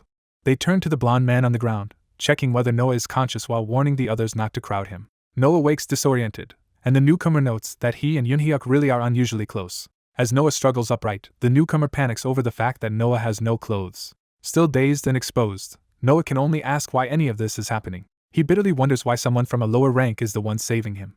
Noah admits he believed becoming S-Class, joining a guild, and earning status would finally make his sister acknowledge him. Instead, he confesses that fear of her has ruled him for so long that he keeps ruining things and can no longer think clearly around her. He apologizes for everything as if his weakness is the true cause, leaving the newcomer stunned. The newcomer rejects that guilt outright and insists the real problem is Riet, not Noah. Noah is left speechless by hearing someone frame it that way.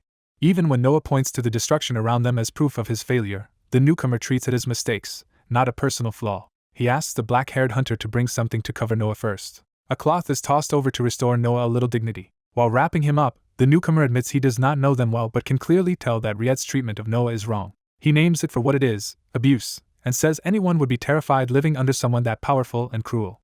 He adds that Riet is frightening in general, so Noah's fear is neither strange nor shameful. When Noah starts to argue that being stronger would have fixed everything, the newcomer firmly tells him that strength has nothing to do with whether he deserves abuse. That simple refusal to blame him begins to break through Noah's defenses. The newcomer goes further and tells Noah he is not weak at all. He reminds Noah that he kept trying, earned a guild and a title, and kept standing up to Riet. He concludes that Noah has already done well and is strong enough. With a gentle smile, he points out that Noah even fought just now to help him, which no weak person would do. The reassurance finally makes Noah cry. Overwhelmed, Noah admits that no one has ever said anything like this to him before. The newcomer realizes with dismay just how deprived Noah has been of even basic kindness. Noah tries to contain his tears, but the relief keeps spilling out. The newcomer softly tells him he should put some distance between himself and Riet for a while. Noah, still crying, asks if he can stay here until he is no longer afraid of his sister. The request is awkwardly accepted, while the black-haired hunter and the fox watch in silence. But the black-haired hunter's cold stare reveals a darker conclusion. He now thinks he should have killed Noah earlier. Officer Song arrives to take charge of Noah, and the immediate crisis shifts into formal cleanup and negotiation. Song confirms that Noah already evacuated nearby civilians and alerted surrounding buildings, proving he handled the disaster like a seasoned public servant. Any lingering grudge over Song once nearly crushing Yoo-hyun's throat is treated as settled, clearing the way for practical cooperation.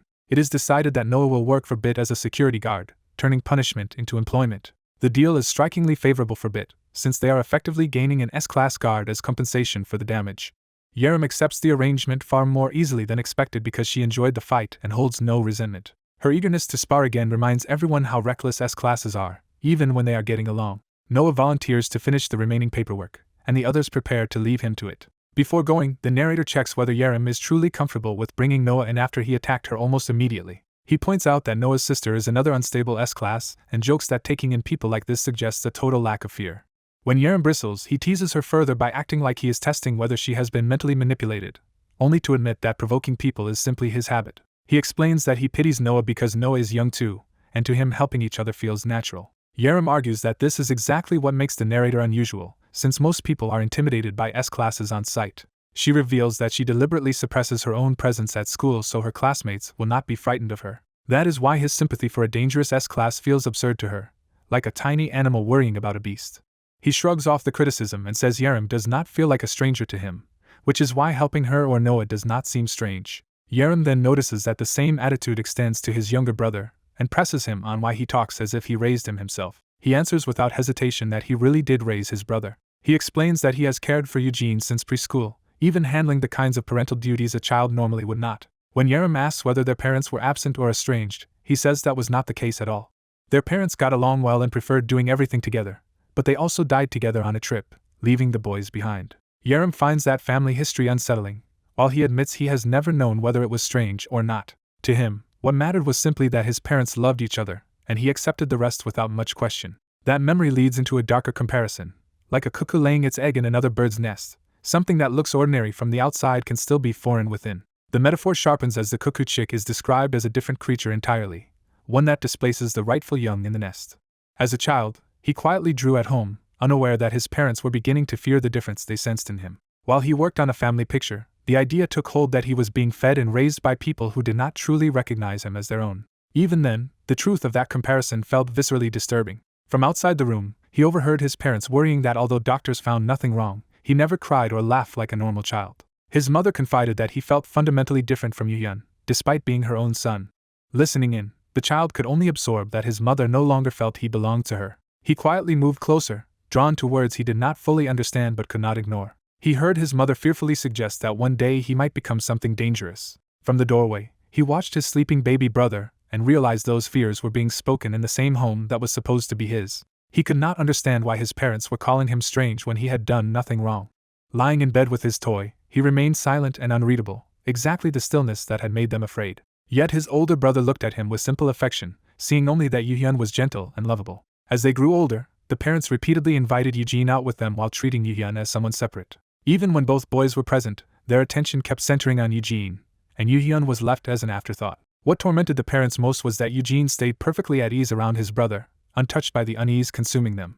Yuhyun remained kind to Eugene, which only deepened their panic because it made their own fears seem irrational and shameful. Eventually the parents broke down, convinced that if they could fear their own child while his brother could not, then something must be wrong with them. His mother insisted it made no sense to recoil from the son she had given birth to, while his father feared others would call them insane if they knew. Their terror spread into the home itself, turning family memories and photographs into something fractured and unbearable. The father tried to reason with himself that Yuhyun was only a child, but that logic could not overcome the dread. He began to ask how Eugene could remain unaffected by what they felt from their second son. Even voicing that thought filled him with guilt and fear, as if he knew he was crossing a line no parent should cross. At the center of their fear was Yuhyun himself, a child reading quietly while a black, oppressive aura marked him as something they could not accept. The father realized the problem might not be only Yuhyun, but also whatever was wrong inside the adults who saw him that way while Eugene did not. In the aftermath, the parents still left Eugene money and instructions to watch the house, forcing him into responsibility, while the family's deeper fracture remained unresolved.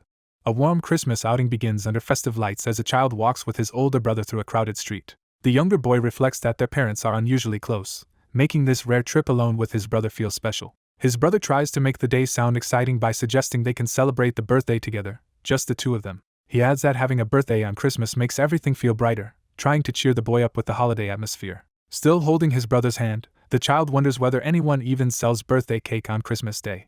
In the present, that remembered hand lingers in Yuhyun's mind as the moment that changed everything. He thinks that if he had not reached out and taken hold of it, his brother might have lived an ordinary, happy life. That regret follows Yuhyun even now as he sits alone, unable to stop revisiting the choice that bound their fates together. Watching others train below, he knows this truth already, but the guilt still remains unresolved. The memory of his brother's gentle smile only sharpens that sense of loss. Elsewhere, news arrives that Noah has made some kind of mistake serious enough to disrupt plans. The explanation comes that Noah's training went wrong like a dog slipping its handler, and the resulting chaos forced an early departure. When asked why Noah acted that way, the answer is that it must somehow connect to Han Yujin. Hearing that, the blonde man finds the situation entertaining and heads out, hoping the trouble will be amusing in person. His companion notices that he sounds far too pleased for someone supposedly dealing with a problem. Instead of denying it, he only smiles. He admits he is amused because events are unfolding in a way he did not expect. He decides to use the incident as leverage by filing a complaint against the escaped dragon's new owner. Meanwhile, Kang Soyoung arrives outside carrying an absurd stack of supplies for the dragon tower she has built. She proudly reveals she has gone all in on dragon care, hauling enough equipment to indulge the creature completely. Her excitement turns playful as she jokes about dragons being good for health, still fully absorbed in her fantasy. That mood shatters when a scream from above signals that someone is falling from the building. Realizing a person is dropping to their death, Soyoung panics and throws herself into trying to save them. In that desperate instant, magic surges and her body begins transforming. A full dragon manifests, answering her frantic wish with overwhelming force. Soying is stunned by what she has become even as the transformation completes. She crashes down to the street amid her scattered supplies, drawing the attention of everyone nearby. Shaken and breathless, she struggles to process what just happened. Then she realizes the impossible truth: another dragon human exists, and that possibility could make her part of Eugen's family. High above the city, Noah continues flight training alongside winged creatures while checking in with Eugen. Noah reports that flying is much easier now because his body can instinctively follow the movements of the creatures around him. Eugen encourages him, saying that if Noah can synchronize with them, he will learn quickly. He instructs Noah to imitate the motion of their wings as closely as possible. The advice works, and Noah starts flying more smoothly than before, earning immediate praise. Even so, Eugen privately notes how unsettling it is to feel sensations in body parts he does not actually possess. He steadies himself and focuses on the one part of the experience he can enjoy. The rush of wind and the freedom of moving through open sky briefly make the borrowed sensation feel exhilarating. For a moment, flying feels refreshing enough to outweigh the strangeness. Then the motion sickness catches up to him, and the exhilaration turns into nausea. One of the flying creatures scolds Blue for showing off with reckless aerial tricks. Back on the ground, Noah checks on Eugen, who insists he can endure it despite clearly having a rough time. Noah begins practical training to adapt to his dragon body, starting with the awkward problem of handling clothes and movement. Despite some clumsiness, Eugen realizes Noah is far more gifted than expected, with exceptional stats and a rare dual fire affinity. Noah's first notable ability is a basic healing skill, useful enough that his low physical stats are no longer a major concern. He also possesses an attack skill that inflicts pain on others at twice the level he himself feels. Noah explains that this pain reflection only works on the injured area, which is why damaging his wings earlier would have been especially dangerous. With the basics covered, he turns serious and prepares to address the next important step directly with Eugen. Noah activates a new ability and announces that he is about to begin. He targets Eugen with stat borrowing, specifically transferring strength. As the borrowed power takes hold, Eugen immediately braces himself and eagerly prepares to test what he can do. Noah tests his new strength by slamming the ground hard enough to crack the floor. The impact leaves a crater, proving the power boost is real. Thrilled, Noah realizes his experiment succeeded, while his blonde companion celebrates with him. The result comes from a rare support ability, stat borrowing, which can lend or take half of a stat for a limited time and is far more useful than it first sounds. His friend is amazed that a healer can hit this hard, and Noah brushes it off with pride in his S-class status. The story explains that if Noah applies the skill to himself, his attack and physical stats can be sharply amplified for a short burst. If he instead places the effect on the poison in his body, he can strengthen his monster traits and use them to enter S-class dungeons. Noah's easy praise catches the blonde man off guard, and Noah openly tells him he is the best. The compliment hits hard because the blonde man isn't used to hearing that kind of warmth, showing how content Noah has become in this life. Part of that peace comes from Blue, who has also grown stronger alongside Noah. Blue swoops down toward Peace, starting another clash between Noah's companions. Peace immediately flares up, meeting the challenge with open hostility. The two collide, and Noah panics as Peace attacks Blue with fire. Their fight escalates despite Noah begging them to get along just once. It becomes clear Peace dislikes Blue because Blue keeps taking his father's attention, and Noah can only soothe the sulking beast. Even so, those bright and productive days continue. One day a handsome investor arrives with flowers to congratulate Blue's growth. But his visit is not really about celebration, and Noah appears to deal with him personally. Noah questions why such a busy man came himself, suspecting he has mixed personal feelings into business. The investor admits he wants something, claiming he was hurt by Noah's coldness and came to collect a debt in person. Before the conversation can settle, a dragon descends from the sky. The creature lands near them, turning the meeting tense. The dragon insists he did not run away and kept his promise, clearly trying to justify himself to Noah. He also warns the investor not to drag Han Eugene into the matter, but the investor coolly notes how close Noah seems to have become to Eugene. With a mocking smile, the investor reduces Noah to little more than a pet. The insult enrages the dragon, who is already struggling with the humiliation of being stuck in monster form. Noah urgently stops him before he lashes out. Eugene steps in and declares Noah is under his protection because he was the one who took him in. He goes further, saying he was the one who hired Noah, so any issue with Noah should be taken up with him instead. Privately, Noah is mortified because he cannot safely return to human form and feels absurdly exposed. The investor remains calm, acting as though the man's protectiveness is beneath him. Still, Eugene refuses to back down and says he will take Noah with him. He tells the investor to discuss the debt with him directly if Noah is the price. Noah, caught between gratitude and alarm, asks what the investor wants in exchange for him. A news report reveals that the guild tied to the recent dungeon break is being dissolved, with the incident publicly blamed on a dungeon break and rumors of a golden dragon at the scene. Elsewhere, a man watching the report by phone calmly approves the outcome. He sees the chaos as proof that his long-term investment is finally paying off. His real interest is Noah, whose poison skill matters less to him than Noah's ability to transform. Because no hunter is known to become a monster, he plans to use Noah as a disposable scapegoat and disguise any killing as another dungeon break. He judges that Noah would be hard for lower-ranked fighters to handle, but easy prey for political manipulation. His broader scheme is to use Noah to eliminate Han Xin and the forces behind Hanshin and Breaker, then reclaim Han Yujin's talents for himself. Even while thinking this, he tries to reassure himself that taking Noah back into his hands is justified. When the scene returns to the present, he masks that obsession behind a composed expression. Over drinks, Noah notes that the man remembered his preference for Earl Grey, while wondering if he realizes how much his past treatment still hurts. The investor admits he has poured a great deal into Noah, even feeding him enough information to earn a title and helping him build a separate guild away from Riet. He explains that he once saw Noah as a useful support class asset and deliberately set him up with his own guild. But he says Noah changed overnight, implying that Noah's current independence was not part of the plan. To prove his reach, he adds that he dissolved Noah's Ark guild with a single phone call, shocking Noah. Even so, Noah has already chosen to stay where he is, and he quietly asks Eugene if that decision is truly acceptable. The investor points out that Noah has already uncovered the truth on his own, exposing the manipulation he had hoped to keep hidden. Noah insists he is still an S-class hunter and can cover his own expenses, refusing to be treated as dependent. He even offers to join dungeon raids to repay the debt, but the blonde guild leader dismisses that idea because the Jupiter Guild has no shortage of hunters. He also makes clear that Noah is not leverage over Han Eugene, since another guild already knows about Noah's transformation ability. Instead of pressing the issue, the guild leader shifts the meeting into a formal agreement with a handshake. He keeps his calm, confident smile, showing he already knows what he wants from this deal.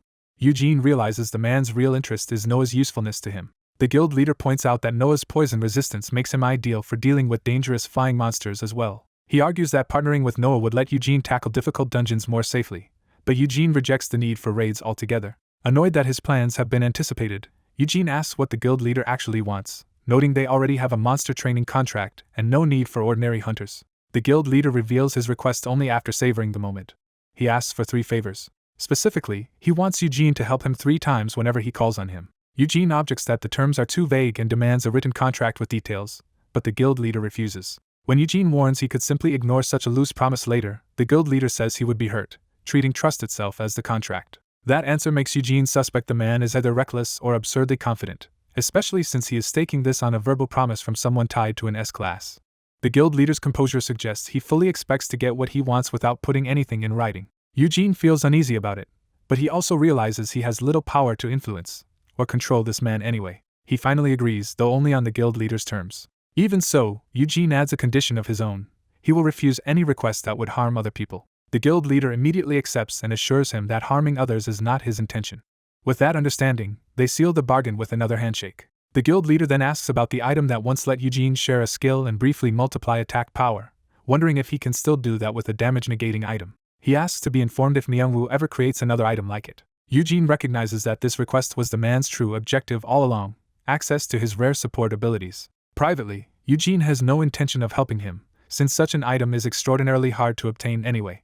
Later, Myungwoo presents a new creation called Charlotte's Marbles, another unidentified one-time use item. While working, Myungwoo brushes off Eugene's curiosity and promises to explain once the item is finished. He says it should be useful in dungeons, while Eugene keeps others away from the workshop and takes the blame for the interruption himself. The completed item turns out to be a red, intricately patterned egg. It is identified as an SSS class item, the red-tinted egg, earned as a reward for clearing an S-class dungeon.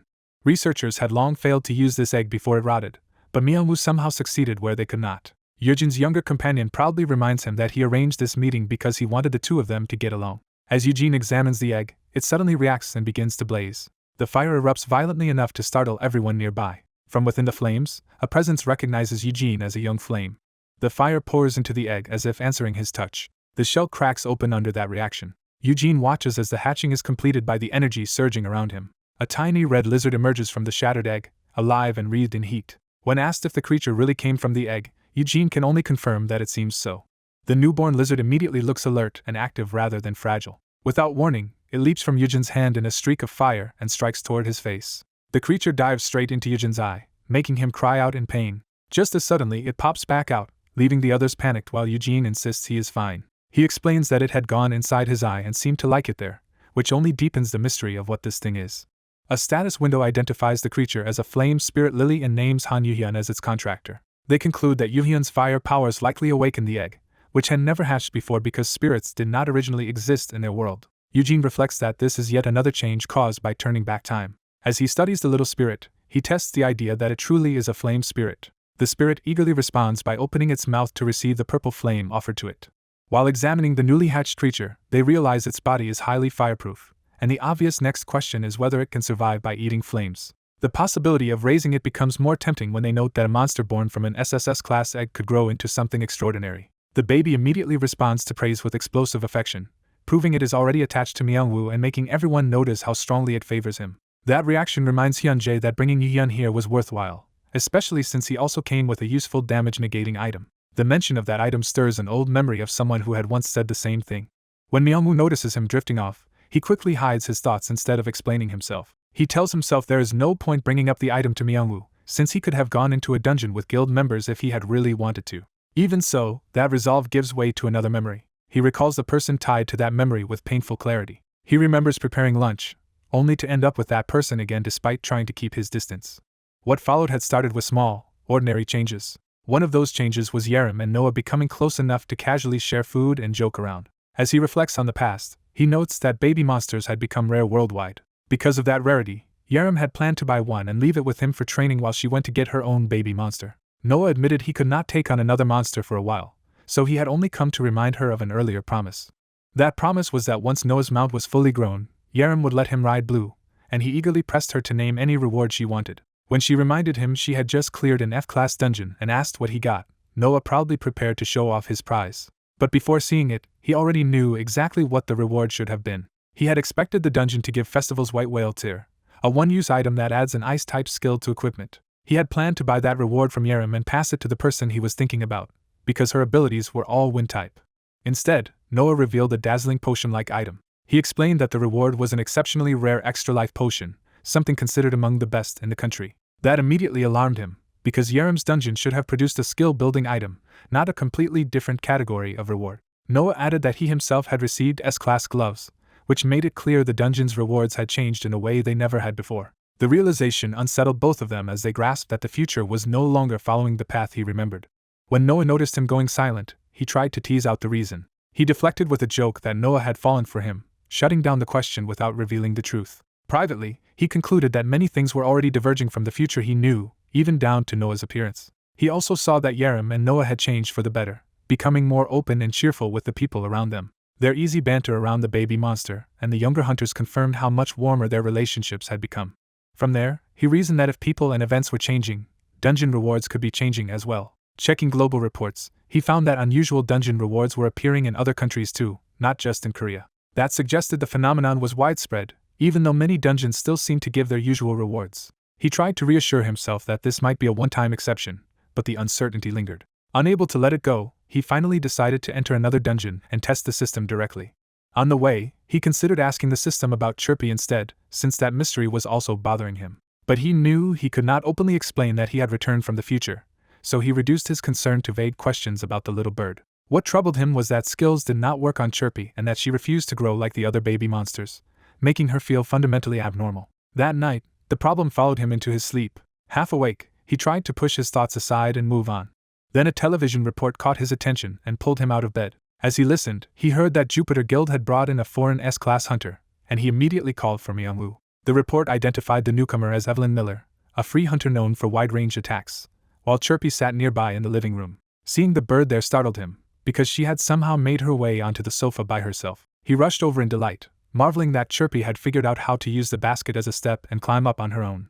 Proud of her progress, he doted on her and even offered a mana stone as a reward. But her behavior made him pause, as if something about her response was slightly off. When he checked more carefully, Chirpy answered him plainly, confirming it really was her. Later, he described how she had suddenly acted foolish again and run toward the mana stone, leading Myungwoo to wonder if she had something like multiple personalities. That idea was compared to monsters that grow an extra head and develop separate minds, leaving open the uneasy possibility that Chirpy might be the same kind of case.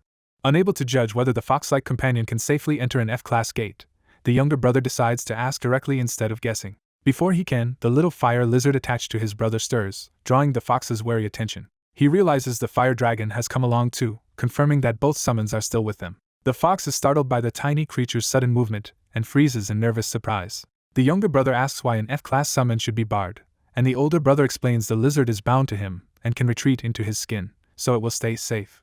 The fire dragon demonstrates that bond by clinging harmlessly to the older brother's face like a living flame. Seeing that, the younger brother is puzzled by how casually his brother handles it, while the older brother brushes the concern aside. As they drive, the younger brother reflects that his brother has changed as well, becoming someone who can joke and rely on him instead of carrying everything alone. He quietly concludes that their lives really have improved. The fox abruptly leaps onto the older brother, jolting the car and snapping the younger brother out of his thoughts.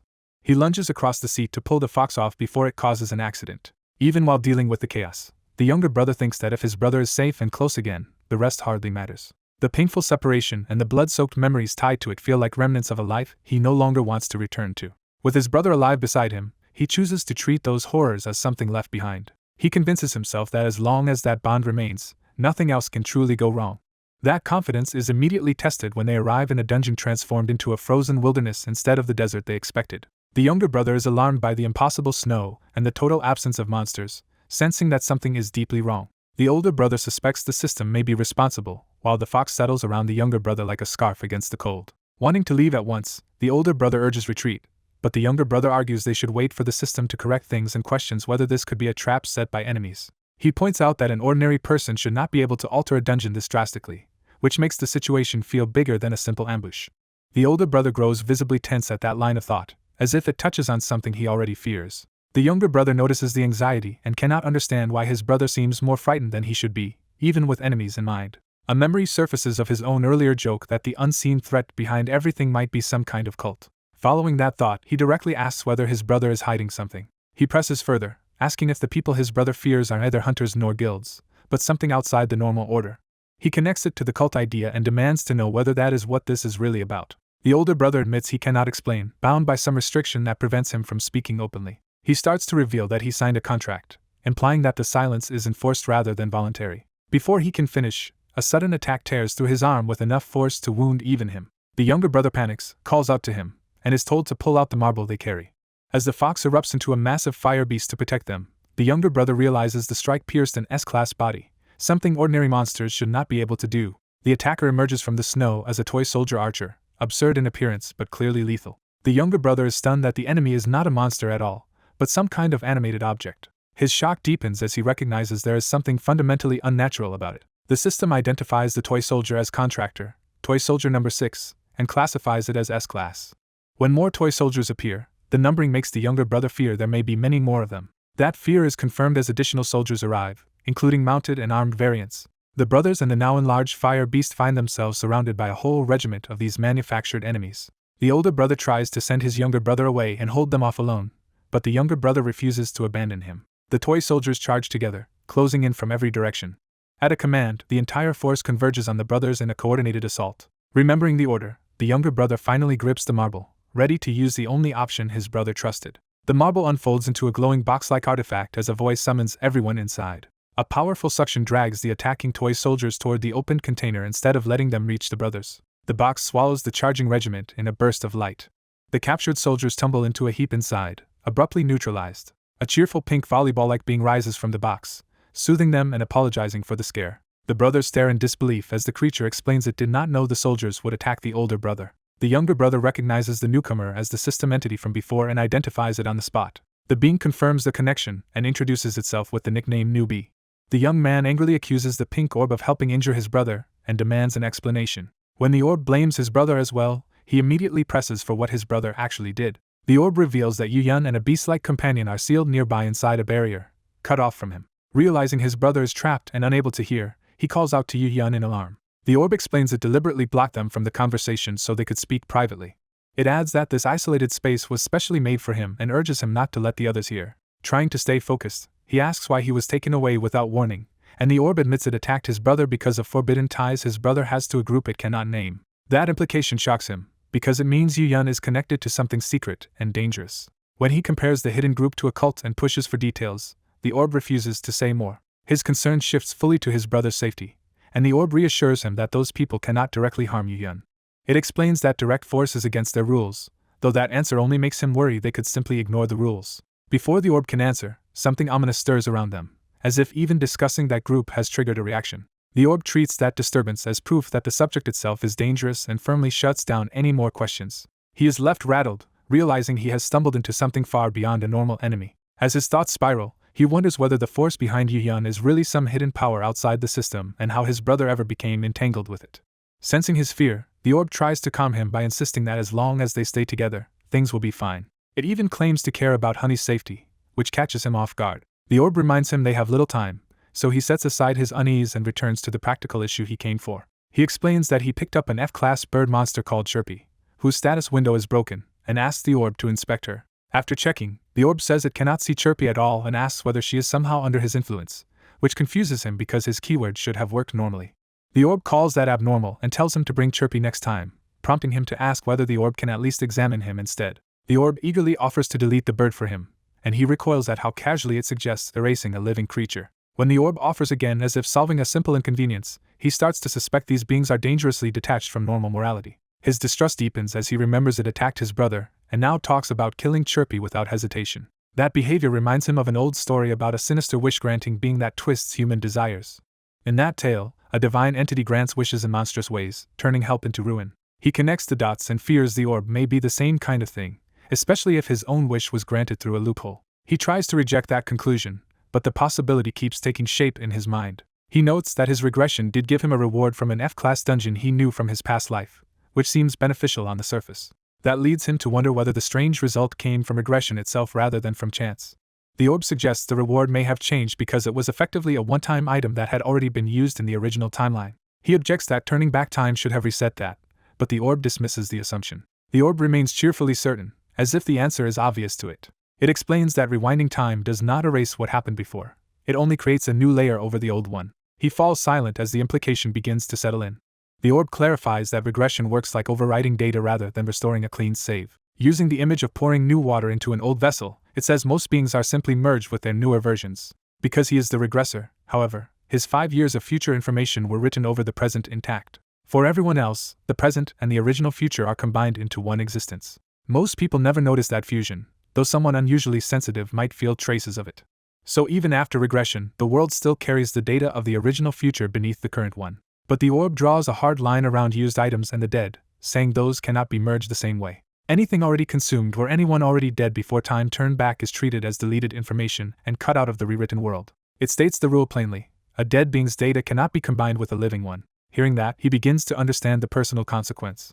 He asks whether that means events from the original future are not restored at all, but simply erased instead. The orb confirms that they vanish. He immediately applies that answer to his brother, the version of Yu-Yun who died in the dungeon in the original timeline. He realizes that the 25-year-old Yu-Yun who suffered alone for 8 years and died protecting him still existed as a real person in that erased future. And now he understands the horror of regression, that dead brother's life and pain were not healed or reclaimed, but left behind as deleted history on a dungeon floor.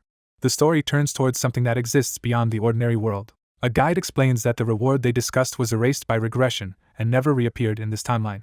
Realizing his brother is still trapped outside the world, Eugene demands that he be released at once. The one inside the barrier is stunned that Eugene would ask for that instead of anything else. Eugene explodes, furious that his brother was abandoned alone without even being told. The being relents, saying the timing was close anyway, and begins undoing the separation. As the barrier opens, Yu-Yun rushes straight back to his brother. The guide parts with them cheerfully and leaves a way for Eugene to return by knocking on the gate 3 times. As the passage closes, Eugene can only offer a final apology. Back in the cold, Yu-Yun immediately wraps himself around Eugene in concern, while Eugene tries to brush it off. Yu-Yun senses something is wrong and gently checks on him. Eugene breaks down in his brother's arms and apologizes over and over. He realizes too late that regressing quickly may have erased his chance to bring his brother back with the wishing stone. The thought hits him that the brother who died saving him may still be lost somewhere beyond the world. He is haunted by the possibility that his brother remains abandoned even now. The scene shifts back to his home as that fear settles into him. The quiet house only emphasizes how suddenly everything has changed. Remembering his brother's death, Eugene is crushed by the fact that the loss was real, not erased. He forces himself to face the truth that he still has a dead brother in his past. That brother endured 8 years of suffering to protect him and ultimately died alone. Eugene realizes his past life was not simply nullified, and even Peace senses his distress. Peace comes to him as if trying to comfort him. The small gesture helps pull Eugene back from spiraling. He reassures Peace that he is fine, even though he clearly is not. Privately, he resolves that this time he has to stay standing. He decides to set aside the shock for now because the people tied to his brother's suffering are still alive. He notes that Yu-Yun refused to explain anything on the way back, leaving him to investigate on his own. Only fragments of Yu-Yun's memories came through, So Eugene looks for someone else who might know the cult behind it all. He calls the one suspicious man who has always seemed connected to hidden matters. Eugene directly asks whether he knows of a cult resembling Confucianism. He waits tensely for the answer. On the other end, the man sounds amused rather than surprised. He warns that answering could anger his young master, implying Eugene is stepping into dangerous territory. Eugene presses harder, making it clear he already expected this man to know. The man admits Eugene is the more dangerous one to offend.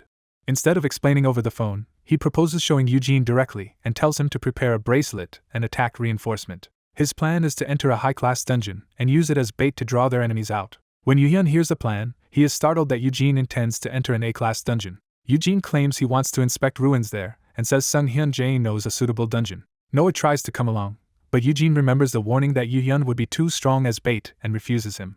He understands only enough to know he is being used as controlled bait. To calm objections, Eugene insists Noah riding along with him. His resistance skill, Charlotte's marble, and system support will keep him safe. He argues that no one would build an elaborate trap just to kill someone as weak as him, especially in a dungeon owned by Sudam rather than Jupiter. That detail matters because enemies would not prepare a trap inside another guild's territory. Eugene recalls that Sudam, led by Yoon Kyung-soo, was the one major S-class faction he had not yet dealt with.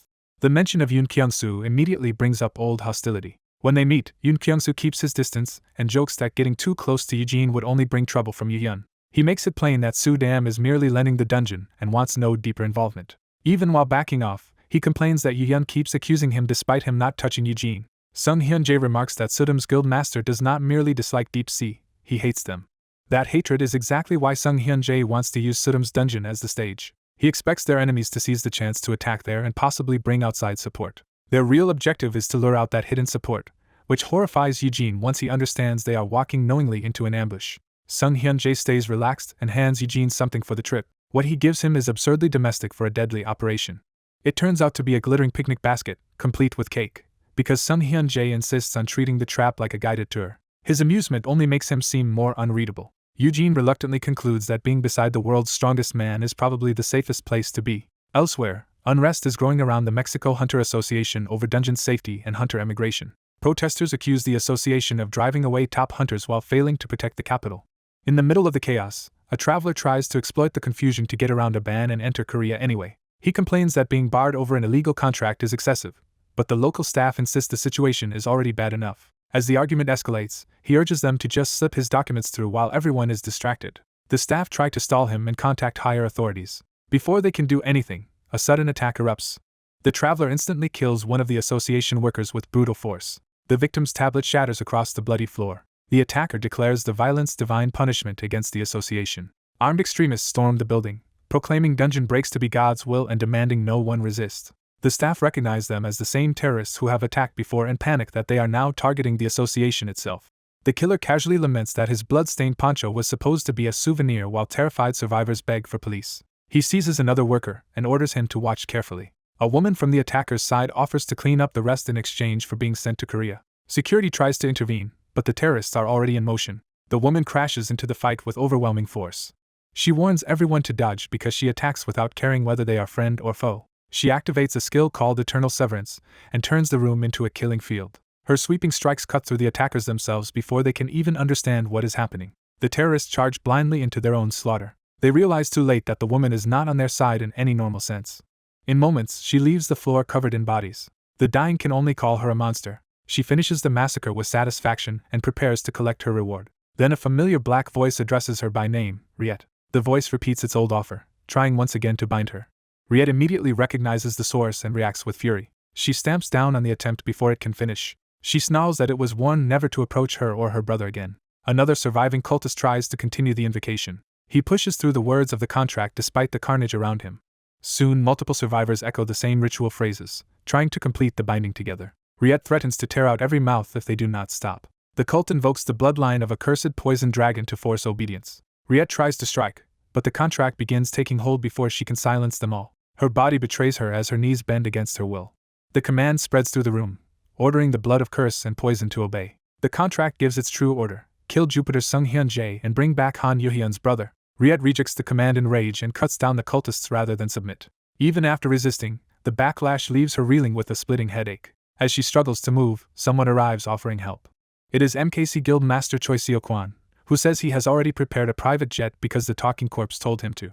The story jumps to the inside of Sudam's A-class dungeon, where the bait operation begins. Noah clears out the nearby monsters so the real confrontation can happen undisturbed. With the area secured, he still worries about leaving Eugene alone with Sung Hyun-jae. From above, he watches the two men standing by the lake and wonders if this is really safe.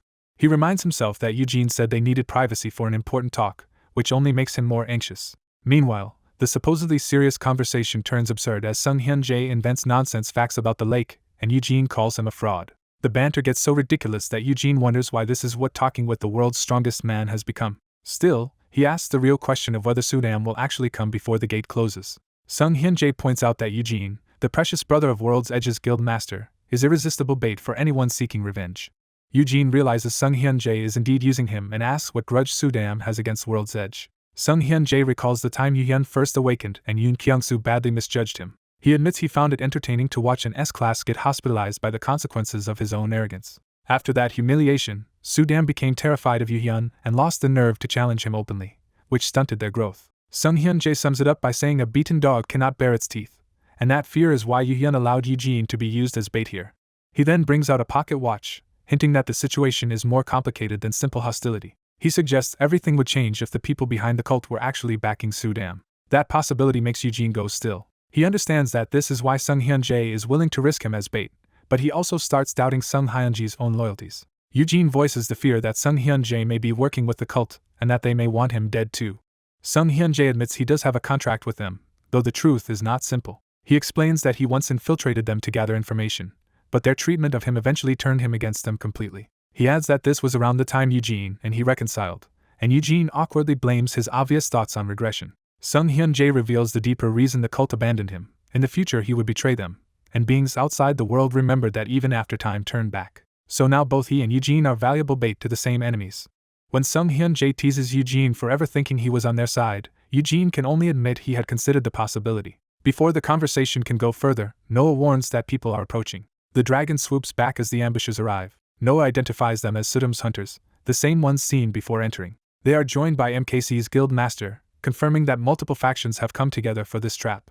Eugene is shocked that two S-class figures have shown up, while Sung Hyun-jae dryly notes that merchants are always part of a guided tour. Sung Hyun-jae judges the force smaller than expected and mocks them as little more than padded decoys. Yoon Kyung-soo shouts for him to come down and stop hiding. Sung Hyun-jae answers that he had hoped for a more interesting opponent, and is disappointed they still underestimate him. Yoon Kyung-soo confidently unveils a glowing orb, convinced it will finally change Sung Hyun-jae's mind. The orb detonates with power. Its effect spreads in a burst of light towards Sung Hyun-jae. A chain wrapped around him reacts, and the system announces that his electricity-type skill use has been shut down. Eugene realizes they used a type-sealing item, but Sung Hyun-jae only seems intrigued rather than alarmed. Yoon Kyung-soo celebrates, delighted that he has finally obtained an item capable of restraining Sung Hyun-jae. Eugene offers to share attack amplification, but Sung Hyun-jae refuses and says he can handle this much alone. Instead, he asks whether Eugene wants to try the sense-sharing skill again. Promising a special demonstration as a tour guide, Sung Hyun-jae steps forward to meet the enemy himself. He charges straight into the gathered hunters before they can finish organizing. His mere approach crushes their nerve and leaves them gasping. Even the enemy leaders feel the pressure of his presence. Yoon Kyung-soo desperately orders his people to stick to the plan and not panic. He commands the barrier team to move first. The support squad activates a domed shield and begins stacking buffs for the coming clash. Seeing the full support setup, Eugene realizes they are trying to push an S-class hunter to maximum enhancement again, just like a disaster he has seen before. The dark-haired fighter surges forward as multiple buffs stack onto him, sharply amplifying his attack power. More enhancements pile on, boosting his dexterity and stamina until his whole body is wrapped in violent purple energy. Grinning with confidence, he unleashes that power in a destructive rush that tears through the ground. His strike lands like a falling beam, blasting the battlefield apart on impact. He drives the attack straight at the blonde man, forcing the clash into close range amid the explosion. Recognizing his opponent, he taunts him by recalling that their last fight was 10 years ago. The blonde man answers calmly, remembering that he was the one who won that earlier fight. Provoked, the attacker vows to see whether that old result still holds and hammers down again. He follows with a sweeping, high-speed assault, trying to overwhelm the blonde man before he can respond. The barrage continues at full force as he presses in with savage momentum. Another impact detonates across the ground, making the exchange look catastrophically one-sided. Watching from afar, one observer realizes he can feel the vibrations even at that distance, and urgently shields Eugene. A teammate briefly believes the blonde man might have been killed in a single hit. Others panic as Sung Hyun-jae appears to retreat under pressure, and fail to strike back at all. Yet the explosions keep blooming while the onlookers struggle to tell whether he is truly losing. The beast mount reassures Noah that there is no reason to worry. It explains that Sun Hyun-jae is not being cornered at all, but merely toying with his opponent. Eugene stares in disbelief, unable to understand what he is really witnessing. Through Sung Hyun-jae's eyes, the attacker's movements become visible in a different way as he charges another punch. Sung Hyun-jae realizes this is beyond sight alone. He can physically sense the flow of the attack. The incoming blow resolves into a clear predictive image before it is thrown. He reads exactly how the opponent will move, from what direction, and with what kind of strike. With the pattern fully understood, he identifies the attack as a simple punch and prepares the perfect response. He slips aside at the last instant, letting the punch crash uselessly into the ground. For the first time, the attacker loses composure as he realizes he cannot land a hit. Eugene concludes that this must be a skill that predicts an opponent's movements and attacks. The answer comes into focus. Sung Hyun-jae possesses battle foresight, one reason he became so overwhelming. Each failed strike only confirms how completely that foresight is controlling the fight. Again the attacker commits to a heavy blow, and again Sung Hyun-jae avoids it effortlessly. The repeated failure leaves the attacker openly rattled and furious. The observers recognize battle foresight as the ability to anticipate every movement and attack before it happens. That advantage is especially devastating against a close-range specialist like the man now flailing in vain. Eugene realizes this skill may be the true source of Sung Hyun-jae's supremacy, and he immediately wants to obtain it through the teacher's skill. His ambition expands at once. If he could claim that power and combine it with his beast mounts, almost no dungeon would remain beyond him. Driven by greed, he clutches his shirt and admits to himself that he wants that ability. The desire hardens into resolve as he decides he must take it from Sung Hyun-jae no matter what. Meanwhile, the attacker lunges in again, still trying to break through with brute force. A long-range teammate starts to intervene, but another realizes the two fighters are too tightly engaged for outside support. The attacker, humiliated by being toyed with, snarls at Sung Hyun-jae for dodging like a rat. He unleashes another violent slash of power, trying to force a hit through sheer speed and pressure. Sung Hyun-jae finally decides to answer in earnest and summons chains with a cool acceptance of the challenge. The chains spear down into the battlefield, abruptly changing the rhythm of the fight. They spread outward in a sweeping trap, and the nearby allies are ordered to stay back as the area turns dangerous. One of the onlookers freezes in alarm as the counterattack unfolds too fast to follow. The chains erupt through the field and catch multiple enemies at once, shocking the spectators with how many targets are suddenly bound. Taking hold of the chains, Sung Hyun-jae declares that he is done playing around. As the chains tighten, system messages announce that the attacker's power is being stripped away, lowering his attack, dexterity, and strength. The attacker desperately tries to answer with another skill, stunned that even with two S-class rolls he is being suppressed. His counter is crushed in a fiery blast, and he can only wonder how Sung Hyun-jae is this much stronger. With his opponent smashed into the broken ground, Sung Hyun-jae looks down in disappointment, and makes clear that this level of resistance is beneath his expectations. As the ground splits apart, Noah notices a blue-haired fighter in danger, while the blonde observer turns toward the disturbance. The trapped man, terrified but defiant, vows that the monster responsible will not get away with this. The blonde man's glowing eyes sharpen as he recognizes the threat and prepares to act. Noah braces himself on a dragon and spots the blue-haired man in immediate danger. He warns him that an attack is coming from behind. A dragon lunges, but the attack is violently interrupted before it can land. The beast is struck hard enough to crack its body and throw it off balance. A system effect reveals that anyone fighting Dio Valskysis has their skills doubled. The newcomer is Riet, who arrives with overwhelming force and shocks Noah. Riet surveys the scene with cold focus, already in control. The others are stunned to see him there at all, especially since he should have been barred from entering. Riet ignores the confusion and makes clear that he came for a personal objective. He declares that he intends to kill the Jupiter Guild's Sun Hyun-jae and take Han Eugene with him. As Noah panics over Eugene being taken away, Riet refuses to explain who sent him. Eugene is thrown off when Riet addresses him by name. Riet studies him with unsettling certainty, as if confirming something important. The onlookers realize Riet is behaving strangely calm and compliant, as though his mind has been tampered with. Riet insists Eugene must come because he is the blood of the cursed poison dragon. Eugene suspects Riet is not acting like himself and wonders whether a skill is controlling him. Before anyone can settle it, a dragon attacks again, but Riet casually intercepts it. He catches the dragon by the jaws with absurd ease, proving how dangerous he is. Even while restraining the beast, he urges Eugene to run. Eugene refuses to flee and instead pushes himself back into the crisis. He throws himself at Riet, trying to stop him directly. Riet is baffled when Eugene clings to him instead of escaping. Eugene desperately calls for Riet to come to his senses. He tries an absurd emotional appeal, insisting their friendship should matter. The bystanders can only stare at the ridiculous turn the confrontation has taken. Riet rejects the sentimental act and moves to shut Eugene down by force. He grabs Eugene's head, putting him completely at his mercy. Eugene decides that whatever is affecting Riet, he has to break through it immediately. The blonde observer triggers a skill from afar, sending a burst of power into Eugene. Eugene feels the sudden change and realizes something has shifted. As Riyad holds his face, Eugene senses an opening. The effect works at once, and Riyad's expression softens as his mind clears. Freed from the influence, Riyad turns affectionate and credits Eugene for bringing him back. Eugene is overjoyed, convinced he has successfully restored him. Riyad immediately scoops Eugene up in a disturbingly cheerful embrace, leaving even the nearby dragon confused. When others demand obedience, Riyad bluntly declares that he no longer takes orders from them. He confirms with Eugene that he has truly switched sides, and Eugene eagerly accepts that answer.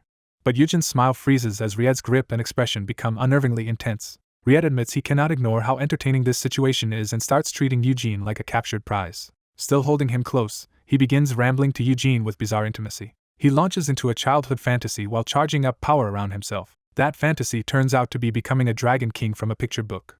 He completes the thought by declaring his wish to kidnap a princess, as a massive dragon manifestation rises behind him. Eugene protests that this is not the twin dragon image he expected and is horrified by Riyad's monstrous form. The transformation escalates into a full Dragon Lord display so dramatic that it feels absurdly theatrical. While the others recoil in confusion, the blonde man watches the chaos with dry amusement. As Eugene remains trapped in Riyad's grasp, he activates fear resistance to endure the overwhelming pressure. A dragon carrying a tower begs someone called Babe to save a prince as it charges into danger. The flying tower hurtles forward and collides violently with another force in midair. The impact tears through the structure, turning the rescue into a chaotic crash. The dragon declares it is taking the princess with it, and dares anyone who wants him back to come to the tower. The absurdity of a real dragon kidnapping someone leaves the onlookers stunned, while one of them treats it like a fairy tale come to life. The scene takes on the feel of a storybook as the dragon's laughter and the impossible tower make the situation seem unreal. One observer starts wondering what will happen to the kidnapped Han Eugene as the fantasy scenario fully sinks in. The narration frames this as the kind of old adventure where evil dragons always mark the climax of the tale. It explains that real dragons appeared with the opening of dungeons, in many elemental and cursed varieties. That history inspired someone to recreate a classic adventure setup with a dragon and a captive in a tower.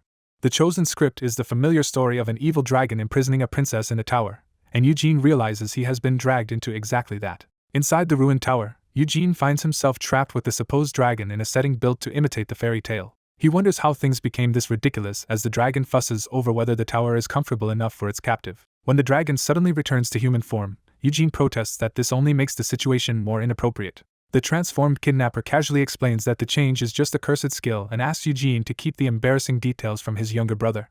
Pleased with having fulfilled the dream of role-playing as a dragon abducting royalty, the kidnapper enjoys himself while Eugene dryly refuses the princess label. The game turns more threatening when the kidnapper wonders what a dragon is supposed to do after the kidnapping, and Eugene hurriedly asks not to be eaten. Trying to understand the real situation, Eugene asks how the man got there and whether he also serves the same strange group. The kidnapper denies having any contract at all, which immediately contradicts the obedience Eugene thought he was under. He admits he has been wondering about that too, because he clearly rejected the contract offered to him. He recalls that after awakening, some unpleasant people tried to recruit him into a dungeon raid team, but he refused them outright. He says he might have accepted only if they had settled it by duel and forced the loser into submission, revealing his straightforward nature. Eugene realizes these are the same people who kept approaching him and even tried to use his younger brother against him. The dragon man asks if they took the brother hostage, and Eugene explains they merely kept getting beaten whenever they interfered. The dragon man then reveals that the group recently returned and this time managed to force him into following their orders. Eugene guesses the pressure may be tied to the title Cursed Poison Dragon, and the other confirms he senses a similar Cursed Poison Dragon power coming from Eugene. That clue makes Eugene stop and reconsider how all these separate incidents might actually connect. He reasons that if the order controlling the dragon came from another cursed poison dragon, his own resistance skill could have weakened its effect. He concludes that his presence accidentally helped the dragon break free, and at least that coincidence worked in their favor. Relieved, the dragon man leans over him and says Eugene has finally helped clear up the confusion. He calls Eugene special with unmistakable interest, while Eugene can only ask him to get off. Instead of backing away, the dragon proposes resuming what they started before, and Eugene panics as the teasing turns openly suggestive. The misunderstanding gets worse when the dragon jokes that Eugene prefers his dragon form, turning the embarrassment into outright harassment. Desperate to escape, Eugene screams for anyone to save him. A blonde man answers the call by dramatically arriving as the prince, accompanied by a dragon.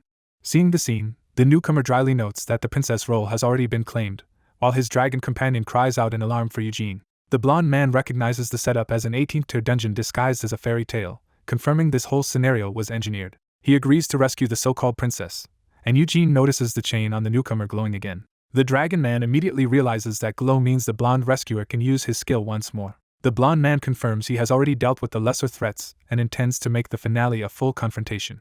The dragon man welcomes that approach, treating the coming clash like the proper ending to the story. As blue energy spreads over Eugene, he is left confused while the others prepare to fight around him. The blonde man launches the final battle, inviting the dragon man to dance toward the end as their powers collide. The fight escalates immediately, with Eugene protesting that they are insane to unleash this much force in such a place. Their exchange detonates through the tower, blasting apart the structure around them. In the chaos, the accompanying dragon rushes to protect Eugene and checks whether he is safe. From a distance, the two combatants look less like enemies trying to kill each other and more like monsters enjoying themselves while the tower is consumed by power. Eugene reflects that things could have been much worse if the dragon man had not regained his senses, especially since the enemy behind this was also a cursed poison dragon. As he steadies himself with a hand on the dragon beside him, a new realization begins to form. Eugene wonders if his repeated encounters with cursed poison dragons are really coincidence, or if something has been drawing them to him all along. Noah realizes the repeated anomalies around cursed poison dragons may not have been chance at all. He connects the cult to those dragons and starts treating the pattern as deliberate interference. The impossible appearances of Diovalskisis and Roktors convince him someone has been manipulating dungeons before his regression point. Pulled back to the present, he urgently calls out to Sung Hyun-jae. A new suspicion takes hold as Noah wonders whether Hyun-jae is tied to the pattern he has uncovered.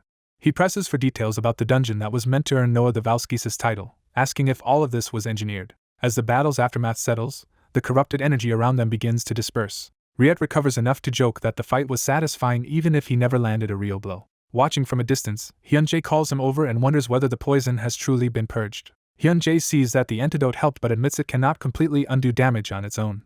Noah reflects that without his intervention, Riet and the other S-classes might have been overwhelmed despite his foresight. Hyun-jae had assumed the enemy's poison tactic was meant to remove him from the board, but a sudden realization makes him reconsider that conclusion. He senses something wrong and turns toward the source of it. Noah throws himself down from above, forcing Hyun-jae to react.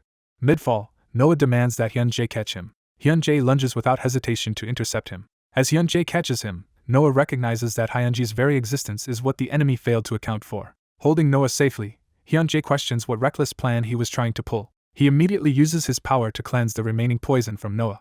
Noah notes that this alone ruins the cult setup, and Hyun-jae cuts off any further horseplay. Now certain the cult scheme depended on poisoning Noah and keeping Riet under control, Noah decides to confront Hyun-jae directly. He asks whether the dungeon information that led Noah to his title came from the cult. Hyun-jae deflects with a teasing remark, but Noah refuses to let him dodge the issue. Noah lays out the core of the plot. The cult intended to make Riet their subordinate instead of Noah.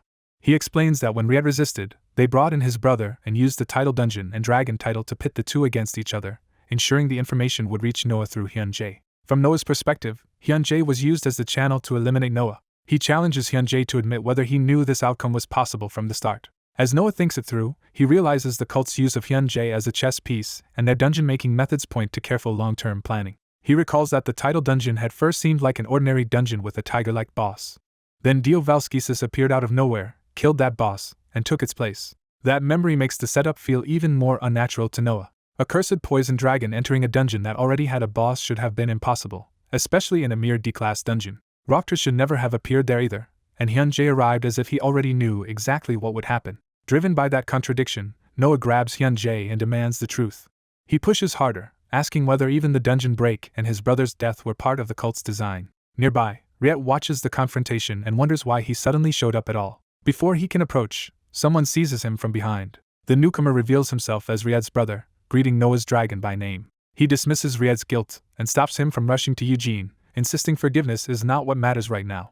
Instead, he keeps Riet back, saying Noah and Hyun-jae need to finish their conversation. From afar, the two remain locked in a tense exchange while Riet is held away from them. Noah says he cannot reveal everything because a contract would punish him for it, but he still demands whatever Hyun-jae can tell him about the cult. Hyun-jae immediately infers the truth. Noah has curse resistance strong enough to blunt the contract's effect. When Noah reacts in shock, Hyun-jae calmly admits he had already suspected it from Noah's unusual resistance. Noah realizes again how dangerously perceptive Hyun-jae is. He insists that if he can just reach L-class status, he can nullify the contract and reveal everything. But Hyun-jae warns that still will not be enough. To prove it, Hyun-jae summons a red, ominous power into his hand. That power condenses into a violent magical construct, revealing a far more serious measure than Noah expected. A blood-red contract-like artifact manifests between them, showing Hyun-jae has direct access to the very force binding Noah. A dangerous red contract manifests, carrying the weight of a binding curse. The blonde man explains that this is an all-class contract, powerful enough that ordinary resistance skills will not nullify it, and accepting it would endanger his right eye and arm. He lets that threat hang deliberately, making clear the price is real. Nearby, Eugene and the Poison Dragon's master realize this offer is far bolder than expected, as if the other side has stopped hiding its intentions. Eugene is jolted into wondering whether the same kind of contract had once been forced on Yun. When Eugene blurts out that his own skill could double in effect if paired with the Poison Dragon, the blonde man dismisses the idea as impressive but demeaning, like being treated as an experiment. Eugene refuses to back down and declares that he will bear the responsibility himself. He insists he will compensate any sacrifice if he survives, and challenges the blonde man on whether he really intends to keep living under someone else's control. Before Eugene can press further, the blonde man seizes him by the throat and stops the argument by force. From a distance, the Poison Dragon's master calls out in alarm as the confrontation turns dangerous. Holding Eugene in place, the blonde man admits he genuinely likes him, but he draws a hard line, not enough to surrender pieces of his own body. Eugene is overwhelmed by the pressure until his system triggers fear resistance to keep him conscious and steady. Regaining himself, Eugene tests the blonde man's resolve instead of retreating. He argues that an arm and an eye are not worth more than a life, especially when Eugene's life is the one truly at stake. He reminds the blonde man that he signed on because he knew Eugene's value, perhaps even better than Eugene did. Then Eugene raises the stakes, urging him to risk himself and admitting he is still hiding many things. The blonde man senses that hidden truth and realizes there is more to gain from Eugene than he first knew. Eugene finally offers himself as leverage in exchange for one answer: the identity of the person who killed the blonde man's younger brother. That demand lands exactly where Eugene intended, turning the negotiation personal. Eugene warns him not to accept on a lie. The blonde man, admitting he is nervous because it has been a long time since he gambled like this, asks whether Eugene is truly permitting the contract. Eugene hesitates for a moment even as he reaches for the contract. The blonde man reminds him that if this succeeds, Eugene will owe him for risking his arm and eye. He makes it clear he fully intends to collect that debt later.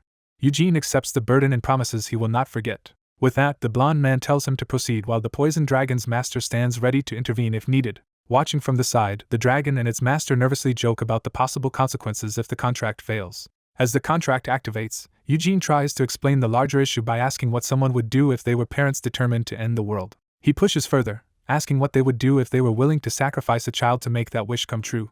The blonde man answers that this is exactly how he understands their objective. He explains that those people cannot directly interfere with the world, so they manipulate it through contracts, dungeons, and items. By creating and controlling subordinates, they expand their influence and drive the world toward destruction. Eugene is stunned by the scale of what he is hearing. The blonde man says the world is already nearing its end, and that once enough fear and chaos spread, the monsters will become unstoppable.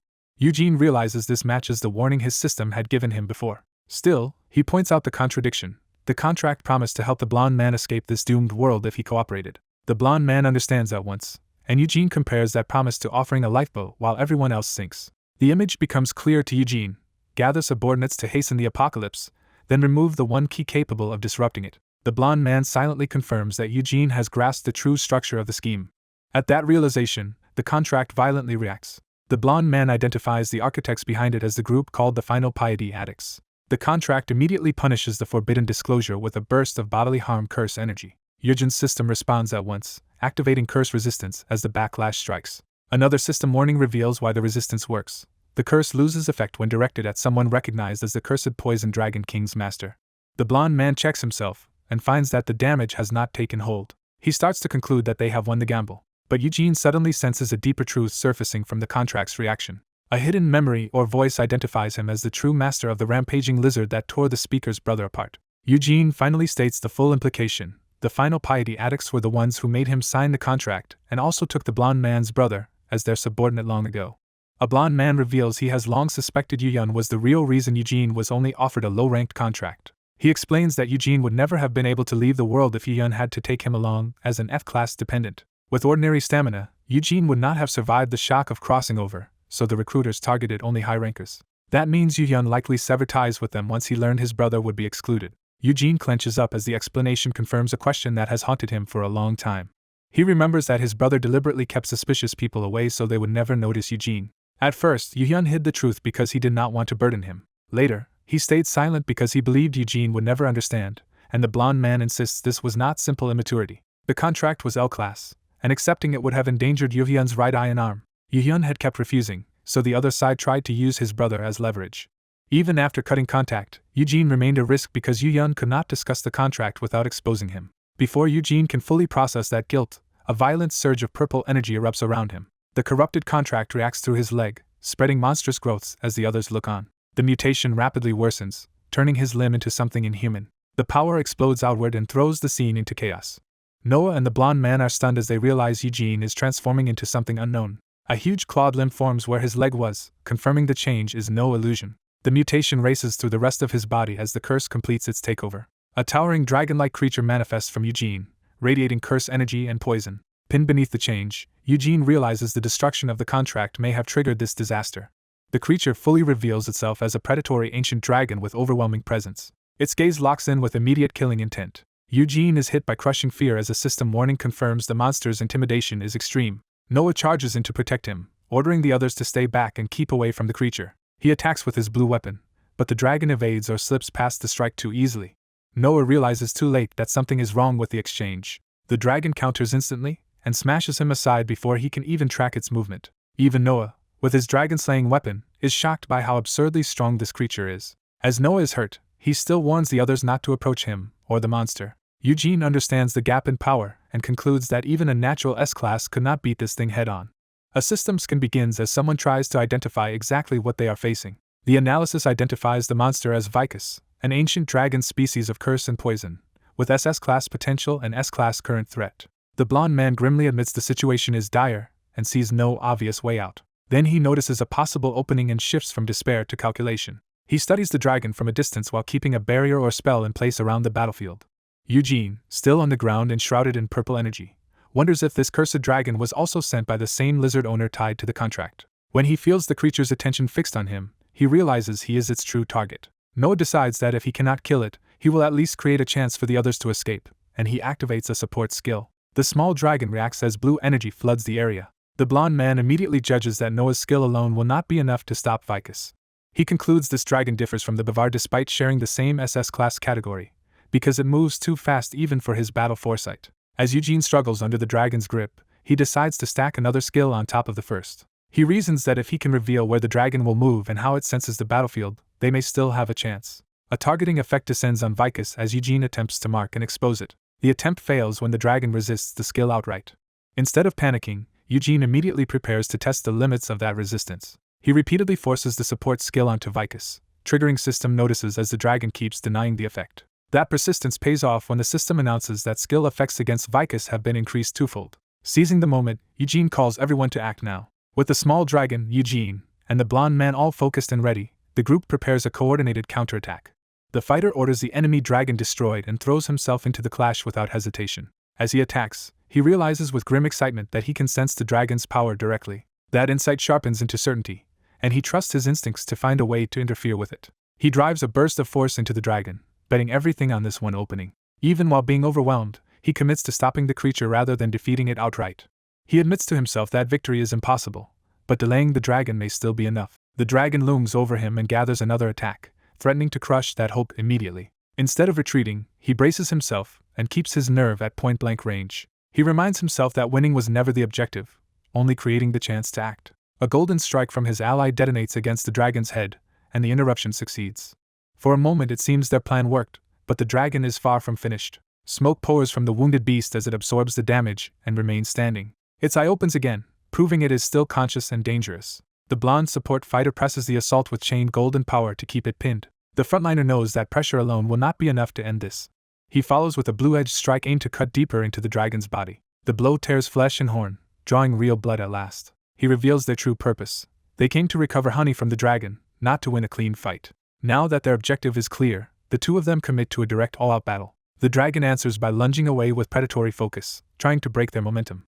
The fighter chases and forces it to stay engaged, refusing to let it escape or reposition. He slams into it again, making himself the target. Even while injured, he taunts the dragon into focusing on him, counting on its damaged hand to limit its options. That assumption collapses when the dragon's mangled claw regenerates, almost instantly. He freezes for a beat as the balance of the fight shifts back in the dragon's favor. The dragon surges with purple energy and prepares a far more dangerous counterattack. Power condenses in its maw into a dense, malignant sphere. It unleashes poison fog, flooding the battlefield with toxic force. The fighter realizes his poison resistance will only buy a little time before he is overwhelmed. Seeing that, the blonde ally activates Healing Hand to keep him functioning.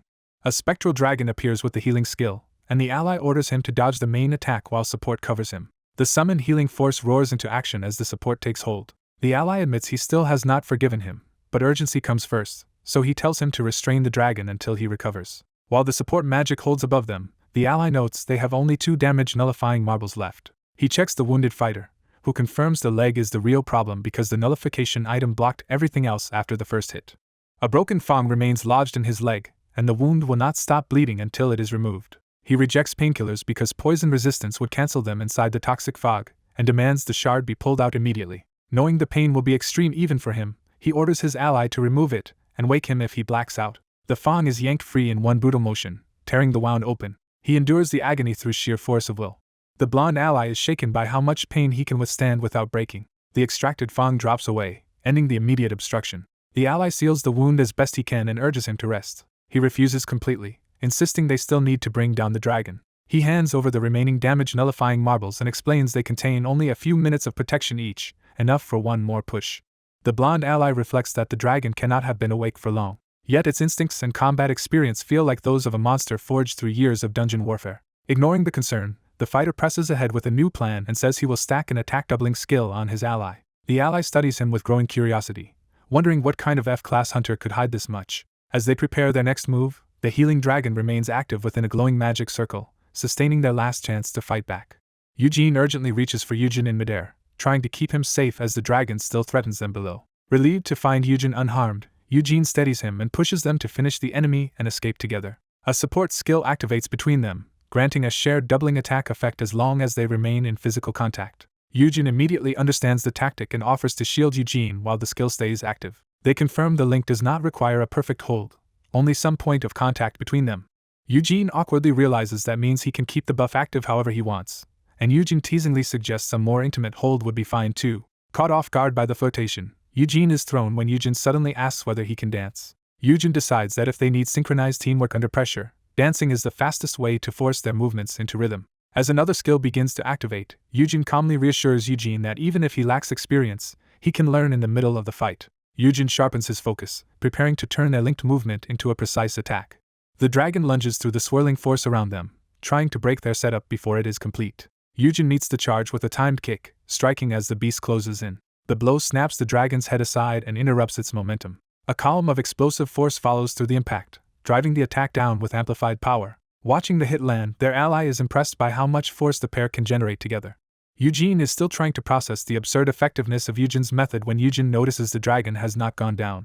The dragon rises again through crackling energy, proving it survived the previous strike. It opens its jaws and gathers itself for another attack. The beast drops toward them from above, turning the battlefield back into a death trap. Eugene panics at the sight of the still-living dragon, but Eugen keeps his composure and invites him to trust the dance. With a confident smile, Eugen takes Eugen's hand and fully commits them to moving as one. Eugene can only stare blankly as Eugen starts maneuvering them around the charging monster like dance partners. Before Eugene can even finish protesting, the dragon is already upon them. Eugen whirls Eugene through the attack path and turns their linked motion into another perfectly timed counter. The dragon's claws slash past, but the pair slip through the opening created by their synchronized movement. Dragged along by Eugen's lead, Eugene flails as he struggles to keep up with the improvised combat dance. Even so, each forced step and kick lands with doubled impact, battering the dragon from multiple angles. Eugene is overwhelmed by the chaos, as Eugen keeps spinning him through attack after attack without letting the rhythm break. Their observing ally finds the spectacle entertaining, while Eugene fumes that this is not how he wanted his skill to be used. Eugen abruptly shifts tactics and identifies electricity as the key element he needs to concentrate. He drives an electrified strike directly into the dragon instead of releasing the power broadly into the air. Eugen explains that a midair discharge would lose too much force by spreading out, so the current must be delivered through direct contact. He commits to channeling the attack through the dragon's body itself to maximize the damage. By grounding the force through the beast and into the surface below, he creates a far more efficient path for the electricity. Their ally suddenly understands the plan and realizes how to contribute. He leaps in to help, activating his own technique to pin the dragon in place and support the setup. A glowing blade-like strike is driven into the dragon, giving the current a focus route through its body. The ally then kicks away, clearing space as the trap is completed. Seeing the setup, he realizes ordinary attacks were never the point, and that Eugen had been building toward an electrical kill. The stored lightning converges around the linked pair, no longer scattered but concentrated into a single devastating discharge. The dragon convulses as the attack tears through it from the embedded strike point. The ally excitedly urges them to burn through even the sword, pushing the overload to its limit. Still pressed together to maintain the shared skill, Eugene and Eugen pour the final surge into the attack. The dragon is engulfed in chains of blazing electricity, and can no longer resist the current coursing through it. The built-up power detonates, blasting apart the ground and seemingly finishing the monster. As the smoke and weakened lightning fade, they hesitate and wonder whether the battle is finally over. Eugene senses something wrong before anyone else can relax. He realizes the fading lightning is not a sign of victory, but evidence that the energy is being drawn somewhere else. Inside the dragon, a violent rupture opens as if the power is gathering inward rather than dissipating. They understand too late that all the lightning they unleashed has been absorbed into the dragon's sword, creating a new and more dangerous threat. A dragon-like monster is blasted down in a violent burst of force. Yuhyun endures the backlash of the attack and realizes the creature can still feel pain despite being undead. The monster answers with a furious roar instead of collapsing. As the dust clears, Yuhyun and his companion watch the creature lying in the crater, still not fully at rest. Riet assumes the fight is over and asks if the dragon is finally dead. Before anyone can finish discussing the strange skill used against it, the dragon's body begins to move again. The supposedly defeated dragon lashes out with a sudden poison strike toward Riet. Riet is forced back in shock, unable to understand how it can rise after taking so much damage. The dragon drags itself upright through blood and sheer compulsion. The blond man explains that this is not the creature's own determination but the effect of something controlling it. He identifies the force driving it as an imposed order, closer to a curse than free will. He responds by unleashing a massive wave of fire to finish the dragon properly. The flames tear through the creature, opening a fatal wound. Riet stands by as the inferno consumes the battlefield. From above, the dragon's body is shown pinned and destroyed, prompting the blond man to wonder what kind of being could have bound Yuhyun with such a curse. The dragon finally collapses, bleeding out and going still. With the danger seemingly over, Yuhyun asks to approach the corpse so he can examine it, and is told it will not rise again. He places his hand on the dragon and tries to trace the controlling skill back to its source. Focusing his power, he pushes deeper into the lingering magic in search of the master behind it. Instead of a clean reading, a dark purple force answers from within the dragon. That foreign power surges into Yuhyun and engulfs him before he can pull away. He realizes too late that something has gone terribly wrong. His consciousness is dragged into a dark inner space. There he finds himself surrounded by the coiling remains of countless dragons. Disoriented, he calls out for the others and struggles to understand where he has been taken. When he tries to move, the mass of cursed dragon bodies grips him and makes escape impossible. He recognizes the place as a nest of cursed poison dragons and is horrified by how many are gathered there. The scale of it leaves him asking where exactly he has ended up. A demonic dragon figure appears and reveals that Yuhyun has entered its territory by interfering with what it had prepared. It accuses him of ruining its plans and causing serious damage. Yuhyun connects the truth at once. The dead dragon was acting under the command of Vigus. Even trapped, he braces himself and refuses to cower. He confronts the being directly and asks if it is the cursed poison dragon itself. Then he presses the real accusation, demanding to know if this creature sent Rauktas into the dungeon to murder his younger brother. He starts to push the accusation further, but the enemy cuts him off. A burst of dark power slams him down before he can continue. The creature coldly declares that Han Yuhyun's death was the intended outcome. Another dragon nearby reacts, confirming this was no misunderstanding but a deliberate design. Pinned and furious, Yuhyun hears the enemy admit that even it had not expected events to unfold quite this way. It tells him the one who should have died was Han Eugene, not Han Yuhyun.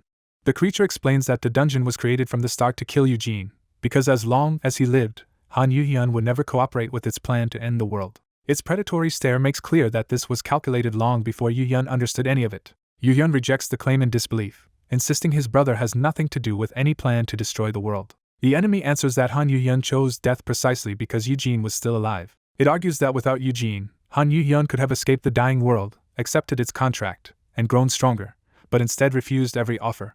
According to the creature, Eugene robbed Han Yuhyun of the freedom to choose by remaining a weakness he could not abandon. It reduces Eugene to a burden and obstacle that ruined Han Yuhyun's proper path. The accusation becomes personal as it says Eugene blocked Han Yuhyun's life and yet survived while his brother died. Those words shake Yuhyun, forcing him to confront a possibility he does not want to believe. His mind flashes to the cruel rumor surrounding Eugene all along, that the world-saving S-rank's only hindrance was his own brother, a burden people said should have been cast aside. A harsh memory resurfaces of Eugene being told that if he truly cared about his younger brother, he had to sever all ties with the World's Edge Guild. The accusation deepens as he is condemned for repeatedly relying on his brother to clean up the damage he caused. Even pleas for him to stop making trouble only reinforce the judgment that he has become a burden. Crushed by that guilt, Eugene internalizes the belief that he has only been holding his brother back. In the dragon's domain, that self-loathing hardens into resolve as he admits he has no right to live. Instead of surrendering, he grabs hold of the cursed dragon's body with desperate intent. He forces himself toward the dragon, choosing action over despair. Eugene reveals his true aim. If he cannot save himself, he will at least avenge his brother by killing the owner of the lizard that murdered him. The dragon mocks an F-class like him, but Eugene taunts back that he has already ruined the dragon's plans more than once. He lunges in recklessly, trying to turn his weakness into an opening. Even while being battered aside, Eugene keeps provoking the dragon and flaunting how much damage he has already done. The dragon dismisses him as pathetic, but Eugene notices something important in that contempt. As he grips the dragon's flesh and laughs through the pain, he realizes his guess was right. Eugene concludes that the dragon does not intend to kill him yet because it wants information from him, especially about his connection to the World's Edge Guild. He keeps mocking the dragon to draw out more of what it knows and wants. The dragon shifts to interrogation, demanding to know how Eugene undid Riet's commands. It presses further, asking how he managed to defeat Rochitas as it physically restrains him. The dragon suspects outside interference and asks whether the so-called depraved kids helped him, identifying them as the ones who built and run the system. Eugene scoffs at that label and realizes the dragon is talking about people trying to prevent the world's destruction. The dragon narrows its suspicion, wondering whether those people gave an F-class like him some special aid. Eugene quickly reasons that the dragon still does not know his title or skill, which means he can survive as long as he keeps stalling. But the dragon sees through his simple attempt to buy time. Eugene still refuses to answer, betting on defiance even while cornered. Before he can act on any plan, the dragon tears into him with brutal force. The sudden attack shatters his composure and leaves him stunned. The dragon remains cold and unreadable, showing no sign of relenting. Eugene screams that his arm is gone, believing the dragon has maimed him. The pain overwhelms him as he thrashes in panic. The dragon tells him to look more carefully. Eugene sees blue energy where his missing arm should be and realizes his body is not actually damaged in the way he thought. As the illusion breaks, he recoils and the false injury gives way to the truth of his surroundings. The dragon reveals that this is its mind, not reality, and that what Eugene suffers here is mental rather than physical. It demonstrates that pain and injury can still be inflicted inside this space. The threat becomes explicit. The dragon can torment him endlessly here without letting him die. Surrounded by monstrous jaws and cursed flames, Eugene is warned that if he stays silent, the dragon will tear through his memories piece by piece. Eugene remembers Charlotte's marble and realizes ordinary items cannot be used in this unreal space. The dragon follows that thought, identifying the damage-nullifying marble and concluding Eugene could not have beaten Rochitas with that alone. It demands a real answer as the pressure closes in around him. Eugene refuses outright, deciding the dragon can struggle for the truth on its own. That answer only amuses the dragon. The dragon attacks again, and Eugene bitterly curses the fact that his brother ever got entangled with a monster like this. Back in reality, Eugene lies unconscious inside a pool of blue restorative energy while his allies call for him to wake up. He remains unresponsive, suspended in the healing water. One ally notes that he also passed out before, while another worries over what happened to him after the blue dragon stripped Han Eugene away. The dark-skinned guild master with the dragon companion treats his condition as a serious problem. She admits she wants Eugene for herself because his abilities would be extremely useful. The blonde man dryly points out that valuable people naturally attract attention, though someone nearby cuts off the argument. They are reminded that fighting over Eugene can wait until after they clear the dungeon, and the blonde man quietly reflects on how much the other guild master has changed. Still watching the unconscious Eugene, he is unsettled by something about his appearance, and asks whether he always looked like this. Eugene remains motionless in the glowing water, his condition still uncertain. When his contract is destroyed, the man is forced to confront the fact that buried memories are starting to return. As the memories surface, he realizes they come from much further back than he expected, as if pieces of a life from years ago are being dug up. The recollection throws him into a violent scene where Yu-hyun is suddenly attacked, and the shock of it jolts him deeper into the memory. He relives the panic of someone crying out in pain and calling for help as the situation spirals out of control. The memory sharpens into an accusation that Yu-hyun recklessly entered a dungeon, revealing a family argument tied to that disaster. The remembered Yu-hyun falls helplessly, showing how quickly that past incident turned catastrophic. Another fragment reveals that Yu-hyun had become isolated enough that even his own brother no longer visited or wrote to him. In that estrangement, the brother angrily insists he has cut ties and is exhausted by Yu-hyun altogether. The memory shifts to a cold detention-like place, setting up the circumstances around a holiday gathering. He recalls that on Christmas Eve, during a celebration held by the guild master, someone came to see Yu-hyun. That visit was cruelly mocking, with a birthday song twisted into contempt for Yu-hyun as a brother. Dragged back to the present, he curses the uselessness of these fragments even as the extraction continues. What he keeps seeing are lonely, painful scenes, and he resents that only these memories are surfacing. Then he finally finds the memory he was searching for, a moment of closeness that mattered. The demon seizes on that breakthrough, using the wish-granting stone to rewind and probe further into the past. The creature confirms it is exploiting the stone and presses him while looming over him with overwhelming power. It also notes his unusual resistance to curses, making clear that even after killing Rocktars, he remains difficult to read completely. The demon demands to know how someone as low-ranked as him managed that feat alone. It explains that his curse resistance makes memory extraction difficult, and that an ordinary F-class would have been easy to strip bare. As the extraction tears at him, he realizes he is running out of time. He understands the demon intends to search every memory for answers and kill him once it has what it wants. Unable to fight back, he turns his frustration inward and bitterly asks why he can do nothing even with his brother at stake. That helplessness makes him understand why Yu-hyun had hidden the truth from him. He was too weak to help. A remembered challenge cuts through his despair by asking whether there is truly anything he can do for his brother now. The memory continues with a confrontation over money he had borrowed and come to repay. He is reminded that this repayment was his way of trying to protect his brother, even though the motive should have been obvious. In that past moment, he had been reduced from a powerful title to nothing more than an older brother who could not be relied on. That realization became the core of his shame. Despite all status, he was still useless to Yu-hyun when it mattered. Back in the demon's lair, he collapses under the weight of that truth and the pain of the ongoing extraction. The demon grows irritated by the flood of unrelated memories and demands a direct answer instead of sifting through endless fragments. Even while broken on the ground, he starts forcing himself to hold on to a thought. He clings to the reason he endured all of this in the first place. He remembers a warmer past with Yu-hyun, a bond that once felt simple and genuine. This time, he had tried to change the outcome of that relationship. What he wanted was not power or status, but a different role in Yu-hyun's life. He resolves that he wanted to become the proper older brother he had failed to be before. The demon answers that resolve with violence, striking him and mocking the idea that determination alone can save him. Still, he keeps thinking through the problem, refusing to stop searching for some way out. Even in agony, he pushes himself to find the smallest clue that might let him escape. The demon dismisses that effort, sneering that his skills should have counted as part of his senses if he meant to use them that way.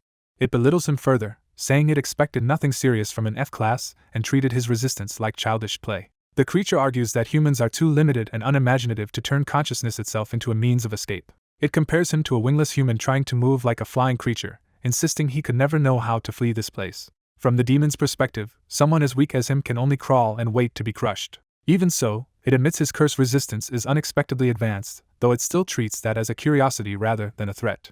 Bleeding and half delirious, he answers with contempt, mocking the demon for calling every failure and atrocity unexpected instead of admitting its own stupidity. His defiance provokes another brutal blow as the demon lashes out in anger. Yet even while being hurled around, he keeps talking, and the demon is forced to acknowledge how stubbornly he refuses to break. He finally reveals the key point. If the demon had not interfered after the date was set, his brother would never have followed him into this trap, and sending Rocktars was the mistake that exposed everything. Facing the demon directly, he turns the accusation back on it, making clear that its own meddling is what allowed him to understand the truth.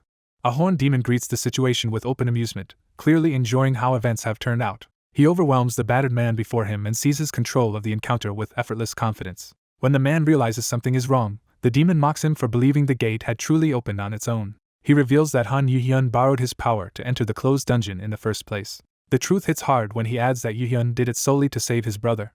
Satisfied by that reaction, the demon shifts the conversation toward what the brother means to him. Elsewhere, the younger brother stands before a sealed gate as strange purple energy gathers around it. He immediately recognizes the demon's presence and demands to know why it has appeared again. He rejects any renewed offer from the demon, making clear he wants nothing more from it. The demon insists this time it has come with urgent information and warns that ignoring it will bring regret. It tells him there is a serious problem in the dungeon his brother entered. At the sight, chaos erupts as another dungeon anomaly appears and alarms spread through the crowd. Bystanders fear more casualties and note the absurdity of a low-rank hunter being tied to repeated gate stone incidents. A guild master arrives and unleashes a powerful attack in an attempt to contain the crisis. The younger brother pushes forward for an update, and learns the gate is dangerously unstable and likely holds at least an S-class monster. Even after being told the gate has already closed and cannot be entered, he refuses to stop. He tries to force his way in anyway, despite warnings that only reopening the gate from inside could allow entry. His desperate attempt fails against the gate's power. As he breaks down calling for his brother, his panic turns into helpless terror. The demon offers him a way in if he is willing to accept its help. A dark portal forms beside the gate, presenting a forbidden alternative. He stares at the opening, realizing the demon may actually be able to bypass the sealed dungeon. The demon explains it can send him inside using its own power. Driven by fear for his brother, he rushes toward that chance without hesitation. The demon stops him with a price. To enter, he must form another contract. It states the condition plainly. Once inside, he will become the demon's subordinate. Inside the dungeon, Yu-hyun reflects that his brother accepted the deal instantly. The demon reveals that the dungeon was never a random threat, but a calculated trap built around Yu-hyun's limits. It had engineered the danger so Yu-hyun would be forced to save his brother, yet still face mortal risk himself. Once Yu-hyun died in that setup, the demon intended to use the contract's loopholes to claim him completely.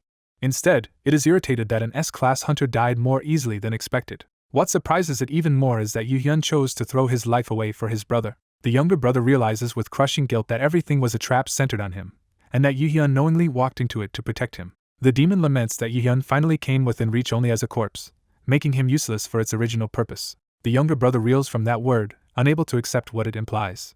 He demands to know what the demon means by calling Yu-hyun a corpse. The demon explains that Yu-hyun vanished from the world, and under the contract that made it easier to interfere with his body. Horrified, the younger brother realizes the demon is claiming possession of Yu-hyun's body. He remembers believing he had lost his brother forever. Even after accepting that the dead would not return, he had tried to keep living in the present. But that resolve falters when the memory of reaching for his brother resurfaces. Hope and dread mix as he senses this may not be the end after all. The image of his brother's presence lingers over him, making the loss feel immediate again. The demon confirms that Han Yu-hyun's body is indeed in its hands. That confirmation leaves the younger brother stunned into cold, focused shock.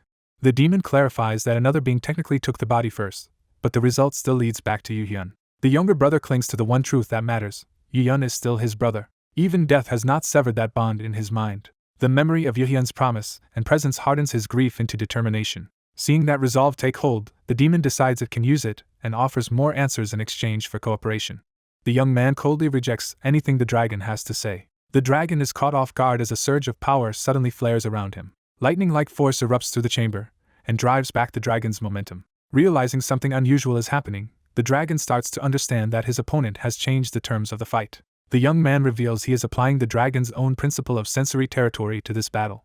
Wrapped in crackling energy, he calmly presents this as a practical technique rather than some grand invention. He focuses with complete composure, relying on experience instead of panic. He explains that this kind of interference is familiar to him, so he can adapt to it. Using that confidence, he unleashes a violent burst of power straight at the dragon. He presses the attack without hesitation, forcing the clash into close quarters. The dragon mocks the effort as a cheap trick and refuses to take the human seriously. He insists that no matter the technique, his enemy is still trapped in a weak human body. The young man takes the impact and immediately drives forward through it. He rises into the dragon's space, using the dragon's own wings and movement against him. He confirms that he has dealt with Noah's moving wings many times before, so this pattern is not new to him. Because the dragon's mind is clouded by anger, the young man finds the opening even easier to exploit. Trusting only his senses, he launches himself upward for a decisive strike. He calculates that his veteran F-class power is being amplified twice over, including an extra boost from being this dragon's natural enemy. For the first time, the dragon is shaken by the level of power coming from him. A freezing force spreads over the dragon's body and begins locking him down.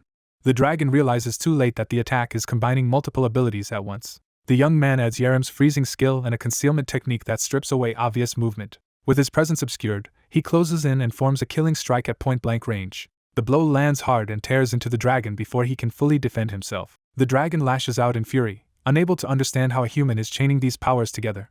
His counterattack slices the young man open across the torso, drawing blood. Even wounded, the young man keeps moving through the dragon's reach instead of retreating. The dragon tries to reassure himself that an F-class body should never withstand this much strain. But the young man reveals he is also using power that had previously been absorbed into him. That power comes from his brother, whose skill he had once left behind.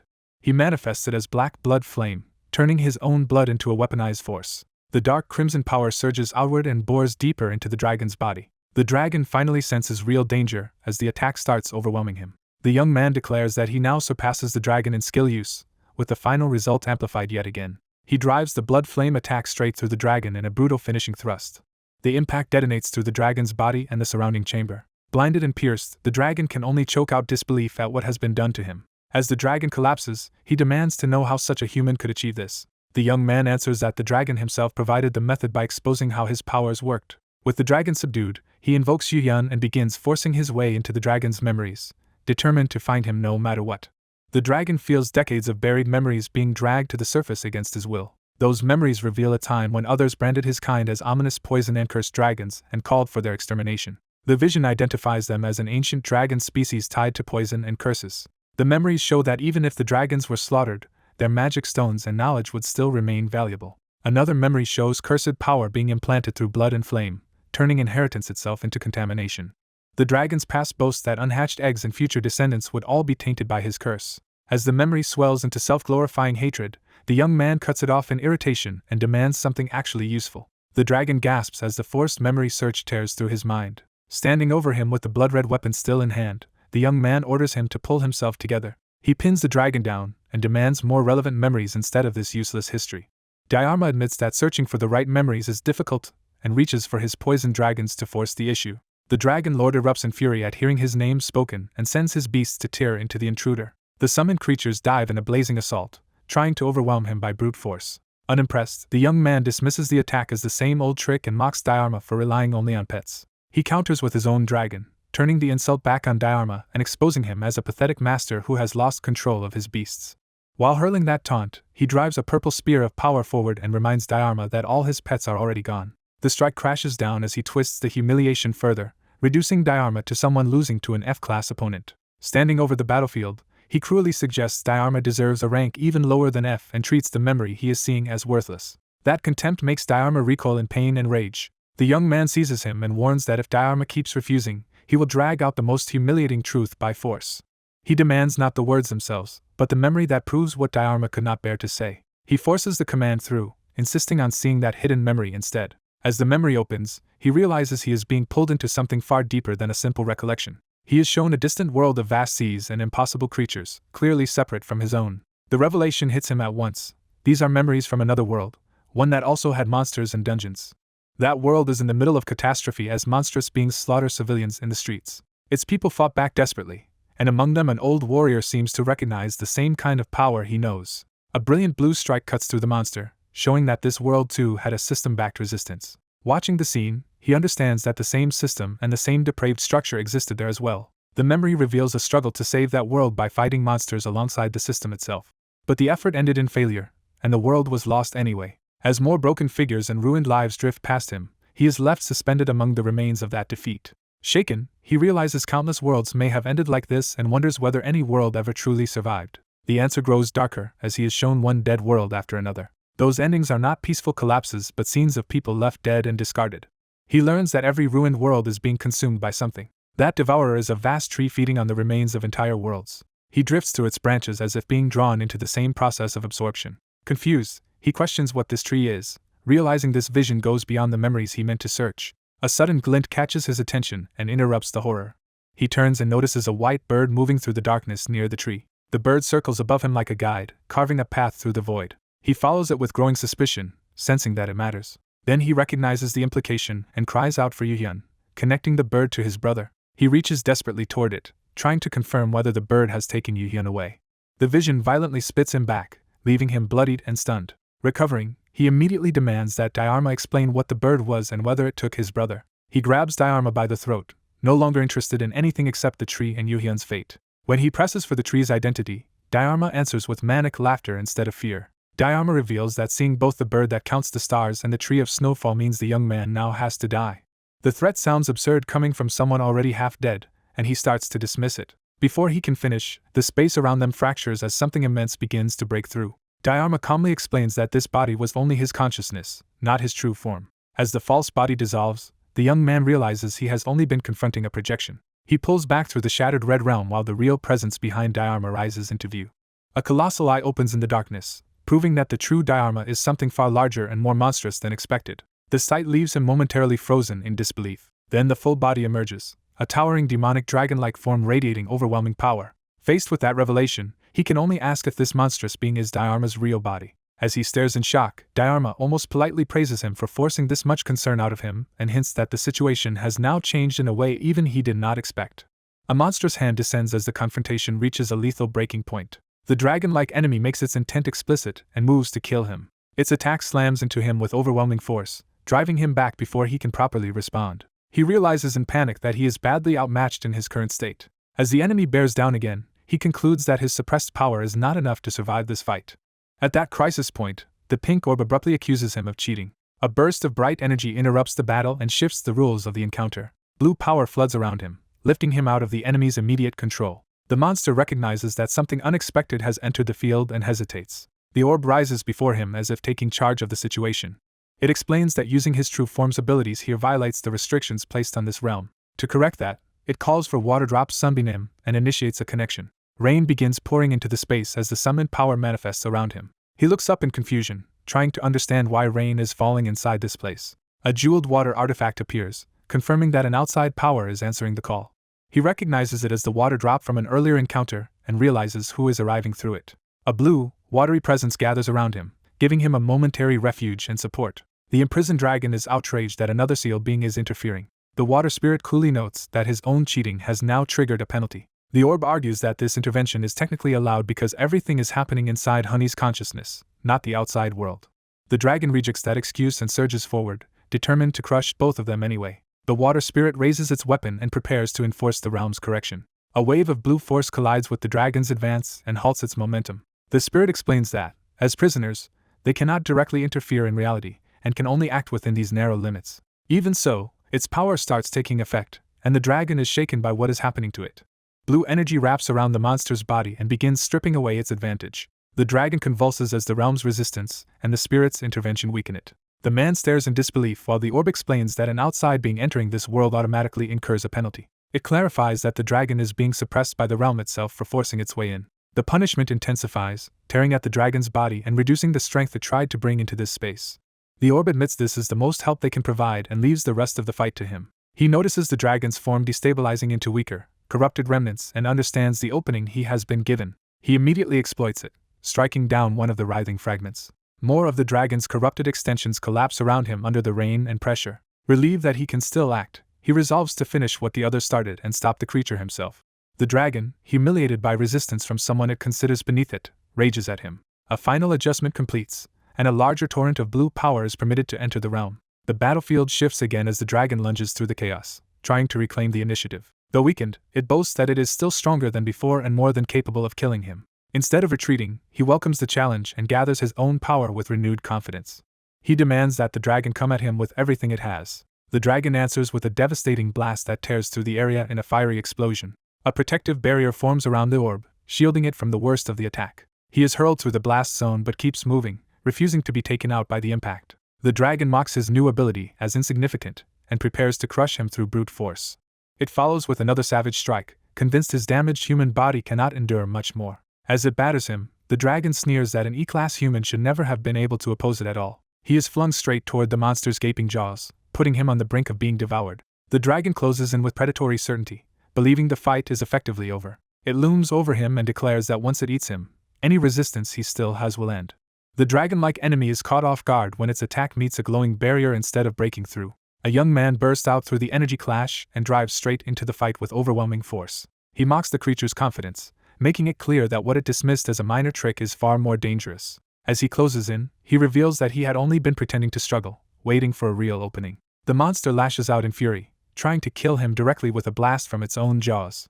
It follows with a poisonous torrent, intending to erase him so completely that nothing remains. For a moment he starts to dismiss the poison as ineffective, believing it cannot stop him. Before he can finish that thought, something massive slams into him and interrupts his momentum. The blow crushes into him at close range and sends him reeling. Even while overpowering him, the creature taunts him for enduring more than expected despite being weak by nature.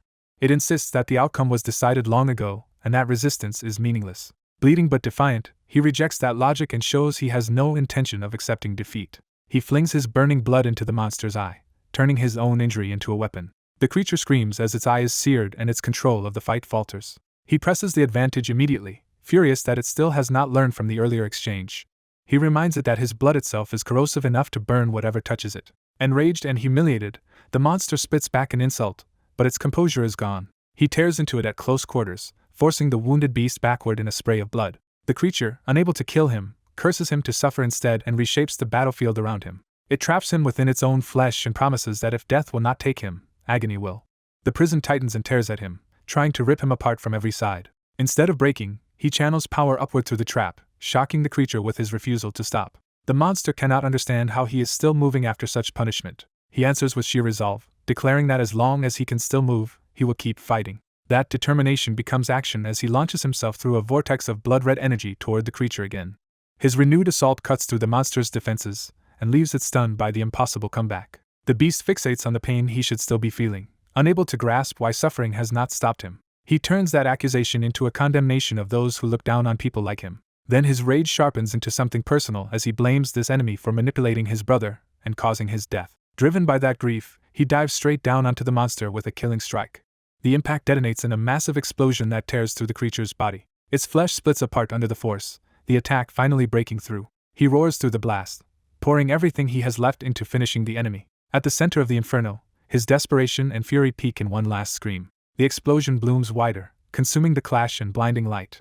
When the destruction clears into rain and smoke, a glowing cavity in the monster's chest reveals a hidden core. With its end near, the creature recognizes him as the true key tied to this world's coming destruction. Its body collapses and breaks apart, the revelation arriving just as it dies. The young man drops to one knee in the rain, exhausted, wounded, and barely holding himself up. He steadies his breathing and gathers himself after surviving the battle.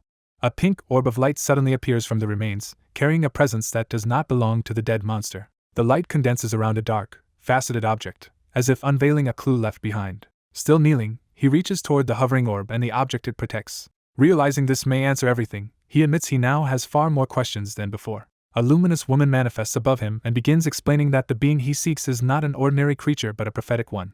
She identifies it as the bird that counts the stars, also called the silent white bird. She explains that this bird circles the tree of snowfall, devoted only to that tree and singing stories no one can hear. Connecting that revelation to what he witnessed in dark memories, he realizes the bird took his dead brother away. He immediately decides he must find that bird and demand his brother back, even as he struggles to understand why it would do such a thing. The spirit warns him that the white bird has long since vanished, and he responds by demanding at least a way to reach the tree of snowfall.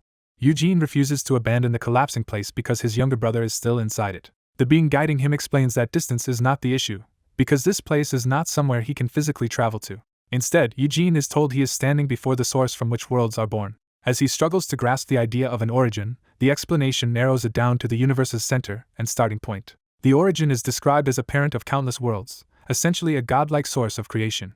It can take many forms, endlessly producing new worlds while older ones disappear. The specific origin tied to Eugene's universe is identified as the Tree of Snowfall, the fifth origin. He learns that this origin both creates worlds and devours them at the same time.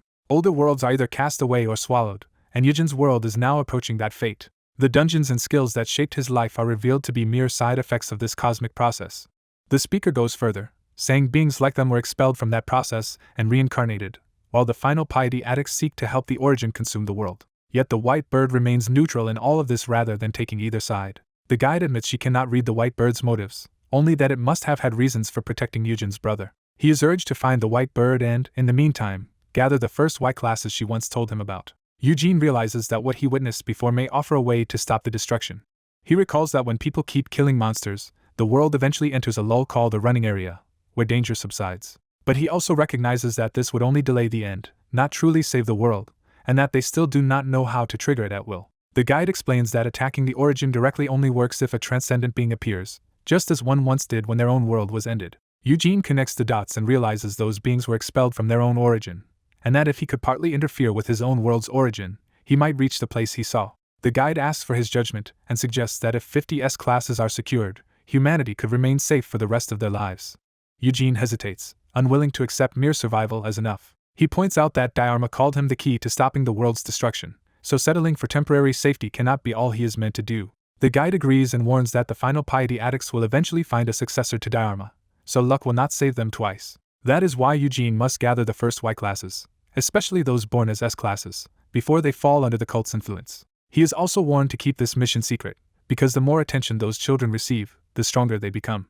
As Eugene weighs whether 50 S classes could really be enough, the guide prepares him for a harsher truth. Even if he finds his younger brother, he is told, he will not be able to bring him back. The vision breaks, and Eugene wakes inside the dungeon beside his companions and the dragon-like creature. Lying on the ground, he comes back to himself with the weight of that revelation still on him. He curses under his breath while the others worry over what is wrong. The guide's final warning echoes in his mind that finding his brother will not mean saving him. He is told that, unlike Dharma who could force pieces of himself into another world, his weakened brother would only lose himself completely if brought back. That truth crushes Eugene, because even his desperate wish to reclaim his dead brother turns out to be impossible. He steadies himself by noticing the ordinary sky again and confirming that this is still the dungeon where his body remains unharmed. Realizing his physical body is fine, he starts taking stock of what he still has left.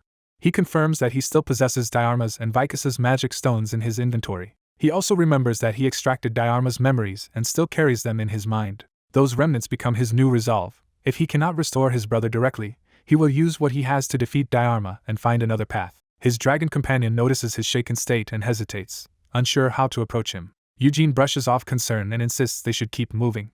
When his companion presses him, he tries to deny that anything is wrong. Before he can finish, the blonde healer forcefully shoves a potion into his mouth. The sudden treatment leaves Eugene sputtering while the others stare in alarm. The potion turns out to be some bizarre premium fruit concoction, and Eugene is too stunned to react properly. The healer cheerfully presents it as a new tonic, while Eugene recoils at both the taste and the timing. Still smiling, the healer explains that hidden injuries are common, and he refuses to let Eugene ignore either mental or physical damage. Eugene answers with irritation, wondering if this overprotectiveness is just repayment for what he owes him. The healer jokes that Eugene is simply a perfect gift from heaven for him to fuss over, drawing immediate outrage from the others. Eugene cuts off the nonsense, deciding they have wasted enough time and ordering everyone to move. But as they prepare to leave, he suddenly realizes Riet is nowhere to be seen.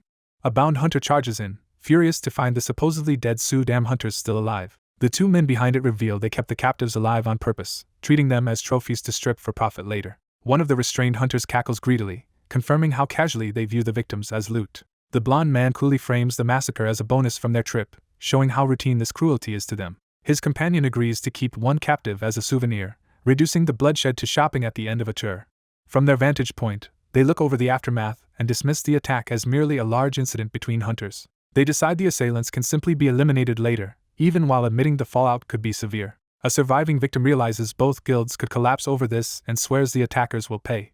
Fixating on one especially powerful enemy, he vows revenge against the F-class hunter no matter the cost. Before he can act on that hatred, he is abruptly kicked down and silenced. Riet steps in and crushes the outburst, mocking him for lashing out at the weakest target. As a portal opens, the protagonist forces himself to refocus, deciding there are still urgent problems to solve. He sets his priorities in order: replace his ruined pants, go home, and resolve Yoo-hyun's contract. With that plan in mind, he heads through the portal back to the real world. The group emerges safely, and one companion cheerfully confirms his body is unharmed. But the protagonist immediately notices something is wrong with where they returned. He realizes they entered the dungeon inside a building, yet have come back to an open ruined cityscape instead. The blonde companion understands at once that the young master has noticed the discrepancy, and the protagonist realizes he has been caught hiding something. Before anyone can explain, a figure wrapped in violent purple flames descends into the scene. The protagonist recognizes him instantly as his older brother Yoo-hyun. Yoo-hyun lands with sword in hand and overwhelming pressure, turning the reunion into an interrogation. The protagonist tries to defuse the situation, already nervous about what Yoo-hyun is about to assume. Nearby, a suited official and riot police make it clear the authorities are already involved. Yoo-hyun, seated amid the flames like a judge, demands to know whether his brother caused this destruction. Instead of answering directly, the protagonist first checks whether Yoo-hyun is hurt, trying to redirect his anger. Yoo-hyun ignores the dodge and points out the torn cloth on his brother's leg, recognizing it as part of Jupiter's Guild Master uniform. Embarrassed, the protagonist admits the damage came from getting something on his pants rather than from an injury. To prove it, he calls out his summoned creature, drawing attention away from the accusation. The fox spirit appears, and the protagonist explains that the stain was blood, not a wound on his body. At the same time, a blue portal opens overhead as more people begin to spill out of the dungeon. A pile of bound and battered hunters crashes onto the ground, confirming the scale of the incident. Riet emerges after them, acting carefree even as the scene grows more chaotic. The protagonist dryly notes that his brother is about to lose his temper, while others realize far fewer hunters came out than expected. Yoo-hyun's expression hardens as he quietly asks for a full explanation. The blonde man tries to summarize the dungeon events through a ridiculous fairy tale analogy, only making things sound worse. Yoo-hyun snaps and demands a proper explanation, his patience nearly gone. Riet enthusiastically embraces the absurd metaphor and declares himself the dragon who carried the princess to the tower. That nonsense is cut short when the suited official steps in and formally arrests Riet. The charges are serious: an illegal contract deal and unlawful entry into the country. Riet bristles at the handcuffs and warns that he will become a problem again the moment he is released. While tensions rise, the protagonist and his allies piece together that the whole disaster was likely a setup tied to the contract and the ambush. One companion panics and urges them to evacuate everyone nearby before things escalate further. The blonde man urges Yoo-hyun to calm down and go home, but Yoo-hyun refuses, intent on confronting Jupiter's Guild Master first. That answer leaves the protagonist alarmed, knowing his brother is still too angry to let this end quietly. Unwilling to be left behind, the protagonist clings to Yoo-hyun and insists he is too scared to go alone.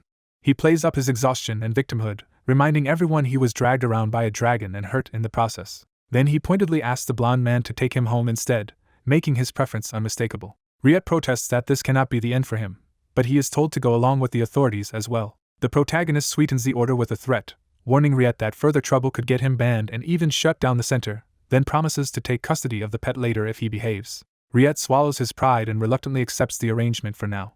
Pressed for an explanation, the bound man reluctantly agrees to reveal what he knows. He realizes Riet is cooperating and recalls hearing about this kind of situation before. The memory points him to a principle that gentleness can overcome brute force. That thought leads him to admire Han Eugene again for resolving an S-class crisis despite being only F-class.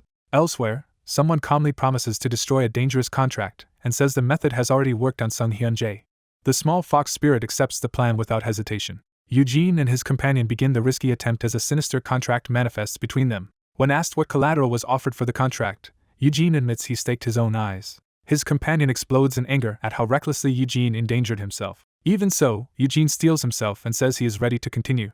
He reveals he already knows about the Filial Piety Addicts, the group behind the contract. A burst of power erupts as the contract-breaking process is forced through. Eugene waits through the blinding surge, unsure of the outcome. When his vision returns, he checks the result in disbelief. His companion immediately confirms that Eugene can still see. Relief turns into scolding as he demands Eugene never attempt something that insane again, then asks how he managed it with such low curse resistance. Eugene explains he used an item whose effects are especially strong against cursed poison dragons. He shows the magic stone taken from the contractor and casually admits he beat the man responsible. That revelation makes his companion panic over Eugene's injuries and blames Sung Hyun-jae for failing to protect him. Eugene finally understands just how deeply he has been worried about him all this time. He reflects on how his companion had to suffer alone for years, unable to tell him anything and only able to keep him away from dungeons. Trying to downplay it, the companion claims the system handled everything and that nothing much happened. He then adds, almost casually, that the system also told him how to save the world if they can keep clearing dungeons for several years. He frames it as a hard but manageable struggle that could buy humanity a century of safety. Eugene rejects that optimism, remembering someone else had already said there was no real hope. Still, the companion insists they have allies, resources, and research on their side and imagines a future where they can finally rest. He gently asks Eugene what he wants to do once they reach that future, even suggesting a trip together. Eugene turns the question back, wanting to hear his companion's wish first. Caught off guard, the companion searches for an answer of his own. He begins to answer, but his thoughts drift somewhere darker. A cold vision of branching possibilities and memories overtakes him. He recovers enough to say he has barely gone anywhere in his life beyond a school trip. Eugene answers simply that anywhere is fine as long as they go together. The companion smiles at him, but the warmth only sharpens his private guilt. Inside, he admits that he lied. He knows the world is still headed for destruction, and what he saw in Diarma's memories was far beyond what even many S-classes could stop. Worse, he has realized the system is deceiving him, so he can no longer trust its promises just because it helps him. He decides to rely instead on his own power to strengthen hunters and on the information he stole from Diarma. Changing the subject aloud, he tells Eugene to name the little spirit because it will become important later. He also notes that the creature has already devoured an absurdly expensive amount of materials, while privately recognizing how much hidden knowledge about spirits he now possesses. Outside, a protective barrier still surrounds the city. Back inside, he lays out the stolen magic stones and prepares for a forbidden experiment. He seals the room with layers of talismans, isolating himself for what comes next. His goal is clear: gain the knowledge and power needed to find his lost brother and keep the brother beside him safe. He resolves to use everything he learned as a stepping stone toward the real answer. The talismans flare as he begins the ritual in earnest. Remembering that the closer the blade is to the heart the better, he prepares to implant the power directly into himself. He opens a wound in his chest to make room for the stone. Blood spills as the ritual crosses the point of no return. Using Diarma's knowledge, he starts combining two magic stones to create a new cursed poison dragon within his own body. He pushes through the agony because he knows he has the exact skill set needed to survive it. The fused stone takes root in his chest like a living parasite. He nearly loses control as the new power violently settles into him. The pain becomes so intense that he can barely stay conscious. Then a skill activates that lets him absorb and control a cursed poison dragon's magic stone. With the first stage complete, he turns to Vicus's magic stone for the next step. He carefully layers the second stone over the first and manipulates the mana to force a connection. Another linking skill activates and binds the two powers together. The second stone is drawn fully into the growing structure inside him. He endures the backlash while confirming that he has succeeded in linking two different magic stones. At last he judges the planting successful, though he still cannot be sure the new being will be born safely. Before he can rest, the fox spirit crashes in, alarmed by the blood and chaos. He hurriedly reassures the panicking spirit that he is fine. He reminds himself that another skill will keep reinforcing the magic stones now embedded in his body. Because one ingredient came from a transcendent being, he expects the creature growing inside him to become extraordinarily powerful if it survives. That leaves him with one final option he hates but is willing to use. He considers a death-triggered skill that would transfer a marked person's abilities and stats to him at double strength. Combined with the cursed poison dragon's amplifying nature, he sees it as his last way to protect the brother beside him and search for the brother he lost. Holding the fox spirit, he silently hopes the desperate preparation will be enough. Afterward, the entire incident is officially buried. The public story omits the contract and the cult, reducing everything to an attack by Sudam Guild and MKC. Riet is treated leniently, with the authorities deciding she had only briefly worked for MKC before quitting and can repay her debt through raid support. Yu-yun, however, is summoned because he blew up an A-class dungeon facility. Yoon Kyung-soo and Sudam's elite hunters are sent to a special detention center. When Eugene hears what happened to MKC, he is stunned that the guild itself seems to be escaping real punishment. He angrily demands to know whether MKC will be left untouched. Officer Song explains that Choi Seo-kwan vanished before he could be imprisoned, suggesting outside interference. The higher-ups are pleased to let the matter disappear, preferring to protect MKC and dump the blame on Sudam to preserve the balance among major guilds. That answer leaves Eugene openly furious. He condemns the decision as cowardly politics that values power balance over justice. Song can only admit that Eugene's anger is justified. Eugene concludes that the association itself is the real obstacle. He reflects on how, once the initial dungeon chaos faded, competent people were pushed aside for the unqualified. The current association leadership is portrayed as greedy, ignorant, and more interested in money and influence than hunter safety. Song apologizes again, but Eugene refuses to blame him personally. Eugene recognizes that Song is trapped by the association's orders even when he knows they are wrong. Still, Eugene cannot understand why Song keeps obeying. He knows Song sees the corruption clearly, yet continues to support the system as one of its strongest pillars. Compared with other S-classes who lead or act independently, Song seems to Eugene to be propping up a rotten institution. So Eugene bluntly says the association would be better off if Song were its president instead. The suggestion catches Song off guard and makes him pause. He asks what Eugene really means by that. Eugene explains that if Song led the association, he would no longer have to obey bad orders and could use his power properly. Only then does Eugene realize how serious his own proposal sounds. Song falls silent, weighing the idea. He finally rejects it, insisting that kind of authority should not belong to him. Even so, the thought clearly unsettles him. He abruptly tries to move the conversation to compensation instead. Eugene wonders if Song is simply an unusually sincere public servant, though he had feared Song might also be tied to the cult. But Eugene also knows that if the association keeps obstructing hunters, the world itself may not survive. Before he can finish that thought, an emergency alert interrupts them. The message warns of fire and explosions near the special detention center and orders civilians to evacuate. Eugene immediately realizes the imprisoned hunters are there, and decides he has to leave at once. Yerim bursts in with the same news and warns that a prisoner may be trying to escape, while Song is told to secure Eugene first. Yerim hesitates, knowing Yihyun had already gone there on separate business. That means the explosion likely involves him, and both Eugene and Song go cold at the implication. Eugene bolts for the door, and Yerim rushes after him. Outside, Eugene decides they need the fastest ride possible. At that exact moment, Noah arrives on his motorcycle carrying flowers. Noah cheerfully announces he has come to pick up Hunter Noah, only to find himself dragged into an emergency instead. When told his date was already over, he is crushed for a second. Yerim instantly bargains with him for a ride by promising to arrange another meeting. Noah accepts with dramatic devotion and agrees to take them anywhere. They pile onto the bike and speed off toward the detention center. Noah drives recklessly but confidently, insisting his long record of tickets proves only that he has never actually crashed.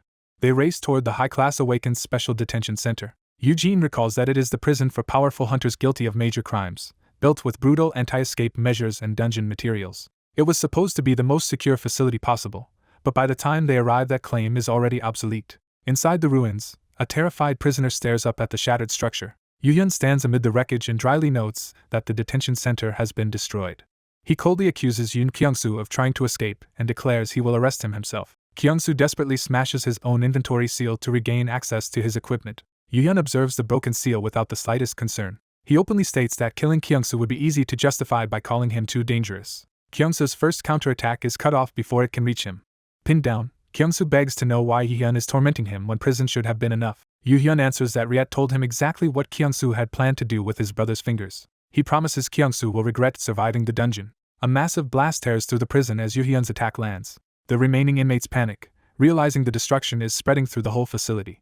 Kyung-soo barely blocks another devastating strike with a summoned weapon. He lands on the broken wall, and finally understands Yuhyun truly came to kill him. Yuhyun advances without hesitation. Kyung-soo accepts the duel, and unleashes his full power to fight for his life. He hurls himself into a desperate counterattack, vowing Yuhyun will regret this. With his seal broken, he summons a huge water dragon to overwhelm Yuhyun. Yuhyun meets the attack head-on, stopping it with sheer force. His eyes flare as he pushes through the torrent. He tells Kyung-soo that access to his inventory changes nothing. The tiny fire spirit suddenly drops onto Kyung-soo's face and breaks his concentration. Yuhyun uses the opening to slam him down and declares him hopelessly outmatched. Kyung-soo is beaten into the rubble before he can recover. Yu Hyun raises his blade for the execution and orders him to die. Kyung-soo can only beg for his life and insists there is no reason to kill him. He tries to excuse himself by claiming he never actually harmed Eugene and only lashed out because he felt insulted.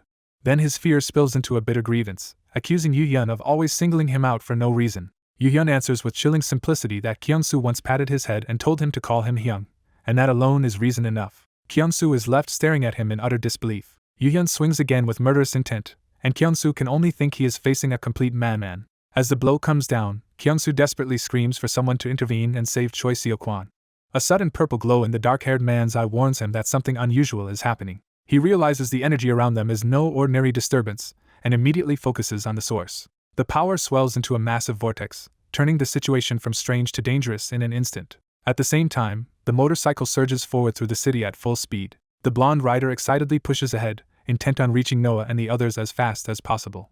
When a red light blocks their path, she treats it as a problem to solve rather than a reason to stop. Using air support, she launches the bike upward instead of waiting at the intersection. As the passengers are lifted into the air, she explains that the effect only works at red lights, making the absurd maneuver briefly possible. She also notes that Officer Song is lighter than expected, which makes carrying him easier. From above, they see a fiery disaster spreading through the city, confirming the emergency has grown worse.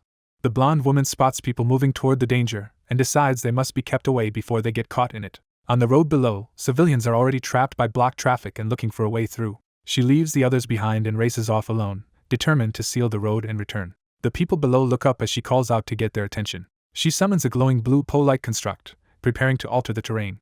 With a warning about falling rocks, she drives the force into the cliffside to trigger a controlled collapse. Still on the motorcycle, she rides along the wall as debris begins to break loose above the road. The rock face splits apart under the impact, creating the barrier she intended. The falling rubble and burst of force cut off the route, stopping anyone from advancing farther into the danger zone. Satisfied that the barricade is complete, she asks to be dropped back down after finishing her task. Below, the others discover that the real crisis is not just the fire but prisoners escaping through the wreckage. Officer Song jumps down to intercept them first, promising to rejoin the others afterward. He activates rusted gray scale, dramatically increasing his body mass.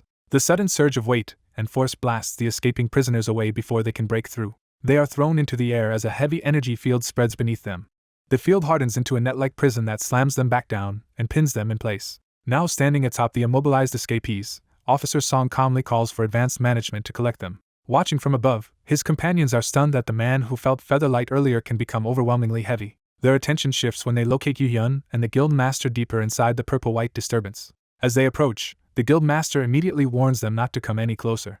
He explains that he already slit the enemy's throat, but the target released a strange fog and refuses to die no matter how many times he is killed. The enemy mocks him, saying the chance to use that body has already passed because the first person it touched was not him. The younger men recoil at the grotesque figure, while one of them starts to understand what it probably is. The creature addresses him directly, pleased to meet him again so soon and making the encounter feel personal. It reveals his identity with malicious delight. He is Dharam's successor, a new filial piety addict. That revelation reframes the confrontation, confirming that a dangerous new successor has appeared far earlier than expected. The successor continues taunting them, joking that he should introduce himself properly once he fixes his ruined appearance. He begins changing form in front of them, claiming he will become something they want to see. One of the onlookers realizes too late what that means and panics. His eyes widen as recognition hits before the transformation is fully revealed. His shock turns out to be deeply personal. The form being used is tied to an absurdly specific treasured image he never expected anyone else to know. While he blurts out excited details, the guild master can only stare in bafflement at how bizarrely targeted this manipulation is. Even he is briefly disarmed by the ridiculous fantasy being presented, as if the enemy has tailored the illusion to private desires. The successor confirms that he deliberately changed into a form meant to appeal to them, though the effect cannot be captured on camera. For one of the men, the sight lands with immediate emotional force. The transformed figure now appears as young and softly asks whether this version is pleasing or excessive. That familiar voice and face strike directly at the man's feelings, making the imitation far more dangerous than a simple disguise. He freezes, visibly shaken by the violation. Anger finally breaks through his shock as he condemns the imposter, while his companion worries he may lose control and offers to remove the threat. He stops him, insisting they calm down instead of reacting recklessly.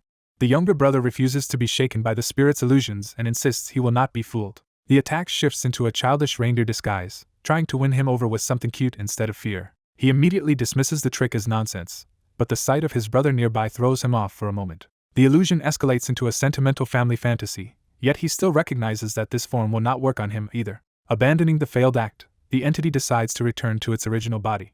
A surge of energy gathers as it formally presents itself again before the three men. Its true form emerges as a pale, jellyfish-like spirit with an eerie, fluid body. It opens its eyes as if waking into the confrontation. The spirit identifies itself as Jelly Mist, the successor to the dead owner of the lizard. When one of the men reacts in confusion, Jelly Mist brushes off the question and makes clear it has no intention of fully explaining itself.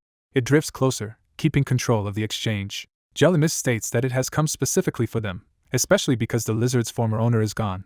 It singles out the older brother as a particularly attractive target and asks whether he has been freed from his old contract so a new one can be made. The younger brother moves to intervene before the offer can go any further. He openly rejects Jelly Mist and makes it clear he will not let anyone exploit his brother again. He presses the spirit on why it keeps targeting his brother, and reminds it that the previous person who tried is already dead. Jelly Mist answers with calm amusement rather than intimidation. It confirms the former contractor died, but reveals the host contract itself remained intact. Using the dead man's remains as proof, Jelly Mist explains that body died almost immediately after its arrival. The younger brother steadies himself and demands to know what this is really about. Jelly Mist prepares another demonstration instead of giving a direct answer. It reveals that the dead contractor left behind a skill, and that Jelly Mist inherited or learned it. That revelation shocks the younger brother, who asks how a spirit could use another person's ability. Jelly Mist answers with a name that reframes everything. It learned it from Dharma's successor. Before they can process that, the older brother attacks upward to stop the spirit from dictating the pace. Jelly Mist easily avoids the strike and coldly reasons that the depraved one could not have helped them, because the older brother is still too stable and his class is too low. The older brother admits he cannot follow the spirit's meaning and asks the others if they understand what it is talking about. The younger brother instead pushes for the answer that matters most, asking whether Jelly Mist knows who killed the former contractor and how. Jelly Mist refuses to share, deciding there is no point lingering now that the conversation has become inconvenient. It announces that it will leave, but not before doing something on its way out. The younger brother briefly thinks this retreat might work in their favor, since fighting an unknown enemy is dangerous. Jelly Mist undercuts that hope with one last condition. As a parting gift, it triggers a gate and floods the area with violent energy. The brothers realize too late that Jelly Mist has opened an overpopulated gate. Delighted by the chaos, Jelly Mist says the gate should be especially strong because it was traded against the value of this body's owner, then departs with a mocking message for the depraved one. The spirit vanishes, leaving the three men trapped beneath a rapidly forming disaster. They sense something massive approaching through the gate and brace themselves. The incoming force erupts as a collision of blazing energy and surging water. A huge mass of water bursts outward, overwhelming the space around them. The flood swells into a towering wave that keeps building instead of dispersing. The blue-haired ally is suddenly launched upward by the water's force. In midair, he realizes the gate has produced a water-based threat. He calls out to the guild master as the current drags the others into its path. Below, the two brothers see the water turning toward them like a pursuing creature rather than a simple flood. The blue-haired man faces the oncoming surge as it bears down on him. He is swept sideways, losing control in the torrent. The water slams down with crushing force. Regaining himself inside the flood, he drives forward through the current, trying to escape or intercept the danger. He suddenly spots one of the brothers being hurled toward a deadly impact zone and realizes he is about to be too late. At the last moment, the older brother throws himself in and shields his younger brother with his own body as the water crashes over them. A cry for help rings out as someone is swept away in a violent surge of water. Yerem sees two people being hurled through the flooded chaos and reaches out in alarm. Someone manages to seize a falling person before the current can take them completely. An officer rushes ahead while Yerem chases after him, trying to understand the emergency. They arrive to find the whole area transformed into a massive whirlpool pouring out of a dungeon breach. The officer confirms this is no ordinary break, though at least the water itself does not seem poisonous. Yerem realizes the water is still rising fast enough to swallow the area if nothing stops it. She wonders whether entering the dungeon will end it, but the officer warns that sending everyone in would be reckless. He explains that monsters could emerge as well, and a water-filled dungeon would heavily favor aquatic enemies. He also notes that their strongest nearby hunters would be weakened in this environment, leaving them short on options. Yerem immediately decides there is only one person suited for a water crisis like this and calls for help. As she reaches out for an electric-type ally, the people caught in the vortex continue sinking deeper inside. The current drags them down into the dungeon before any rescue from outside can reach them. Inside the water, one man secures the unconscious victim while another closes in to help. They break through onto solid ground hidden within the flooded dungeon. The rescuer lands with both of them and is immediately checked on by his worried companion. Instead of gratitude, he is scolded for risking himself when his fire-based strength is at a disadvantage here. He admits water changes everything in close combat, and the tension eases before the argument can grow. Once they steady themselves, they realize they have been pulled fully inside the dungeon and have no idea where the entrance gate is. They conclude that the same powerful zombie bear from earlier must have created a dungeon strong enough to drag people in.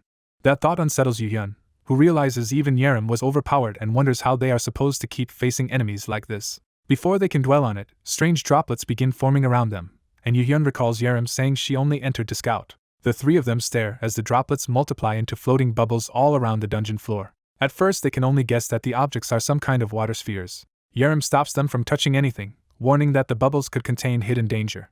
Ignoring caution, she strikes one of the bubbles to test it herself. The moment it bursts against her, she is overwhelmed by something far stranger than an attack. She suddenly relives a shared memory of the day they all ate ice cream together. Realizing the bubbles hold past moments, she excitedly asks whether the others can see memories too and confirms one showed when she first met Yuhyun. Yuhyun tries to pull her focus back to the danger, reminding her they are still trapped inside a dungeon.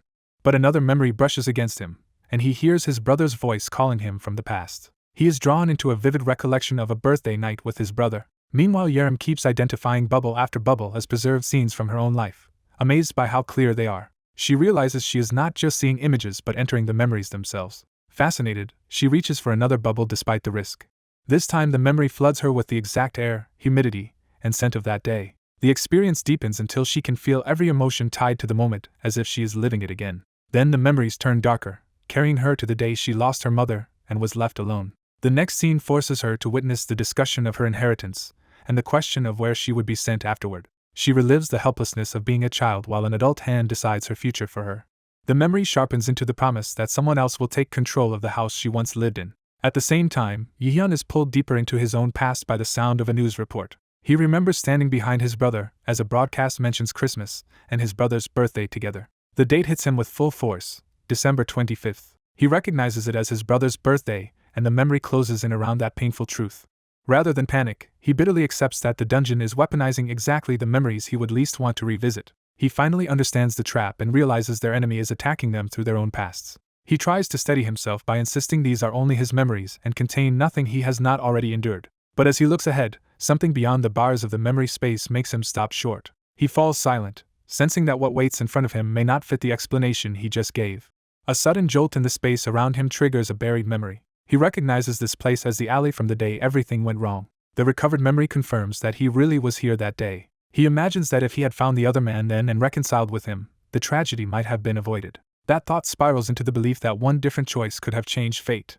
He clings to the idea that staying out of the dungeon would have kept the other man alive. The realization hits him hard enough to freeze him in shock. But the memory itself begins to break apart before he can hold onto it. The scene shatters completely, leaving him grasping at fragments. A remembered warning tells him that no matter what he uncovers, he cannot bring the dead back. Overwhelmed, he drops to his knees as the memory collapse pulls him under. As the dungeon starts erasing the boundary between memory and reality, he panics and rejects what he is seeing. He desperately reaches for the fading pieces, trying to stop them from slipping away. He admits he turned back time to undo everything, but this outcome is not what he wanted and he begs for another chance. He starts to wish he could truly return to the past, but pain drags him back before the thought can finish. A violent surge snaps him out of the memory trap. He comes back disoriented, still caught between shock and reality. Yerim yanks him back to his senses and reminds him they are in the dungeon right now, not in the past. She shields him from the cold and urgently checks on Hyun while ordering the guild master to keep him protected. She identifies the attack as the work of a zombie enemy that is distorting them with false memories. When he asks if she also saw a painful memory, she admits she did but refuses to be paralyzed by it. Yerim accepts that the past cannot be changed. She warns that if they keep drowning in these memories, they will only create even worse ones in the present. What anchors her is the conviction that Hyung is her family now. Unlike before, she believes she finally has the strength to protect the people she cares about. Driven by that resolve, she attacks with everything she has rather than let helplessness take someone else from her. She bluntly declares herself part of Hyung's family, and scolds him for failing to understand the emotional atmosphere. That unexpected sincerity makes him laugh and loosen up. He realizes she is no longer just a child who needs saving, but someone who has grown strong in her own right. Reassured, he thanks his companions for standing with him, and their group expands when another ally joins in. As more memory-born disturbances appear, the newcomer is immediately pulled into the chaos and asked to help free Yerim. The blonde guild master reveals he came because he was alerted that they were here. He proves his worth at once by unleashing a powerful strike that clears the threat in a single blow. The others are stunned by how effortlessly he handles it, and one of them jokes that he is acting like a guide again. Their banter quickly turns familiar enough to make it obvious that new bonds have formed while others were not looking. The blonde man dryly confirms that he had assumed they were already friends. He explains that the dungeon is manifesting memories from his own childhood, revealing that this place feeds on personal recollection. Since the memories keep reappearing even after being removed, Yerim concludes they need to freeze the entire area instead of fighting endlessly. The blonde guild master supports the plan and adds that he even brought mana potions, making a large-scale purge possible. One companion immediately uses the chance to mock the absent fire-type guild master, earning dark irritation from another. Even so, the mood lightens, and Hyung feels some of the weight inside him finally ease. They quickly divide roles, deciding Yerim will freeze the whole dungeon floor while the others handle whatever remains. Yerim launches herself forward to begin the sweep. She commits to erasing every trace of the dungeon's lingering memories. Her freezing power surges across the area in one overwhelming wave. Ice rapidly spreads over the ground as her attack locks the floor down. At the same time, the blonde guild master prepares to eliminate the threats above them. He fills the air with blazing lightning-like force, burning through everything still suspended around them. With ice below and destructive energy above, the team advances through the collapsing memory field. Seeing the coordinated assault succeed, Yerim praises Jupiter Idrisi as they press the cleanup together.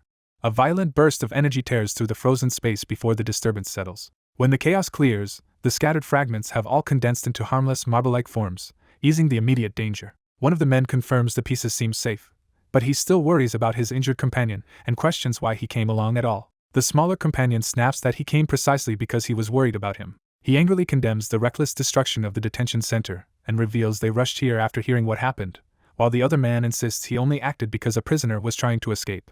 Skeptical of that excuse, the worried friend still hands over a tiny fire creature to help him endure the cold. As the warmth spreads, the man reflects that the prisoner might have died in the dungeon anyway, and his attention shifts to whether the little fire spirit has been named. The owner admits every name he tries gets rejected, while another teammate points out they can worry about that later because something is blocking the path ahead. Their guide calls out to the group, drawing everyone's attention forward. They arrive at what looks like the end of the dungeon, but the place is unlike any ordinary ice dungeon they know. One of them notices the ground ahead is frozen solid as well, confirming the strange formation continues deeper in. Seeing the same ice mountain shape on both sides, the group realizes this unnatural symmetry must mean something. Their guide proudly declares that the answer is a mirror, taking credit for having recognized it. Another member immediately agrees, though he is confused because the group itself was not being reflected. A floating water droplet above them suggests the mirror effect may be tied to suspended droplets rather than the whole room.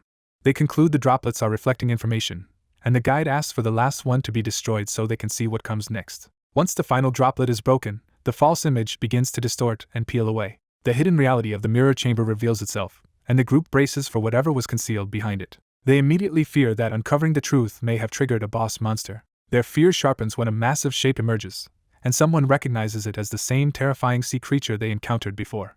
Panic spreads as they realize they do not have the same numbers or support that helped them survive at last time. The watery mass swells and hardens into a monstrous form, proving the threat is physically manifesting in front of them. As the body tears open and reshapes itself, they realize something is growing inside the construct. One teammate first mistakes it for an enormous dragon, but another says he has seen this being before. They work out that the mirror is trying to build the strongest possible enemy from someone's memory, which suddenly alarms the man who understands what that implies.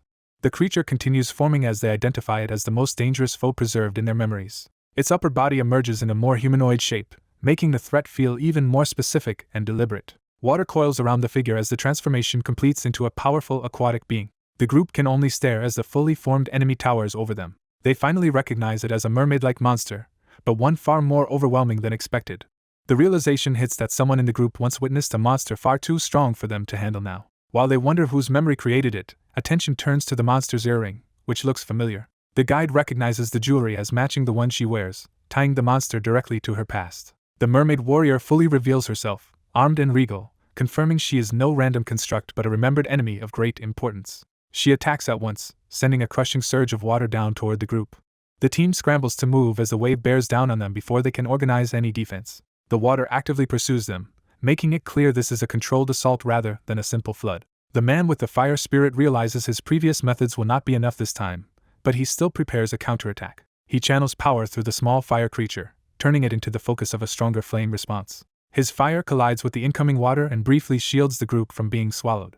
The others are stunned that he managed to neutralize the attack with fire, and he tries to steady himself and keep the flames going. For a moment, the clash leaves only steam and confusion, giving the group a tiny opening. That respite vanishes when another violent surge of water crashes in, and the fire spirit's owner complains that even his companion rejects every ridiculous name he suggests. Their guide, straining against the pressure, yells that if he wants cooperation he needs to give the spirit a proper name. She throws herself into the fight, driving her weapon into the water and forcing back part of the attack with her own power. As the others urge her on, she realizes even her attack-doubling skill may not be enough to overcome the monster. She admits the enemy's strength is beyond what her amplified technique can handle. The reason becomes clear. This monster exists on a different dimensional level, so ordinary attacks cannot properly reach or damage it. Faced with that hopeless gap, two of the younger members start screaming that they are about to die and blurt out frantic last words. Their melodramatic farewells continue as the calmer members stare at them in disbelief, baffled that they are choosing this moment for emotional confessions. As she parts ways, Yerim promises they will meet again in a world without dungeons, revealing her resolve to keep fighting for that future. At that moment, a violent force crashes toward the group inside the dungeon. The attack suddenly breaks apart against an unexpected obstruction. The others realize a defensive barrier has appeared around them just in time. Two watching entities explain that they hurriedly opened a channel and intervened to protect Yerim.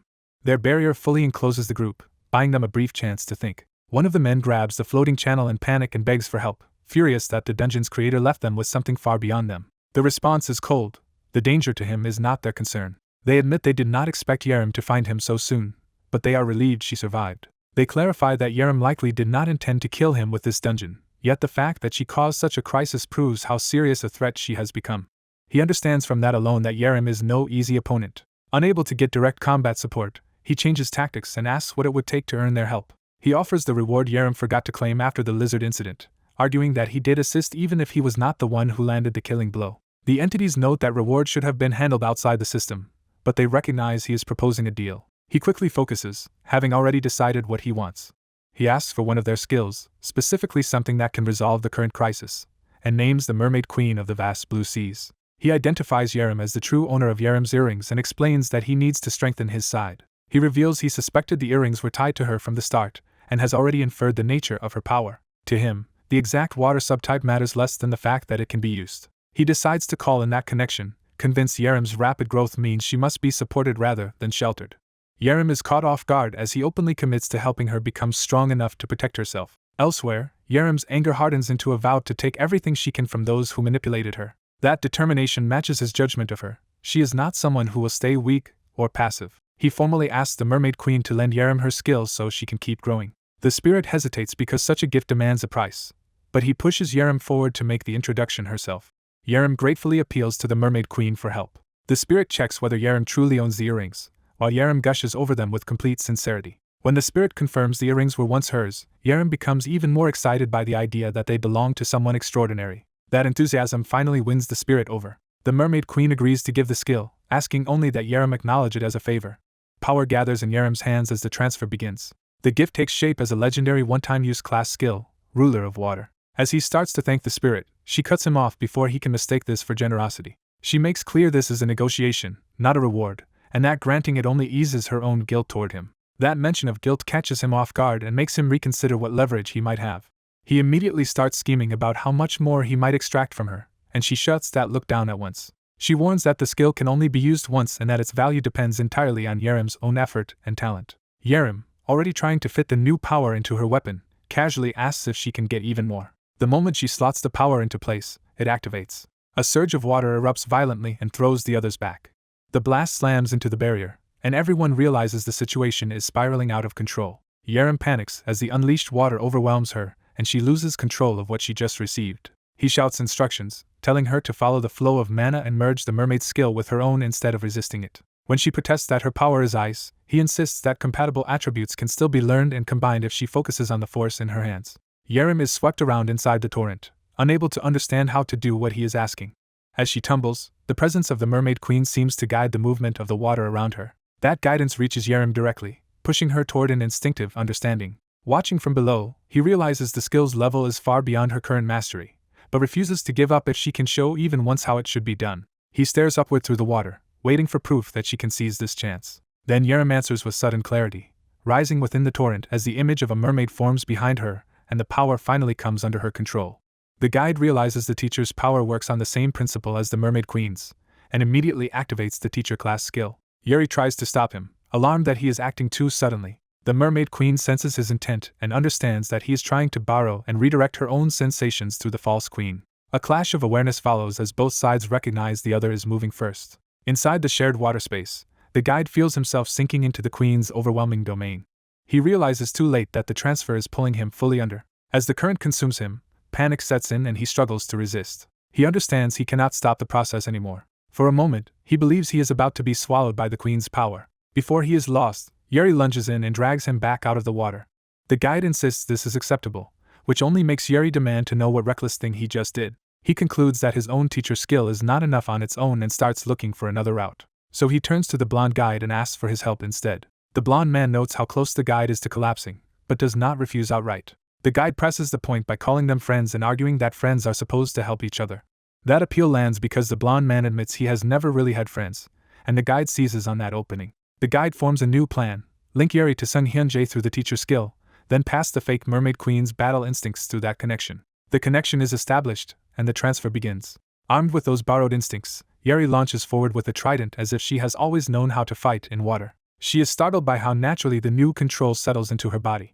The mermaid queen notices the sudden change and hesitates as Yuri closes in. Yuri moves through the water with the queen's own style and rhythm. Through the shared sensation, she starts reading the flow of every current around her. She answers the queen's attack by turning with the water instead of being overwhelmed by it. The guide calls out to Yuri, fully committing her to the fight.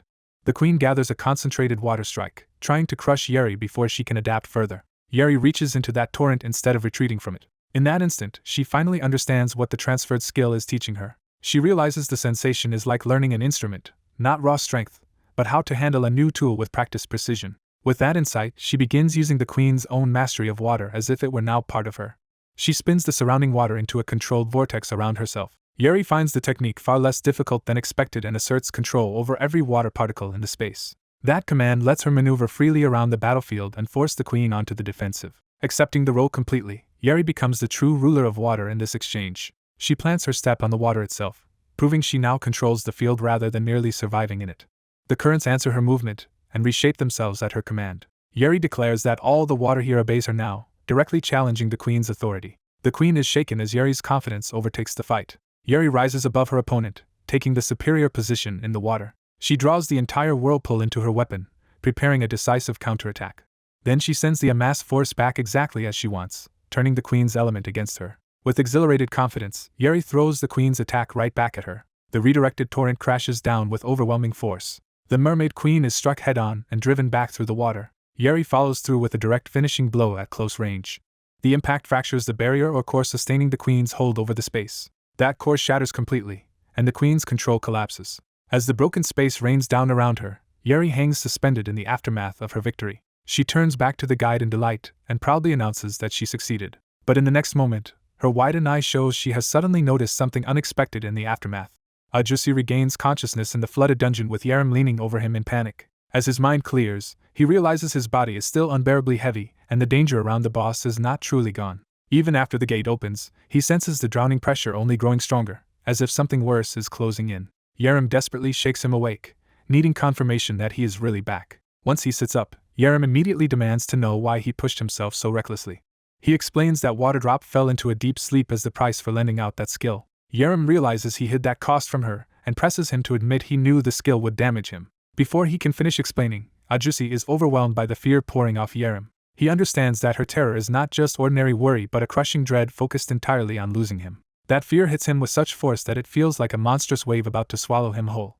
He tries to justify himself by saying she needed to understand how the skill worked. His explanation recalls the moment he used the power to save her from a deadly surge. Even so, he asks the others not to blame Yerim, making clear he acted for her sake. The blonde man backs him up, leaving Ajusi stunned that both of them are siding with Yerim. Trying to escape the confrontation, Ajusi points out that the gate is open and urges everyone to leave first.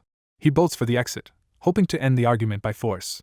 Yerim instantly catches him, refusing to let him dodge what he did. She grabs him and demands to know how he expects her to calm down while he is still shaking from the toll. Her anger spills over because this is not like his usual risky behavior.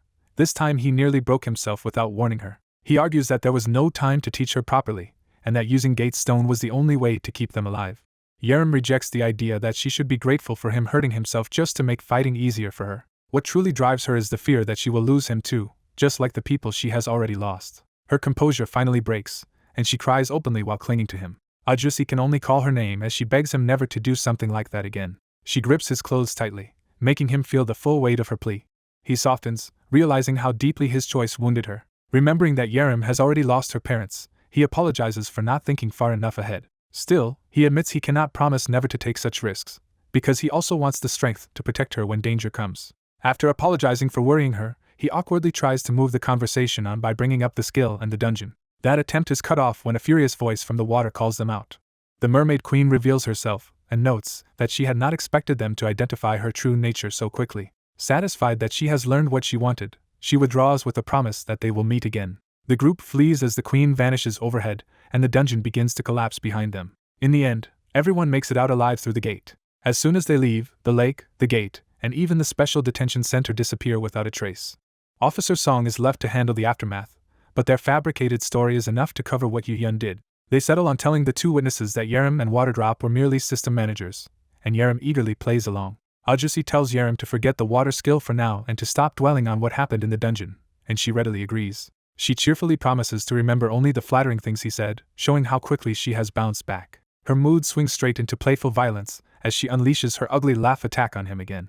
Seeing Ajusi still soaked, she hands him her hoodie and tells him to dry off. The blonde man adds a towel and smugly praises himself for being even more considerate. Once Ajusi is covered, he turns serious and says they need to discuss getting rid of Choi Seo-kwan. Waterdrop explains that the humans contracted to the lizard owner will simply transfer to the new heir. It also warns that the fewer contractors there are, the more tightly the jellyfish will be bound, because it needs contractors to interfere with the human world and to grow stronger. That means they cannot solve the problem immediately, and Ajusi starts thinking in terms of what they can do tomorrow. The blonde man stops him, explaining that Seo-kwan is hiding and would be difficult to touch outside the dungeon even if they found him. He suspects Seo-kwan has strengthened his defenses because of the chaos caused by Ajusi's brother, despite Ajusi insisting Seo-kwan claimed he had no choice. The blonde man decides he will track Seo-kwan down himself. Ajusi, now focused and suspicious, asks why he is moving with such urgency.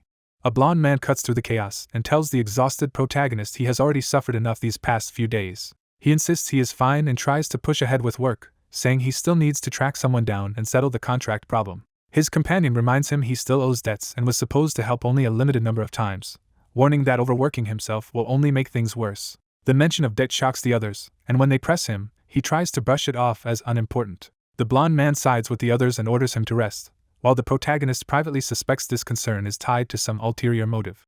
Even so, he realizes the man seems fully aware that the world is nearing disaster, making his true intentions even harder to read. The protagonist concludes that this man is the most suspicious person in the entire situation. A floating guide then explains that at least one danger has been removed because the contract between Diarma and Chain was destroyed. When the protagonist asks who Chain is, the guide identifies him as the S-class birth tied to the contract he broke, namely Sung Hyun-jae. The guide adds that it had been worried because Crescent Moon was absent this time, but the protagonist unexpectedly stepped in. It reveals that Crescent Moon is one of their side and that she helped with the contract between Chain and the lizard owner. That revelation catches the protagonist completely off guard. The guide admits it does not know the full details because Crescent Moon fell asleep, and afterward Chain became involved with the protagonist's regression in a way even it cannot fully explain. Before he can process that, the guide abruptly notices he has dropped his formal way of speaking to it, and reacts with delighted surprise. Still reeling, he tries to return to the bigger issue and asks whether Sung Hyun-jae had been connected to both major enemy factions.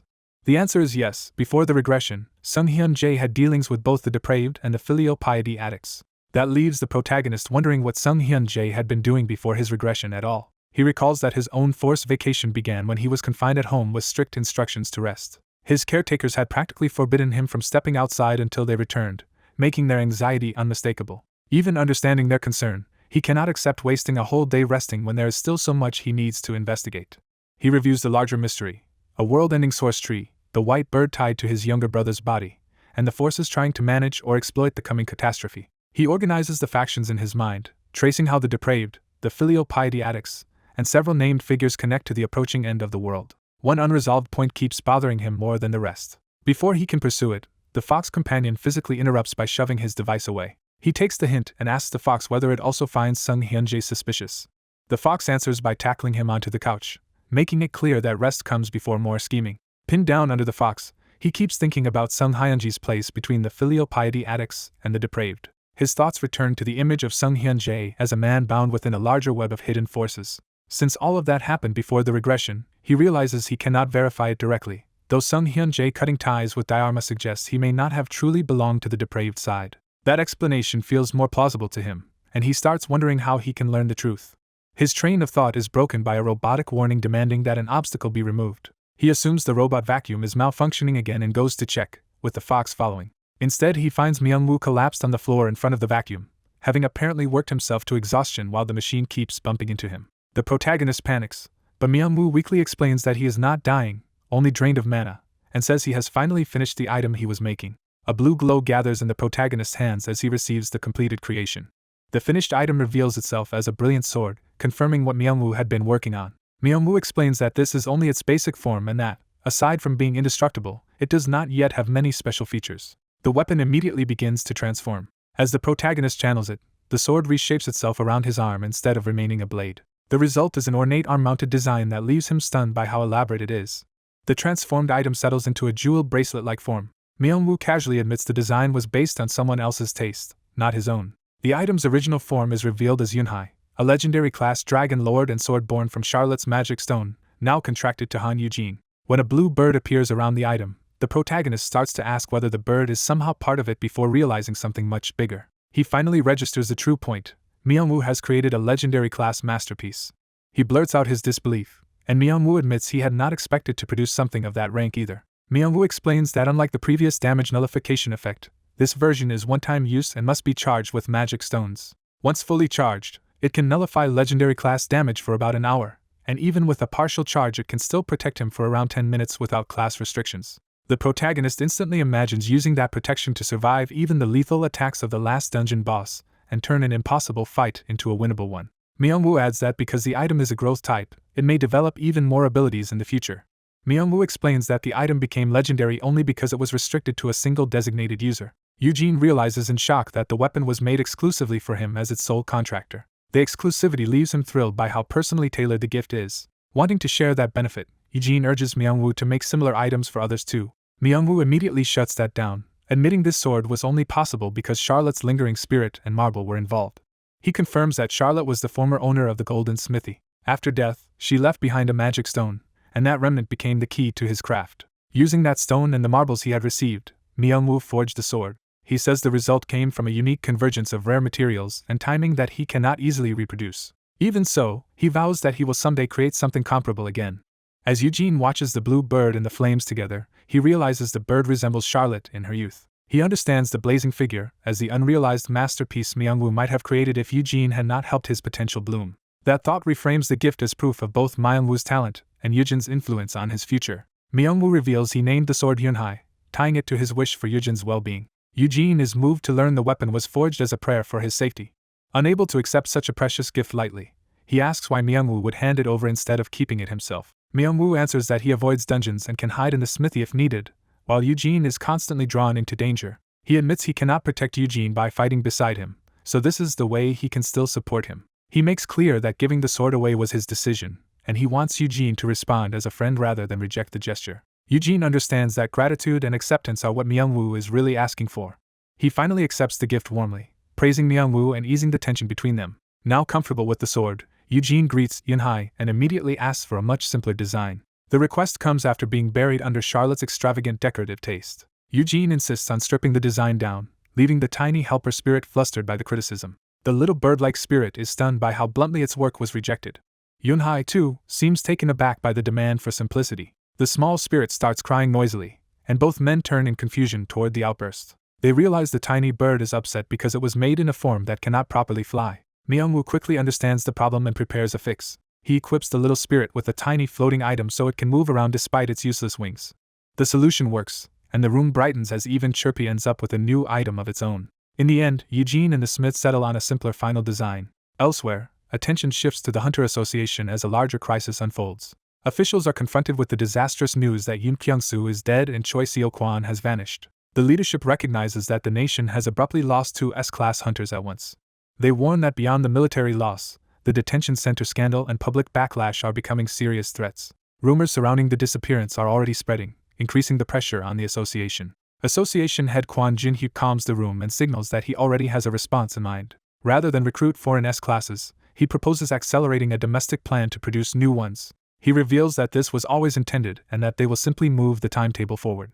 His ambition is to use that plan to strengthen Korea and remake it as a nation defined by the greatest number of top-tier hunters. The story then cuts to a young fighter testing his power, summoning vivid purple energy around himself. He launches into action with explosive force, smashing through the training ground. The impact sends him hurtling through the air in a burst of uncontrolled momentum. He recovers mid-motion and meets a blue blade head-on instead of being overwhelmed. The clash proves to him that the weapon's power is the real thing. Excited, he presses the exchange and boasts that the sword is genuinely strong. Even after getting knocked back, he treats the rebound as proof that the weapon can keep him from being seriously hurt. He cheerfully argues that if he cannot be injured, Eugene will have less reason to worry and managing him should become easier. Before he can finish that thought, someone abruptly grabs for the ring-like item, cutting him off. Myungwoo proves that once Yunhai is removed, the fire spirit can no longer protect itself. He starts explaining the spirit's defensive ability, but the little flame suddenly lunges toward the ring instead. The fire spirit bites down on the ring, startling everyone. Eugene panics and tries to stop it, warning that the ring belongs to his older brother and calling the spirit by the name Yiren. The tiny fire creature clings possessively to the ring as if it has chosen it. The narration reveals that the fire spirit is finally named, and despite taking time to accept one, Yunhai comes over when called while a blue bird spirit protests nearby. The bird spirit angrily objects to the bad lizard that has appeared. Eugene is stunned that the bird can talk, and Myungwoo explains that while he expected dragon-type speech, he only taught her to call him dad, leaving her insults as the first clear words. Myungwoo encourages Yiren to answer too, joking that if he raises him well the little spirit might eventually learn to speak. He concludes that Yiren is the first spirit in their world and may become an important ally. That hopeful thought is abruptly interrupted by an urgent summons. As they head out, Eugene asks whether the world's edge equipment management team has been contacted, and Myungwoo says everyone agreed immediately. Myungwoo proudly credits his own teaching for making the proposal impossible to refuse. The story shifts to the previous evening, when Myungwoo had already been thinking seriously about how to create Yunhai. While cooking, he confides that relying too strictly on system descriptions may be a mistake. He points out that he should not have been able to make Yunhai at his current level, yet he succeeded, which means people may be able to do more than the system explicitly states. Applying that idea to skills, he argues that even a simple flame ability can be expanded into practical uses like cooking, warmth, and lighting. Eugene realizes Myungwoo is talking about skill expansion rather than blindly accepting preset limits. Myungwoo compares it to how Eugene reproduced another person's skill by using his own, suggesting that understanding and interpretation can push abilities beyond their listed functions. Eugene is impressed by how quickly Myungwoo reached that conclusion and starts extending the idea toward equipment creation. He reasons that if item-related skills can be brought in the same way, then the equipment management team might be able to manufacture entirely new gear. Myungwoo sees the possibility and begins to believe it could work. Eugene immediately grasps the scale of it, realizing mass-produced item creation could transform survival rates and trigger a technological leap. Excited, he praises Myungwoo's brilliance and pushes him toward helping directly, while Myungwoo dryly notes it would be faster to get equipment from Eugene himself. Eugene imagines Myungwoo ushering in a new era for hunters by gathering specialists with unique talents to prepare for the future.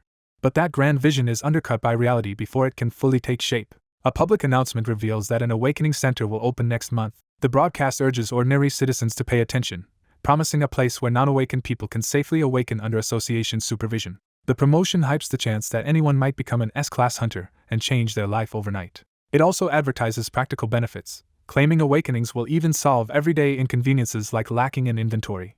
The campaign frames the center as the start of an era where the whole nation awakens and urges people to sign up. At home, Eugene reacts in disbelief that the center is opening already. His shock grows as he realizes the schedule has moved far faster than expected. Soon after, he is personally welcomed by team leader Suk Sim-young at the new facility. Suk greets him warmly and notes that he expected Eugene to take interest in the awakening center. As they walk, Suk explains that the center is meant to let the association awaken civilians safely, though it opened months earlier than originally planned. He admits they are still testing the system and invites Eugene to inspect the process. The staff explain that the core method uses a psychological item called illusionary maze. They demonstrate that the item projects a highly realistic false environment for a non-awakened test subject. The device activates and begins constructing the simulated world. Inside the test, a participant suddenly finds towering structures forming around him and is caught off guard. The illusion shifts into a forest so convincing that the subject believes he has been transported somewhere real. Watching from outside, Eugene notes how realistic it is, until staff urgently order the test stopped. An operator realizes something has gone wrong and shouts that this is no longer a normal item simulation. The truth becomes clear when a real monster attacks, proving an actual dungeon has manifested unexpectedly. The test subject freezes in terror as the false scenario turns into a genuine life-or-death trap. Faced with a monstrous beast at close range, he can barely process that what he is seeing is real. Instinct finally kicks in and he starts to move. But as multiple monsters close in, the situation inside the dungeon becomes immediately hopeless. Outside, Eugene and the staff stare at the monitor in alarm as the failed test spirals into a real emergency. A glowing cube-like system marks the beginning of an artificial awakening program. The test is declared a success because frightening people with illusions of monster attacks can safely trigger awakenings. One subject breaks down in terror as the process takes hold. Researchers admit the method is still unstable, with a strict time limit and only a few hundred people manageable at once before they hope to scale up. Han Eugene watches the results in grim silence, already troubled by what this means. The data confirms his fear. The subject awakened as an F class and gained nothing useful, not even the most basic beginner skills. Eugene argues that the Awakening Center is built for combat, forcing everyone into the same deadly scenario regardless of their actual potential. He compares it to throwing people with completely different talents into a boxing ring and pretending that is a fair way to find ability. To him, this system will bury rare gifts instead of discovering them, and he is horrified that they plan to subject the whole population to it. He demands they consider the consequences before unleashing this on everyone. His anger comes from experience, because he lived through the damage this kind of system caused. He recalls the period before regression, when the Awakening Center had just opened and panic was already spreading. In those early days, unprepared people were thrown into real danger and barely held monsters back with whatever power they had. Even amid the chaos, newcomers were expected to fight immediately instead of being protected. Eugene remembers himself as one of those terrified beginners, dragged into battles he was not ready for. Within a month, the situation had become pure chaos. As the center opened, crowds gathered in hope and desperation for awakening. Demand exploded so fast that the center processed thousands in days, and the media celebrated huge numbers despite the tiny share of strong awakenings. 1,000 new hunters were created in a single month, but that surge only set up the disaster to come. Back in the present, Eugene points out that the country still lacks the equipment and systems needed to support so many new hunters, especially the weak ones. He warns that rushing people into dungeons without preparation will get them killed and asks whether anyone has planned for that. The officials brush him off, assuming reckless volunteers are inevitable and even cutting basic hunter education down to a single day. When Eugene raises the equipment shortage, the president casually suggests replacing rail gear with safety guidelines. He dismisses responsibility for anyone who dies after failing to follow the rules, reducing a structural problem to personal fault. Eugene insists they should delay the opening or at least limit participation until equipment supply becomes stable. Instead of taking the warning seriously, the association president addresses him with patronizing amusement. The old man mocks Eugene as selfish, accusing him of wanting fewer hunters only to protect his own advantage. Eugene is disgusted, because his concern is for the newly awakened people who will be sacrificed. The president keeps belittling him, boasting about his own years in the field while treating Eugene like an ignorant child. A subordinate quietly explains that the real push comes from politics, not reason. Public anxiety is rising, so the government wants a dramatic response, and limiting awakenings would hurt approval ratings. There is also pressure to hide the truth about the maze, because if people learn more than the official capacity numbers, the center itself could become a target. The aide admits the policy is hard to stop and urges Eugene to think in terms of long-term stability instead. Their logic is blunt: dungeons and monsters are increasing, so society needs more fighters fast, even if low-class hunters are crushed in the process. They predict the early casualties and disorder will eventually settle, especially once advanced guilds take control. Eugene repeats their words back in disbelief, hearing how easily they reduce real suffering to temporary chaos. His anger hardens into cold certainty as the memory continues. The reality they ignored was written in daily accident reports filled with deaths, injuries, and disappearances. For Eugene, each day of that era felt like a war of attrition. Memorials multiplied as weak hunters either fled, died, or were left permanently broken. Grieving families filled the aftermath, and blame began searching for someone to carry it. That blame often turned violent. Because Eugene survived while so many others did not, people cornered him and demanded to know why he was still alive. They accused him of using his brother Han Yuhyun's influence to get equipment and avoid the fate of ordinary F classes. The accusations escalated into beatings, with people insisting his survival itself proved favoritism. Every time he lived through another disaster, more fingers pointed at him and at the brother they believed was protecting him. Soon the rumors spread through news and gossip, turning Eugene and even Yuhyun's reputation into public targets. The hostility became so common that people coined mocking nicknames for him. The abuse eventually left others bloodied as well, and Eugene remembers that period as the time he was badly hurt and got blood on his hands. The memory breaks when someone calls his name, pulling Han Eugene back to the present. Eugene notices the association official looks uneasy and quietly checks on him. The official senses Eugene's anxiety and presses him to explain what is bothering him. He tries to reassure Eugene that even if the Awakening Center opens despite recent trouble, Eugene himself will not suffer for it. Eugene cannot explain his fear, only that something feels deeply wrong. Before he can say more, visitors from the association's advertisement team arrive and interrupt the conversation. They reveal they are here about a television program tied to the association. The official immediately objects, certain the association president already rejected this proposal. But the team insists they came specifically to ask Hunter Han Eugene one more time. That name jolts Eugene, because he instantly recognizes one of the men from a nightmare he cannot forget. As the man steps closer, Eugene's alarm spikes and the official notices the sudden change.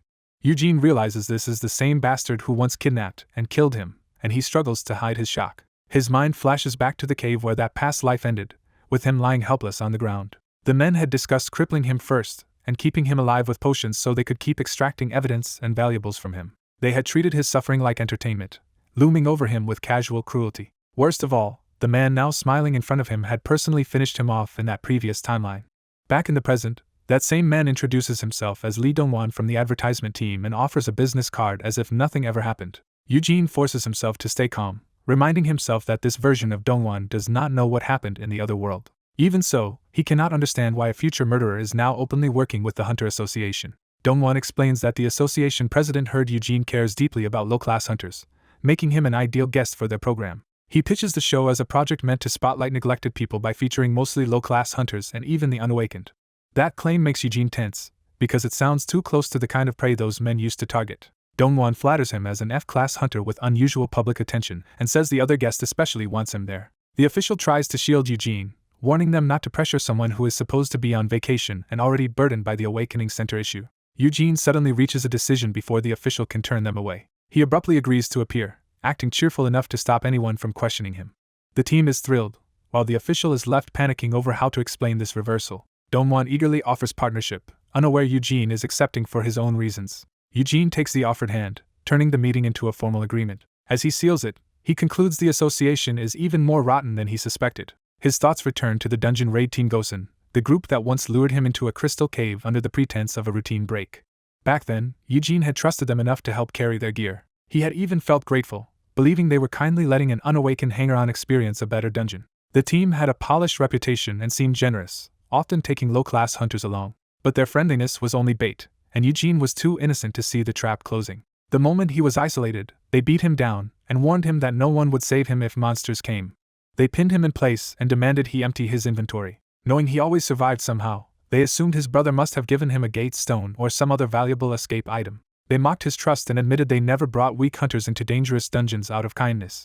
Targeting unawakened people and low-rank hunters who might be carrying something profitable was their hidden side business. Now, in the present, the television show begins and Dongwon appears on stage as one of its featured guests.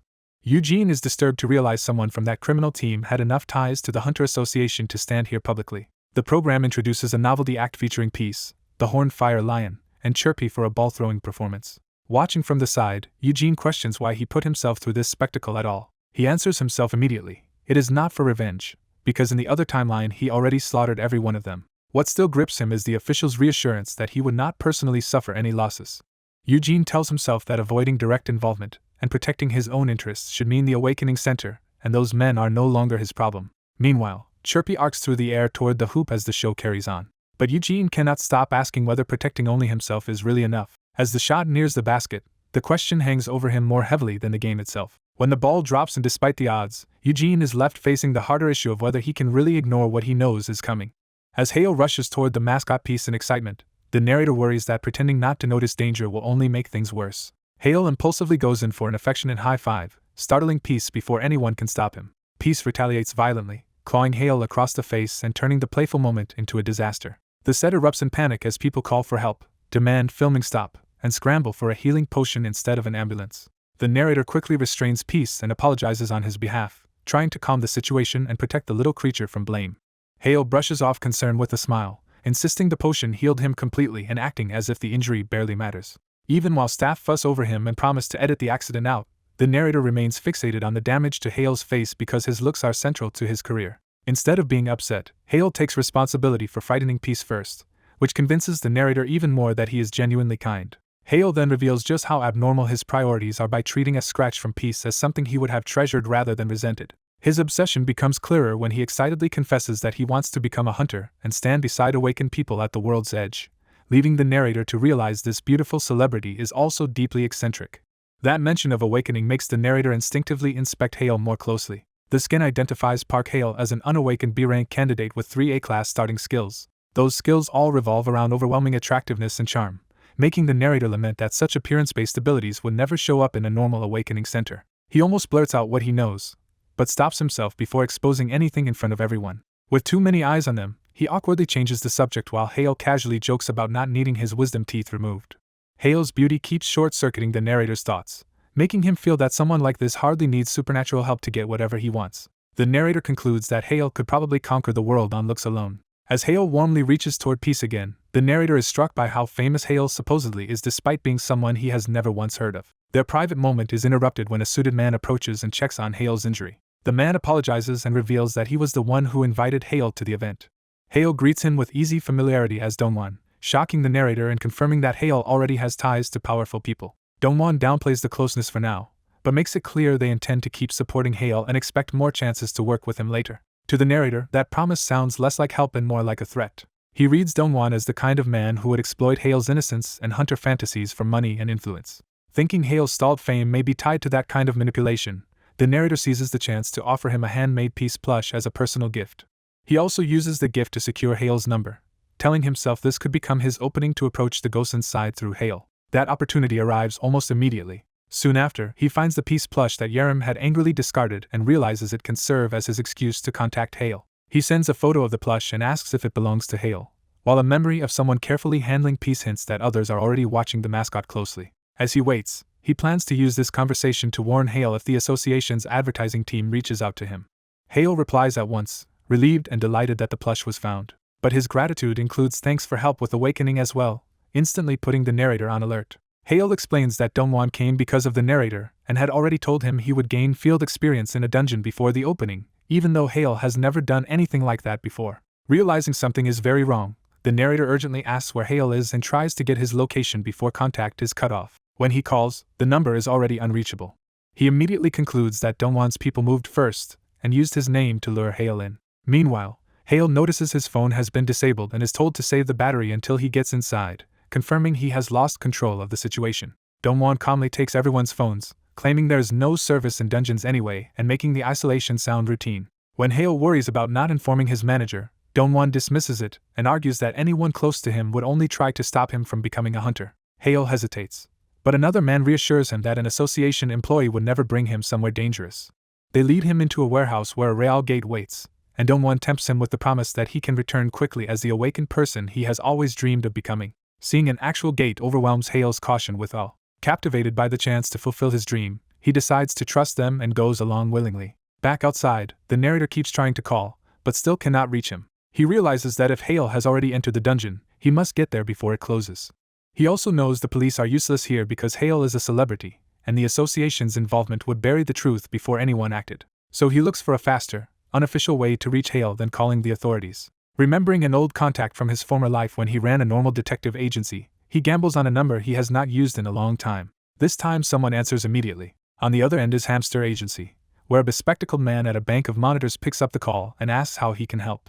Han Eugene contacts Du Heyman, an information broker who specializes in locating people. He decides to use one troublesome acquaintance from his past life to track down another. Du Heyman begins his search by using an object tied to the target. After hearing the name Park Hale, he asks for Hale's number as well. Du Heyman activates connected strings, a skill that traces a target through the serial numbers of things they own. Eugene reflects that Du Heyman will become a major informant in the hunter world, and dealing with him used to be exhausting. The search succeeds immediately, and Du Heyman offers the location once Eugene pays. Eugene grumbles but sends the money despite the broker's shameless extra fee. Once the deal is done, Eugene praises Du Heyman's unchanged effectiveness. That familiarity backfires when Du Heyman realizes the caller knows his name, and promises they will meet soon.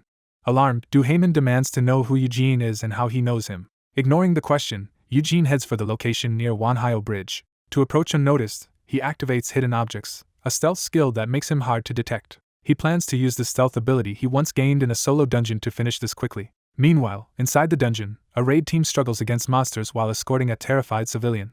Park Hale cowers in fear as the chaos closes in around him. The team keeps moving, but Hale's panic only makes the situation worse. One of the hunters snaps at him to stay quiet instead of drawing more monsters. The group mocks Hale for acting like a celebrity even here, though another hunter pretends to defend him as merely unawakened and frightened. Hale hurriedly insists he is fine and tries not to cause more trouble.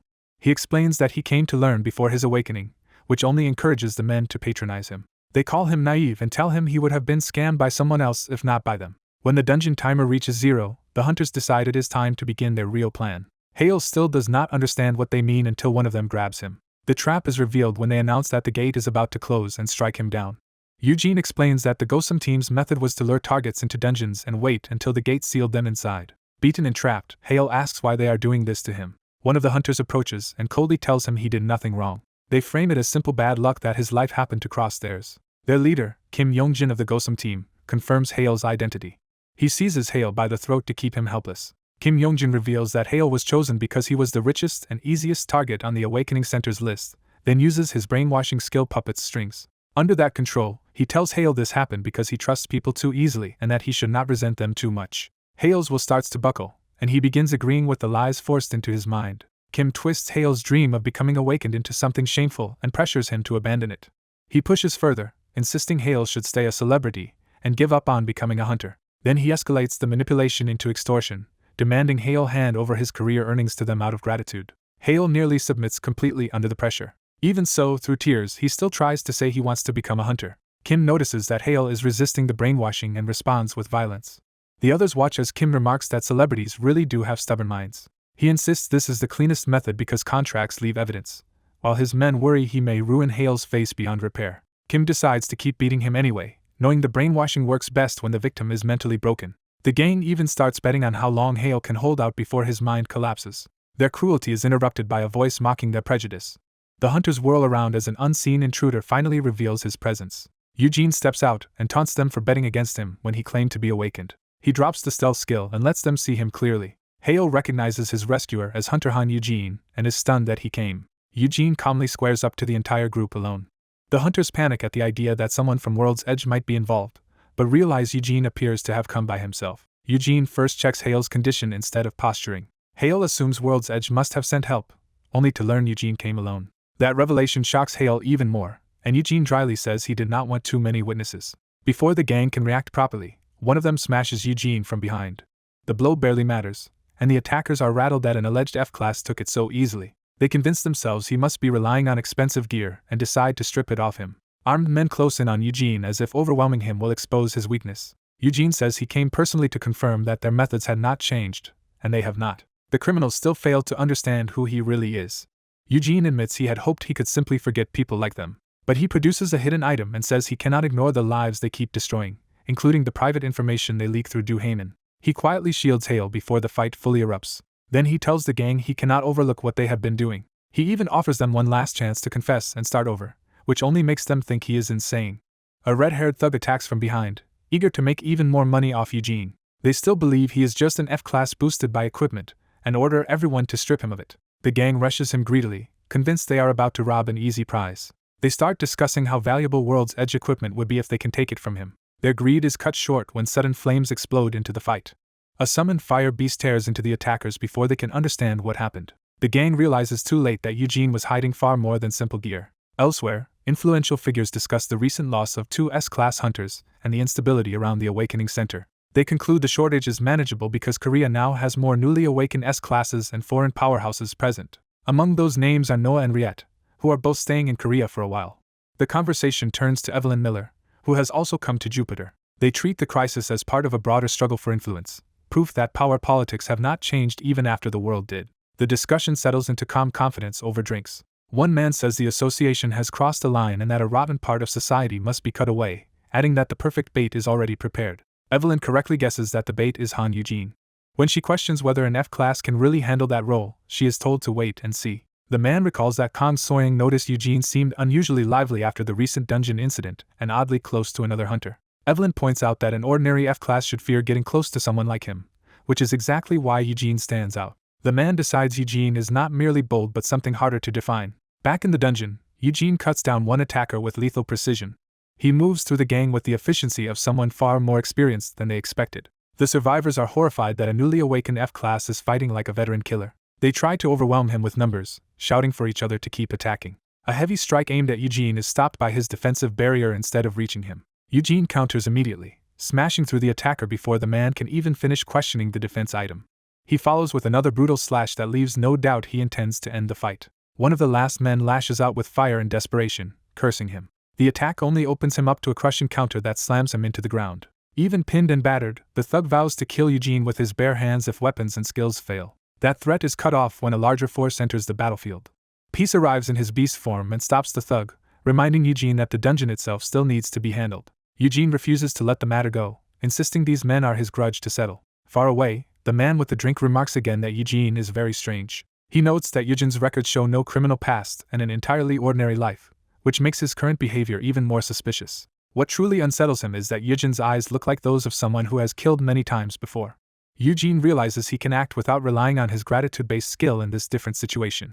Standing among the bodies, he admits to himself that in his past life he struggled desperately to survive. Now he has better equipment, damage nullification, Peace's help, and 5 years of hard-earned experience that make this fight completely different. He considers turning the criminals over to the police, but knows the association's involvement would likely bury the case. He briefly thinks about leaving one alive to trace the association's connections, then decides that would leave evidence pointing back to him. At that moment, with Peace watching him, Eugene stops making excuses to himself. He admits that he never truly managed to forget what happened in the previous life. He apologizes to Peace for showing him this side of himself and notes that once the dungeon is cleared, the reset will erase the bodies and the evidence. Hale wakes and sees Eugene beside Peace. Eugene checks whether Hale is conscious, and Hale immediately tries to ask about the attackers. Instead, Hale is overwhelmed by the sight of Peace carrying them through the dungeon sky. Eugene tells him the association has taken care of those men and that they will not bother him again. Hale instantly accepts the explanation and becomes more excited about riding Peace than about the danger he just survived. He promises to keep everything secret and treasures the experience as a personal miracle, leaving Eugene baffled by how quickly his fear turns into admiration. As Hale clings to Peace, he reveals that he actually saw what happened. He remembers glimpses of Eugene fighting through the blue barrier while Hale lay on the ground. Those fragments show Eugene cutting through the gang to save him. Hale realizes Eugene killed people, but instead of recoiling, he decides Eugene did it to protect him and turns that into heroic admiration. He swears to protect Eugene's secret, asks to call him Hyung, and later helps erase Eugene's contact and messages from his phone before they part. Afterward, the story shifts back to the city and the looming issue of the Awakening Center. Eugene lies awake at home, unable to rest after everything that happened. He reviews the skill once called Final Requital before his regression, now known as Final Gratitude. A memory resurfaces of being mocked for begging to live, only to be told mercy was never an option. That old humiliation was the moment his title Nurturer triggered Final Requital. The skill doubled the enemy's abilities and stats for him, turning their own power into his weapon. His enemies had been unable to understand how an F-class suddenly became overwhelming. Eugene reflects that this was the only time he deliberately influenced someone with the intent to kill and steal their skill, though it also kept him alive for a long time. He had planned to live as if he had forgotten that person because he believed they would never meet again. Unable to let it go, he finally makes a call. When the other side answers, Eugene hesitates. Then he confirms to himself that the person is still alive. He thinks of the people who once reached out to him and the people who died. Among those memories is someone who once told him not to worry because rumors would fade with time. Most of all, he remembers the voice he thought he would never hear again telling him to run. Unable to face that past yet, he pretends it was a wrong number and ends the call with a strained farewell. After hanging up, he tells himself that they no longer know each other. But he also knows that if the Awakening Center opens again, everyone will be dragged back into the same brutal dungeon life they once endured. He remembers those people too clearly to ignore what is coming. So he decides that if he cannot forget them, he cannot keep turning a blind eye either. The next day, he goes to confront the issue directly. Arriving early at an office, Eugene finds the officials already there and asks to speak about the Awakening Center. He insists he has something important to discuss despite their frustration with his repeated interference. Eugene argues that if they truly need high-class awakened people, he can find them faster than the Awakening Center can create them. That claim catches the officials completely off guard. He explains that awakening should suit the individual instead of forcing everyone into combat roles, alarming the people listening. Then he reveals that he possesses a hidden skill and asks the association to work with him to slow the Awakening Center's expansion. The skill, Promising Sprout, can identify an unawakened person's likely class and awaken them with abilities that fit them, setting the stage for reforming the association itself. To prove it, he begins testing ordinary people and identifies one person as E-class. He continues reading others in the crowd one by one, showing that he can classify awakenings without the Awakening Center at all. At a crowded gathering, people recognize the protagonist as a well-known online tutor, confirming he has built a real public reputation. Uneasy with the attention, he tries to move past the praise and return to the real issue.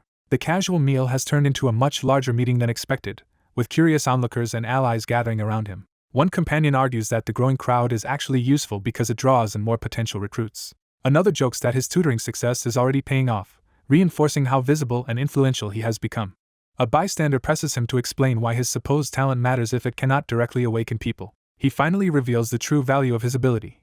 He can inspect the hidden potential of the unawakened and identify what kind of awakening they are best suited for. That revelation lands as something extraordinary, because it means he can see future hunter potential before awakening even happens. The implication shocks the professionals listening, who realize this power could bypass the usual limits on evaluating talent. Its strategic value becomes obvious at once, since it could uncover rare specialized abilities and reshape how hunters are found. He explains that he discovered major hunters through this skill and offers to use it in cooperation with the association. When someone worries he is overworking himself, he cuts that off and insists they hear the full plan first. His proposal is to split candidates, sending only some to the Awakening Center while others come to him for assessment. Those who come to him would wait longer, but in exchange he could steer them toward their most optimal skills and even help shape the conditions for high-grade awakenings. The officials grasped the trade-off immediately. Fewer people would enter the center, but the quality and diversity of outcomes would improve. He accepts that this system would demand a lot of labor from him, but treats it as manageable if the work is distributed. Based on what he has learned from using the skill, he notes that many people who seek awakening have above-average potential, while only a small fraction actually become hunters through the current process. That leads to a troubling realization that many capable people may have been overlooked and buried by the existing system. He had once assumed that was simply because weak candidates self-selected out after seeing low odds, reducing the burden on the center. But that assumption proved wrong. Instead of merely accepting his proposal, the association abruptly tries to appoint him as its official representative for awakening. They make clear this would put every visitor under association oversight through him, turning his role into a controlled funnel. He immediately objects, saying this goes far beyond what he agreed to and would bury him in responsibilities he cannot handle. Before he can finish refusing, the association president physically stops him and tries to steer the conversation. The president urges him not to reject the offer, invoking authority and public duty to pressure him into compliance. He doubles down on the moral appeal, insisting a young person with talent should work for society rather than himself. The protagonist answers with a smile and flatly quits instead of letting himself be absorbed. Back with his companions, the group is stunned by how nakedly greedy the association was, and they wonder whether he plans to abandon the whole effort. He refuses to give up, deciding he just needs another path to make his plan work. A friend suggests the obvious alternative: create a separate awakening center outside the association's control.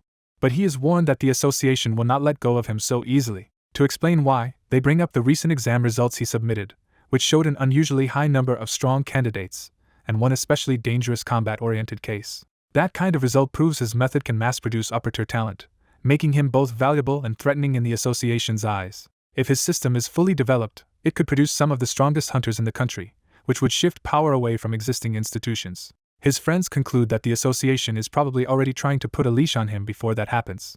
The group rallies around him, promising protection and support if the association makes a move. Then the warning sharpens: if they cannot control him directly, they may target the people around him, starting with his brother. Alarmed, he demands to know what is happening, while the others realize he has missed the public controversy entirely. Since he only follows basic news, someone hands him a phone and tells him to look at what everyone else is seeing. The moment he reads it, he realizes the situation is far worse than he expected. The headlines are full of scandals tied to his brother, portraying him as reckless, destructive, and absent from responsibility. His friend explains that this is only a sample from the last few days, not the full extent of the smear campaign. The media is deliberately amplifying fear around high-class hunters and using his brother as the face of that danger. What looks like criticism is really pressure, meant to force his brother into cooperation by making him the public villain if he resists. Another companion sums it up clearly: they are demanding that his brother clean up the problems attached to his own existence.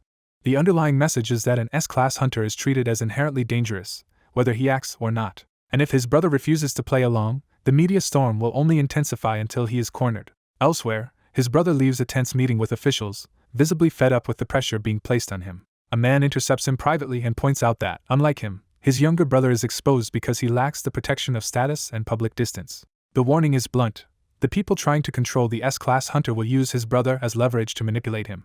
A red-haired hunter dismisses the suspicion against Yu-hyun and warns that the association vice president is moving before anyone else can act. Before he can explain further, an urgent alert on his phone interrupts the conversation.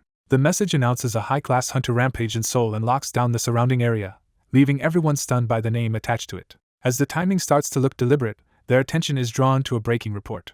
The news claims the World's Edge Guild master violently destroyed part of the association building and that the area has been sealed off. Seeing the report, the red-haired hunter admits this is exactly what he should have warned them about. Han Eugene immediately rejects the story and insists this was not Yoo-hyun's doing. He is certain of it without hesitation. His certainty comes from knowing his younger brother would never lash out so recklessly. Realizing Yoo-hyun is being framed in real time, Eugene decides he has to reach the scene at once and asks Noah for help. Noah answers by summoning a dragon in front of the crowd, turning their escape into a spectacle. Eugene mounts the dragon and leaves immediately for the association building. The others can only watch him vanish into the sky. Behind him, the red-haired hunter dryly notes that dragons really are useful, even if this was supposed to be Eugene's time to rest. As he flies, Eugene's anger hardens. He volunteered his skill to help, and now they are trying to manipulate him. What enrages him most is that they are using his brother as part of the scheme, and he resolves to make them regret it. The dragon carries him through the rain toward the city center. Noah confirms the destination is the Awakening Center and offers to take over from there, worried about Eugene's safety. Eugene accepts the risk and says whatever happens next will be his responsibility. On the way, he reflects that every public scandal tied to his brother has really been fallout from his own existence and position. That guilt turns into resolve as he vows not to let Yuhyun be trapped because of him again. At the ruined site, someone casually tests a small flame and asks if that level of destruction will be enough. The workers on scene explain the rain is not putting the fire out, and confirm they were ordered by the association to destroy only part of the building. They mock the stage damage as just enough to look dramatic on the news without becoming too costly. Their work is interrupted when Eugene and Noah suddenly arrive, shocking the men who thought the entrances were sealed. One of them demands to know how Eugene got in and immediately suspects the association has changed the plan. Before they can react further, Noah moves. He drops the saboteurs with overwhelming speed and matter-of-factly explains he tied them together so they would be easier to drag away. That efficiency lasts only a moment before reporters swarm the site, recognizing Han Eugene and rushing in for a story. Eugene realizes too late that their arrival has been noticed. The reporters press him to explain why he came to the supposedly destroyed building and demand a statement. Trying to stop the narrative from hardening, Eugene tells them his brother did not do this and points to the people on the ground instead. But the crowd ignores his lead and piles on accusations, linking Yuhyun to other recent incidents and treating guilt as already established. Eugene tries to explain that one disaster was caused by a dungeon appearing and that another arrest followed an actual crime, but the questions keep twisting everything into a pattern of hunter violence. The pressure shifts from one incident to a broader fear campaign, with the media framing S-class hunters as a public threat and demanding to know how the guild master can be restrained. Surrounded by cameras and flashing lights, Eugene sees that the issue is no longer facts but public fear being weaponized. When Noah warns him about the crowd, Eugene already understands what is happening. He realizes the reporters were never there to investigate. They were bait in a trap built to force a predetermined conclusion, and he identifies the mastermind behind that trap as the vice president lurking behind the media frenzy. The false report about the guildmaster's destruction becomes just one more piece of the manufactured scandal. Elsewhere, Yuhyun confronts the association vice president for keeping him occupied while fabricated incidents unfold outside. He accuses the association of sinking low enough to orchestrate this smear and demands to know whether the man approved it. The vice president meets the accusation without visible alarm. Instead of denying anything directly, he claims he only came to ask for a personal favor. That favor is simple on its face. He wants Yuhyun to stop giving the association reasons to move against him. When Yuhyun asks what that means, the vice president reveals he knows about the hostile faction inside the Hunters Association that wants Yuhyun removed. He warns that once those people begin acting in earnest, even Yuhyun's current plan may not be enough to stop them. Presenting himself as a protector, he promises to prevent that threat and even asks for a correction to the report about the building destruction if Yuhyun will cooperate with him. To seal the offer, he points to the news coverage as proof of how easily the narrative can be controlled. Yuhyun cuts through the pretense and states the real proposal plainly. The vice president wants him to quietly accept being framed so the association can protect itself. Han Yuhyun cuts off the meeting, deciding there is no point in continuing and moving to leave. He makes clear that he has no intention of serving obediently under the association. What matters to him is eliminating anything that could threaten his brother. When Kyungsoo is brought up, Yuhyun dismisses it and insists Sung Hyun-jae should have handled the problem before it reached this point. The association's representative tries to stop him and salvage the conversation.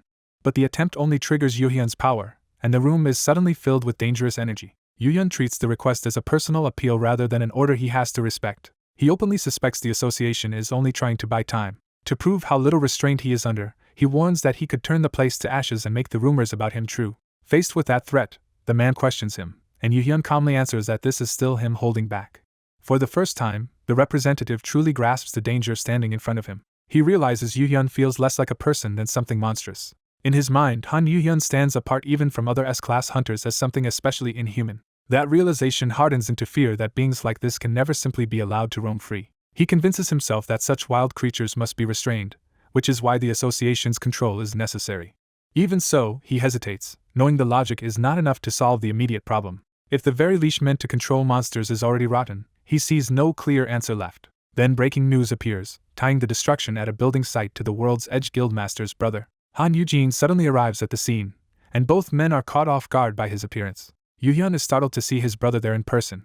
The representative is equally thrown off, having assumed Eugene was resting elsewhere, and notices the entire mood shift the moment he appears. Eugene checks the report in confusion, trying to understand what is happening. He reflects that people's behavior changes whenever Han Eugene gets involved, just as Riet once surrendered peacefully under his influence. He remembers that even Sung Hyun-jae treats Eugene with unusual warmth. Others like Park Yerim and Moon Hyuna are close to him as well, reinforcing how strangely much sway Eugene has over powerful people.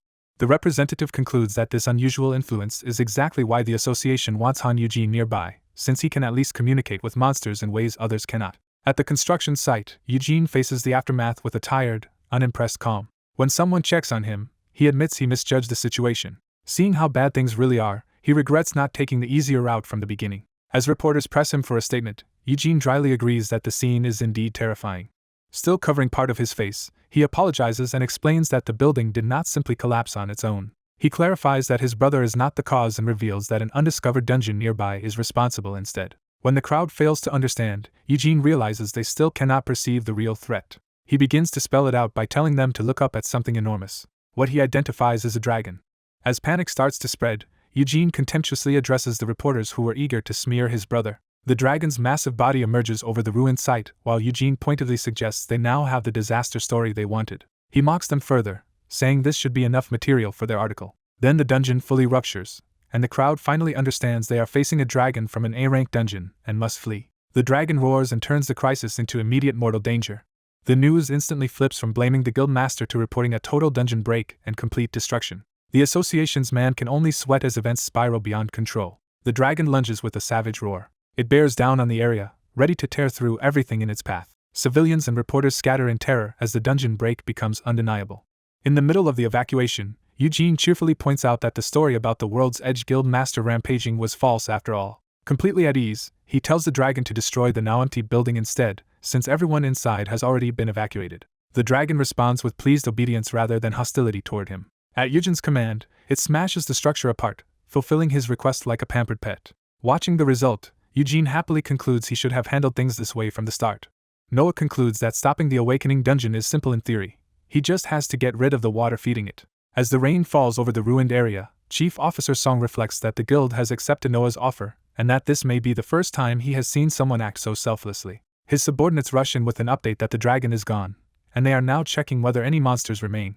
Before Song can settle the situation, someone approaches carrying an umbrella. It turns out to be Yoo-hyun, who arrives with Han Eugene and immediately calls out to his older brother. Eugene fusses over Noah for standing in the rain and pulls him under the umbrella, making it clear he came to look after him. When Noah asks why Eugene came instead of resting, Eugene admits he saw him on the news and came at once. Noah tries to take Eugene home, but Eugene instead invites Noah and the others to leave together under the umbrella. Noah refuses the offer of a ride, insisting the car only fits two and that he can manage on his own. Eugene answers that refusal with a mischievous smile. He jokingly solves the space problem by suggesting Noah can simply sit on his lap, leaving Song to watch in disbelief. Song is so thrown by what he just heard that he can barely process it. Watching Eugene casually cling to Noah, Song realizes the supposedly dangerous F-class hunter has completely tamed the feared beast-class hunter. That impression only deepens as Song sees Noah quietly submit to Eugene's lead instead of resisting him. Soon after, Noah and Eugene leave the scene together by car. During the drive, Eugene explains that he spoke with Chief Officer Song and got the sense Song would not stay silent if he learned too much. Eugene then brings up rumors that the association has been troubling Noah lately. Noah says he intends to handle those people himself, but Eugene stops him and admits he deliberately kept Eugene out of it before. That confession catches Eugene off guard. When Eugene presses for the reason, Noah warns that telling him would only make him interfere anyway, and Eugene openly agrees that he would. Noah finally reveals that a faction inside the association is trying to negotiate with a foreign country by using him as leverage. The car falls quiet as the weight of that revelation settles between them. Eugene struggles to grasp what it means to be used that way. For a moment, he is too baffled to respond normally. He blurts out the most absurd possibility first, wondering if the association is actually trying to sell Noah. Noah clarifies that the association is split internally, and that the people targeting him are not acting with one unified purpose. He explains that some of them simply want to keep him under control, but others are trying to hand him over to another country in exchange for different benefits. Eugene realizes that means a government agency is effectively participating in human trafficking and that a specialized hunter is being treated like a bargaining chip, which Noah confirms is essentially treason. Noah adds that exposing this scandal could seriously damage the association, and that Guild Master Jupyeok has been gathering evidence because the situation has become impossible to ignore. When Eugene asks how Sung Hyun-jae learned about it, Noah says Hyun-jae has international connections and that he has also been deliberately stirring up scandals to pressure the association. Noah admits he expected the association to come after him more aggressively if he made himself easier to target, but instead they surrounded him with excessive security. Eugene realizes Noah's provocation has worked, though not in the way he expected. He reasons that Noah became even more valuable to the association after publicly revealing his promise sprout skill. At the same time, Eugene sees that the resulting scandals are damaging Noah's public image, and he hates that Noah is being isolated because of it. Eugene dismisses that concern and focuses on the strategy instead, deciding that if the enemy is taking the bait, they should force the issue. Noah pauses, unsure what Eugene is about to do. Eugene immediately calls Chief Officer Song and announces that he is going to confess publicly that Hunter Noah has been knocking out other hunters. He wears a sly smile as he commits to the plan. Eugene explains that since the association made the first move, he intends to make them pay something in return. The story shifts to a live outdoor broadcast where Eugene happily interacts with monsters, delighting in how impressive they are in person. The program introduces him as the world's only monster tamer, Hunter Han Eugene, and praises his unusual bond with cute monsters. When asked for his secret, Eugene says there is no trick to it, only steady love and attention. He keeps the atmosphere warm and approachable, turning the interview into a friendly public display. In the middle of filming, Noah unexpectedly appears and cheerfully calls out to Eugene like an affectionate younger brother. Eugene is stunned to see the world's Edge Guild master show up so openly, while Noah greets him with playful familiarity. The two immediately fall into exaggerated sibling antics, making their closeness impossible to miss. Even with the broadcast still live, Noah acts completely at ease, and Eugene realizes he is not leaving anytime soon. The production team welcomes Noah enthusiastically and remarks that he feels far more refreshing and personable than his severe image on the news. Noah smoothly says he only tries to appear dependable for the media, letting viewers glimpse a softer side of him. When someone comments on how close the two seem, Eugene answers simply that they are the only family each other has. During a warm interview, Eugene proudly praises his younger brother and their close bond, while the brother is embarrassed by how openly he is being adored. Eugene explains away his brother's roughness as worry, saying his own dangerous work keeps drawing trouble toward him. He pushes the guilt further, apologizing for being the reason his brother is resented, which unsettles everyone listening. Playing up his weakness, Eugene blames everything on himself for being only an F-class hunter. His brother immediately rejects that self-blame and fiercely insists Eugene still matters to him no matter how weak he is. The sentimental moment is abruptly cut short when a stern man in a suit arrives with official purpose. The newcomer identifies himself as Chief Officer Song Twon from Awaken Management, shocking the group. Song announces that Hunter Han Eugene is under arrest for injuring 3 advanced hunters, leaving Eugene stunned. Eugene's brother instantly calls the accusation absurd and denounces it as a frame-up. The surrounding crew and reporters are thrown into confusion because the charge makes no sense against someone as weak as Eugene. Despite the disbelief, Song moves forward and puts Eugene in handcuffs on the spot. Eugene realizes in horror that his arrest is being broadcast live to the public. The broadcast provokes an immediate and intense reaction online. Viewers had just been charmed by the interview and the brother's image, so the sudden arrest feels even more shocking and cruel. Public sentiment turns into blunt outrage as people demand to know why this is happening. Still trying to process it, Eugene cannot believe anyone would seriously claim he harmed a high-rank hunter. As Song orders him to confess at the station, Eugene's brother tries to stop the arrest and begs for time to clear things up. The brother falters, torn between his status and his helplessness as Eugene is taken away. Eugene tries to comfort him instead, insisting he will return soon and should not become a burden to a guild master. More allies come running in, protesting that an F-class like Eugene should not be treated so harshly. They argue that handcuffing and detaining someone this weak is excessive and dangerous in itself. Eugene breaks down as he sees everyone trying to defend him while he is dragged off. Even his bird-like child companion panics and asks where he is being taken, with its words translated for the humans. Ashamed at the thought of his children seeing him arrested, Eugene turns away and tries to shield them from the scene. His fox-like companion gently lies to the crying child, saying Eugene is only going to work and will bring back treats. While barely holding back tears, the fox promises that if the child waits patiently and studies hard, Eugene will surely return. Eugene is led away in chains as his companions cling to that hopeful lie and call after him. The incident quickly spreads beyond the broadcast and into the wider media. People on the street react in visible shock as they read the news on their phones. Online opinion completely explodes, condemning the association for humiliating and abusing someone so obviously weak.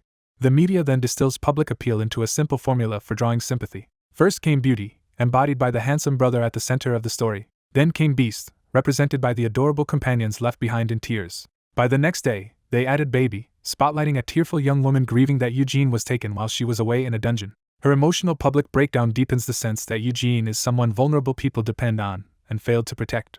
Inside detention, however, Eugene is far from miserable and lounges around eating well, amused by the fuss outside. Song visits him, and Eugene casually offers him food while joking that detention is turning into a feast. Song reports that the World's Edge Guildmaster's reputation has soared while the association is now under heavy criticism, which Eugene takes as a satisfying outcome. Song objects that he never intended things to spiral this far, but Eugene reminds him he is the one trying to clean corruption out of the association. Eugene remains relaxed and self-assured, making it clear he expected the backlash.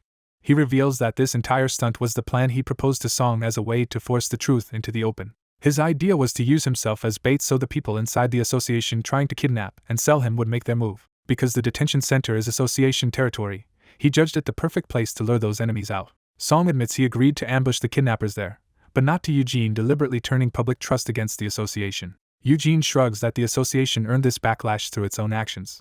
Song warns that Eugene's response was extreme and says he could still shut the operation down and send him back. Eugene dismisses the warning, irritated that Song is hesitating now. He points out that powerful figures have kept the detention center running despite its lack of readiness, manipulated the media, and already covered up a previous Seokwon incident. Recalling all the corruption and the way the association protected abusers, Eugene challenges Song for still standing with them. He finally reveals the personal wound beneath his anger. This same system is what destroyed his previous life, and he insists a public servant should stand with the people instead. A senior hunter coldly challenges the idea that ordinary people should decide the association's future. He argues that if the association collapses, uncontrolled S-class hunters will throw society into chaos. Pressing the point, he asks whether civilians really think they can manage beings as dangerous as monsters. He warns that wishing for such a world is one thing, but pretending to stand equal to S-classes is delusion. Yu-yun immediately rejects that hierarchy and tells him he is the one misunderstanding the situation. He explains that they never wanted the association destroyed, only restored to something sane and functional. Using the food in front of him as an example, he says the system was not rotten from the start, and only decayed when outsiders seized the top positions. His solution is to remove the corrupt figures and return authority to experienced people who actually belong there. With deliberate confidence, he presents that plan as simple common sense. He goes further and openly suggests that the man before him should take the presidency. The officer is stunned to hear himself named as the ideal replacement. The shock of the proposal breaks the room's tense stillness. Something topples as the officer's composure slips under the weight of the suggestion. He grabs Yu-yun and accuses him of carelessly trying to hand power to someone just because he is strong. Even while admitting he is an A-class doing this much already, he rejects the idea that strength alone qualifies him to rule. Demanding honesty, he asks why Yu-yun truly wants to place him in that position. Yu-yun mocks any noble-sounding answer and makes it clear he expects the truth. He insists that he is completely serious. Yu-yun explains that if the association keeps chasing profit, they will never stop the spread of dungeons and need leaders who can adapt quickly to the changed world. But he also says the officer's refusal to use his own authority responsibly is no virtue, because denying his power changes nothing. Still held by the collar, Yu-yun finally states what he actually wants. What he wants most is for his brother Yu-yun to be allowed an ordinary school life. He imagines simple things for him, like making friends and dating, and the officer is caught off guard by how personal the answer is. Yu-yun continues with an even more mundane dream, his brother coming home drunk after a night out with friends and getting scolded by family. He bitterly notes that even that is impossible now, because an S-class body cannot even get drunk, so he cannot be the normal older brother he wanted to be. He admits that, at heart, he and the officer want the same thing, a world without dungeons or hunters, like before. The officer answers that they cannot simply rewind history. That reality forces a pause between them. The officer loosens his grip, no longer treating Yu-yun as just a provocateur. Instead, he places an alarm device within Yu-yun's reach. He tells him to press it when the kidnappers arrive. Left holding the device, Yu-yun quietly recognizes that the world has already changed too much for old wishes alone to matter. As the officer walks away, he condemns Yu-hyun's habit of longing for the past while pretending he has no power in the present. He argues that accepting corruption, inconvenience, and the broken system as inevitable is itself a misuse of the immense influence Yu-yun already holds. Night settles over the detention center as that accusation lingers. Later, Yu-yun waits alone until someone arrives and addresses him by name. He is informed that he is being transferred to another detention facility. He appears to comply and reaches toward the alarm as if to follow the plan. But the transfer is revealed to be a trap. Once the kidnappers appear, the signal is supposed to trigger an ambush. The officer turns back, expecting Yu-hyun to activate it. Instead, he notices the alarm has been left untouched. Yu-hyun apologizes inwardly, deciding that being kidnapped is the only way to force the association into a crisis it cannot hide from. He goes with the abductors willingly, already committed to using himself as bait. The kidnappers load him into a black car and leave under the guards' noses. The escort proceeds as if everything is routine, helping the deception hold. Yu-hyun quickly realizes this is no official transport at all. Inside the car, the fake escorts joke crudely to lower his guard, while another tells him to stop talking nonsense. Yu-hyun plays along with a light remark about blood types, while hidden curse contracts react to the breach in his restraints and begin transmitting. Calmly revealing he prepared for this, he explains that he set up multiple curse contracts to function as communication devices. By breaking one of those contracts now, he sends word of his abduction to the World's Edge Guild. The captive reveals he hid his blood type by writing contracts that forbade discussing it, then learns the kidnappers have finally arrived. A spectral scout reports that the target is being tracked toward Gangseogu and confirms the kidnappers switched vehicles along the way. The magical tracker follows the new car from above, keeping the pursuit locked onto the moving target. At a command center, the team receives the vehicle's license plate and moves to identify it immediately. Suk takes charge of the search, confident he can trace the kidnappers through the plate number. Watching from above, the scout worries they may be too late and considers intervening at once. Before any rescue can begin, the kidnappers unexpectedly stop their cars again and gather around the prisoner. The bound young man is pulled out and handled like cargo while he tries to understand what they are doing. In the middle of that transfer, he suddenly triggers a teleport and vanishes from the roadside. The kidnappers react instantly, knocking him down as soon as he reappears and preventing any escape. Once he is subdued, they order his belongings stripped away, treating his condition only as a matter of preserving his sale value. Pinned to the floor, he realizes he has been teleported onto a plane and starts wondering who has the power to move him like this. His restraints and personal items are removed one by one as the kidnappers search him thoroughly. He protests the humiliating search, but they remind him that kidnapping itself has already put them far beyond caring about legality. Trying to protect what little he has, he begs them not to take his earring and points out that they themselves said he must not be damaged.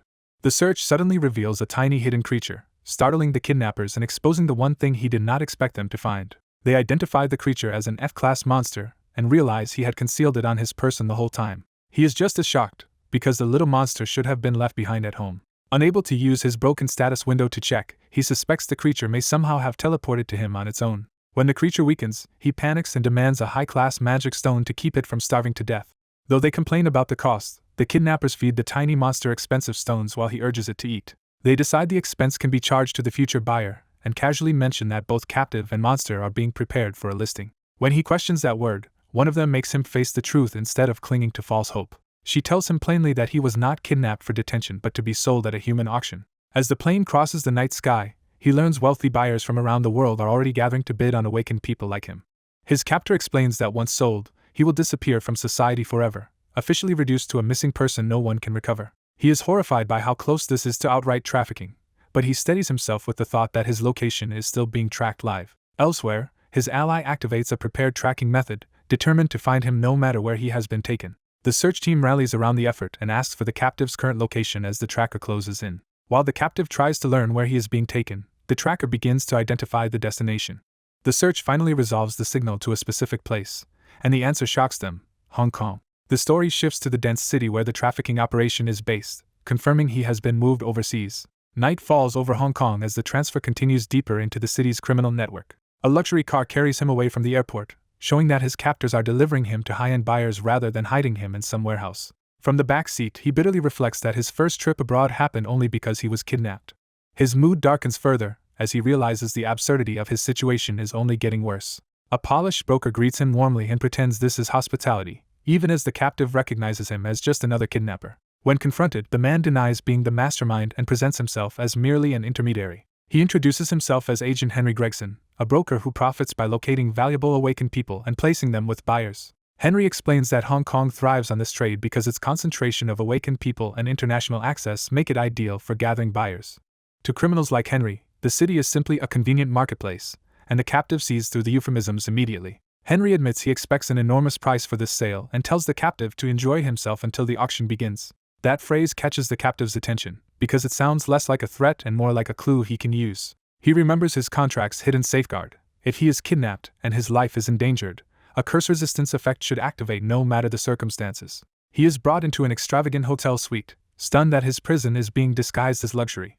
Henry encourages him to relax there, treating captivity like premium service while a bodyguard stands by to enforce it. When the captive tests whether this kindness is real, Henry explains that they need him healthy and presentable because he is a valuable F-class item. Henry grants him access to the hotel's amenities but makes clear that a guard at the door makes escape impossible. After Henry leaves, the captive is finally alone in the suite with the tiny monster and a brief chance to act. He deliberately breaks the contract's restriction, triggering the hidden curse resistance clause and sending a covert notice that he has arrived safely.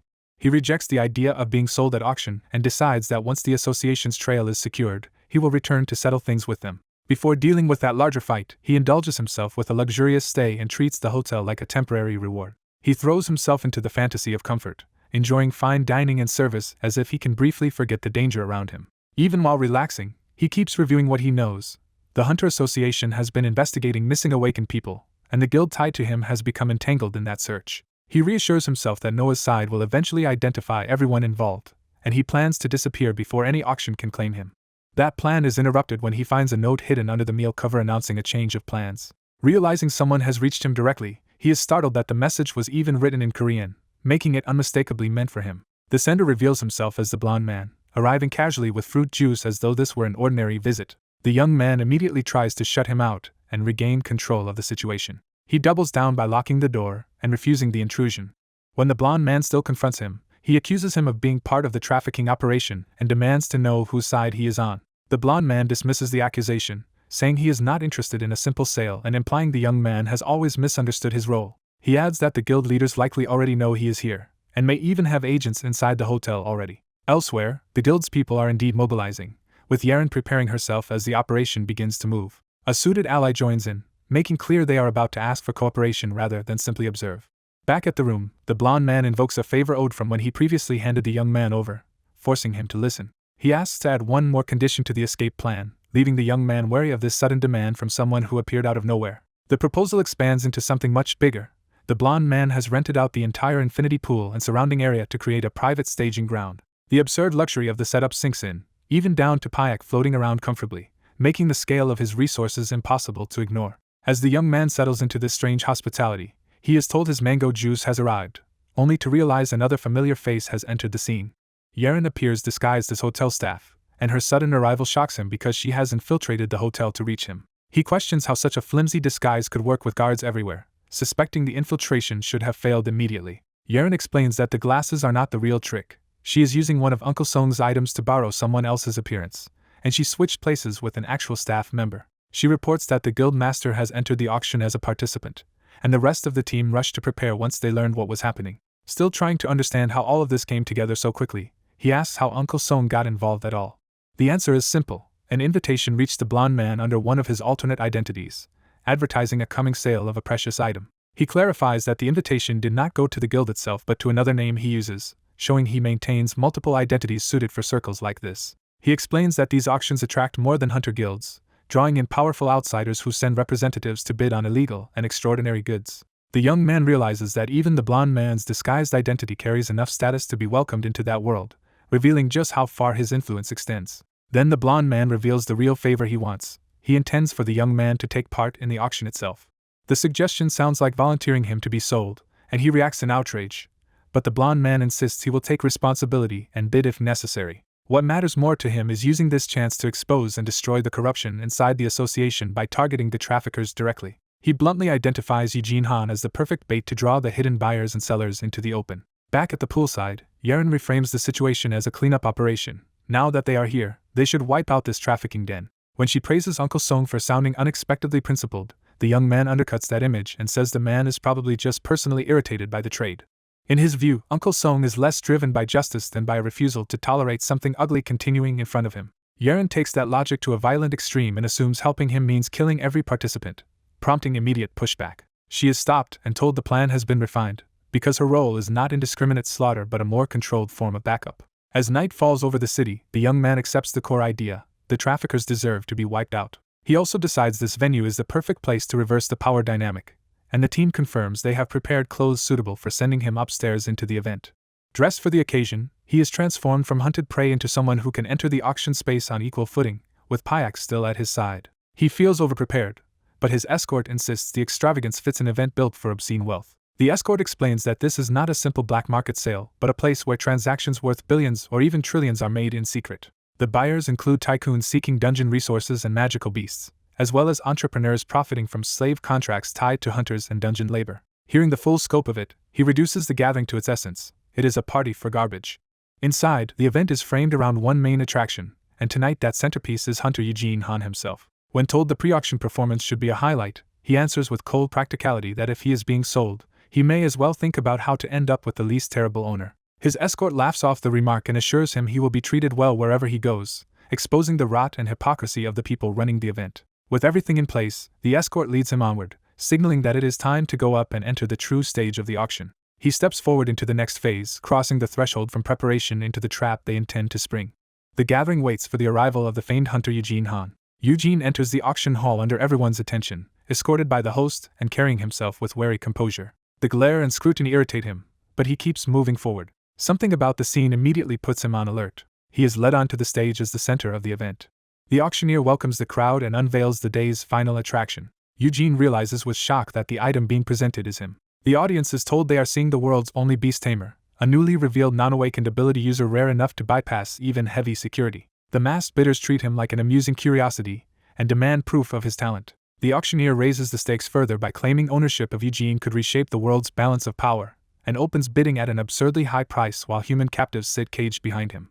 He publicly identifies the merchandise as Han Eugene of Korea. Eugene snatches the microphone and openly condemns the illegal auction and the people running it. The room falls into a tense hush as he forces the buyers to listen. He rejects being treated as an object and insists that, for now, he stands before them as a person equal to them. He makes clear he has no intention of being sold indiscriminately, and warns that his skills cannot be exploited efficiently through brute force.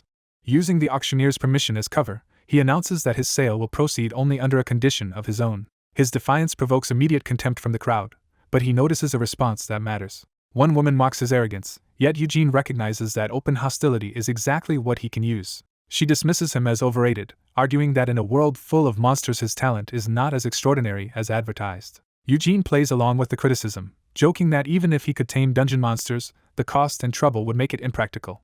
He keeps baiting the room by downplaying his value and insulting their assumptions, drawing the woman further in. The woman steps forward, eager to expose him. To test him, she releases a chained monster into the hall. Eugene is caught off guard by how far she is willing to go. As the beast is unleashed near the stage, the crowd realizes the situation has become genuinely dangerous.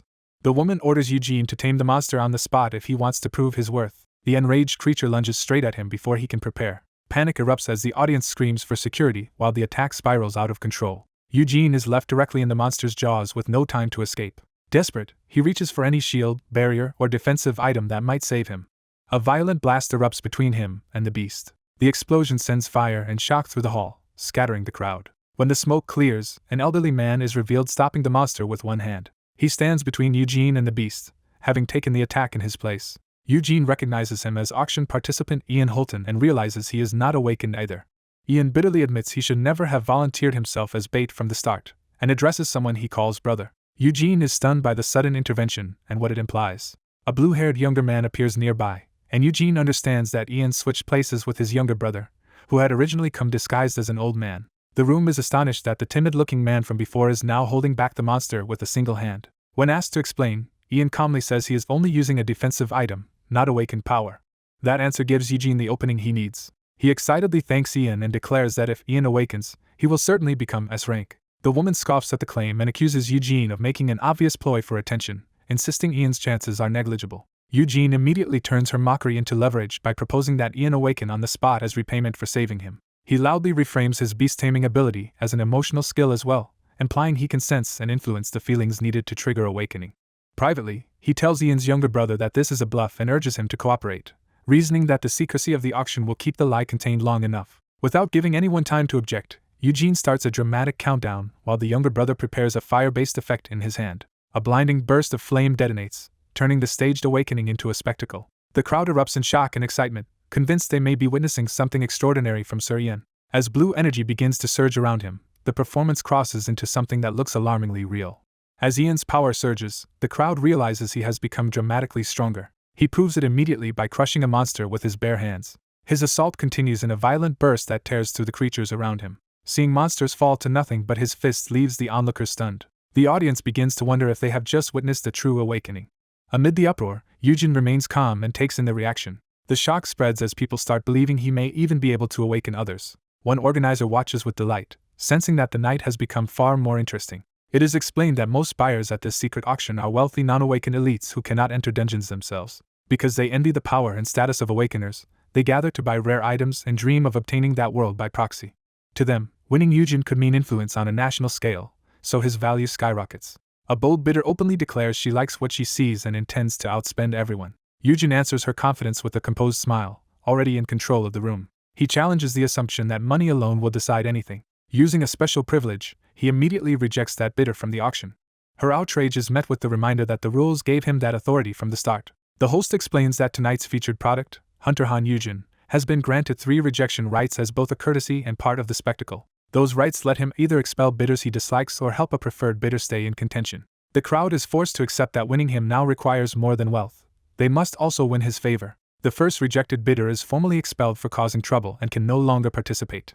Eugene turns the humiliation into entertainment, noting that everyone will now compete for his approval. When the crowd demands to know what he wants, he makes clear that character matters more than empty showmanship. Since he cannot judge everyone personally, he proposes evaluating potential owners through the items they choose to present. He calls on them to bring forward the item they are most confident in. He raises the standard further, demanding not only the ability to obtain precious items, but also the generosity to present them without hesitation.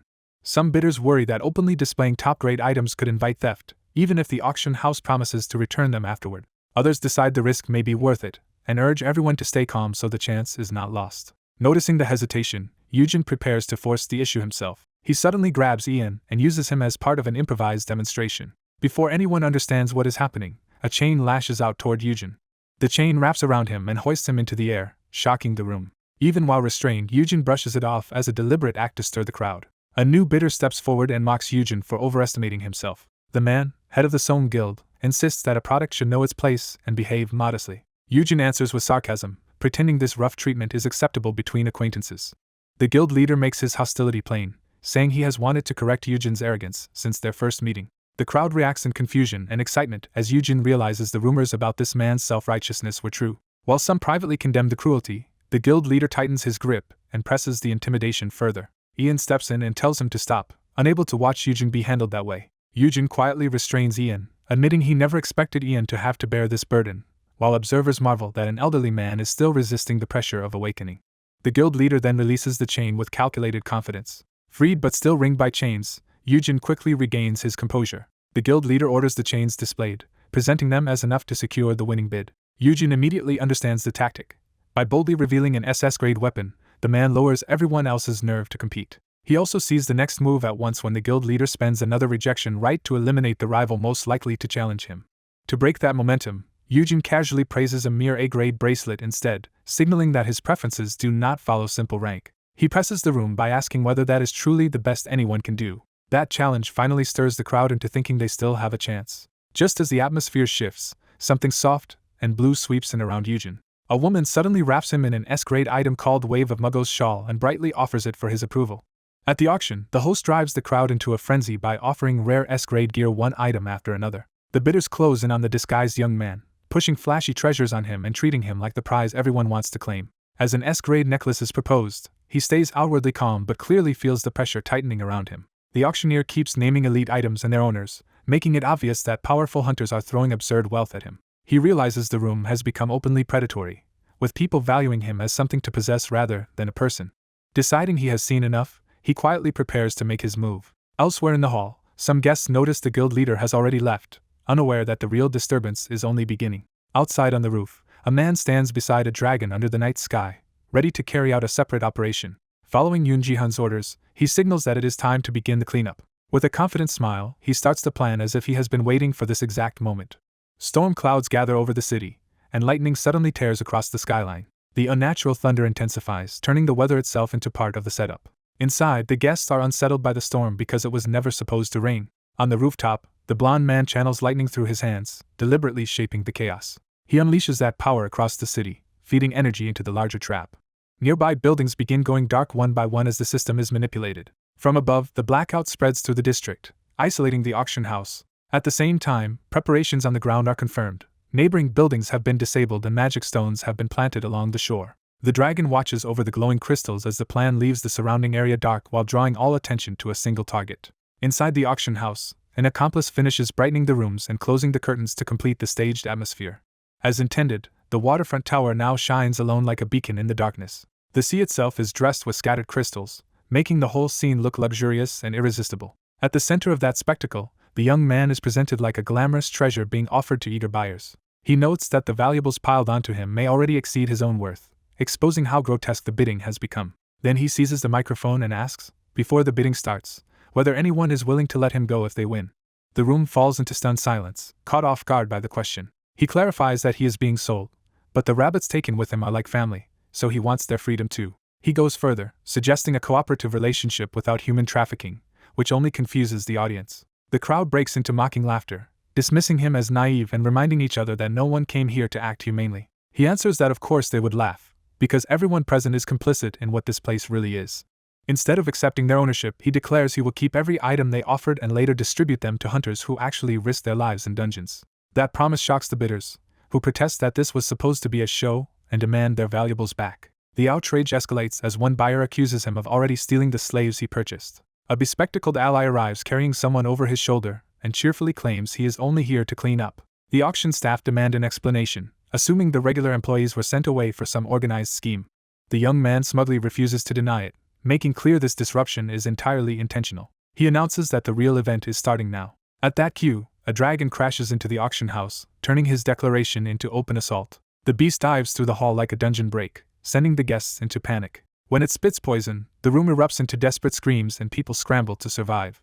The crowd flees in chaos as the attack tears apart any remaining pretense of a refined auction. In the middle of the turmoil, the young man and his ally mount the dragon, and he tells Noah to hold on while he takes a short break from fighting. A swirling portal-like force opens through the hall as the dragon carries them through the collapsing scene. The dragon bursts out toward the open night, escaping the building in a shower of debris and light. One of the men below realizes too late that Yerem's side is involved in the operation.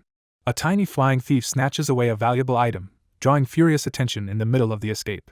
Its owner yells for help and rages over his stolen goods while another victim struggles beneath the ongoing commotion. Below, the hidden holding area is exposed as a pit full of captives, and the traffickers try to threaten the intruders with the consequences of revealing it. An accomplice calmly dismisses the threat, saying no scandal will leak because something rising from below is about to devour everyone there. That final revelation leaves the auctioneer reeling as the scale of the trap becomes clear. A sudden disturbance below makes one of the riders realize something dangerous is rising toward them. Beneath the sea, a massive dark current surges upward while the group remains directly in its path. The dragon rider urgently orders Yerem to take over flying so he can deal with the threat himself. As the waters twist into a black waterspout, he recognizes the phenomenon with alarm. Two red lights appear inside the vortex, revealing that the whirlpool is not natural.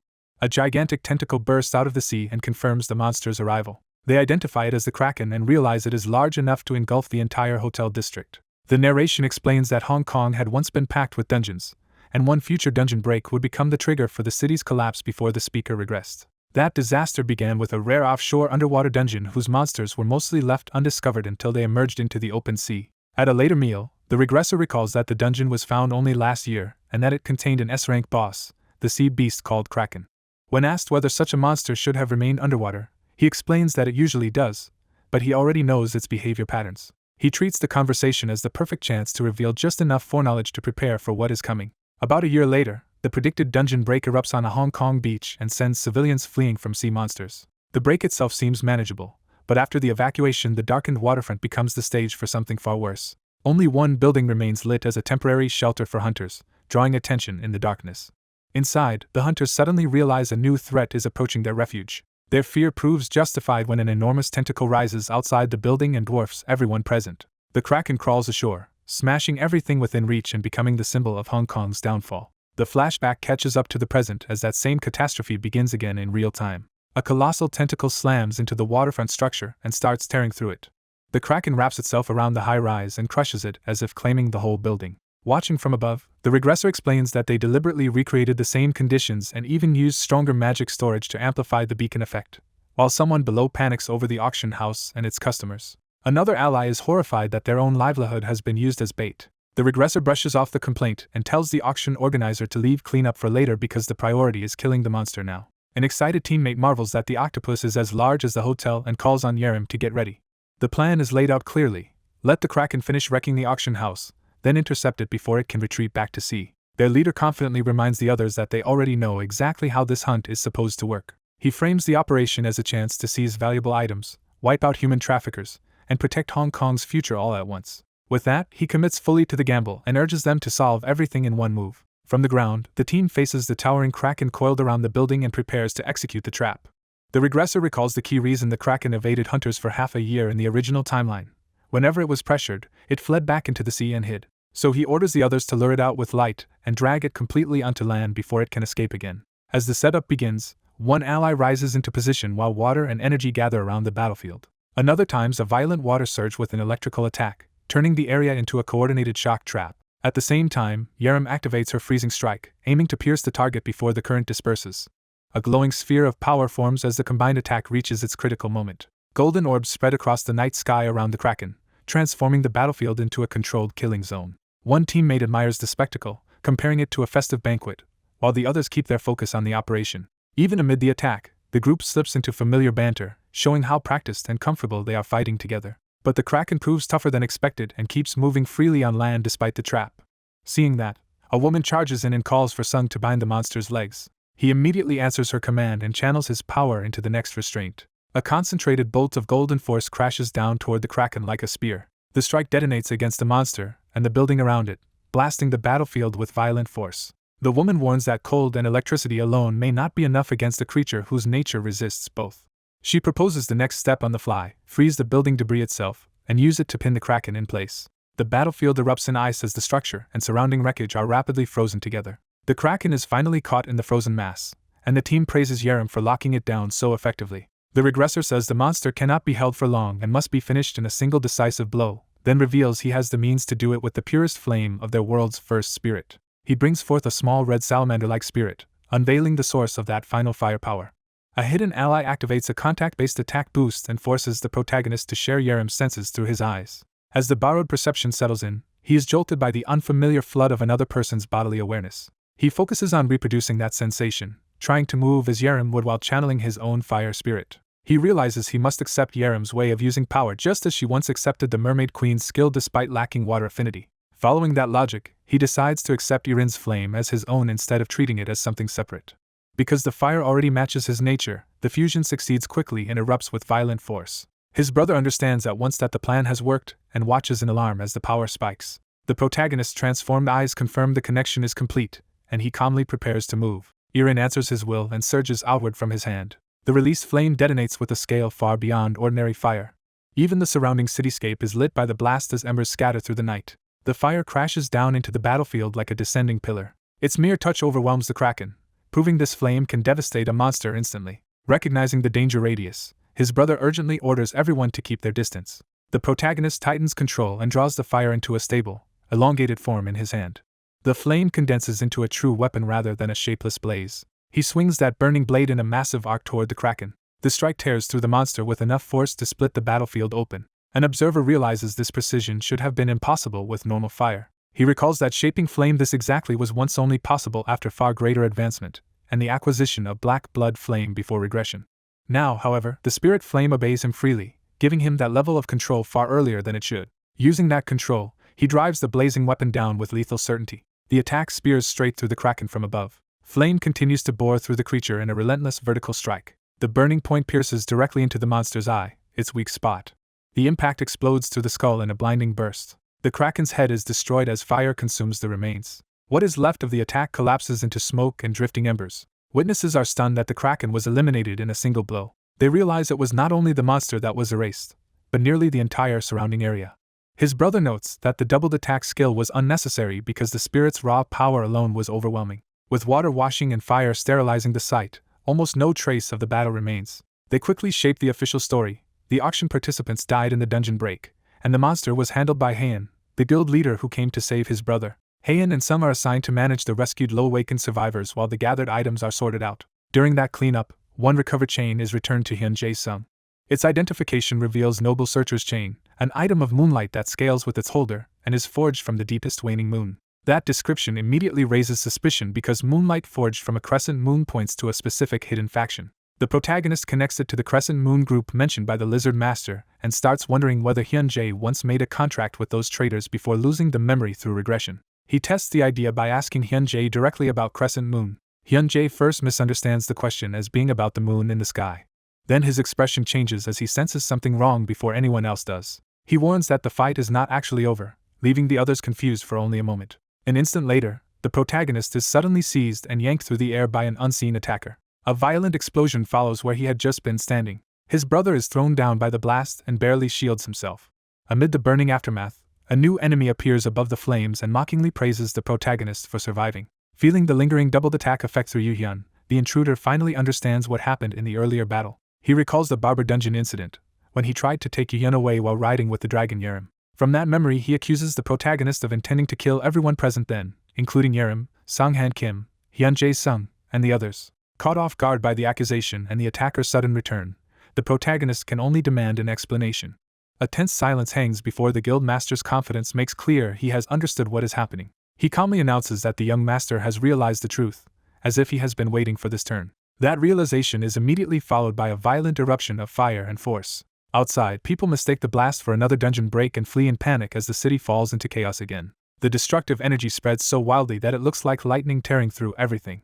In the middle of the blast, one man shields another and tries to pull him out of the danger. Even while restraining Yu-Yun, he begs him to stop and settle this without more violence. The guild master is struck by the surging flames but still remains standing against the attack. Another force crashes into the clash, trying to interrupt the fight and force both sides to stop. Yu-Hyun realizes this resembles the first time Hyun-jae shared the doubled attack effect, when Hyun-jae nearly killed everyone while he himself was unconscious.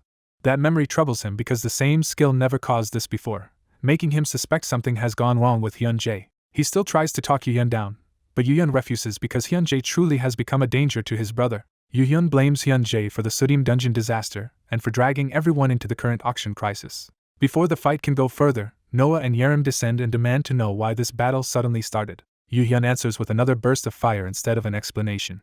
The attack shoots upward toward the newcomers, turning his hostility on them as well. The others are horrified that the guild master now seems to be attacking allies without reason. Hyun-jae, burning and half detached, decides that anyone who interferes should simply be erased. His thoughts turn fully destructive, and Yu-Hyun is shocked by how far Hyunjae's mind has slipped. Hyun-jae resolves to burn everything that threatens his brother, reducing the world to something simple and manageable. Yu-Hyun carries the unconscious brother away through the flames, trying to escape before Hyun-jae does something worse. Watching Hyunjae's behavior, the others conclude he has completely lost control. Then they notice his glowing eyes and realize this is not ordinary rage. Because both Hyun-jae and Island show the same red-eyed state, they suspect this madness is a side effect of accepting Island's power. Trying to remove the source, one of them grabs the small fire spirit outright. At the same time, a teacher class support skill is activated, as if someone is digging through buried knowledge to find a way to respond. The one holding Island realizes the spirit's heat is overwhelming and dangerous to handle directly. Yu-Hyun pauses with his brother over his shoulder, confused by the sudden intervention and by what has been done to the guild master. Others call out in alarm, trying to understand what the guild master did and whether Yu-Hyun can still be stopped. The battlefield erupts again, forcing everyone to keep moving through the spreading fire.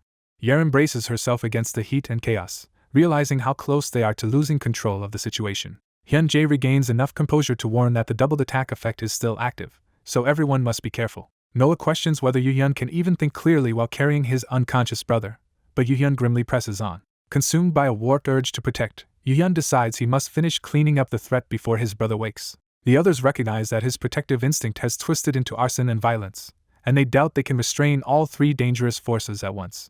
Meanwhile, the unconscious brother finally wakes somewhere else, disoriented and staring at a ceiling he recognizes. He realizes he is in the old house where he and Yu-Hyun used to live before dungeons changed their lives. The familiar home confirms he has been brought back to the place the brothers once shared. Still confused about why he is there, he hears a voice greet him. He turns in surprise toward the source.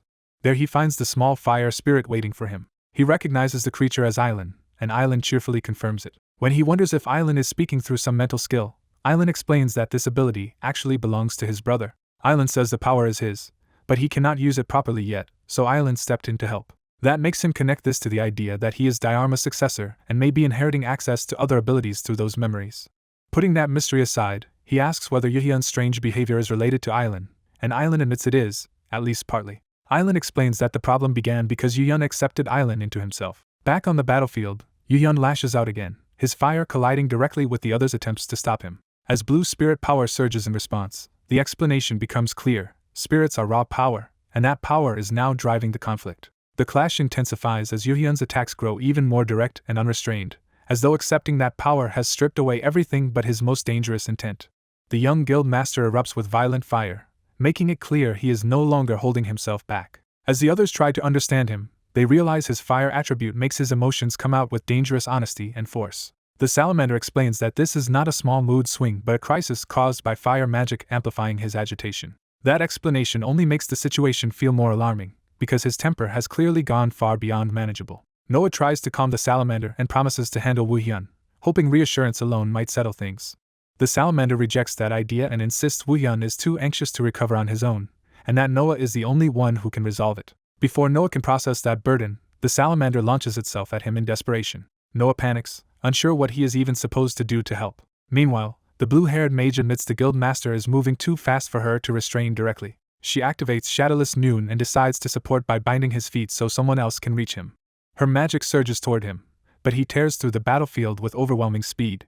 Instead of being caught, he answers with a towering burst of fire that overwhelms the attempt. The others realize they cannot even approach him safely and that all they really need is one opening to touch his shadow. The blue-haired mage asks whether any object can trigger the shadow effect, searching for an indirect way in. The blonde guardian offers Griffin's feather, a wind tool that can briefly part the flames and create that opening. She considers copying the earlier light-based tactic, but he warns that ordinary materials like gravel would just burn away. They conclude Wu Hyun is unconsciously reproducing something close to his teacher's released power, so a repeated trick will not work twice. The guardian adds that the flames are so intense they instantly destroyed the kraken, meaning almost nothing can endure contact. As they face him, the guardian studies Wu Hyun's condition and senses something deeper than simple rage. The blue-haired mage feels the same contradiction. The guild master is terrifying, yet his will does not feel like that of someone simply trying to crush them. The guardian recognizes the pattern as the same protective obsession their guardian once showed. With that insight, they commit to confronting him directly, believing they may still be able to bring their guild master back. Wu Hyun answers with a massive vortex of fire that turns the battlefield into a furnace. Seeing the danger escalate, the blue-haired mage orders Noah to take the salamander and get to safety first. Even while retreating, she cannot understand why the guild master is acting as if everyone around him is a threat. At the center of the blaze, Wu Hyun stands consumed by fire and locked inside his own turmoil. Back with the salamander, Noah finally starts piecing it together, and wonders if anxiety is what changed Wu Hyun. He first doubts that someone as powerful as the youngest S-rank guild master could be shaken so badly, but the salamander points to his brother. The salamander explains that just after Wu Hyun had finally reconciled with his brother, that fragile bond was disrupted by a stranger being accepted into the family. Then another outsider was brought close as a friend, deepening Wu Hyun's fear of being displaced again. On top of that, Wu Hyun was repeatedly hurt by outsiders and in dangerous incidents, reinforcing his distrust and insecurity. Now, with his brother kidnapped and put up for auction, Noah realizes Wu Hyun's breakdown has been building for a long time. The salamander confesses it can no longer stay neutral, because Wu Hyun cannot bear losing his brother and being left alone forever. Noah argues that Wu Hyun could still find other people to love and trust, but the salamander rejects that as impossible for him. It insists Wu Hyun's fear runs so deep that he cannot imagine a future where anyone else truly stays by his side. The outburst turns absurdly absolute, but beneath it Noah hears the real point. Wu Hyun believes abandonment is inevitable. The salamander ties that fear to recent events, especially Hyun Jae-sung's attempt to kill everyone and take Wu Hyun's brother away. On the battlefield, the guardian blocks another violent wave and realizes the young master's jealousy and possessiveness are stronger than expected. Wu Hyun's answer is ruthless. Anyone who threatens to steal what matters to him is nothing but a thief. He drives that belief into a devastating upward surge of fire meant to punish and erase the offender. His fury sharpens into a simple conviction that thieves deserve no mercy, only judgment. The attack crashes down with enough force to obliterate anyone still in its path. At that moment, the guardian catches the incoming support and prepares to turn it into a counter. A torrent of wind and water tears through the inferno, finally carving open a path through Wu Hyun's flames. The blue-haired mage sees the fire clear and immediately calls for the strike they have been waiting for.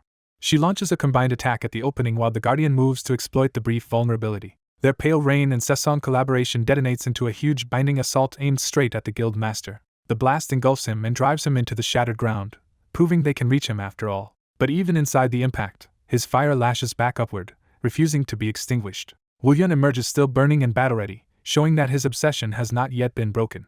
The dark-haired fighter opens with a barrage of lightning-charged attacks, trying to overwhelm his opponent before he can recover. When the strike burns through the ice before even landing, he realizes ordinary freezing power cannot contain this enemy. That failure forces him to reassess the fight in an instant and search for a different way to pin the man down. He shifts his control of the battlefield, sending blue energy across the ground to cut off movement instead of relying on direct impact. Confident in his preparation, he reveals that the ice was only a carrier and that the real trap is lightning-infused crystal designed to keep attacking even after melting. The fragments clamp around the blond man's legs, anchoring him in place and turning the terrain itself into a restraint. With his opponent's footing stolen, the attacker declares that he can finally strike without having to chase him. He detonates the trapped area in a massive burst, betting that raw destructive force will finish the fight. Watching the blast churn, he wonders if even a top-ranked hunter could survive an attack at that level. But the blond man emerges from the aftermath still advancing, proving the explosion was not enough. Seeing him intact, the attacker immediately understands that something unusual protected him. The answer becomes clear when the dark-haired fighter channels the lightning into his sword, using the weapon itself as a conductor. His red-eyed focus hardens as he commits to turning the blade into the center of the storm. He swings through the charged current, converting the unstable energy into a controlled, lethal strike. The blond man realizes too late that a weapon sturdy enough to absorb that much electricity will turn every shattered fragment into a bomb. The sword-triggered chain reaction erupts overhead, multiplying the attack into a field of explosions. Elsewhere, a young man holding a salamander-like creature feels the building shake and realizes the battle outside is escalating. The creature dismisses it as outside fighting, but the young man insists they need to calm Yu-hyun before things get worse. The creature claims the solution is simple, as if emotional reassurance should be obvious. It urges him to comfort Yu-hyun by openly telling him he is a precious younger brother, and that he is loved. Embarrassed, the young man hesitates, and the creature immediately challenges whether he actually cares for Yu-hyun. He protests that affection is not the issue, and the creature pushes back that saying it often is still worthwhile because love should be spoken, not assumed. Amid the inferno outside, the dark-haired fighter presses on with the conviction that being loved is something every living being needs to hear. From the edge of the flames, he checks whether the blonde man is still alive, treating his survival as likely rather than doubtful. The blonde man is down on one knee and battered, but he has endured the assault. He lifts his head with cold resolve, showing that the damage has only sharpened his intent to kill. Deciding survival is enough, he summons a red magic circle and prepares a finishing move instead of testing his opponent further. Multiple crimson projectiles rain down from the formation, turning the area into a targeted execution zone. He commits fully, convinced this attack will erase the dark-haired fighter without leaving any trace behind. Before the strike can close in, a surge of blue force crashes into the red inferno and tears open the killing field. Inside the clash, the dark-haired fighter braces with his sword and forces his way through the flames rather than retreating. His expression shifts as he senses an opening and prepares to exploit it at close range. At the same time, another blue-powered ally unleashes support from above, adding pressure and disrupting the blonde man's control of the attack. The dark-haired fighter seizes the moment by grabbing his opponent's coat, refusing to let him regain distance. He drags the blonde man bodily through the air, turning the duel into a direct collision course. Both men commit with reckless intensity, each trying to overpower the other before the next instant passes. Their clash ends in another violent explosion that swallows them both. A young man jolts awake from the aftermath, disoriented and unsure whether he has survived or returned to reality. As daylight comes into focus, he wonders if he is back in the real world and what became of everyone else. He discovers he is in bed between two sleeping companions, both draped over him as if they collapsed there after the crisis. One of them mutters in his sleep and keeps fighting an absent enemy even while unconscious. The other stirs just enough to recognize him, then immediately drifts back off, leaving him to process the absurd scene alone. He decides neither of them behaves remotely like normal humans and privately concludes that whatever happened while he was out must have been intense. After slipping away, he notices a small creature nearby and confirms that, despite the chaos, everyone seems physically unharmed. Looking around the intact room, he realizes they are still in Hong Kong and struggles to understand how they ended up in a different hotel after the previous one was destroyed. The television answers part of that question by reporting that Hong Kong is in shock over the Kraken's appearance. The news explains that the affected hotel has sunk and melted deep below the surface, and many guests cannot even be identified because they were registered under false names. Hearing that scale of destruction, he concludes with horror that his group caused even more damage than the Kraken itself. He tries to reassure himself that the danger is over now that the Kraken is gone, but quickly realizes one serious problem still remains. He fixes on Sung Hyun-jae as the unresolved issue, and decides he has to deal with him personally. Yu-hyun reconsiders the man before him, realizing that if his old claim about ending the world was true, then Sung Hyun-jae's power may actually be necessary. Even so, he decides he cannot trust Hyun-jae near him, while the man remains a danger to the people he cares about. He reminds himself that Hyun-jae would kill without hesitation if someone blocked his path, so he resolves to confirm the truth and cut ties if needed, because he cannot fail those under his protection. The tense thoughts are interrupted when Hyun-jae casually wakes him and acts as though they are simply sharing a normal morning. That normalcy becomes stranger when breakfast is offered and the household slips into an almost domestic routine. Yu-hyun nearly answers on instinct before catching himself, still thrown by how ordinary this situation feels. His attention shifts to the severe burn on Hyun-jae's neck, forcing the danger of the previous day back into focus. Hyun-jae explains that the fire came from the young master's unusually intense flames, which suppress regeneration and will take days to heal. He adds that he gave his flame-resistant coat to Yerim so she would not be injured instead. That answer only deepens Yu-hyun's suspicion, because this is the same man who once seemed willing to let everyone die. Hyun-jae meets that accusation with a faintly amused expression instead of any real remorse. When he toys with the idea that this might make him seem decent, Yu-hyun rejects the act outright. Hyun-jae dismisses his own kindness as nothing more than managing a useful possession. He says he protected the young ones because damage to them would damage Yu-hyun, and he would rather keep Yu-hyun intact than let his item be broken. He even admits he wants to preserve that possession only until he grows bored of it. Yu-hyun is disgusted but no longer surprised, recognizing this as Hyun-jae's true nature. He firmly rejects being treated like property, and refuses to let Hyun-jae define him that way. Still, he acknowledges the debt for protecting Yerim and warns Hyun-jae to stay conscious to hear what comes next. Yu-hyun makes his position clear. If Hyun-jae's skill harms any of his people again, he will kill him with his own hands. Rather than backing down, Hyun-jae finds the threat interesting. He is intrigued enough to consider testing what kind of power could let Yu-hyun make such a promise against an S-class. Yu Hyun immediately decides he cannot allow that curiosity to turn into action. He realizes the safest course is to remain an F-class in Hyunji's eyes and quietly asks how to avoid losing the item Hyunjae is fixated on. At the same time, he draws a hard boundary and orders Hyunjae not to touch any of his people. He warns that there is a line Hyunjae must not cross, and both of them know exactly where it is. Hyunjae receives that warning with calm interest rather than offense. He probes the limit by asking whether Yu Hyun's line only protects the young, and Yu Hyun admits his standards can shift depending on the situation. That answer catches Hyunjae off guard, because Yu Hyun is reacting more sharply than usual. The confrontation is broken when the others wake and stumble in, surprised to find breakfast waiting and the two already deep into a strange conversation. One of them blurts out that the previous chaos happened because he had been trying to stop Yu Hyun. He quickly apologizes to Yu Hyun for what happened the day before. Yu Hyun tells him the violence was not really his fault, since he had been under the influence of the skill and had ignored attempts to stop him. He reassures him that things will settle once some distance is put between him and Hyunjae. Privately, Yu Hyun reflects that Hyunjae has always been anxious underneath everything else. A summoned creature points out that the two brothers had been separated for years and suggests the house still carries the memory of when they lived together. Yu Hyun realizes the setting itself may have been chosen because it was his favorite place. That possibility hits him hard. The creature explains that it likes the house because it was where Hyunjae once lived with Yu Hyun. Yu Hyun finally understands what the place means. He remembers that he was the one who moved away from this home. And he realizes Hyunjae had left too, in his own way. For all his status and power, Hyunjae may have remained emotionally stranded there, without any real place to belong. That thought brings back a memory of Hyunjae reaching out to him with unexpected gentleness. In that memory, Hyunjae had told him that no matter what happened, Yu Hyun was precious to him as both a younger brother and someone he loved. Yu Hyun now feels he should try to make up for the years they were apart, and stop assuming Hyunji's anxiety can simply be ignored.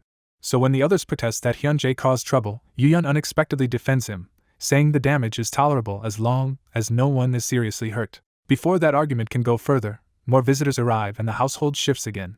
A bright fox-like summon bursts in excitedly, instantly derailing the heavy mood. It proudly presents a Hong Kong version of peace to celebrate the latest crisis being resolved. The absurd mascot caps the scene with flashy confidence, turning the aftermath into a bizarre, comedic cooldown. Eugene unexpectedly arrives at the guildmaster's place with peace, explaining that the guildmaster brought him there because the creature had been struggling without him. The guildmaster treats it lightly and jokes that this reunion should earn the guide another reward. Before the moment can settle, someone rushes in calling for Noah, sounding panicked and overwhelmed. The commotion spills through the house as the others realize Yeon is shouting for Noah over some new crisis. While the group tries to enjoy a brief break after the Hong Kong kidnapping incident, the larger fallout is already spreading. News of an entire beachfront hotel being destroyed becomes the opening move in a broader political attack. An association executive prepares to exploit the incident to corner the Hunter Association. He frames the recent kidnappings, auctions, and attacks as part of a coordinated effort to bring the association down. Media coverage and public statements intensify suspicion, with the association accused of internal corruption and blamed for Eugene Han's disappearance. Even while claiming Eugene has been found alive after a Kraken attack, the leadership uses the situation to perform concern and redirect attention.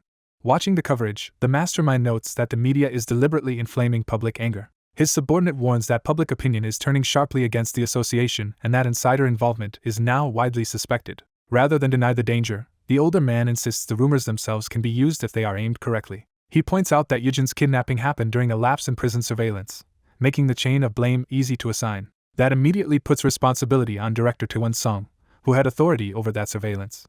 The mastermind is pleased that Taewon has already accepted responsibility, making him a convenient shield for the association's sins. Soon the press reports that the association will punish Director Song for negligence in Eugene's disappearance. Eugene and the guild master review the report and confirm that Taewon has indeed taken the blame. Eugene is frustrated that Taewon keeps sacrificing himself to protect the association instead of abandoning its corruption. The guild master agrees that Taewon's nature has never changed, no matter how much anyone has tried to test him.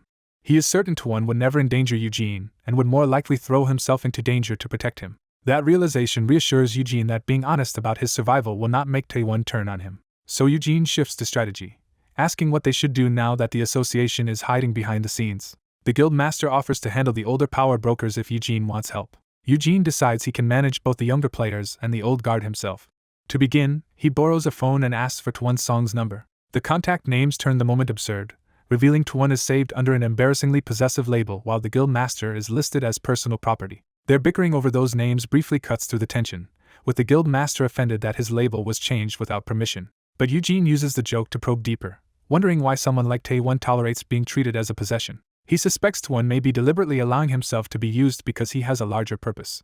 When the call connects, Taewon answers cautiously, still unaware of who is contacting him. Eugene immediately reveals himself and, under the guise of an anonymous blackmailer, confirms he is speaking to the director who was blamed for his kidnapping. The next morning, the confrontation moves to Incheon Airport. As Taewon arrives from abroad, reporters swarm him with questions linking Eugene's abduction to Awakened Auctions and the association's involvement. Even the press senses they are treading close to something dangerous, but they keep pushing. Taewon appears in person despite the pressure, still carrying the title of Director of Awakened Management. Onlookers wonder why he would expose himself to this humiliation when the media is clearly ready to tear him apart. The answer is Eugene's threat. If Taewon did not come to the airport, Eugene would publicly reveal what he knew about the association. Eugene has deliberately turned himself into a national victim so he can use that sympathy as leverage against the organization. The hostility becomes physical when something is thrown at Taewon in the middle of the crowd.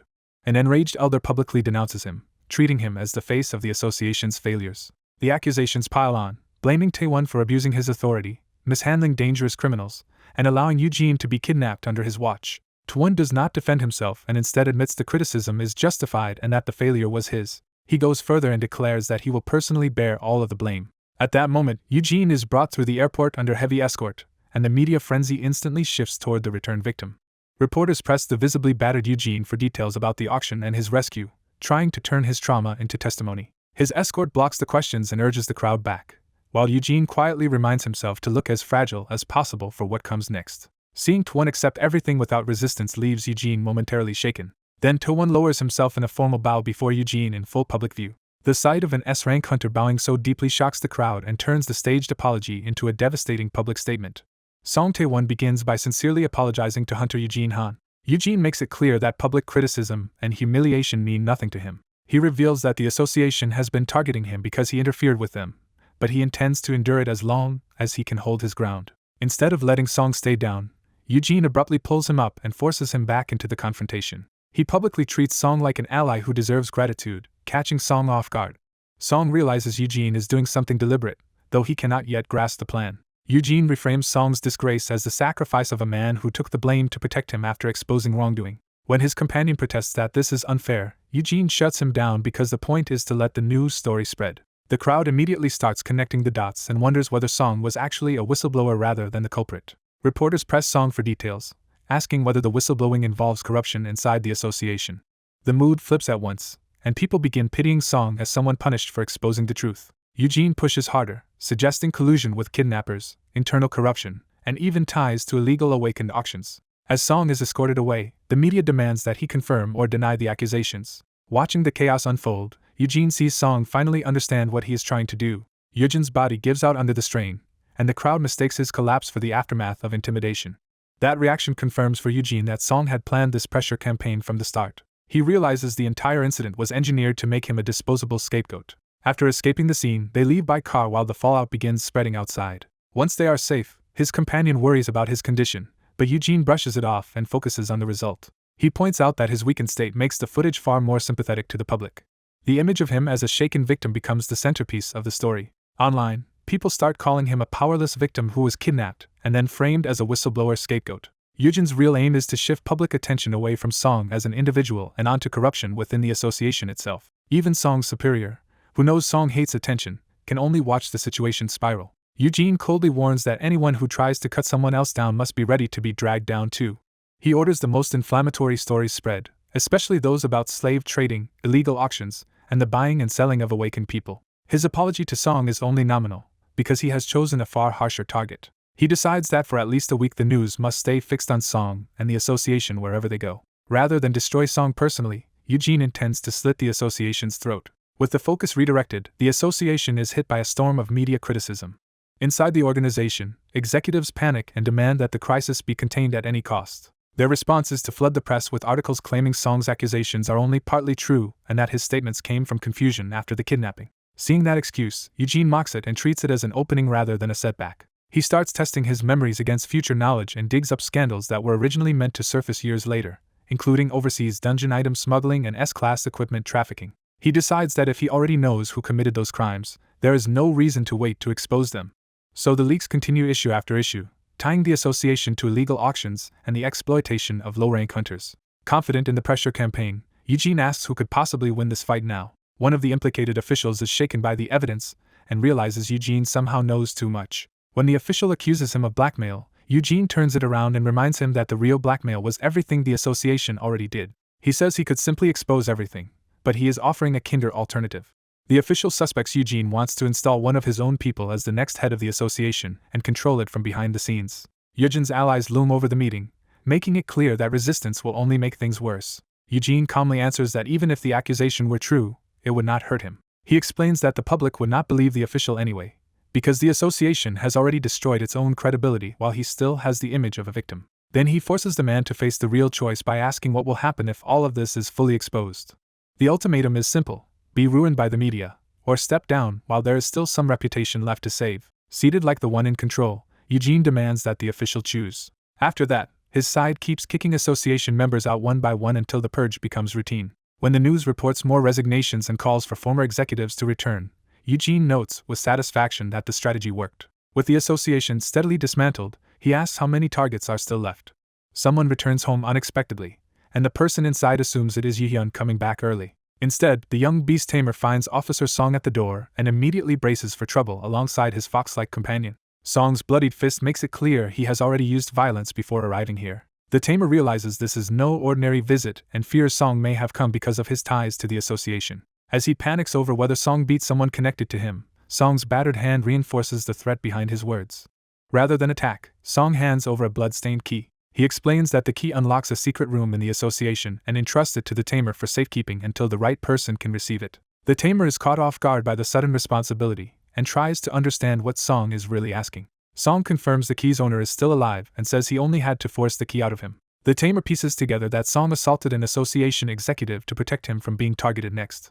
Even with the fiery beast looming over him, Song remains calm enough to judge the tamer's confidence. The fox spirit growls a warning, but Song is not intimidated. He acknowledges the tamer has several beasts under control, yet treats that as insufficient. Song bluntly tells him he is still far too weak to face the monsters gathering around him. He drives the point home by warning that a single mistake against such creatures could get him killed.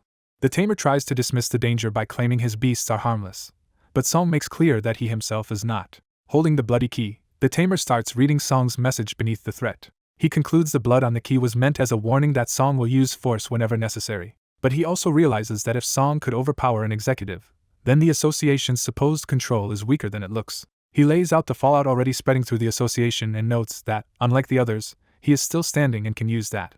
Song listens in silence as the younger man turns the situation into an opening. What makes it difficult for Song is that the tamer's reasoning is not wrong. Song decides the association has already lost enough people and prepares to leave before things worsen. The tamer stops him before he can walk away. With sudden intensity, he refuses to let Song leave so easily.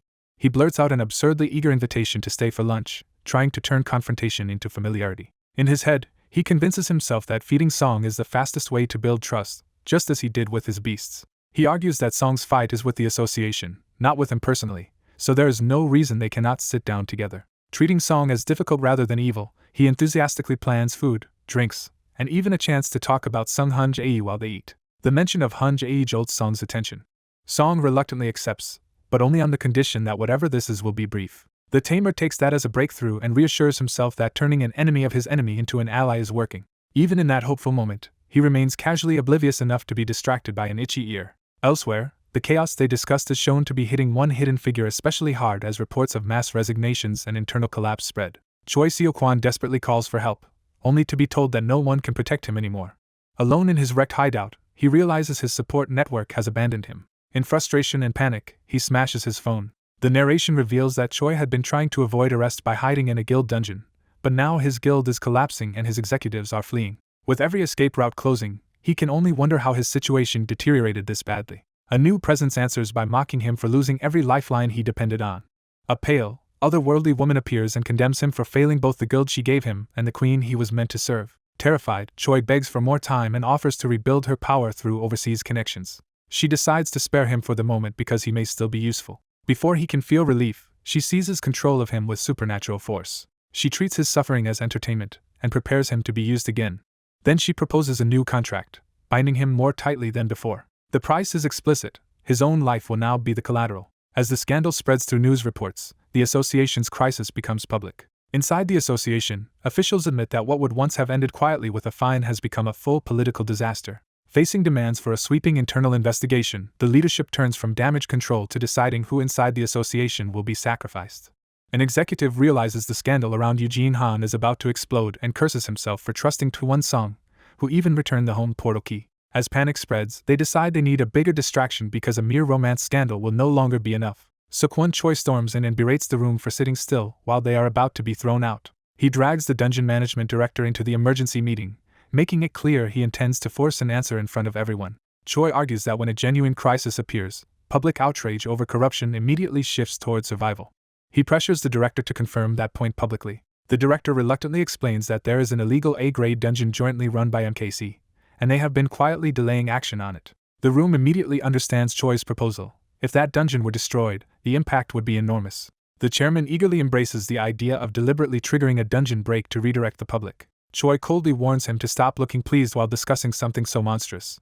He accuses the executives of planning to stall until now and declares that, instead of solving the problem, they are trying to push him into taking the fall with them. Still, Choi reveals he is willing to cross any line if it means protecting himself. Elsewhere, the story shifts to Eugen's quieter life, where one of the demonic bird companions noisily demands attention. The little monsters squabble over food like children, turning the scene into harmless chaos. Eugene explains that because he has been staying home while the news fixates on him, he has been looking after the demonic friends and trying to help them get along.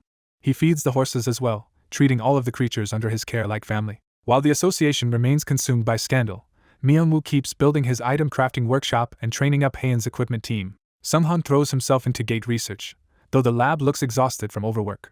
Do-hyun settles into the breeding facility after the Hong Kong incident and enthusiastically starts making signs for abandoned hamsters. When Eugene questions whether a hamster shelter can make money, the answer is essentially no, which is why Do-hyun still needs detective work on the side.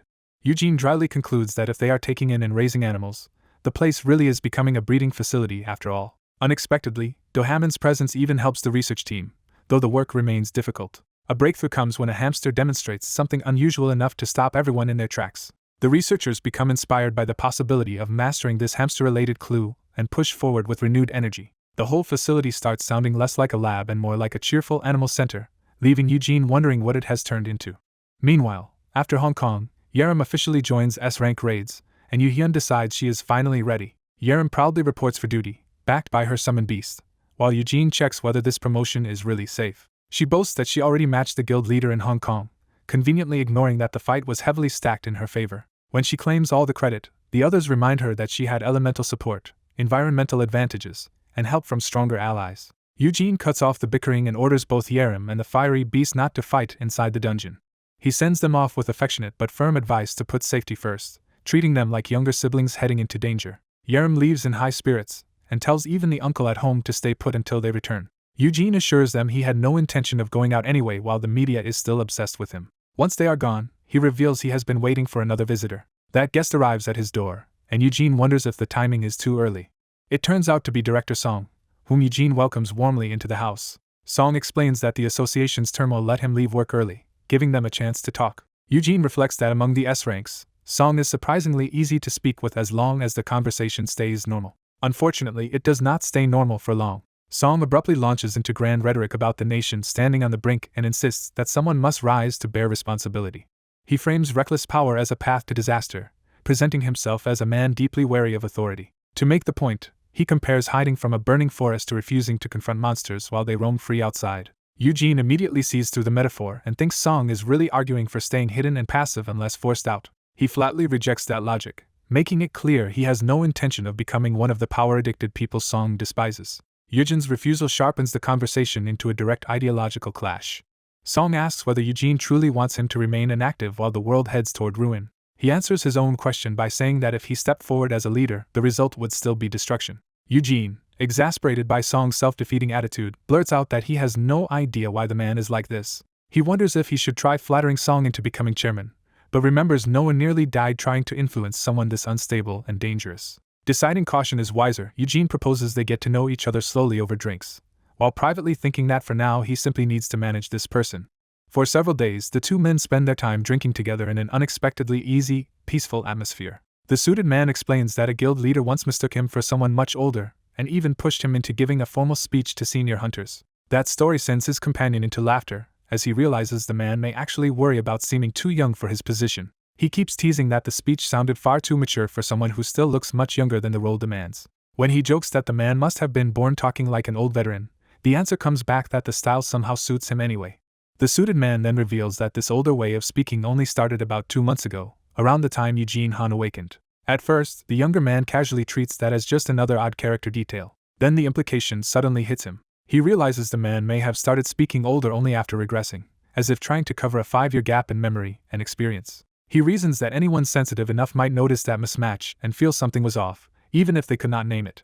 That thought turns dangerous when he considers that if Hyun Jae-sung truly sensed the inconsistency, he might eventually remember the past timeline and discover the regression. Before the suspicion can go further, both men are jolted by an urgent alert. The phone announces an A-class dungeon break near Gangseogu, turning the quiet evening into an emergency. The suited man immediately decides to investigate, noting that other top hunters are already tied up inside dungeons. The younger man instantly finds the timing suspicious, since most S-rank hunters are unavailable and Yerim and Yoo-hyun are also occupied.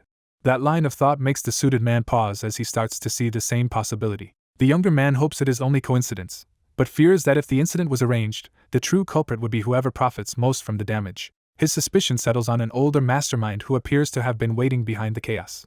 With no time to waste, the younger man throws a jacket over himself and prepares to move. The suited man tells him they should first help with traffic control and evacuation, because if this is deliberate, minimizing casualties matters more than anything.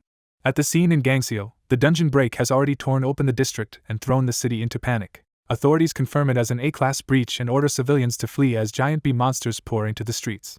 Amid the disaster, a low-ranked hunter forces himself forward, trying to steady his fear with the reminder that he is still a C-class. He convinces himself he can quickly save the trapped civilians if he just handles a few monsters first. That confidence lasts only a moment before a giant bee overwhelms him mid-charge. He is torn apart instantly, his attempt at heroism ending in a brutal death. The civilians nearby are left frozen in terror as blood and debris rain around them. One of them breaks down in despair, begging for anyone to save them. A bee lunges in for the kill. It is smashed away by a sudden, overwhelming strike before it can reach them. The suited man arrives in time, clears the immediate threat, and first makes sure the survivors can still move. He orders them towards shelter while he prepares to hold the swarm back. At the same time, Noah takes dragon form overhead and begins intercepting the incoming bees from the air. The rescued civilians recognize Woojin Han and Noah, and their panic shifts into relief as they are rushed to safety. From above, Woojin offers to coordinate with Noah using his flying skill, but the suited man refuses because the battlefield itself is enough for him.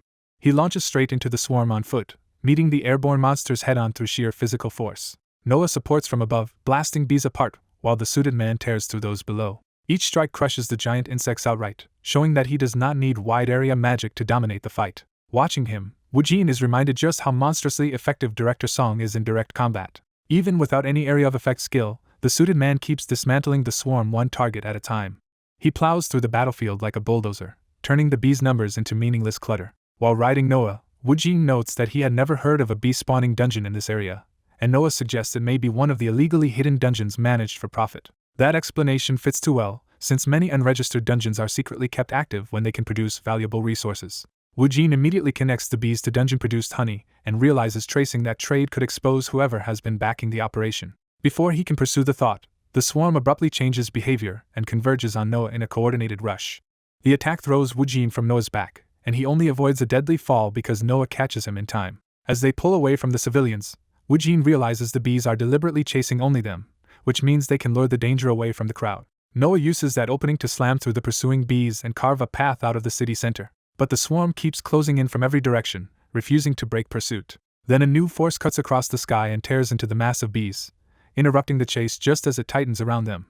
While being carried through the air, Eugene fights off nausea and worries that his poison could erase the swarm instantly.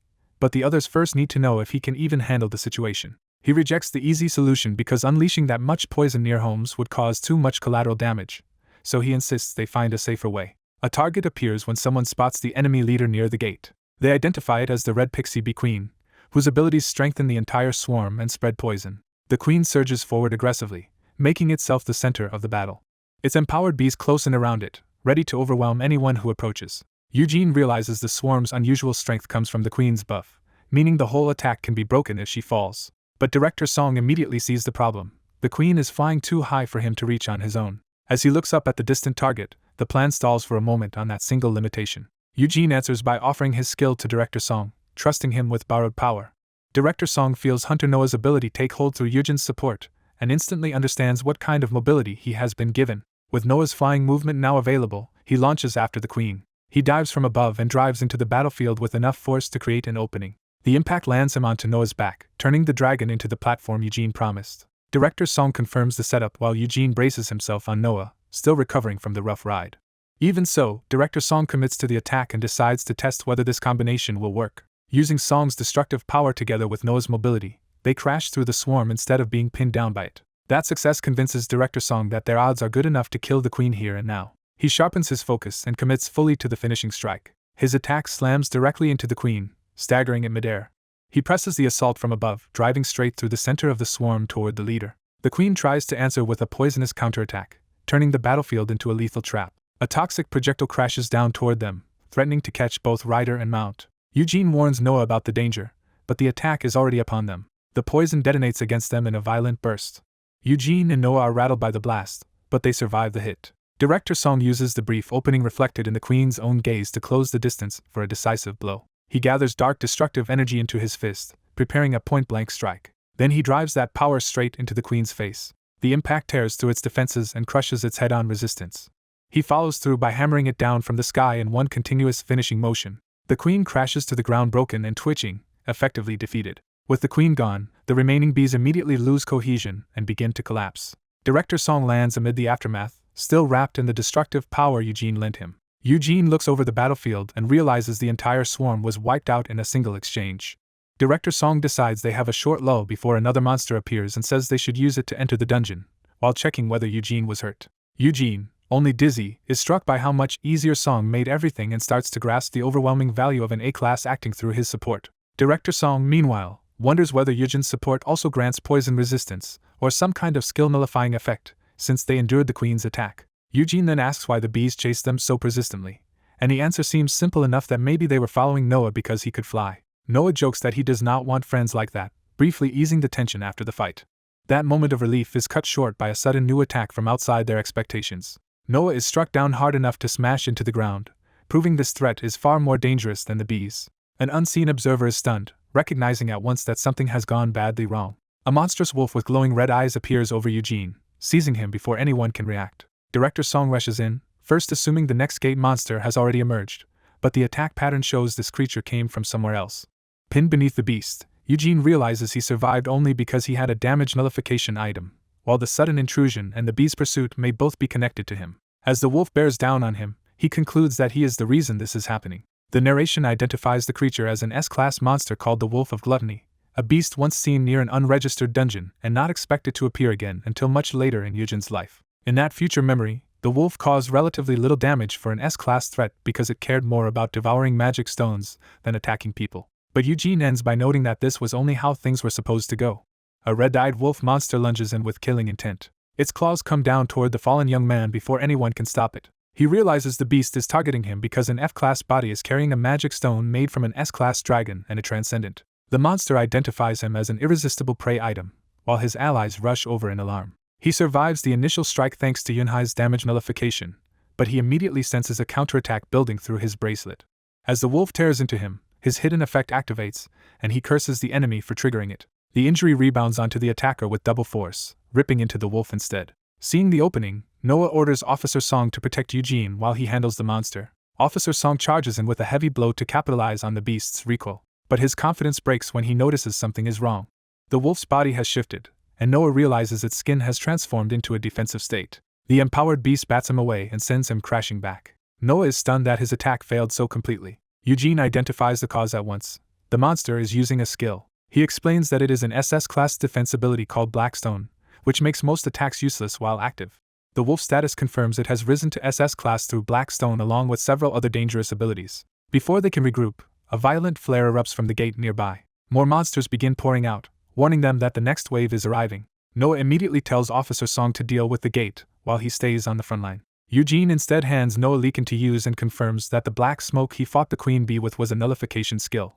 When Noah hesitates, Eugene insists on sharing another skill that can double offensive effects, arguing there is no time for caution. As the wolf charges again, Eugene forces Noah to accept the skill share. The transfer completes just as the monster attacks, coating Noah in the new power. Eugene's support skill takes hold, allowing the target he touches to strike with double defensive effects. With the boost and nullification combined, Noah's punch finally breaks through the wolf's black stone defense. The monster is shocked by a force strong enough to pierce what should have been untouchable armor. Noah realizes the plan worked and that his fist can now damage even an SS-class enemy. Eugene confirms the success and tells Noah to carry him so they can keep sharing the skill while using Noah's strength. Though flustered, Eugene lets himself be hauled into position. Noah hoists him onto his shoulders and commits to fighting that way. Using the added mobility and power, Noah launches them both straight at the wolf. The beast roars and tries to meet the charge head-on. Noah crashes into it with a barrage of amplified strikes while Eugene clings on and maintains the link. He realizes the shared boost is extending the reach and effectiveness of a skill that normally works only at close range. The wolf's defenses collapse under the repeated empowered blows.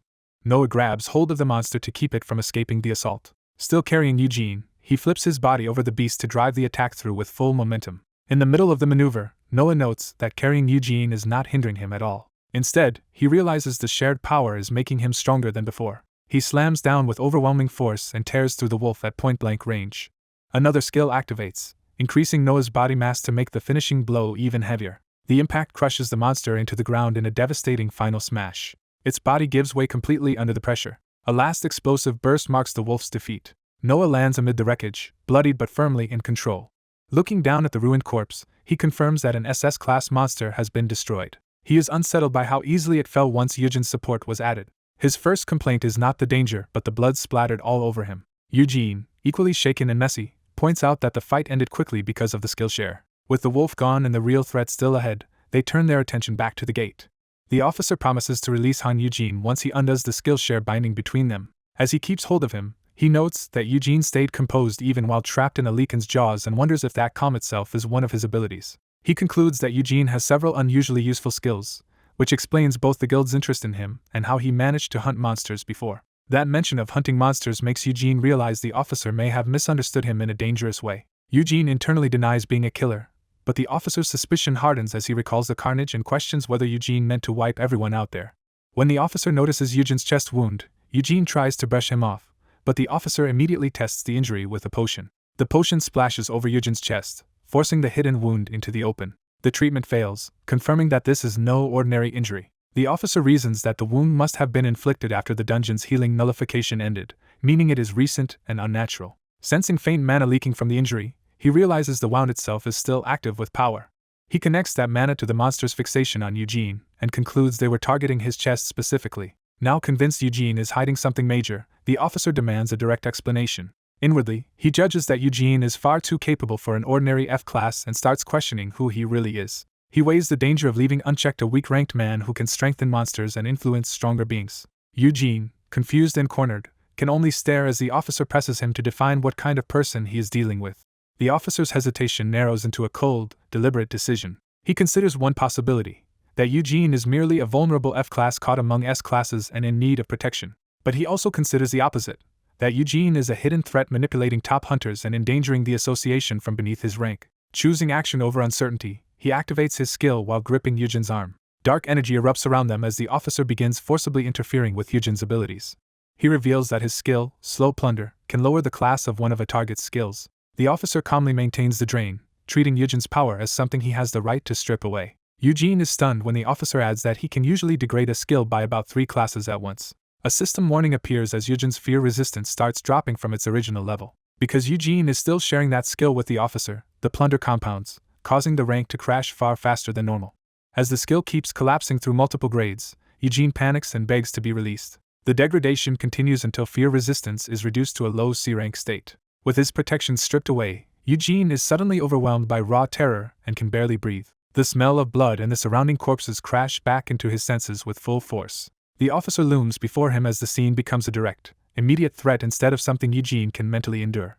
Eugene's fear spikes into total panic. He retches and collapses under the pressure. The officer coldly accepts that reaction, insisting fear is the proper response. He warns Eugene to stop letting dangerous S-classes drag him around and to stop acting like an item for monsters to covet, or he will destroy him. Shaken and sweating on the ground, Eugene absorbs the threat instead of breaking under it. Even as the officer orders him to stay away from S-classes, Eugene realizes the warning is dishonest. He accuses the officer of wanting him gone not for safety's sake, but because the officer covets his skill. The officer denies hiding behind concern for other S-classes and admits Eugene's influence over his own skill is what truly unsettles him. Eugene fires back that he survived 5 years without fear resistance, so fear alone will not make him surrender his life. He grabs the officer and declares that, frightened or not, he will keep doing what he believes he must. Eugene warns that if the officer keeps trying to control him, he will do whatever it takes to erase the officer's influence from his life. The officer counters with the threat of bureaucratic exile, saying he can bury Eugene in a meaningless post and force him to live quietly in the shadows. Eugene throws that status back at him, arguing that as a civil servant he should obey his superiors and stop meddling in Eugene's affairs. That defiance makes the officer's restraint finally snap. He decides Eugene is too troublesome to handle gently any longer. In one swift move, he tears off the bracelet linking their skills while Eugene recoils in shock. Holding the severed device, the officer decides to eliminate the connection completely. He crushes the bracelet's core without hesitation. The destruction triggers a violent burst of fiery energy that surges out between them. As the flames wrap around him, Eugene realizes the officer has just unleashed the very power he had sworn to keep him from using outside. A blazing figure suddenly appears in the middle of the disaster, startling Eugene with an impossible reunion. Eugene realizes the fire-wreathed man is Yuhyun himself and can barely process how he got there. Yuhyun explains that after Hong Kong he learned to borrow Yiren's power, and had arranged for Yiren to stay near Eugene so he could awaken whenever Yunhai reacted. That borrowed power begins linking back through Eugene, confirming Yuhyun's presence is temporary and unstable. Knowing he cannot remain long, Yuhyun urgently orders Eugene to contact the Jupiter Guild Master at once. He reveals Sung Hyun-jae should already be inside a dungeon, and that the story about all the S-classes being tied up in a raid was a cover-up while Officer Song was sent instead of Evelyn. Yuhyun presses the point, insisting Eugene call immediately because something has clearly gone wrong with Officer Song. Before Eugene can fully react, Officer Song launches himself back into the fight with grim resolve. Even while attacking, Officer Song is recognized as someone determined to carry this confrontation through to the end. His renewed assault crashes headfirst into Yuhyun's wall of fire. Officer Song forces his way through the flames and closes the distance anyway. He lands a direct blow on Yuhyun, proving he can still threaten even an S-class presence. Yuhyun immediately answers with overwhelming force and drives him back. Officer Song is hurled into the rubble hard enough to crater the ground. He still rises from the impact, battered but not finished.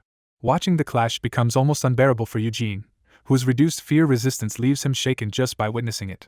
Even so, Eugene forces himself to make the call because he does not want another S-class arriving blindly into this mess. Sung Hyun-jae answers with amused satisfaction that Eugene contacted him first. When Eugene begs him to come to the dungeon break site, Hyun-jae casually asks whether Officer Song should not have handled it already, and Eugene admits Officer Song is the problem. Eugene warns Hyun-jae to hurry unless he wants his precious item damaged, baiting him with exactly the language that will get a response.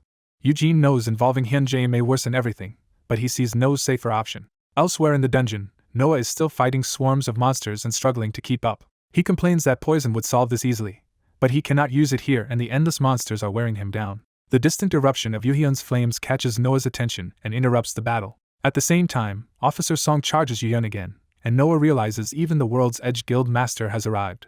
Noah understands the officer may have turned into an enemy, but he is too weak to intervene directly. Frustrated by his own limits, Noah decides he can at least create a distraction. He sends the remaining monsters surging toward the source of the fire to disrupt the fight. The redirected swarm races toward Eugene's position, putting him in immediate danger. One of the creatures leaps straight at Eugene before he can escape. Officer Song intercepts the attack and crushes the monster before it reaches Eugene. Yuhyun angrily points out the contradiction of Officer Song protecting Eugene after stealing away his bracelet, but the officer answers that an F-class is simply too vulnerable against monsters. That answer makes Eugene realize exactly how Officer Song is framing him. Eugene concludes that Officer Song still has not decided whether Eugene is someone to protect or a dangerous burden to eliminate, so acting weak is the safest way to push him toward protection. Yuhyun reluctantly accepts that logic and warns Eugene to stay alive until he can return. Eugene tells him not to worry about him and to focus on clearing the dungeon, claiming he can handle the rest alone. Privately, Eugene notes that the person he just called is perfect for cementing his image as someone weak who needs protection, even if it is irritating. A cold blue power suddenly sweeps in and freezes the charging monsters in place. The battlefield falls under a new pressure as a third S-class arrives. Sung Hyun-jae appears in person and addresses Officer Song with mocking familiarity. He remarks that his item's charm must have been too much for Officer Song to resist, then identifies him as Director to One Song. Eugene feels the oppressive force of Hyunji's presence immediately, and can barely keep himself steady. With his fear resistance already weakened, Eugene realizes Hyunji's usual pressure is almost unbearable. Still, Eugene sees his plan working. One Song is now wavering between protecting him and eliminating him, and Hyun-jae is the perfect witness to lock Eugene into the role of someone worth protecting. Hyun-jae lightly suggests that if someone finds another person's property, they ought to return it properly. He treats Eugene like a possession to be reclaimed, making Eugene inwardly bristle at being reduced to an item again. Hyun-jae then turns that same language directly on Eugene, calling him by name as if claiming him. The pressure becomes so intense that even Hyun-jae notices Eugene's reaction and tells him to stop pretending to be frightened. Eugene apologizes and keeps up the act, blaming his reaction on being only F rank. He even begs the Siseong guild master to leave, reinforcing the image of a helpless civilian overwhelmed by S rank power. Eugene reflects that Hyun-jae has a long history of running scams and manipulations. He also knows Hyun-jae is quick enough to understand a staged situation instantly and play along without being told. That realization confirms Hyun-jae has already grasped what Eugene is trying to do. Eugene recognizes this as a continuation of the role they played together in Hong Kong, and Hyun-jae immediately supports it by unleashing golden chains around the battlefield. The chains snap into Hyun-jae's hands as he takes control of the scene. Twon Song reacts by seizing the chains himself, and Hyun-jae coolly asks what he thinks he is doing. Twon answers that he is merely collecting lost property, and tells Hyun-jae to leave. Hyun-jae dismisses Eugene's wishes as irrelevant because, in his eyes, an item does not get a say. Twon rejects that outright, declaring that Eugene Han is not an item and that he will not let Hyun-jae handle him however he pleases, which makes Eugene realize the trap has fully taken hold. Eugene thinks that as long as Twon is forced into a situation where an S-rank monster threatens him, Twon will have no choice but to protect him, however guilty Eugene feels about manipulating him. Twon warns Hyun-jae that if he keeps interfering, he will answer with force.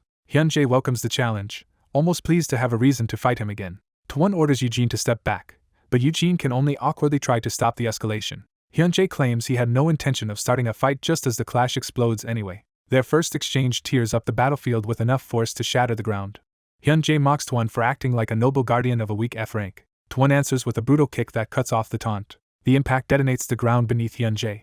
Even while being driven back, Hyun-jae calmly judges Taiwan's physical strength and speed as overwhelming and admits that even battle foresight cannot fully offset that difference. He responds by sending his chains and magnetized weapons into a new attack pattern.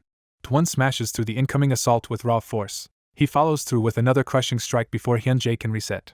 Hyun-jae narrowly avoids a direct hit to the face, still smiling at the danger. Twon catches the chains around his own arm and turns Hyun-jae's weapon against him. Using that leverage, he anchors the chains into the surrounding structures and disrupts Hyun-jae's movement.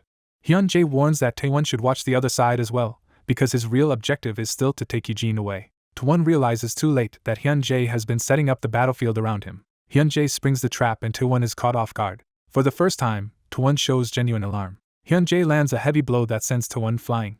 Taewon crashes down through the rubble under the force of the hit. Hyun-jae points out that protecting someone makes it harder to focus, and says he will use that weakness to take Eugene with him. He remains infuriatingly composed, as if the whole battle is still under his control. Taewon surges back up through the chains in a rage, refusing to yield.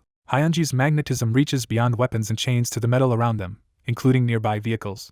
He drags an entire bus into the air and swings it into position like another weapon. He laughs, clearly enjoying the spectacle. The bus crashes down with catastrophic force. Hyun-jae dives after the impact to press the advantage. Taewon meets him head-on in midair, still trying to overpower him directly. Their collision erupts into another explosion that tears through the ruins. Watching from the side, Eugene had expected the confrontation to turn violent, but the scale of it is so extreme he can barely even look at it. He wonders whether this level of terror is normal even with his remaining fear resistance, and then hears Taewon call out to him. Noah returns after finishing the monsters, and Eugene instantly drops back into the role of a terrified weakling begging to be saved. Noah is baffled by Eugene's sudden panic until Eugene hastily apologizes and claims he was just startled.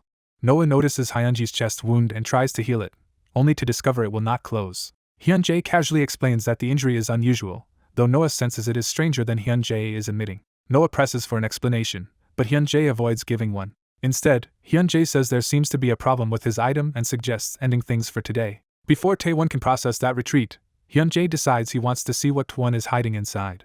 He raises a cage of chains and magnetized metal around himself, and declares that he will be taking Eugene Han back with him. A blinding burst of golden power marks the start of his finishing move. Hyun-jae drives that power straight down into the battlefield like a descending pillar. He follows by dropping into the blast zone himself. Twon bursts through the destruction and refuses to let Hyun-jae take Eugene away. Hyun-jae meets that defiance with a calm smile, as if he has been waiting for exactly this response. Twon realizes too late that he has been maneuvered into the center of Hyun-jae's real attack. The metal around him begins to shift under Hyun-jae's control. Rebar and steel rip free from the ruins and spear through Taewon's body from multiple directions. As blood pours out, Taewon can only stare in disbelief at what has happened to him. Hyun-jae finally names the ability as magnetism and explains that he simply made the chains pull all nearby metal toward Taewon. Taewon grimly notes that Hyun-jae has already achieved his objective. Hyun-jae agrees and says the fight was at least entertaining. From the sidelines, Noah is stunned by an attack on a level he has never seen before and realizes Hyun-jae was far stronger than he understood. Hyun-jae turns away from the wreckage, satisfied. Even impaled and collapsing, Taewon still insists he cannot let Hyun-jae take Eugene. Hyun-jae asks Eugene what he intends to do now that his plan has succeeded. Eugene admits to himself that he has successfully made Taewon see him as someone to protect, but he also cannot abandon Taewon in this state. So Eugene asks Noah to heal Officer Song, despite Noah's disbelief that he would help the man who attacked him. Eugene can only answer that the situation is more complicated than it looks. Looking at the broken officer, Eugene reflects that Taewon Song is a deeply complicated man as well. Taewon, barely conscious, warns Eugene not to go with the Jupiter Guild Master because Hyun-jae is dangerous. Eugene listens in silence, shaken by the warning. He admits that he summoned Hyun-jae despite knowing how dangerous he was, because he was afraid of the way Taewon had been coming after him. Taewon absorbs that confession without protest. Eugene then steels himself and decides there is something he absolutely has to say. He tells Taewon that this is not something he can abandon just because Taewon frightens him, and that trying to stop him only makes things more dangerous, as today proved. Eugene says plainly that he cannot return to the ordinary life Taewon wants for him. He adds that Taewon will not be able to persuade him through intimidation either. He asks what really separates Taewon from the monsters if he also uses violence and fear to control others. That accusation triggers Taewon's buried trauma, and the word monster drags him back into a memory soaked in blood and blame. In that memory, he hears himself condemned as the one who killed his own family and caused everyone's deaths. The remembered accusation swallows him whole. Taewon realizes that no matter how much he denied wanting such power or believed monsters should not be allowed to run free, he has still become something close to what he feared. He looks at his bloodied hands and sees the proof of what he has done. Accepting that truth, he understands that his current state can no longer justify his argument. He thinks that even if he tried to live among ordinary people like a guardian among sheep, he was still a wolf in the end. Yet he also knows he is not cold enough to ignore people in danger, and that even discarding his power would not restore the normal life he once wanted. Noah asks him to show where he is hurt, bringing him back from that spiral. Noah begins healing him with blue light despite the severity of the wounds. While being treated, Taewon quietly asks Eugene whether this means Eugene will stop contacting him. The question leaves Eugene momentarily speechless. Internally, Eugene is exasperated that after all this destruction Taewon's real concern is whether they will still share fried chicken and beer. But he also knows that question matters more than it sounds. When the metal rods need to be removed, Taewon matter-of-factly volunteers to pull them out himself. Eugene panics at the idea of doing it without painkillers, but Taewon dismisses the pain as trivial for an S-class. Eugene is startled when Taewon says this kind of thing happens often, revealing how routine such suffering has become for him. That answer makes Eugene understand Taewon a little better. He reflects that for someone so stubbornly attached to the status quo, Taewon's work had never truly belonged to any normal daily life anyway. Perhaps the closest thing Taewon had to ordinary life was the simple time they spent talking together over food and drinks. Eugene wonders if that is why Taewon always answered his messages despite being wary of him, because those small exchanges were the only normal moments he had left. Despite the danger around them, Eugene decides he cannot simply cut this man off and promises to stay in contact. He makes it clear that he will also keep interfering whenever necessary, refusing to back away just because the other man wants distance. Eugene explains that they both want their ordinary lives back, and because he is just a civilian, he asks for some tolerance. In return for that normalcy, he offers cooperation and asks the injured officer to take his hand. The officer reluctantly accepts, while admitting Eugene is making things difficult for him. With that agreement made, Eugene assumes Song Taewon will no longer be targeted by random attacks. Before he can settle, a hand clamps onto him from behind and abruptly changes the situation. A smiling blonde man calls Eugene by name, and decides this is the moment to deal with him personally. He begins by hinting that Eugene's earlier behavior was an act, immediately probing for weakness. Eugene freezes, realizing he has been singled out and may already be exposed. He tries to escape the conversation by politely ending it and rushing off, desperate to buy time before his weakened fear resistance recovers. When the blonde man offers to continue talking in the car, Eugene scrambles for an excuse and claims his phone is dead. He spots a nearby convenience store and seizes on it as a way to get away from the man. Eugene forces his way inside, determined to put distance between them because facing this man now feels too dangerous. Inside, he frantically searches for a landline, focused only on finding help. He tries to call a taxi to the Gangseo dungeon break site, but is told the area is still too dangerous for service. When he insists it should be safe by now, the call suddenly cuts off before he can finish. The blonde man enters anyway, calm and amused, and remarks that Eugene is being unusually harsh. He corners Eugene in the rec store and casually asks whether something happened to his skill. Eugene pretends nothing is wrong, blaming stress and busyness, while trying to redirect attention towards Song Taewon. The blonde man speculates that Eugene's normally bold personality may have been a skill effect that Song Taewon somehow cancelled, showing he has already pieced together far too much. Eugene keeps bluffing and downplaying everything, but inwardly realizes the man is alarmingly close to the truth. He panics at the thought that both his fear resistance and Yoo-hyun's ability could be discovered, and knows he needs some way out. When the blonde man asks to inspect the scar on his chest, Eugene finally drops the act and recoils in open terror. The man reaches straight for Eugene's chest anyway, ignoring his refusal. Still smiling, he claims he can control his overflowing power and asks Eugene to trust that explanation. Eugene, shaking, admits he has a very bad feeling about this encounter. The blonde man takes that fear as confirmation and decides Eugene is now ready to answer whatever he asks. He traps Eugene in the ruined store and openly takes control of the interrogation. His first target is the injury on Eugene's chest, making clear that this is the secret he wants most. Eugene steels himself, knowing he cannot let the truth come out. He realizes the man is deliberately using overwhelming pressure to stop him from thinking clearly, and fears exposure will destroy the fragile image that keeps him safe. If others learn what he really is and what he can do, he believes he will stop being seen as harmless and start being treated as a threat. Desperate to change the subject, he forces himself to answer with anything at all. He blurts out an absurd lie that he got the chest wound while cutting green onions and slipping. The blonde man immediately points out how impossible that sounds, especially for someone with an S-class healer nearby. Eugene keeps babbling, hoping that if he stalls long enough the man will leave without killing him like Song Tae-won would not. The blonde man loses patience and decides Eugene has left him no choice. He unleashes his power in full, turning the room into a crushing field of fear and domination. The sudden force catches Eugene completely off guard. He collapses to the floor, overwhelmed before he can resist. The pressure becomes so intense that he can barely breathe. As the man's terrifying status and title loom over him, Eugene realizes the difference between them is far beyond what he can handle. The blonde man grabs him by the head and forces him to stay focused. Eugene's body starts to give in under the command pressing down on him. With cold authority, the man tells him to be honest, and Eugene realizes he cannot disobey while under this power. The interrogation returns to the same point.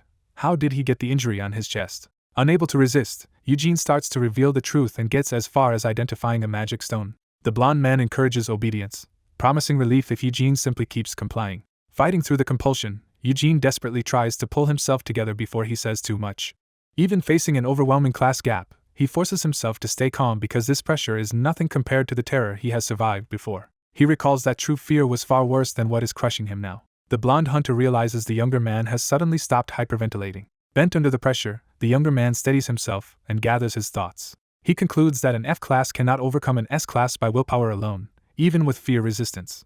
So he decides to break the pressure by borrowing the force of something from a far higher level. He activates that power through his hand, releasing a violent surge. A blazing eruption bursts outward, startling even the S-class in front of him. For the first time, the blonde hunter is visibly caught off guard. The younger man remembers Yiren telling him he still possessed the transcendent Dharma's psychological skill.